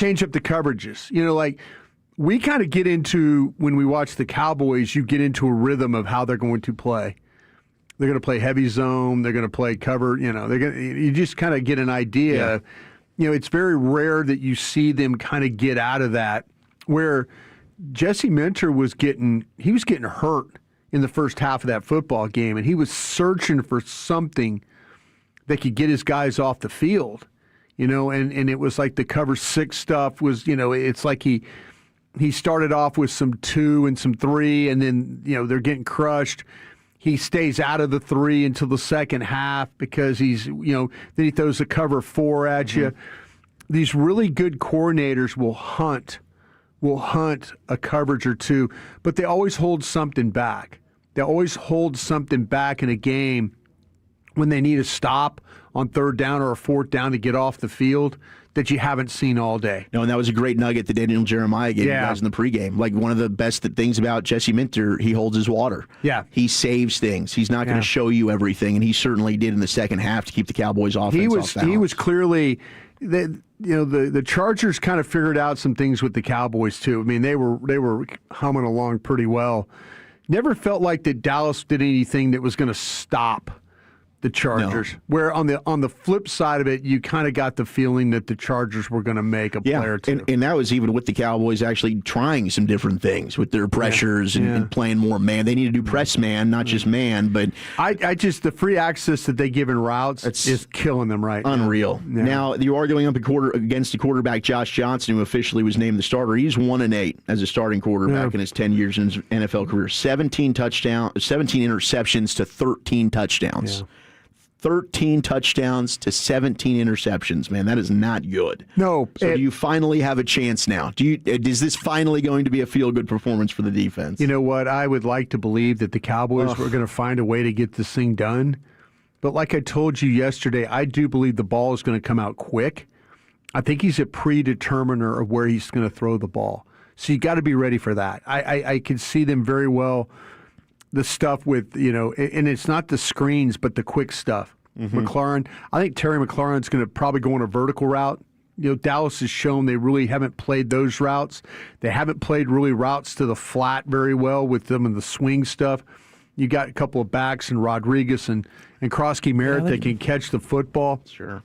The Deebo Samuel, some screens. They're going to do things in order to try and help Johnson along in this football game. The biggest problem with Dallas is unless they blitz, and when they do blitz and they do get somebody home, how about being able to get somebody on the ground? Yes. They finish. They have yet to really finish when it comes to their pass rush. All right, let's do a little Krusty's Corner, shall we? Segment, of course, brought to you by Frankel and Frankel. Where are we going in the Krusty? Yeah, we'll talk about the Commanders' defense, and really, they've struggled a lot, and we'll tell you why. We'll do that next. Coming up tomorrow morning.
vehicle, get to Classic Chevrolet in Grapevine. Back-to-back #1 Chevy dealership in the world. They've got more new Chevys than anyone in the all price to sell. Silverados, Tahoes, Blazers, Malibus, Equinox, and more. Visit ClassicChevrolet.com. This is Texas. This is Classic Chevrolet. Together, let's drive, relax, and enjoy the difference. Based on new Chevrolet registrations 2023 and 2024. Thank you, Lucius. Santa right now in Cape Town, South Africa. So right now, that's your neck of the woods. Johannesburg, yes. It's Tell South me Africa. What's the word? Johannesburg. Tell me what's baby. the word? Johannesburg. Cape Town, I've never been to though. I'd love to go to Cape Town. That would be a bucket list item. I've heard great things about it, but how long of a flight is that for us? For us? From here? Ooh, I know the flight to Joburg was like 16 hours. Yeah, I did that when I went to Saudi Arabia. Cape Town, I think, is a little bit farther. Maybe an extra couple, like 18 hours. Yeah. I know it was like a 6-hour drive, I think, from Johannesburg to Cape Town. So, but hey, I've heard nothing but great things. But if you're scared of sharks, just be careful. The great whites will get you out there. Yeah, at Cape Town. They're kind of lining. There is some great whites out there in Cape Town. Oh yeah, yeah, oh yeah. I watched a show on Netflix called Young Famous African. Out there in Cape Town sometime. Yeah, hanging out. Some wild. They do a lot of like the shark diving and stuff. Very famous. What channel was this on, Lucius? I was on Netflix. Oh, it was on Crazy Netflix? Rich Africans, Young Famous African. I don't know, man. I found it one day and I just ran through it. I bet it was awesome. Yeah. How often are you doing things where you just see it and you stop down? I mean, is it all? It's like every night. I love when it. No. But when it does happen, it's a wonderful thing. You know, like, oh, this show is biting me. Yeah. I'm gonna keep the next show. Let's go. Do you just like sit there and like can you tell in the first say 7 minutes of a program whether you're going to watch it or not? This might be something here. Who are these people? It usually has something to do with history, right? Doesn't history? I do love history. I love period pieces. Yeah. Like take me back to a time. Oh Yeah. my gosh! Yeah. Tell me a historic story and you take me back to a time in a period piece, and you've got all the layout. Oh Yeah. my gosh! I used to just all the World War II stuff. I always have been fascinated with. Yeah. It's just like that specific period in time. But Netflix has put out some awesome stuff when it comes to these documentaries now. And there's so many that I haven't been able to watch. Like I still haven't gotten to the Diddy thing yet. See, everybody's telling me I need to watch that. It's been like number one ever since it came out. It's really good. You need to check it on out. What that boy Diddy was something else. Oof. We will get to Denton Day. Commanders pre and post coming up at the top of the hour. You'll hear more Lucius coming up, of course, G-Bag of the Day, LA Live at 5:40. Who knows? Maybe I'll kick it over early to him. He might run the entire 5 o'clock hour. He'll run it. We'll see what happens here on a Christmas Eve. Just be prepared. Get your mind and body ready for that, Lucius. But right now, let's do a little Krusty's Corner brought to you by Greystone Roofing and Construction. That's Greystone Roofing. That's Greystone-roofing.com, okay? It's Greystone-roofing.com. Here he is, Krusty. Hey, kids! Your old pal Krusty's gonna teach you 5 new words. You're not wrong about that. From Dallas, Texas, number 55, Brian Waters. Thank you, Lucius. Appreciate that. Appreciate you carrying us for the last couple of days, too, Lucius. Did you know that you're not wrong about that when you say that? What, carrying us? No, in that intro. That's your AI voice. Is that my AI voice? That's your AI Brian. Is it really? I didn't know that either. Wow. Until Bobby told me. Really? You use your AI, you're not wrong about that. Jeez. It sounds just like you. Bobby does some Isn't that strange creepy? things. And all of a sudden, it's senior night in Baton Rouge, and Bobby's got a clip of me running onto the field from the 1980s. God. It's amazing. My man does some crazy good work, though. Shout out to Cody Mills and your wife, man. We love you. Really do. Oh, Cody, what do they do? Cody said his wife's South African and loves 105.3. Oh. Parents are South African. Yeah. South African family here, Cody. Good deal. Good deal. You might need to make a trip down there one day. Dude, it's an awesome place. Although, I can say that right now, we got a lot of crime. I mean, it's always been a lot of crime, but a lot of crime going on. Might not be the best time right now. You gonna let me know when I can go down there? I'll try to keep you posted. My dad's usually good on that. He still watches like the South African news. Oh, does he? Yeah. All right. I was, gosh, crazy. Yeah. Okay. So we're talking about the Commanders here, and it's a different ball team defensively than what you saw the first time around. I think the Cowboys played them. I think it was week 7 is where they were. So it's been a minute since these two teams hooked it up. If If you remember last time, the Commanders were without a lot of their skill guys. Yeah. Oh, I think their top 3 receivers. Yeah, all hurt. and then in that game they lost Dorrance Armstrong too. Oh, for to the season. to a knee injury as well. And so you see, like the first matchup. This is kind of just a little like nerdy metric thing that I want to tell you about. Kind of how the Commanders have fallen apart a little bit. But the Commanders with Dorrance Armstrong in the lineup. Well, okay, put it this way. Since they lost him out of the lineup, the Commanders have increased their base personnel usage from 9.9%. That was the second lowest in the league. Okay. Prior to week 7, to 36.3, which is now the 7th highest. So they're trying to kind of figure out, or they've been trying to figure out how to make up for the Dorrance Armstrong loss. They really haven't done that. One of my favorite players, Frankie Louvu, he's going to be like playing as your edge. You need to know where Frankie Louvu is on this field because he is the one guy that can cause problems. And I say that in a way because he lines up in a lot of different spots and you don't know when he is going to blitz. But when they line him up off the edge, you know, they tend to bring him. But Frankie, since Armstrong's been out, they've put him as an edge rusher about 45% of the time. Wow. Whereas before that, he was only right around 29%.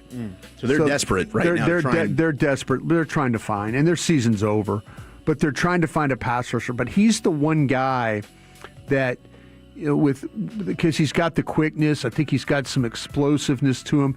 He's got some snap, you know, playing with his hands and stuff. Very strong. He's very strong. So, you know, what's the one problem that Terrence Steele has? Dealing with a guy who has a little power, maybe a guy has a little bit of movement. We'll see on the other side, too, what happens with Tyler Smith, you know, with Frankie rushing to that side as well. So that they're trying their best to kind of go, the Commanders are, to some heavier personnel groups, but they're still giving up big yards when it comes to running the football. Like teams like almost 5 yards a carry since week 7. Wow. Where before that they were right around 4 yards a carry. So that's right under the average of where you're at. So they've struggled without Armstrong on the field, almost a 1.1 yards per carry more. So that's kind of put them in some really bad spot. Their pressure rate is also declined. They went from when Armstrong was on the field, they were right around 40% pressure rate. How important that was the he's third been for them. Yeah, that's the third highest in the league. Wow. Third highest at that time. Now they're at 25%. That's the second lowest.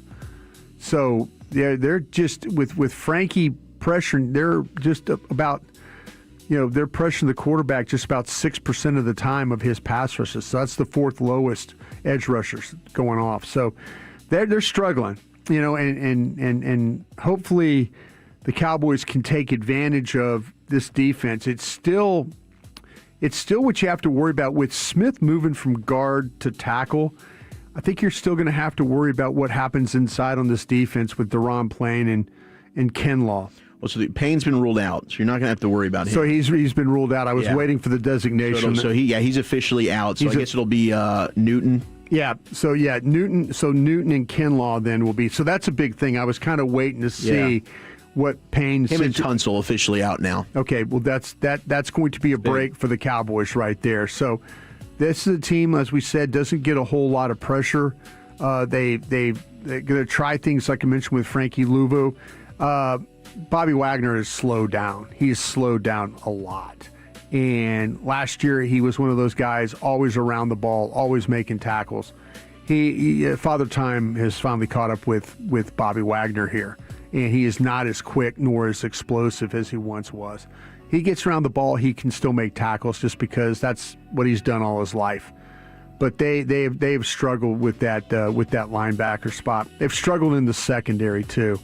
Quan Martin at the safety spot, I don't think has played very, very well. Will Harris, who they got from New Orleans, hasn't played very well. Sandster still at the cornerback, capable of making plays, but you see these guys play a lot of off coverage, and now it's catch, They drive, they miss tackles.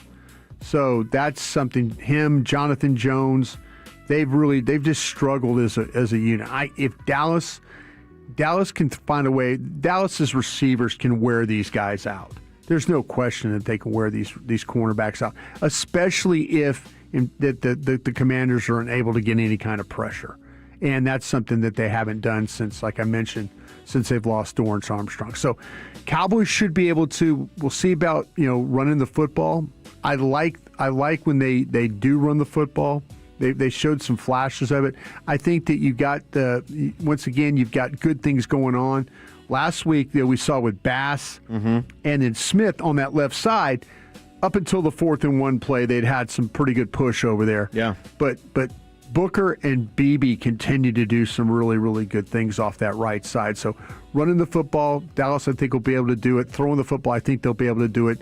It's just a matter of now protecting Dak and finding a way, like I said, to make sure that Frankie Louvu doesn't do anything big in this game. Hey, Javonte Williams, $116 and a touchdown, averaged over 6 yards a carry in their first meeting. Yeah. So we'll see if they can sustain that running game success as well. All right, let's talk with Denton Day. Let's go behind enemy lines. Trusty's Corner every day at 3:40 here in the G-Bag Nation. Denton Day, Commanders pre and post on 106.7 The Fan next year in the G-Bag Nation.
G&M Leasing Studios. You're rolling with the G-Bag Nation on 105.3 The Fan.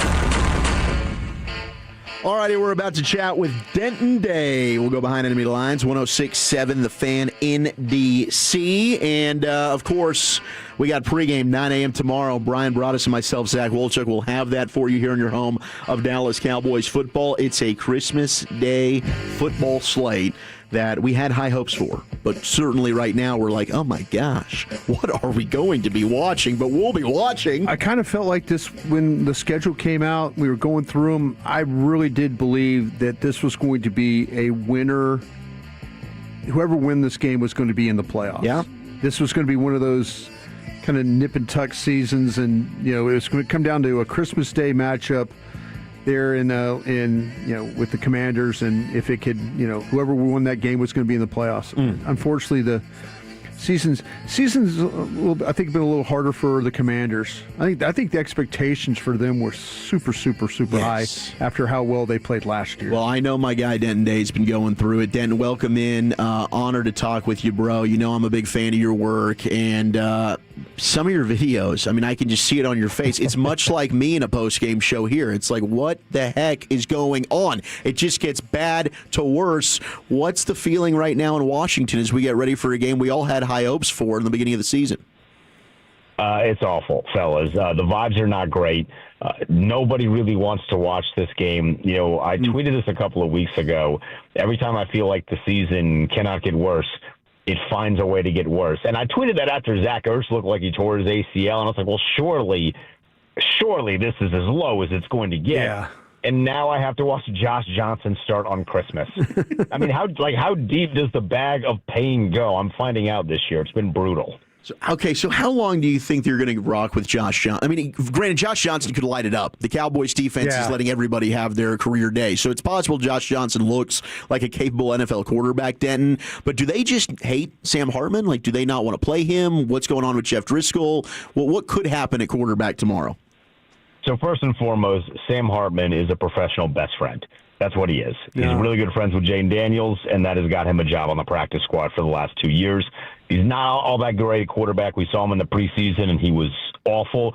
As far as Josh Johnson is concerned, fellas, I found this out last week, and I thought the graphic on Fox was wrong because Josh Johnson's like 40, right? He's been in the NFL for almost 20 years. Prior to coming into the game last week, at the end of it, he didn't even have 2,300 career passing yards. Yeah. And I was like, how is a guy in the league this long if he doesn't have over 2,300 career passing yards? So if Dallas's defense finds a way to make him look like a competent quarterback, I would be stunned. Yeah, no, you get ready to get stunned because Dallas will make him look like he's the FedEx Air recipient of the week. It's been that bad here for us. Get ready. Listen, no pass rush, full complement of receivers this time around. You might have a happy post game with when this thing's all said and done.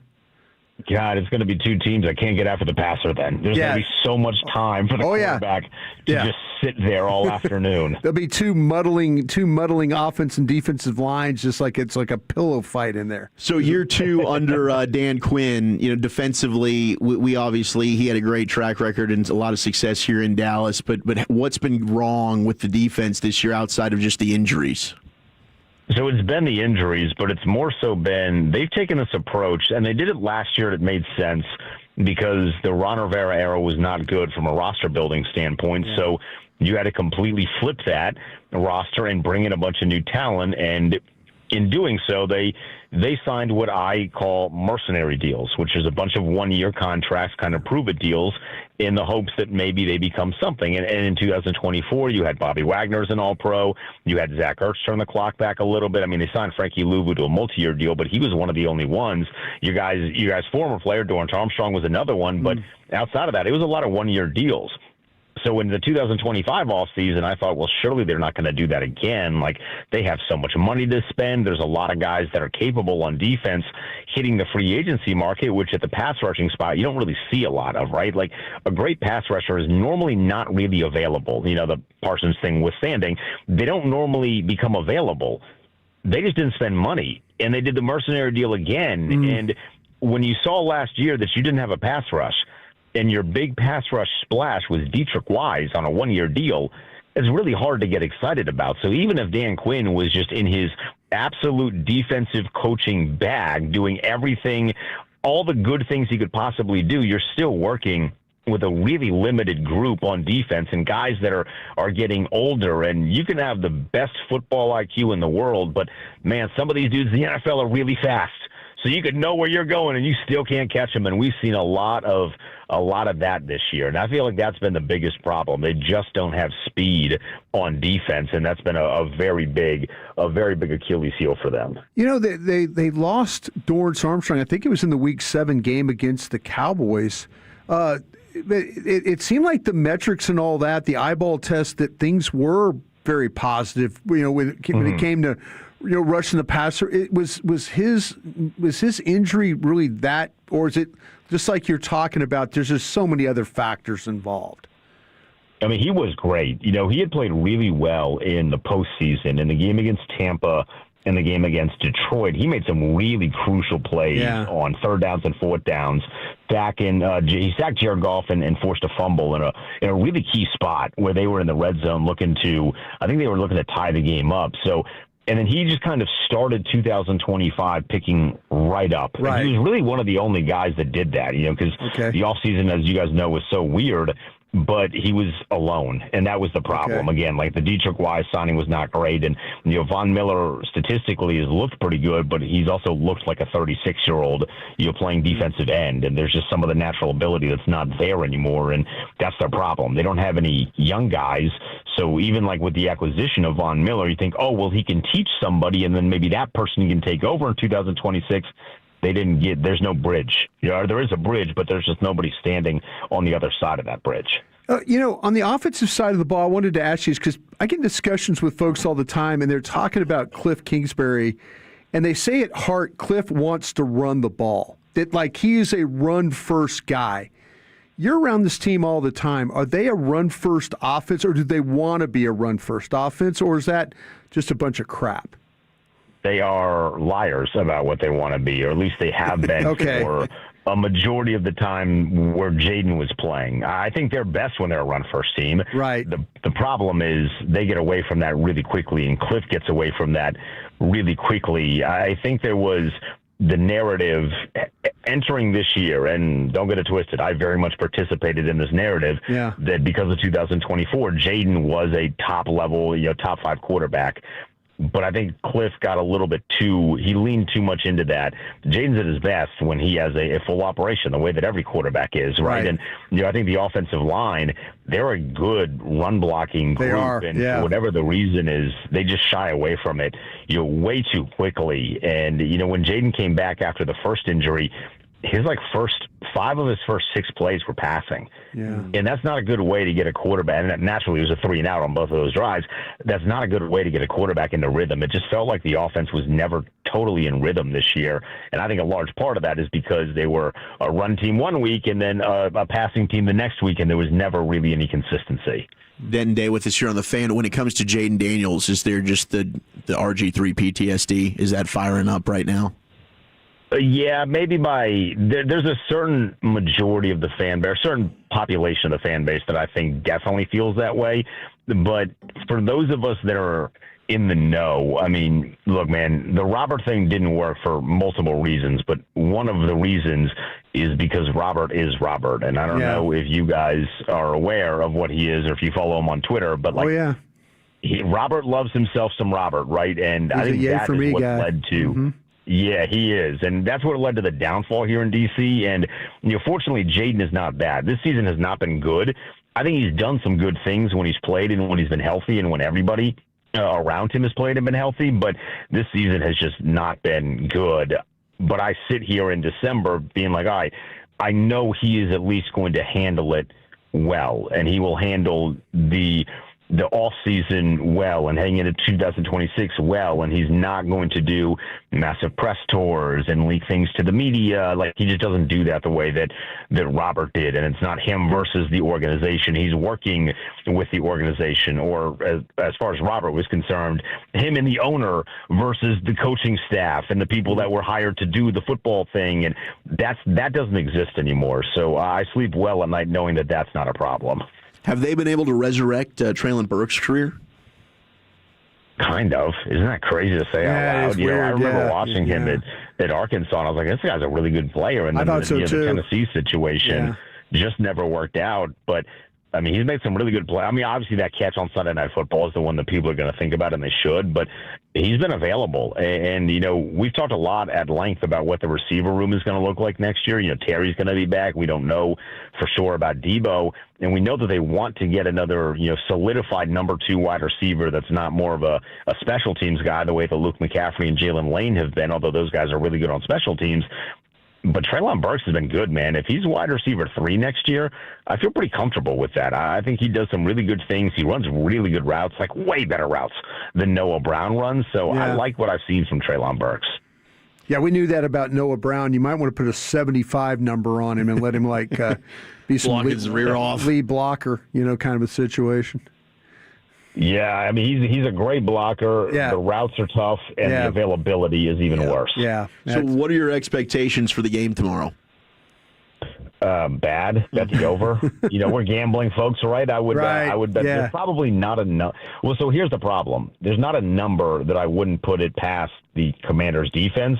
The problem is I have no idea what Josh Johnson is as a quarterback in the year of our Lord 2025. Yeah. And because of that, I would bet the Dallas Cowboy team total over. That's what I'd be hammering. Okay. Wow, I like that. All right, listen, I listen to you. I love your college football stuff, by the way. College football overtime on Sirius XM. I take my 86-year-old father to church every morning, and I listen to you on Sirius driving to church, and I appreciate it. I love it how you navigate that. So far, thoughts on what you've seen, and what do you feel like is going to potentially happen as we go forward in the playoff? How do you see this thing playing out? I think this weekend, or this week rather, because the games are during the week, I think this is going to be one of the more exciting weeks of the college football playoff that we have seen, because I feel like at the very least, a lot of these games will be competitive. We knew that the Tulane and Ole Miss game was not going to be competitive. We knew that Oregon and James Madison was not really going to be competitive. But I think there's a lot of teams that are still playing that can win a championship. And last year I didn't feel that way in the 12-team format. I really like this Indiana team. I think they're really strong. But the best game is going to be Texas Tech and Oregon, because those are 2 teams that can do everything. They can play offense. They can play defense. And I keep going back to this, this number for Texas Tech. Every game they've won by 21. Yeah. And that's a pretty insane thing. That's not going to stay the course if they do end up winning a championship. So they're going to get pushed a little bit, but I'm excited to see how they respond with Baron Morton at quarterback if Oregon does punch them in the mouth first. So I think that's going to be the game of round number 2 for sure. So I married into a Tech family, so I've been all Red Raider. We got to go to the Big 12 championship game. Do you like their chances to beat Oregon? My concern is the quarterback, Baron Morton. They haven't lost with him starting, but I think there's times in the red zone offense, I'm not sure. On this stage, can he be the guy? Yeah, the red zone. I'm glad you mentioned the red zone offense, because that was exactly what I was going to say. As high-powered of an offense as they are, their red zone numbers are astronomically low. Mm-hmm. They should have beat BYU by 60 both times they played them, and they just couldn't convert in the red zone. You have to do that against Oregon, because Oregon showed, granted against James Madison, but they can put up points with anybody. So I think Baron Morton's going to have to play the best game of his career to this point. I think they can hang. I do not think they will hang. I think Oregon is going to beat them. I think Oregon has a really good shot at winning this thing, fellas. Yeah. I think Dante Moore is a really great quarterback. So I really like Oregon, but Baron Morton's going to have to play the game of his life. And if he does, I think they'll be in a position where they can win. Yeah, when I was listening to you on Sunday morning, you were talking about that Oregon team. That was the one you were warning us, like, hey, guys, check this out. Quack, quack. Oregon's my team. So they got something. They're so fast. Yeah. And they're not even fully healthy. So if they get some of these wide receivers back, it's going to be a nightmare for opposing DCs. Before we let you out of here, what do you think with the playoff moving forward? I mean, what kind of changes do you think they end up making to this thing? You're going to see a 16 model sooner rather than later, and I do think that they will limit the amount of group of 5 teams that can get in because it's so difficult for them to be competitive. And I'm not against group of 5 teams that are in based off of, hey, we think they're in a 16 model, hey, we think they're one of the best 16. Cincinnati a couple years ago was legitimately a top team in the sport, and they couldn't do much in the playoff against Alabama, but they had earned the right to be there. And I'm fully with G5 teams earning the right to be there, but I think what you'll see moving forward is a format where you get a lot of Big Ten teams in, you get a lot of SEC teams in. Notre Dame's going to get in almost every single year unless they just completely take a number 2 all over themselves, and that's we're inching closer and closer, fellas, to the inevitable super conference. It feels like that's slowed at least a little bit because of the 12-team format, but we're getting to a point where there's just going to be a 30-team conference. If you can get in, and then we'll see where it goes from there. Bring it. Just bring it. I can't wait for that. I'm not going to lie. He's an LSU guy, I'm an LSU so he's got guy. the money, clearly. I'm an LSU guy, and I'm all about that. I'm going to go get all your best players. But, I'm all for the super conference here. I really am. I think it's going to be fun when it does come. Yeah. And I think that you can do some creative things with it. Oh, yeah. We'll see how creative they get in terms of the soccer style. You can lose your way out of the conference. Yeah, relegation. Way back in. Give me some relegation I love some element of that. It'd be so much fun. You're the best, man. Denton Day, Commanders pre and post on 106.7 The Fan. You can also catch him, host of College Football Overtime Great on show. SiriusXM Great College. show. Appreciate it, man. Thank you so much. Good luck tomorrow. But if you take the L, I guess we won't be too upset about it. Yeah, fellas, appreciate it. Do your best to enjoy whatever product we watch tomorrow. We certainly will. Have a good one. Merry Christmas. Happy holidays, my friend.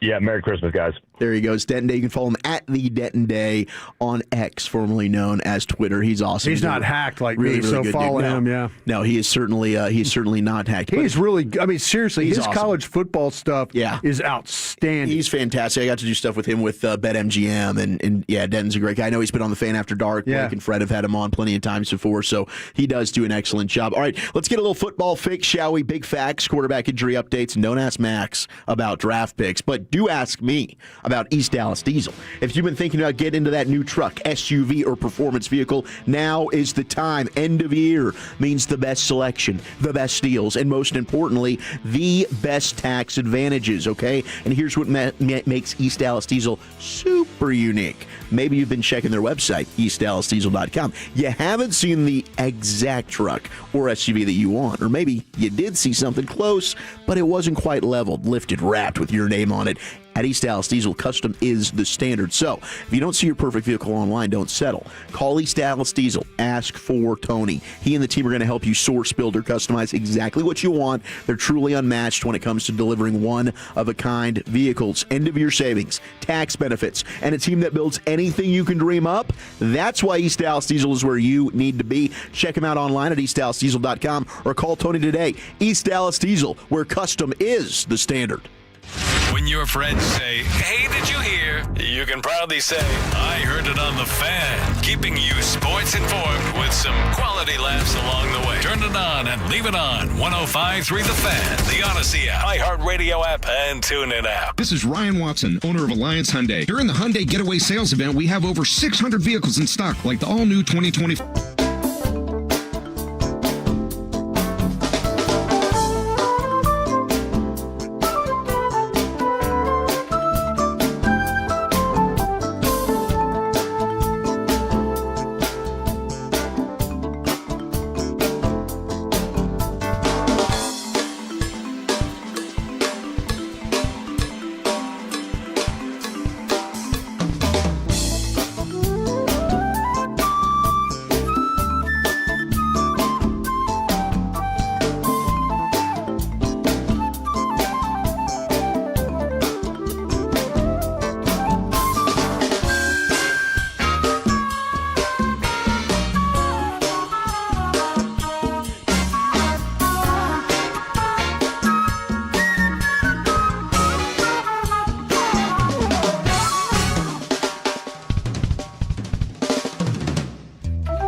hour and no payments until 2026 on your new lease. Keep your cash where you need it and save even more this holiday season. Visit dmautoleasing.com or call 817 or 214-35-LEASE today. We make leasing easy at PNM. This segment of The Fan is brought to you by Rhino Shield. More and more North Texas homeowners are saving money by not having to constantly repaint, and they're lowering their utility bills by applying Rhino Shield, the superior ceramic paint coating that comes with a 25-year transferable warranty. Visit rhinoshieldtx.com to schedule a free estimate.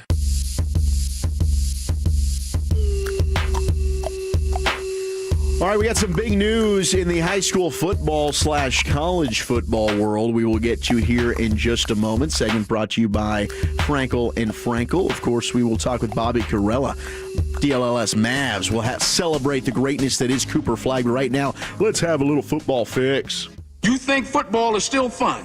Yes. Sir. Wrong side! Left side! Wrong side! Left side! I use these for acid indigestion. So what are we going to use these for? Intimidation. You know I gotta get my fix, man. Well, Riley Dodge, who has been the head coach at South Lake Carroll for, I believe, 8 years now, he's leaving the program, and he is headed up the road to SMU, as he is going to be an assistant coach and tight ends coach, as well as passing game coordinator. So he's going to be joining the staff there at SMU, as he played for South Lake Carroll, of course, won 2 state titles, and then as a head coach through 8 years has got 108-10. So my goodness, what a get for SMU. Very similar to the path that Joey McGuire took. Yeah. Joey McGuire, Cedar Hill. Very well at Cedar Hill, went to Baylor. Mm-hmm. Working as a tight ends coach with Matt Rule, and then got the opportunity to go from there from Waco to out to Tech. Yeah, I mean South Lake Carroll gave him the head coaching job at 29 years old. He's been great there. They just have fallen short of winning a state championship, but they've made a state championship appearance. And I wonder where South Lake Carroll goes from here. I mean, that's going to be a tough person to replace. Outstanding coach there for the Dragons. They'll find somebody, right? I'm sure they will. They go, who's like the AD there? Is it like somebody we know? Like, is it like it's the Carroll Independent School District, right? Yeah. Is that what it is? So I'm sure they've got somebody in mind. They'll probably hire within. That seems like a program that's kind of like, because I think it was Hal Wasson. Well, Hal Wasson, he used to be the coach, right? Yeah, and now it was Riley Dodge. Oh, so the executive director of athletics for Carroll ISD. Oh, wow. Okay. So they'll have to replace 2 people. Yeah, they'll have to find somebody else. Okay. I thought it was Wasson. I thought that was the guy, and I didn't want to guess. Yeah, I thought he might have left the head coaching job and then just done the AD thing. But wow, it was Steve Kiesler, and then they just appointed Riley Dodge back in 2024 to take over that role. Wow. So they'll be looking for a new head coach, but Riley Dodge, big get there for SMU. That'll be fun. That will be. Hey, by the way, I asked somebody in the organization about our wide receiver, Flanoy, and the possibility. He's listed as questionable, and he's like everybody else who's listed as questionable has a shot. I think Flo is the longest of the long shots there. Okay. I think if they played on Sunday that it would be more of an opportunity, but it sounds like everybody else who was listed as questionable should probably go with Flanoy being the longest of the long shots. Okay, so you had Quentin Williams was one of the questionable guys. Yeah. That'd be good news for him, but man, that is a bummer for Flo. But after not practicing yesterday, it seemed like it would be a long shot for him. I thought he was going to be listed as out myself, but and I was thinking when it happened after the MRI, they got it back, and talking to folks over there, I was like, well, man, is he done, with the 2 games? Mm-hmm. No, he's got a shot, and I'm like, what? And so, but he is, so if you picked him up as a fantasy football guy, I'm not trying to tell you what to do. But maybe don't play him? Maybe consider some other opportunities, if you would. I hate giving fantasy advice. I never do. Never give fantasy advice. Never do it. But there's people that pick this guy up. You know what I'm saying? They pick him up. 100%. Yep. Getting a lot of texts like maybe Jason Witten. Maybe Jason Witten would go to Southlake. Maybe. I think his son's got one more year left. Wow. And then they'd have to wait a year, I guess, to get Witten. I'm sure he wants to coach his son unless the son goes with him to Southlake Carroll. I think he's one of the top linebacker recruits in the country right now. That'd be fascinating. It sounds like down there in Baton Rouge, it sounds like it's they're interested. Well, no. I think our head coach there, Kiffin, his son Knox Kiffin. Oh yeah. I think he registered at University Lab there in Baton Rouge at the high school. So everybody's really fired up down there. We're getting his kiddo. Yeah, bringing his kid. His kid evidently is a really good quarterback. I believe it. I mean, the son knew what he was doing. It is funny, though, when you listen to David Carr talk about him at Fresno with him. Yeah. And Lane Kiffin showed up to a practice, and he's just in, like, shorts and a T-shirt. He didn't even dress out. And they're like, Lane, what the hell are you doing? Why aren't you in your pads? And he goes, well, I know I'm not going to play. Like, I'm not going to practice. You're not going to give me any reps. Yeah. So why? So he says, Lane, go back inside and go get dressed. So he comes back out and he just has a ball hat on. And from that point on, he coached tight ends, and that's how his coaching career started. Yeah, it's crazy. His dad was like Monty Kiffin, one of the legendary coaches. I always tell that story about Monty, like the Toots. Well, Monty, that room, that bathroom over by the DallasCowboys.com over in Valley Ranch. Yeah, Monty would go in there and he'd just blow that thing up, destroy that bathroom. But yeah, that bus ride after we got beat by Kansas City, and Monty had called the game. Monty was a little tired. Fell asleep on my shoulder. Oh, that's sweet. I was literally typing my game notes about the defense, and Monty's over there just like his head's on my shoulder. Hey, if you had a question, though, you could have been like, hey, Monty.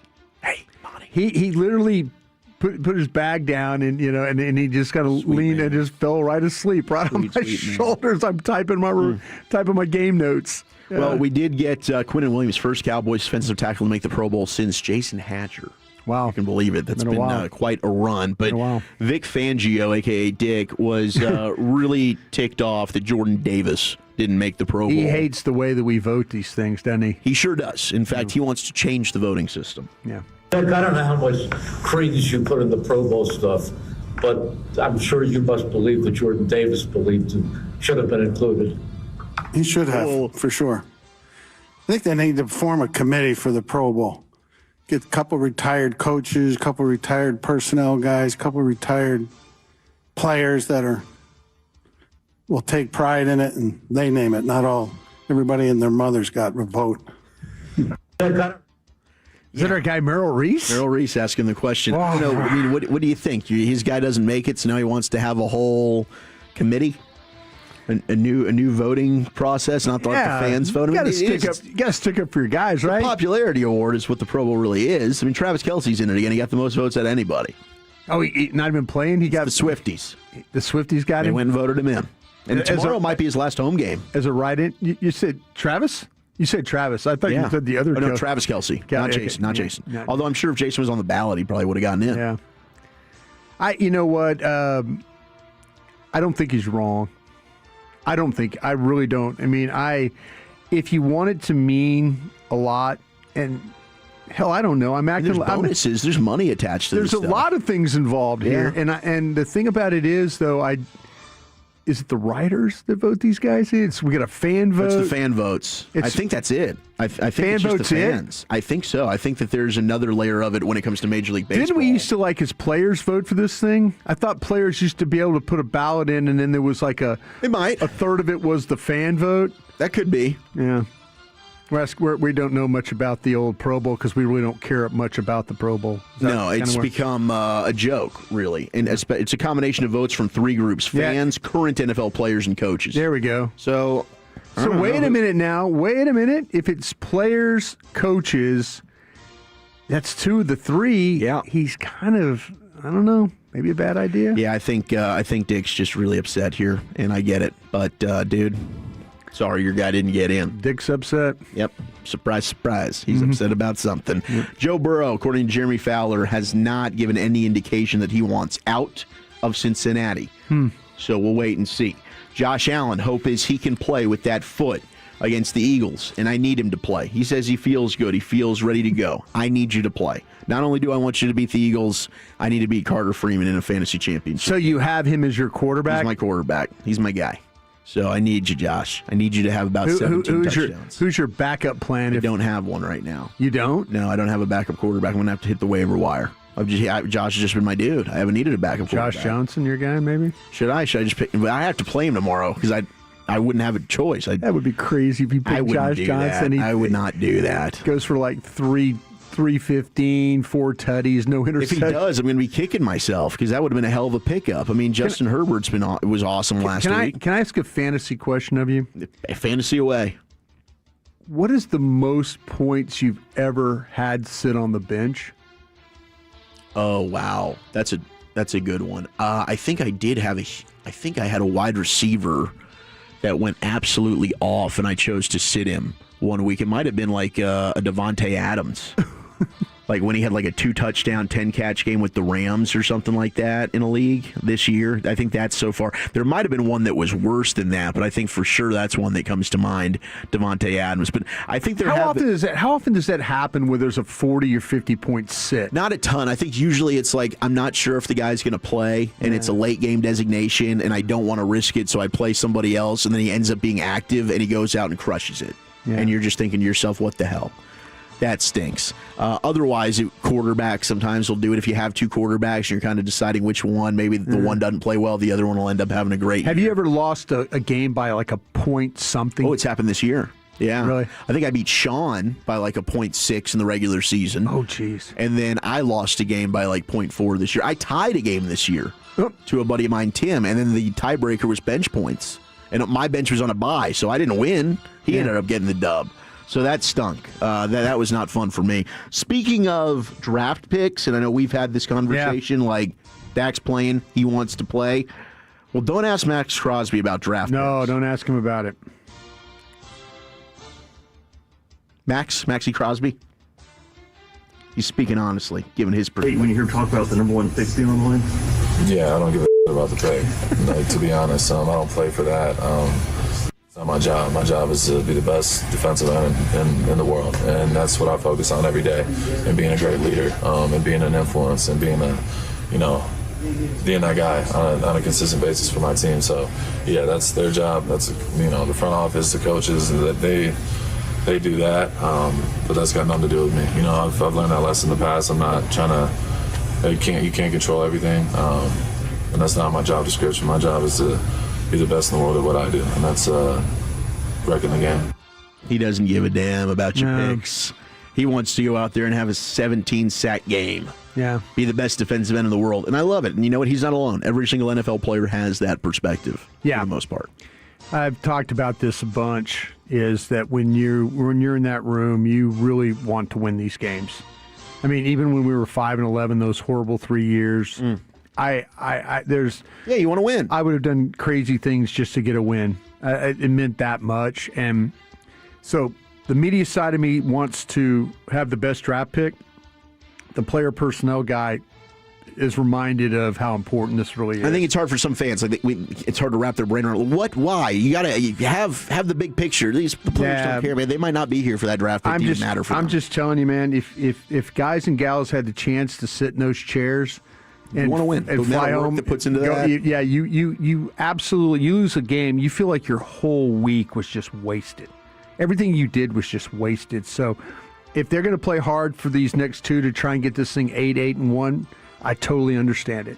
If they end up not playing, not getting this done, I have no problem with that either. Yeah.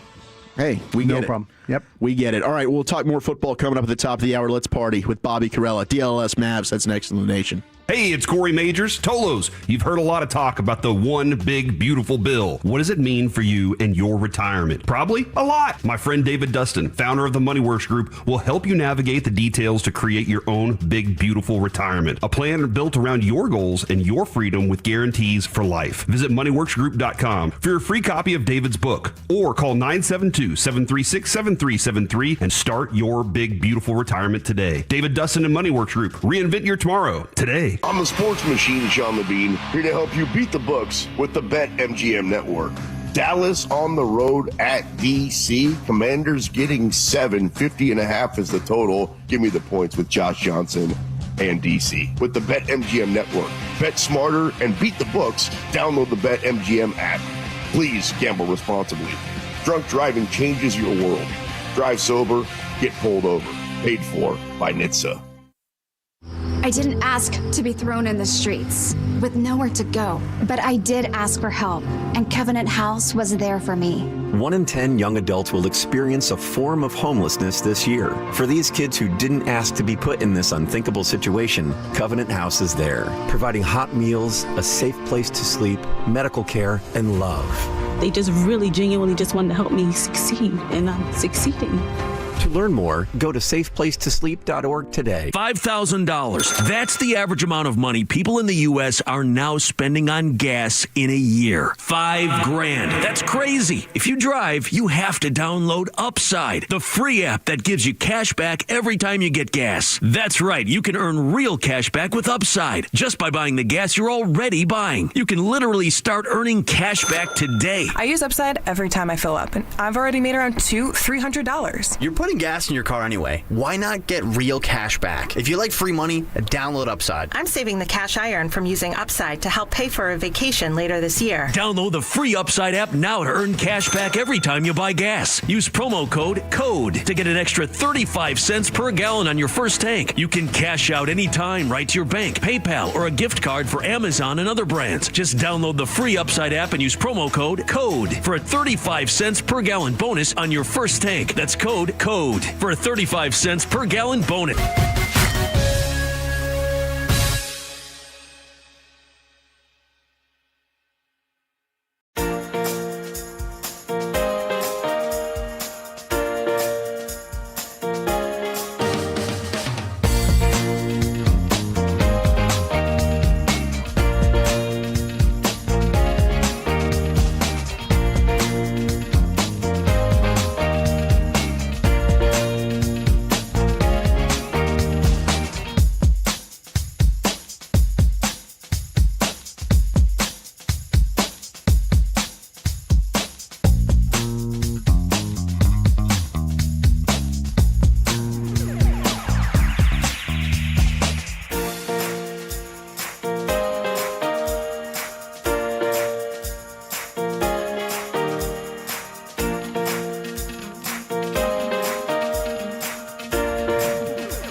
FanFest on Saturday, January 24th.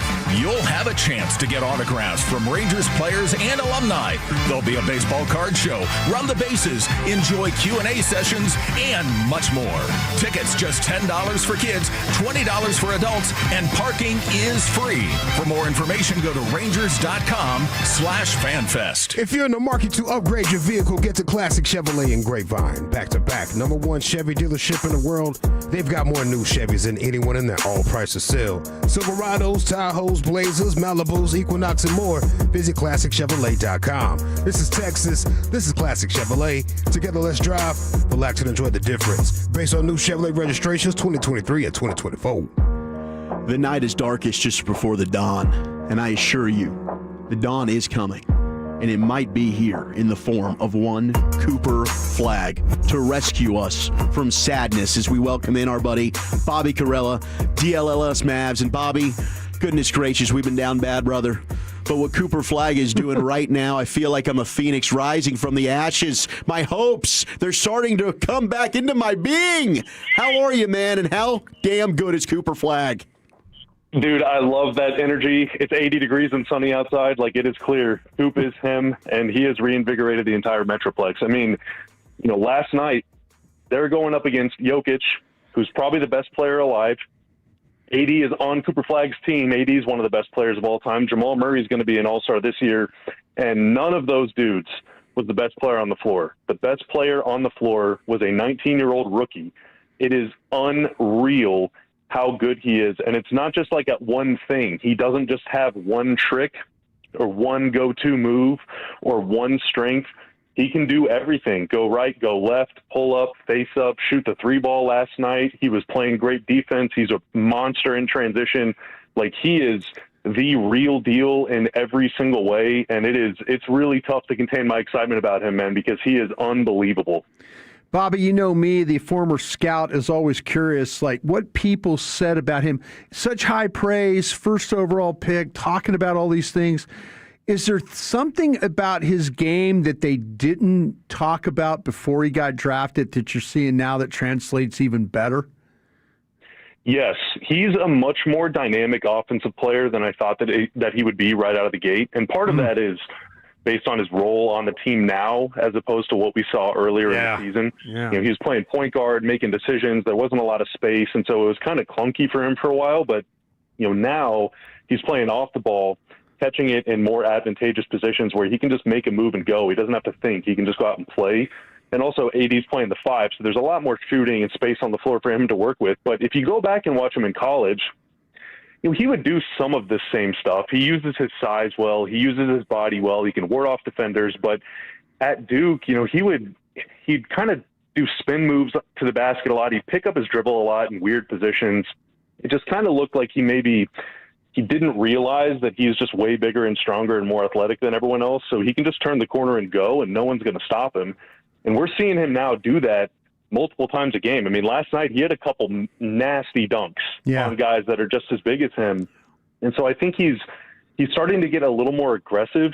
And, in college, he did average 19 a game or whatever. I mean, he was the Naismith Player of the Year. He's a great player, but I just didn't see him being able to take a leap to where he could pretty regularly and kind of easily get to 25 points in an NBA game. I thought he'd be a good defender right out of the gate, but I did not think that he had the ability and the desire to score this much this early in his career.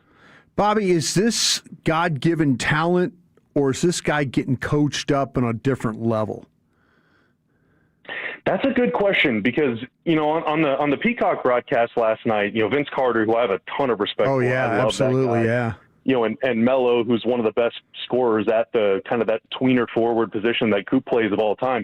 They were both saying that, okay, maybe him playing point guard early in the year is helping him because it looks like the game is slowing down. I'm not sure that I agree with that. Like, I'm not going to say that, Jason Kidd sucks, but I really didn't like that J. Kidd threw him into that spot right out of the gate because this team just had they got a lot of mouths to feed. I mean, they have a lot of really good players on this team. And so it did feel like Coop was thinking and not playing, but I have to agree with those guys. It does look like the game is slowing down. So, maybe those added reps did help. Maybe his supercomputer in his brain is just that good and he didn't even need the reps to begin with.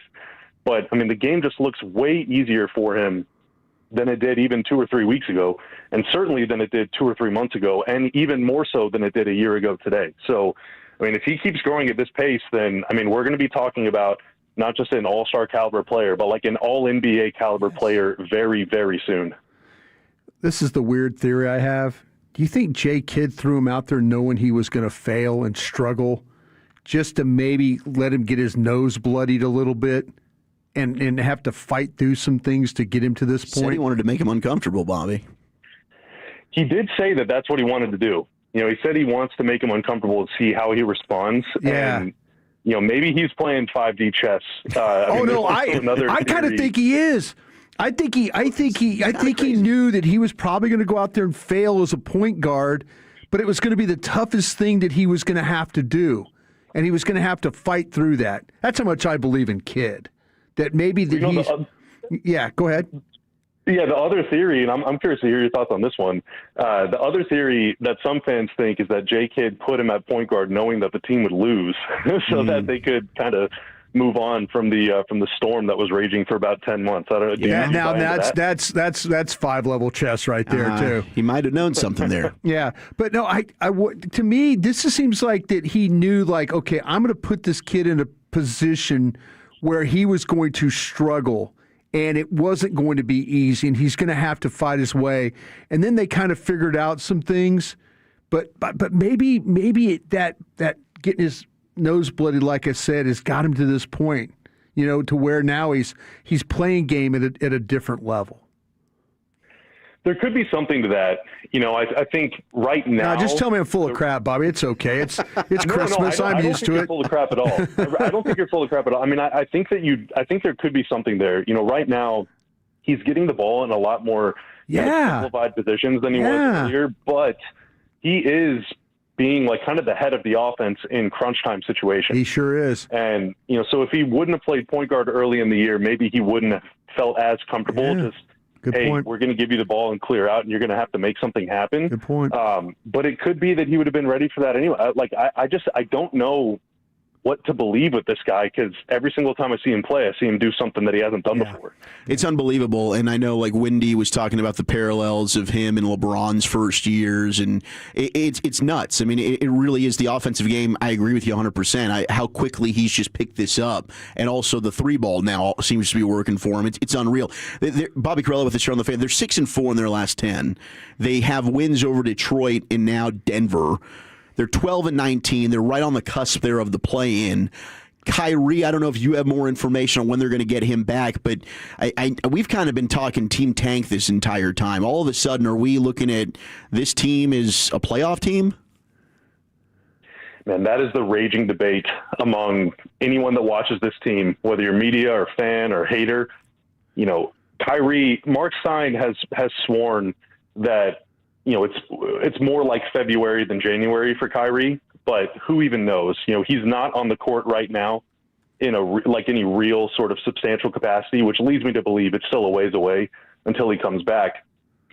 But I think the real X factor here is, first off, how good is Coop? Like, is he going to be a 25-point per game player for the rest of the season? Because if so, then the schedule's changing. But unfortunately, the reality is, I mean, AD does get hurt a lot. And so when he's healthy, you know, he's playing great. His last 6 games, oh my God. I mean, he's averaging like 25, 12, 2-3 blocks, 2-3 steals. Like, he has been an absolute beast.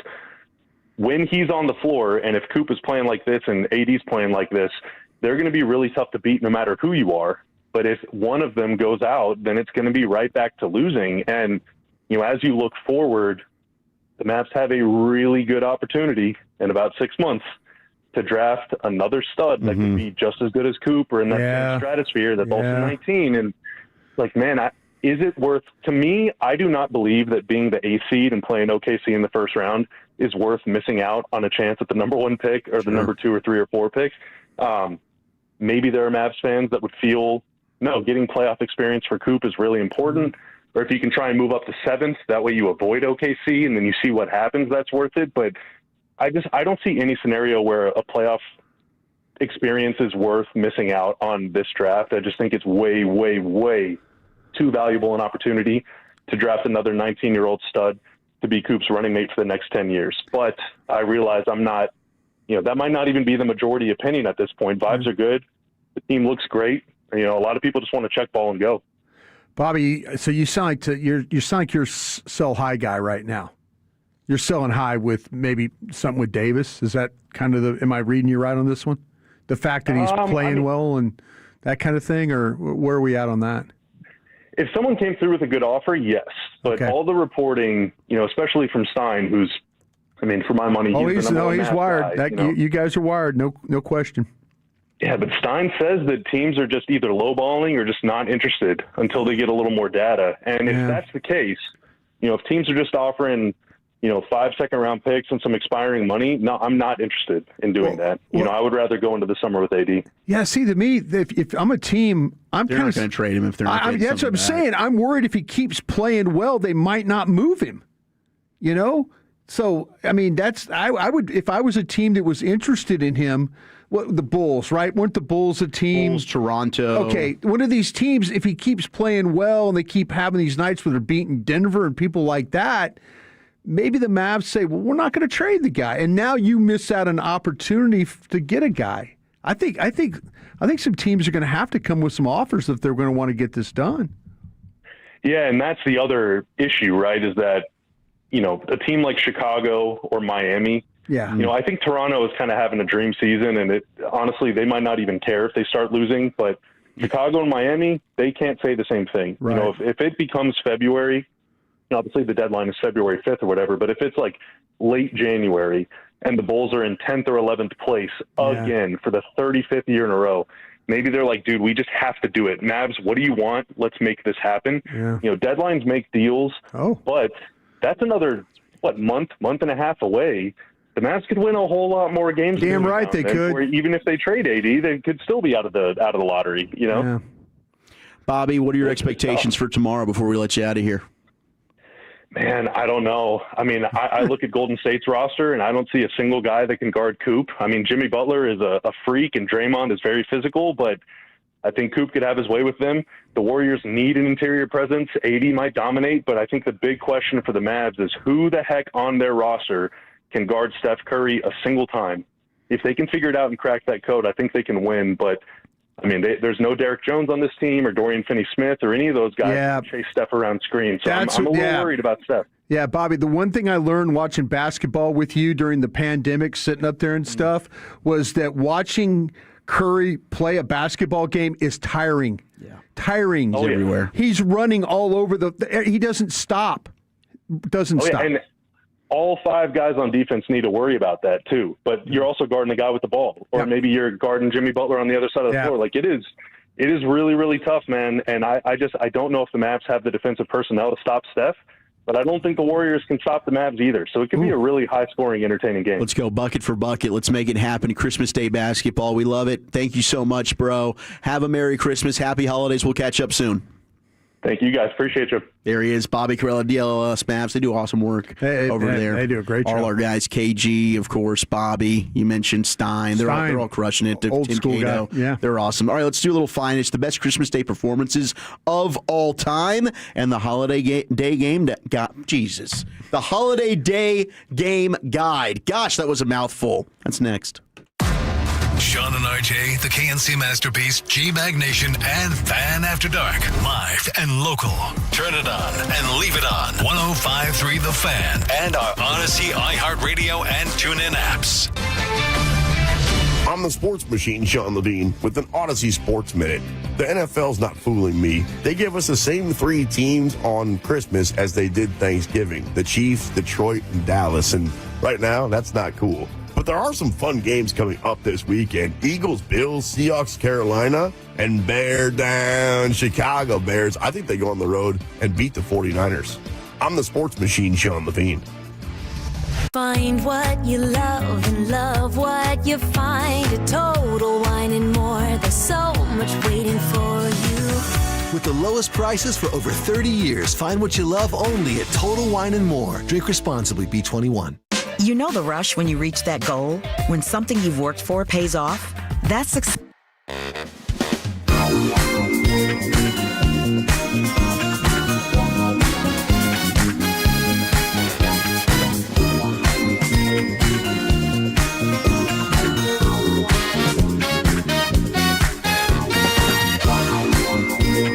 January 7th. Learn more at umgc.edu. Certified.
The G-Bag Nation on 105.3 The Fan. Welcome to the nation. Hour number 4 of the Christmas Eve extravaganza, where we say what we want and we are who we are here in the G-Bag Nation. Really? We love you. Yeah, because I don't even know what that was when I was sending it to break. I can't speak. I just had some espresso, so I'm going to get a little loopy-doopy here, boys. I think we're like one of 4 people here in the building. Us 3 and maybe somebody else. Somebody has a beer that is sitting in a cup, like a glass, in the fridge. That's my green tea. Okay. All right. Well, I'm not going to take it then. I was about to chug it during a break. That's my green tea because we don't have any ice. We don't. So you're just. Did you put it in the freezer, actually? It might be in the freezer. I do. I put it in the freezer. What I do is I take it and I brew it and then I put it in the freezer and I figured out in about 30 minutes it gets to be cold. Okay. So I'm going to be able to go get it here in a little bit. You're going to extreme lengths here to make sure you can get your cold tea, huh? I like it. I like you know what I love? We got everything but ice around here. We do. So we got everything but Everything. ice. Yeah, and I tell you this, like I said, I appreciate, like, I was talking with Michelle about this. I said, because Michelle, my girlfriend, listens to the show all the time. Love you, Michelle. And she, and she goes, you and Lucius are the two. She says she uses us as the bougies. We're the couple of bougie people. Okay. She goes, when I listen, you guys talk about things in a different way, like your green teas, your cigars, your tequila, Yeah. Well, Lucius tequila is the best. Like, I now only drink that tequila, too. You can call me a lot of things. If you call me bougie, I am totally okay with that. Well, dude, your dad was handing out crab legs after sleepovers. Yeah. Like, you definitely are bougie. Yeah, we that was so much fun. It's like, yeah, here, take 10 pounds of crab legs. Everyone wanted to go sleep over at Brian's house. Dad was always sending crab legs home, the snow crab legs. That's part amazing. of being in the restaurant business. That's true. Yeah, it was fun. That's amazing. But yeah, I accept being very bougie. There's nothing wrong with that. The finer things in life. No, you know what you like. no, man. I'm getting to the point in time. I don't have time for a bad time, as Jerry would say. Darn right. Darn right. Enjoy it, and hopefully everybody's enjoying their happy holidays, everybody out there. Happy holidays. Appreciate you rocking with us here on this hump day. Santa in Berlin, Germany right now. Oh, He's in making the Berlin. rounds. He's in Berlin right now. He's going to be arriving. He's currently flying in the sleigh with the reindeer. He's about 1 minute and 8 seconds away from landing in a roof there in Berlin, Germany, according to my live feed right now. So, kiddos, just get ready. He'll be here later on tonight. But let's get back into some football action with a little football's finest here. But at the end of the day, it's about taking it a day by a time, a day and a day, just continuing to do that. You cannot lose games in the NFL and still win. To win games, you have to win the game, not lose the game. It doesn't matter. He pulls another rabbit out of his head. If you missed it, the news just a little bit ago, Riley Dodge is leaving South Lake Carroll. He is going to SMU. He's going to be the passing game coordinator as well as coach tight ends over there. So congratulations to Riley Dodge. Good hire there, Rhett Lashley. Big time hire. A.J. Brown telling reporters that he had his wisdom teeth out. So that is why he has a designation on the injury report. So getting those wisdom, I don't know, he's probably going to play. I'd assume he's going to play against Buffalo. A.J. Brown, wisdom teeth out. Mm-hmm. You know, it's interesting, though, because you think about with that, your helmet on the side of your face with the cheek pads and stuff like that. Maybe that ends up leaving him out. It seems really, that must have been an emergency situation, because why would you wait this late? Well, what am I talking about? It's Thursday, right? Tomorrow's Thursday. It's Wednesday, yeah. Wednesday, so I guess he had it out Tuesday. Yeah, they don't play till Saturday. They play Sunday. They play Sunday. I think they play Sunday. Yeah, Saturday is Ravens Packers. Okay, well, I'm sitting there thinking like I'm acting like today is. Well, we've got. I mean, the whole schedule's the wonky. schedule's We got a whacked. Cowboy game tomorrow. That's what I'm saying. I thought I acted like that the Eagles play tomorrow is what I was acting like, and they really don't. No, they're playing Sunday. Harbaugh did tell reporters that it's undetermined whether Lamar Jackson's going to be able to play against Green Bay. Jordan Love, though, did practice today for the Packers, so he's probably going to be back. I mean, they were in danger of maybe having to go practice squad this thing. It could have been Clayton Tune quarterbacking for them in this game. We kind of liked him coming out of Houston, didn't we? Yeah, he was a guy that they'd get down and he would just rally them. It was weird watching that tape. Yeah. He was like big kid, strong arm, guy throwing the ball over the yard, making plays. That was our guy that's with the Texans, the wide receiver. When Tune was with Tank Dell. Tank Dell, yes, like Tank Dell dancing on the back line of the end zone, and Tune was finding him all the place. Tank Dell, he was so good as I remember that. Aisha Morrison. Aisha Morrison was like, Brian, you got to watch this wide receiver. Well, you were so anti the small guys, but that was the draft class with like Zay Flowers. Like everybody was small. Yeah, it was all small dudes. Man, I've got a lot of issues with these drafts. It's not your fault. It's the Cowboys have this issue right now with like the arm thing. Guys, you got to get over some of these rushers like Howell at A&M. They're not, and the corners. Yeah, just because a corner's small doesn't mean you can't draft him. The whole thing with the linear light offensive tackle and probably the two best. Well, the Miami guys, he's 315, but the other two Utah guys are like 306, 308, something like that. They glide. It's so funny. I have such a problem. And then there's David Bakhtiari. It all started with David Bakhtiari. So do you love Jaden Proctor? Because that's a giant no, that's what I'm saying. Man. But you got to be careful. Is that Mims? Is that Smith? I mean, who is that guy? Who is that guy that, that 366-pound guy? Is it somebody you can that some guys can be too big. He might be too big. But man, I'll tell you what, all these years of doing this, I still have blind spots for some of these guys. But Aisha, and by the way, I'm really excited about you and Aisha and I working together on another little project we've got. But the thing. She was like, and you got to watch this Tank Dell. She loved Tank Dell. She loved Tank Dell. She really did. Oh, yeah, she was splashing. Yep. We were all splashing. Yeah. We certainly were, because he was a fun study. Speaking of splashes, let's get zesty. Here's Caleb Williams talking about, does he get any joy? And just, I can't help it when it comes to Caleb. He does that to himself, man. He's having a hell of a year. He deserves to be as zesty as you want playing like that. Here's our zesty quarterback on the playoffs. Leading a team to the playoffs here, that you're proving something individually. I know it's a team sport, but you're the quarterback. Do you take any individual joy out of that? Yeah. I've been, I've said it. Speeches that I've had before that, I wasn't the biggest, I wasn't the strongest, I wasn't the tallest, fastest, whatever the case may be. I get drafted here. Told that I'm not a special player. Told that I'm not, a good fit here. I'm told that, coach and I won't work. I've told, I can't win here. And so, I know that's going to keep going on. But, I do take a little satisfaction and things like that. And, being able to help this team, help this organization, be a part of it, to get to the playoffs. And, my goal isn't to just get to the playoffs. My goal is to win.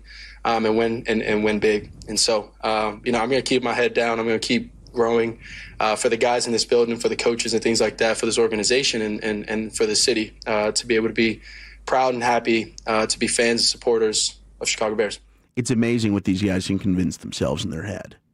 Caleb Williams was the top-ranked dual-threat quarterback coming out of high school. Oh, yeah. Goes to OU. Yeah. He was the number 1 overall pick in the NFL draft. You gotta find something to be mad at. Man, people always told me I was the smallest, I wasn't the fastest, I wasn't the biggest. You were number 1. You were number 1 out of high school and out of college. I mean, his tape, some of the plays he made at USC. And you're starting to see it now. Holy People want to throw dirt on him. Yeah. He's having a heck of a season there with the Bears. Now, Chicago might be one of these teams, though, that shows could what be good primed. coaching, by the way. It is, absolutely. But when we get to Bill Barnwell, like regression, best record in one-score games this season. The Bears are way up there. I think they've won 6 games. They've won in the last 2 minutes of the game. They're 7-2. Yeah. So them and the Panthers are tied 7-2. 49ers are 4-1. Panthers are 8-7, right? So 7 out of their 8 wins. Yeah. The Broncos are 10-2 in one-score games. That's the head coach, my buddy. And the Chargers 6-1. Yeah. So those teams all, and that's usually an indication of that could flip easily. So going into next year, those might be teams you look at. Are they able to sustain that? The Chiefs, for instance, last year were amazing. They're 1-7 this year. They lose them all. In one-score games. Absolutely nuts right there. So there's a big indication. All right, we got Christmas Day tomorrow. Merry Christmas, everybody. The best Christmas performances of all time in terms of football. This isn't basketball, but we do have. I remember a playoff game between the Dolphins and the Dolphins, Kansas City Chiefs. Garo Upremian? No. Not you got this game nailed, dude. 1971. You just need the player. It was a Chiefs player. Oh, is it Ed Podolak? Yes. Okay. Dude, what a pull. Yeah. That is the top one on this list. Yeah. The Dolphins won 27-24 in double OT. Double OT. Ed Podolak. He wore number 14 for the Chiefs. Yeah. He had nearly 350 all-purpose yards. I watched the game. 1971, I remember the game. What the heck? Yeah. He found the end zone twice. He had 110 catching, 85 on the ground, and then 154 on kick return. Yeah, it was Garo Upremian, I think, won the game. The Dolphins won the game on a field goal. Jan Stenerud missed field goals for the Chiefs to win. Dude, that's awesome that you pulled that right there. Yeah. I love that. That's really cool. Yeah. Troy Aikman's on here, 1995. Wait a minute. That was 1971? Oh, 71. Gosh. Okay. You remember it like it was yesterday. I do. I remember I was watching. Cool. I was watching it at the Lake House in Highland Village. That's neat. That's where I was. Troy in 95. Cowboys just crushing the Cardinals on Christmas. You remember this game? 1995 was in Green Bay. So you were probably paying attention to Green Bay. I was watching the Go Packs Go at that time. Aikman threw a long touchdown in the first half. He finished with 350. Jeez. 37-13. Cowboys went on to win. They got up 24-0. 37-13. But it's very rare that Aikman had those 300-yard passing games. Yeah. But he was usually like 21 of 24 for Yeah, just like 190 yards, 2 touchdowns. Yeah, he was never. It was always Emmett to finish the game. Yeah, exactly. And that's why people they look at his stats now. People didn't watch Troy. They're like, "Well, how good was he?" He was. Troy Aikman was incredible. You start to talk about some of the most accurate quarterbacks ever to play. That guy was hard to beat. Let's go to 1999. Olandis Gary. Excuse me. Denver Broncos. Denver. So they played the Lions in Week 16. Broncos not good. They were 5-9 entering the game. But Gary, the good old Shanahan offense. Yeah. He had 29 carries, 185 yards to lead them to a 17-7 win, and that was spoiler. I mean, the Lions came in there 8-7. They needed the game. Denver what year beats again? them. This was 99. Oh, jeez. Another Bronco. Yeah. Reuben Drones, 2004.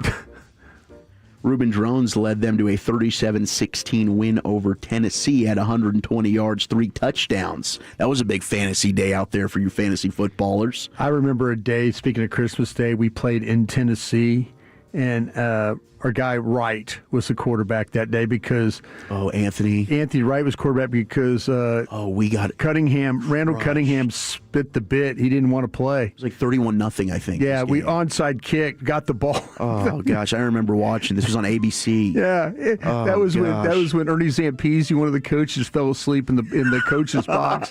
I was sitting there and I look over and Zamp's asleep. Oh no, that's rough. The number one though performance was Alvin Kamara in 2020. You talk about having somebody. Was on this your against bench. the Vikings? Yeah, and Peyton messed up because he could have broke the touchdown record. Yes, or Ernie Nevers, was it who had the touchdown record? Does it say Sexton? It might have been him. No, he didn't. It doesn't say on here. Dang it! Somebody text us in. Who's got the touchdown record for most touchdowns in a game? They improved to 11-4. I think Sean didn't. He had 6 rushing touchdowns. Yeah, Sean didn't know. They had a chance to hand him the ball for the 7th one, and Sean took him out of the game. He had a chance to break the NFL record for most rushing touchdowns in a game. I believe he finished with 6. Now I had him. It's Ernie Nevers. Yeah, Ernie Nevers. For the Cardinals. Yeah. Back in 1929. Yeah. That's crazy. Yeah. But yeah, I had him, not that people care, right, in a fantasy championship game, and I still lost. With 6 touchdowns? I still, because somebody else that I was playing that day had 2 people that combined to go crazy on me, and I thought I had the game won. I mean, I was talking so much S, and karma came and bit me in the butt. Yeah. But 170 yards, 6 total touchdowns. Unbelievable. Sean messed that one up. Crazy. Absolutely crazy. So there's some great performances on Total Christmas Act, Day. huh?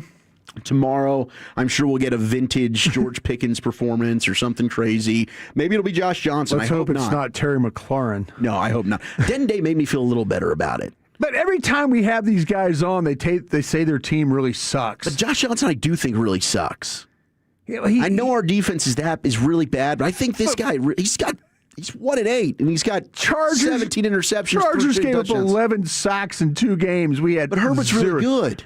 I know, but 11 sacks. You're right. What am I doing? I'm doing it again. Stop it, Zach. Stop it. They suck. We'll be on the pregame. We'll be on the pregame. It'll be interesting. You're gonna pick the Cowboys. We're both gonna pick the Cowboys, right? I'm gonna pick the Commanders. No, I'm not gonna pick the Commanders. I can't ever do that. I'm picking the Cowboys the next 2 weeks. Screw the NFC East. I hate them. But it's gonna be fun because the Cowboys Commanders are at noon, and then perfectly you can mute the TV and listen to the post game while you watch Mavs Warriors at 4:00. On ABC/ESPN. So great day of holiday sports for you here on 105.3 The Fan. Thank you so much, Zach Wolchuk, Brian Broaddus, Lucius Alexander. We love you. Merry Christmas. Happy holidays. Let's hit the Expressway. Brought to you by the On Time Experts. We got our G-Bag of the Day, and we got LA Live coming up next. Hey, Tolos, Eric Chiafalo with the G-Bag Nation here, and I want you to picture a kid who dreams of a better future but needs a second chance. Your old car, whether it runs or not, can make that dream real with Cars for Kids. Donating is effortless. We tow it for free, handle all the paperwork, and ensure you get a maximum tax deduction plus a $50 gift card. Every dollar of net proceeds goes straight to the Texans Can Academies, empowering at-risk students with education and hope. You're not just clearing your garage, you're lighting the way for a child's success. Visit carsforkids.org. Right off the car, not the kid. Get that end zone dance ready. Football is back. And nobody brings a pregame party like Specs, proud partner of the Dallas Cowboys. Specs has Texas' largest selection of canned cocktails, spirits, wines, and gourmet bites. Everything you need to take your watch party from JV to the pros. So head down to Specs and cheers to savings. Down, set, delicious. Specs. The fun starts here. Celebrate New Year's with Whole Foods Market. Prime members get 20% off all caviar, blinis, and raw cooked and breaded shrimp through January 1st. Ring in the new year with spectacular savings. While supplies last, shop in-store or online. Terms apply. Are you tired of falling short on your health and fitness goals? It may be your hormones. Optimizing hormones can have a dramatic impact, both physically and mentally. BioT is the world's leader in training healthcare providers on bioidentical hormone optimization. BioT's providers treat low T, low energy, muscle loss, low sex drive, and performance. Get your edge back in 2025 by visiting myhormonelevels.com to see if you qualify for a reduced cost program offered by a BioT certified provider. That's myhormonelevels.com. I know that hiring can be challenging. You need someone to match your role perfectly. Well, now you can meet them fast on ZipRecruiter. Build your team, build it sooner. Meet your match on ZipRecruiter. Just head to ZipRecruiter.com/free right now to try it for free. That's ZipRecruiter.com/free. Meet your match on ZipRecruiter. Try it free. Nugget Bells, Nuggets all the way. Hi, I'm Kylie. I'm John. And I'm Garrison. And a little thing we love about the 30-count Chick-fil-A nuggets is sharing them when we cut down the Christmas tree. We will pack the car with gifts. And of course, we go and pick up our family's favorite nuggets. Every nugget is tasty times quadrillion. And we get all the sides. Yeah, the ooey gooey mac and cheese is a big hit. Share the nuggets, share the joy. Order the 30-count Chick-fil-A nuggets on the Chick-fil-A app. Real guests paid for their testimonials. Let's talk about a very special place. That's RS Diamond Broker. The best prices for lab-grown diamonds, natural mined diamonds, engagement rings, and fine jewelry. And it's also my dad's new store. That's right, my personal family going to give you that actual family care that you, the Tolo, deserves. They've been in DFW for over 40 years. Check them out at rsdiamondbroker.com. Again, that's rsdiamondbroker.com. And just ask to see my dad, Robert. RS Diamond Broker. Just ask around. Someone you know has done business with us. Every now and then I rinse it out, and I need Downy rinse tonight, and I need it more. My kids wash the bed and the smell never leaves. I don't know what to do. I'm always in the dark. The sweat and deck short smells like a dog car. Downy rinse it tonight. Downy Rinse fights stubborn odors in just one wash. When impossible odors get stuck in, Rinse it out.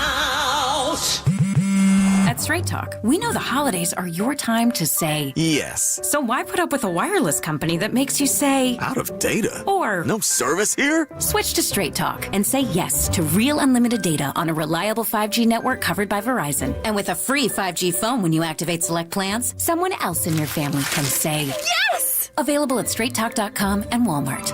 Based on RootMetrics Data 5G Report United States 1H 2025. Experiences may vary. Not an endorsement of Verizon. For network management practices, visit straighttalk.com.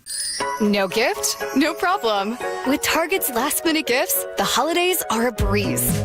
You can score on the hottest toys, beauty must-haves, chocolatey stocking stuffers, and much more. And if you need it now, no worries. Swing by any Target store today and snag all the stocking stuffers and gifts for the most magical season yet. Step into the holidays, check off everything on your list, and save big on your last-minute gifts. Only at Target. Restrictions apply. If you're one of the millions of Americans behind on your taxes, if you're afraid to open your mail because IRS collection letters could be coming, listen carefully. The IRS is cracking down, taking paychecks, freezing bank accounts, revoking passports. That's a fact. But here's what most people don't know. There are official tax relief programs designed to help struggling taxpayers. Programs that could save you thousands if you qualify. No one knows these programs better than the experts at Optima Tax Relief. Optima's award-winning team will fight to protect your paycheck, your passport, and your property. Their tax attorneys and licensed tax professionals will work tirelessly to get you the best deal possible with the IRS. Every day, penalties and interest keep piling up, so don't wait. Call Optima now for a free consultation. Call 800-809-5833. 800-809-5833. 800-809-5833. Optima Tax Relief. Some restrictions apply. For complete details, please visit OptimaTaxRelief.com. This segment of the Fed is brought to you by Kalshi. Christmas Day hoops and football. Make money predicting every game with Kalshi. Legally nationwide. From tip-off in New York to kickoff in Kansas City. Trade what you know. Use code HOLIDAY for $20 when you trade 100. KALSHI.com. Trading involves risk. Kalshi.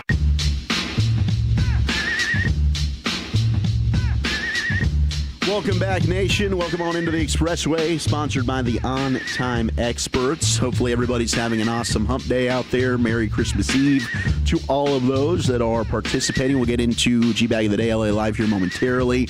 But if you did miss it, Tyler Guyton is going to be on IR. Cowboys have moved him there, so his season effectively over. So you will have Tyler Smith, unless the Cowboys just shut it down for the finale against the Giants, which we do not have an indication that that is happening.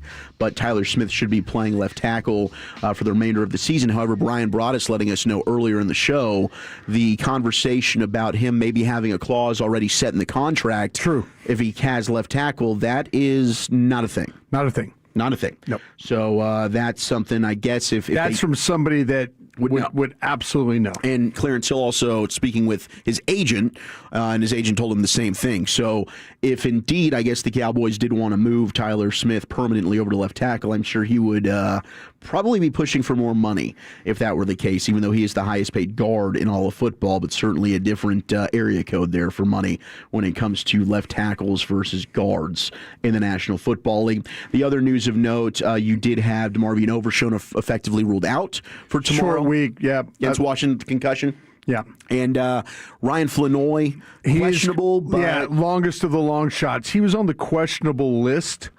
It sounded like everybody else that was questionable has a chance to play. So that'd be Booker, Kalen Carson, and Quinnen Williams. Yes. But the longest of the long shots will be, if this thing was a normal work week, which the Cowboys don't seem to have had a normal work week since week 2, maybe. The way they were on week 1, they were on the road Thursday night game. But yeah, it's been a crazy schedule. I mean, and so, but if they had the full week of practice, there would be a chance that Flanoy would play. So he's really a long shot for tomorrow.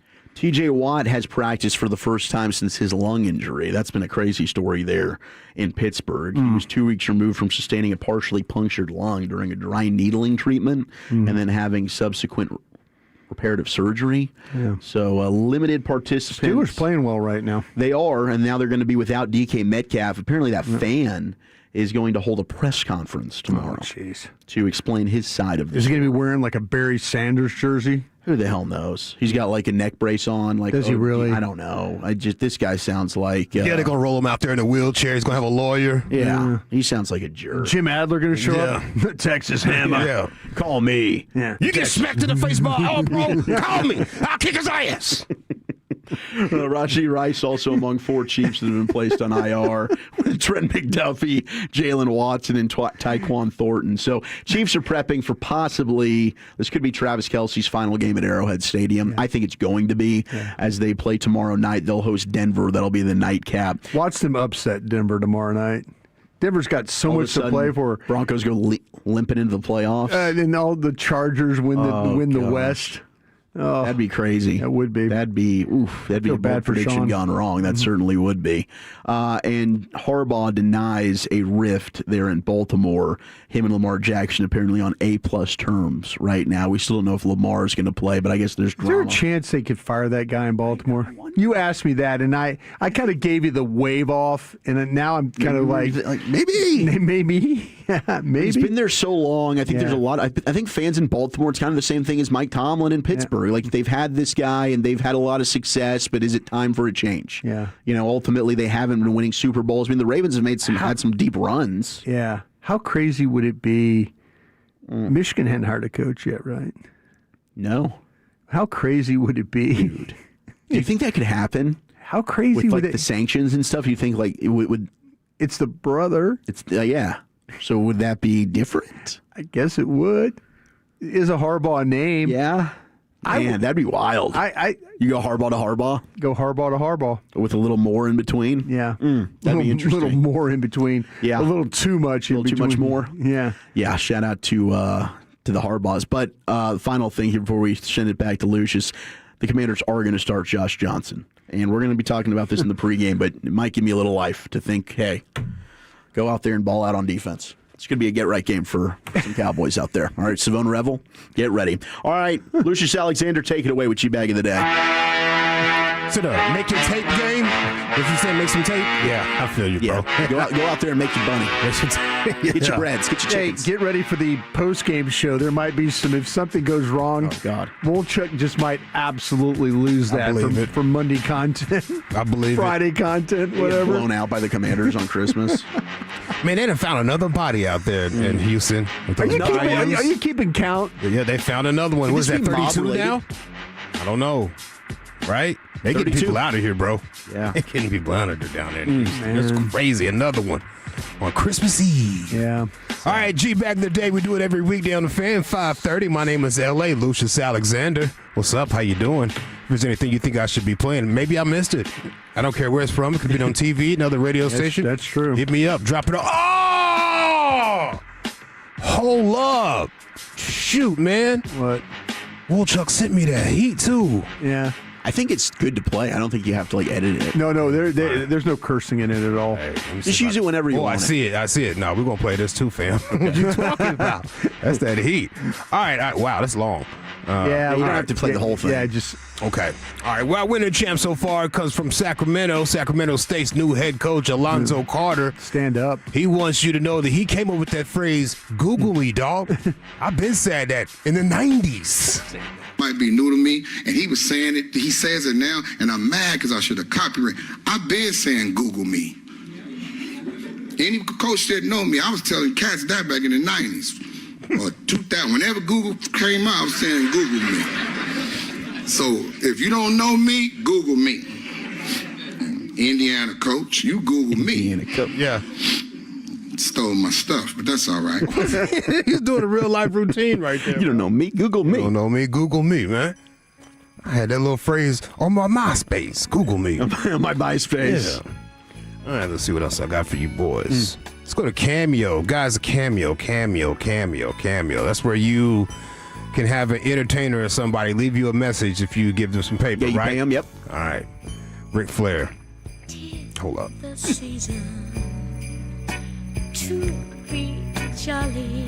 Yeah, Ric Flair right here went viral. This couple did a cameo, and they wanted Ric Flair to wish them a happy marriage.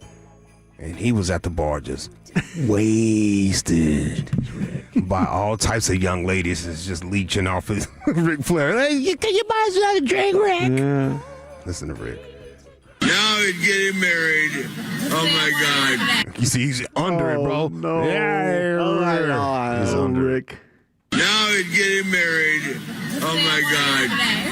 Why would you get married, motherfucker? It's the worst possible commitment you could do. Because as of the day you get married, 50% of everything is hers. I don't care how beautiful she is. Stay her girlfriend. It's family, Tina. And the military boys want to wish him the best of luck. You hear them shakers? That's the diamonds are forever. Here come the lemon drops. And so is Ric Flair. And that's the God's honest truth, brother. I'm a diamond. I'm forever. I've overstayed my welcome. And my name is Ric Flair. Wow. Sound like me having dinner with Hicksy and Eric. Stay her girlfriend. God, stay her man. Said, why would you do that? Goodness, yeah. And they paid for that. They paid for that. He ain't lying. They paid. No, he's not. Not one word. Not one word. Drunk words, some thoughts, as they call it. You know? Yeah, there you go. All right, let's go to the Fan After Dark. Fred and Blake. Oh, jeez, I worry about these two. Or as I call it, the 4-hour fight. It is. They be slugging each other in this little room, bro. It is. You need to walk out of the room. They be slugging each other in here, bro. You need to walk out of the room. The producer, Trevor the Creator, was sounding like Richard Pryor on the mic last night. All right. There has only been 2 teenagers to record at least 33 points, 9 rebounds, and 9 assists in a single game. 1 point and 1 rebound away from the 33-point triple-double from Cooper Flagg. Who was the other player? It's got to be LeBron, right? Okay, Trevor? I mean, that's the only other really good teenager that I can think of. I want y'all to think a little bit harder. He's not African American. He's a whitey? What? I wouldn't necessarily say that. Oh, maybe there's more maybe political I was way to thinking say like that. a white Adam, maybe. Jeez, bro. What are we doing? What are we doing? He's not African American. He's a whitey? Oh, He's a whitey. That is Richard Pryor. that is Richard Pryor in the absolute- 70s right there. That is absolutely Richard Pryor right there. Yeah. Pryor in the 70s. Trevor. Yeah. Let's see if I can pull this clip up right here. A&M football. Yeah, this is the final. This is the interception that ended the game for A&M. Yeah. Off the field. 3rd and goal from 5 with 28 seconds left. Down 10-3 are the Aggies. Smith to the right of Marcel Reed. 3 receivers to the left. Marcel, pocket, lob, end zone. Intercepted. Wow. Fitzgerald, his second. Season over for Texas A&M. He sat down, bro. He Sat down. He got his chair. And now there's just silence. Yeah. They'd been driving the ball so well. Awkward. He's so disappointed, bro. Yeah, he's sad. Miami comes into Kyle Field and will advance in the college football playoff. 3rd turnover, 2nd interception.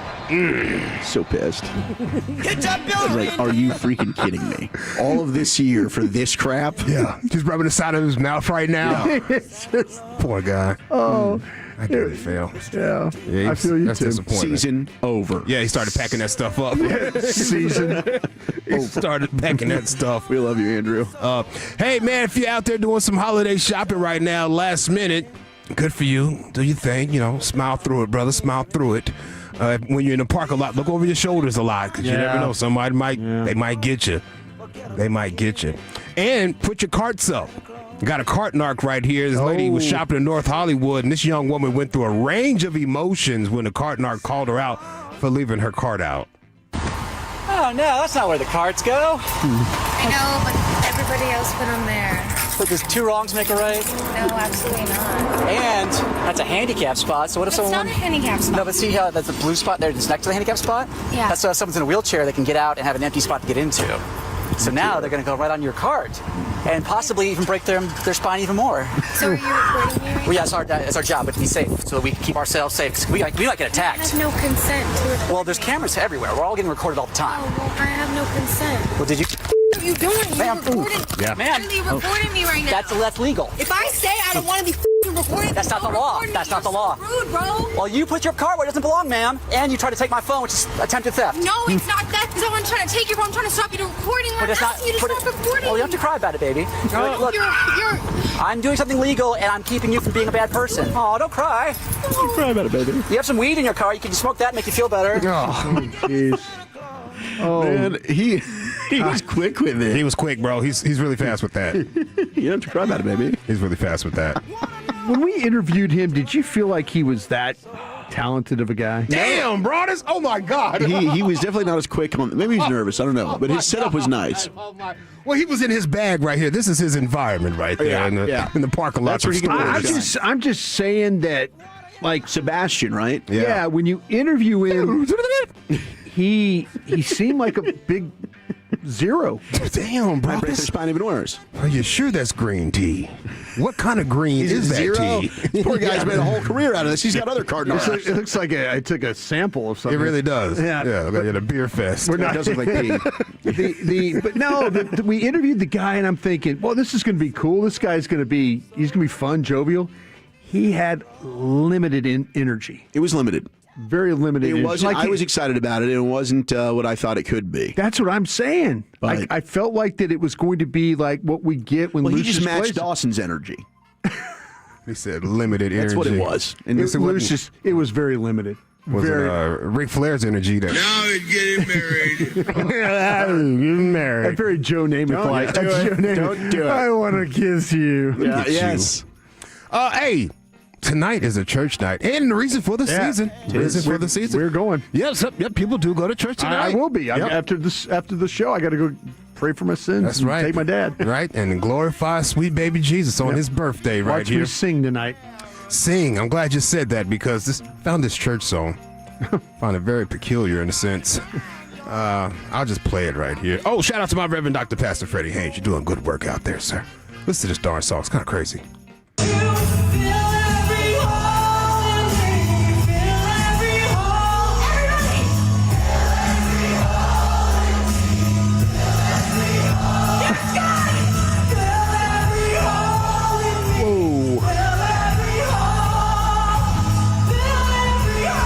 Stop.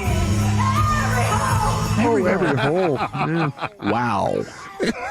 I might vote for that one. She's still singing.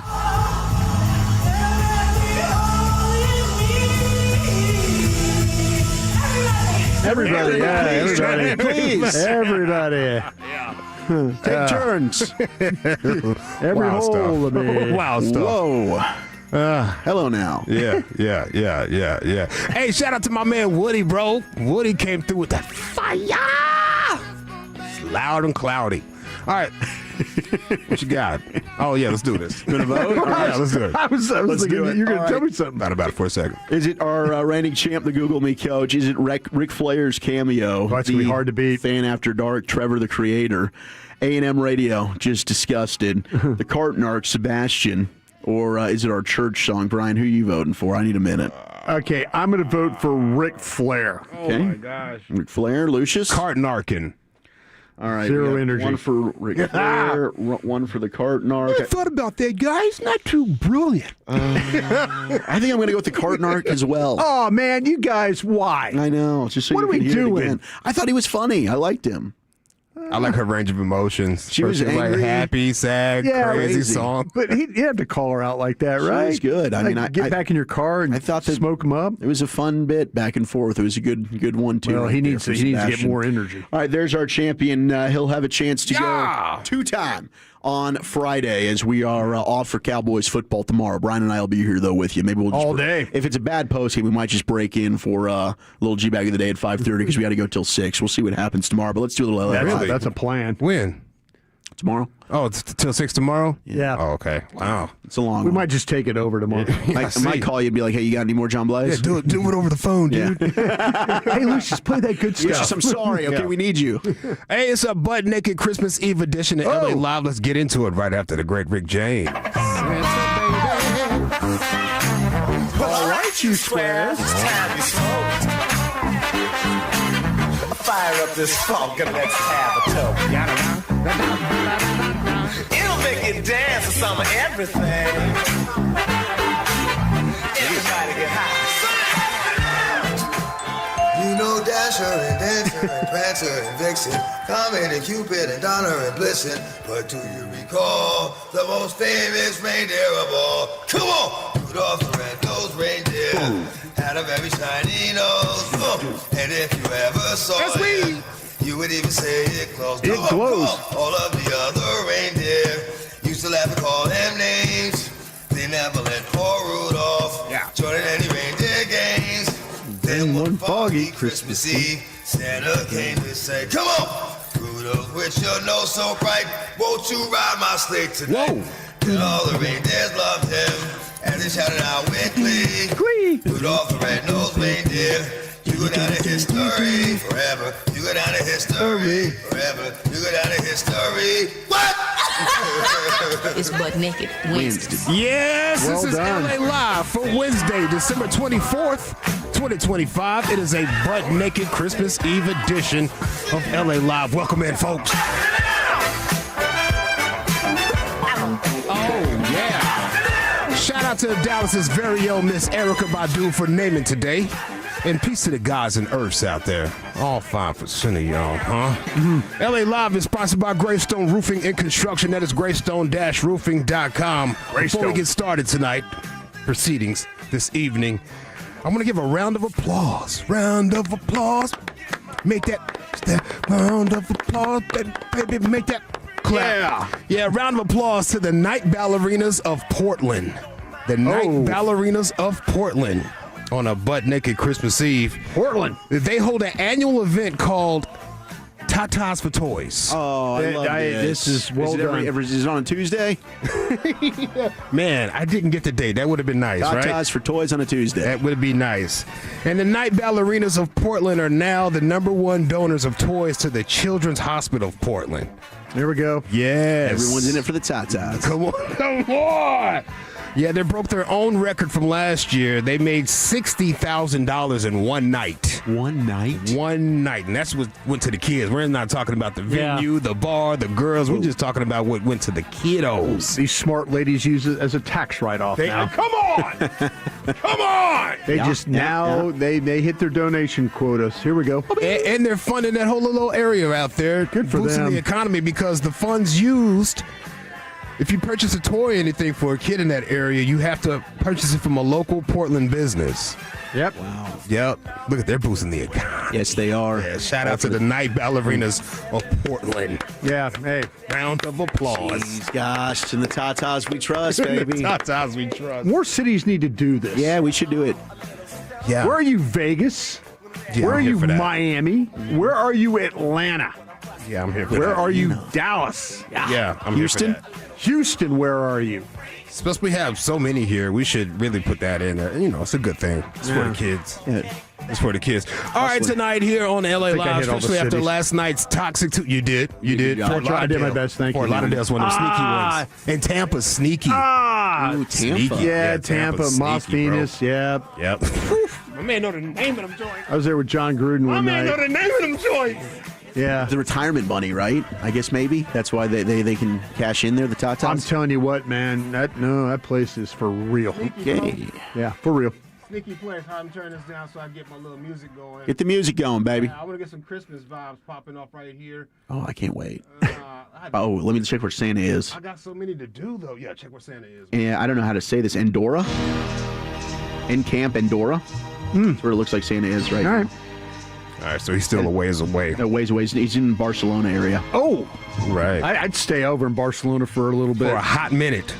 Yeah. Give me some coquito out there. Oh, some food. That might be some tushies, not some tatas. Yeah, shout out to coquito. Anybody drinking some coquito tonight?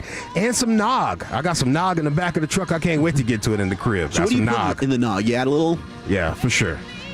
Oh, man, you think he's just straight nog? I'm not sure. Not everybody mixes the same thing with nog. Yeah, no, you're right. Not a lot of people do that, but there's definitely some brandy in there.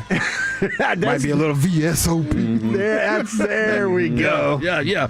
All right, I have some Christmas bloopers right here for you, man, just to laugh at on your ride home, whatever you're going. Let's go to CBS 1113, WOWK TV, West Virginia. Get it. Weatherman right here is a big fan of Thanksgiving, really big fan of Thanksgiving, but I think he got the thing wrong.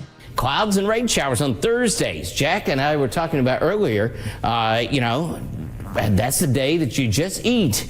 You nap it off because, turkey is a natural aphrodisiac. And then next thing you know, you watch a little football, have a little leftovers again because leftovers Did I say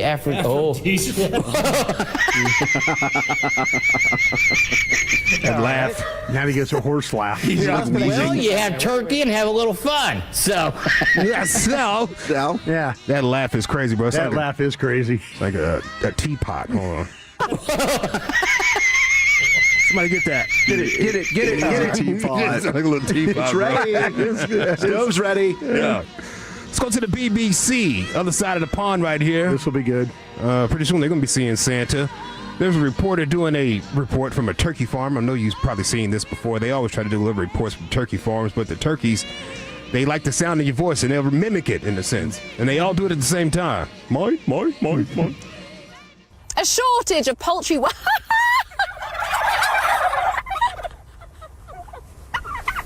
one really hurt. You really got my ass.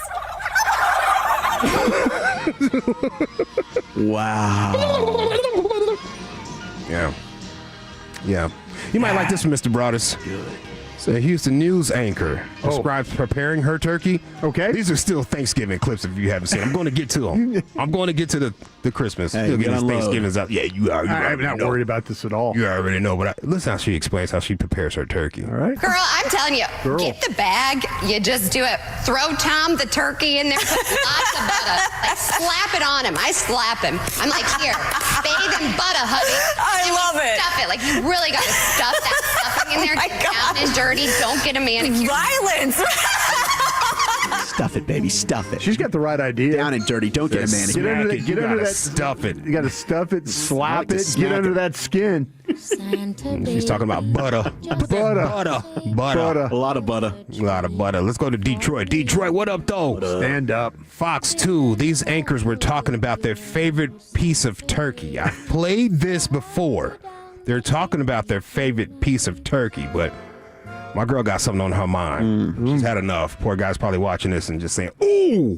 Getting a knife and getting those breasts with the white meat, it was all about that leg.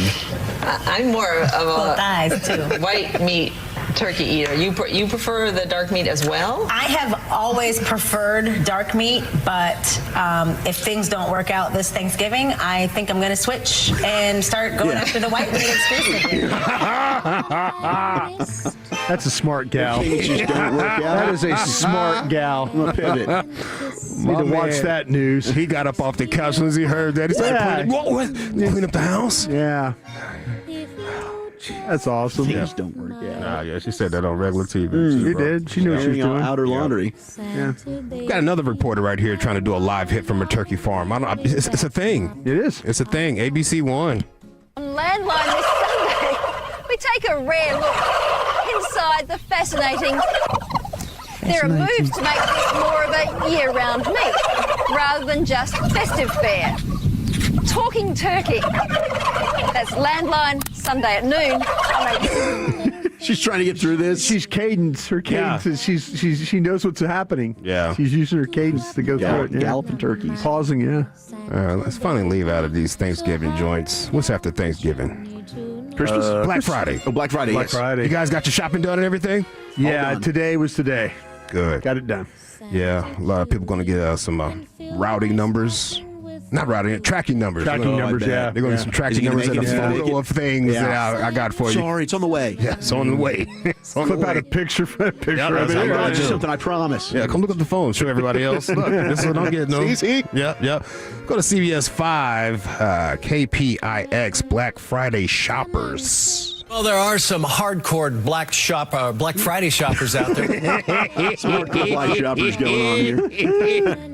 Oh, you should have seen the image up there, too. Well, there are some hardcore Oh, boy. All right, let's prepare for Christmas. KOMO TV 4. Okay. With Thanksgiving now in the rear, which is kind of funny to say. Oh, rear view. I didn't finish reading. It's time to start decorating for the holidays. It's in the rear. It's in the rear. She said, that sounds funny. Got to smack it and stuff it. Yeah, smack it and stuff with butter. Apparently, Santa Claus has a new name, a little new nickname. Oh. You know, that they were seeing Jolly St. Lick, or that they've seen Jolly St. Nick. Jolly St. Lick. Jolly St. Lick. Hey, that lick thing can get you. I played this one before. Some news channel called Sever. They're not doing a great job of promoting themselves. They're really not. They just have that 7 there, just real strong. Yeah. The Nutcracker performances are tomorrow night and Sunday afternoon. The Nutcracker. The Nutcrapper. Unbelievable. Oh, the crappers. Hey, Little Drummer Boy. How does the Little Drummer Boy beat go? I gotta hear it. Oh, you're almost there. Yeah. Dun, dun, dun, dun, dun, dun, dun, dun. Yeah, no, y'all got it. Yeah, y'all got it. Hold on. And the holidays are approaching, and with them, the pa-rum-pum-pum-pum of the little... He tried. Matt, just take it. Just take it. Pum-pum-pum. I cannot believe they set me up like that. We're going to teach Stefan that song during the break. Yeah, there you go.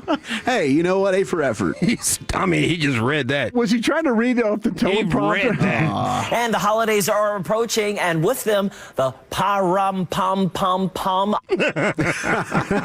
Joke, man, off the prompter. Pa-rum-pum-pum-pum. Pum-pum.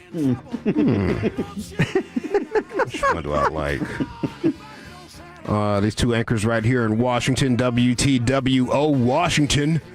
They're talking about a gingerbread train set. Okay. Gingerbread train set. Love me out some there for gingerbread. Christmas. Yeah, and the train sets. Do they still have those in the Galleria, the train sets? I loved those as a kid. Yeah. I was obsessed as a kid. I loved watching the trains. It's been a minute since I've seen that. Here we go. Over 2,400 pounds of dough, 231 pounds of honey, 70 pounds of spices, 350 eggs, and 66 pounds of sugar. That does look good. Oh, that looks yummy. Yeah, I know. That would never last in my house. I'd be like, who ate the caboose? Who ate the caboose? Boy, that looks good. Yeah. That's a nice caboose. Yeah, it looks yummy. Who ate the caboose? Yeah. It would never last. I don't know why he's talking to his co-anchor like this. Trolling his co-anchor or his co-host with a coffee mug take, a hot coffee mug take. Emotional about my coffee cup design. Yes. Oh, are you now? No, I'm not. I think that's really dumb. Gosh. Wow. He was not in a good mood. Not at all. Emotional about my coffee cup design. Yes. Oh, are you now? No, I'm not. I think that's really dumb. Are you now? Well, at least he was honest. Hey, my man was excited. Oh, Yeah. Are you now? Nah. Are you now? Yeah, that's stupid. No. pretty stupid to me. Not at all. Pretty stupid to me. It's really dumb. I got a few more, but I don't have a lot of time, so let me do this right here. I believe this happened in Austin. Oh. WSB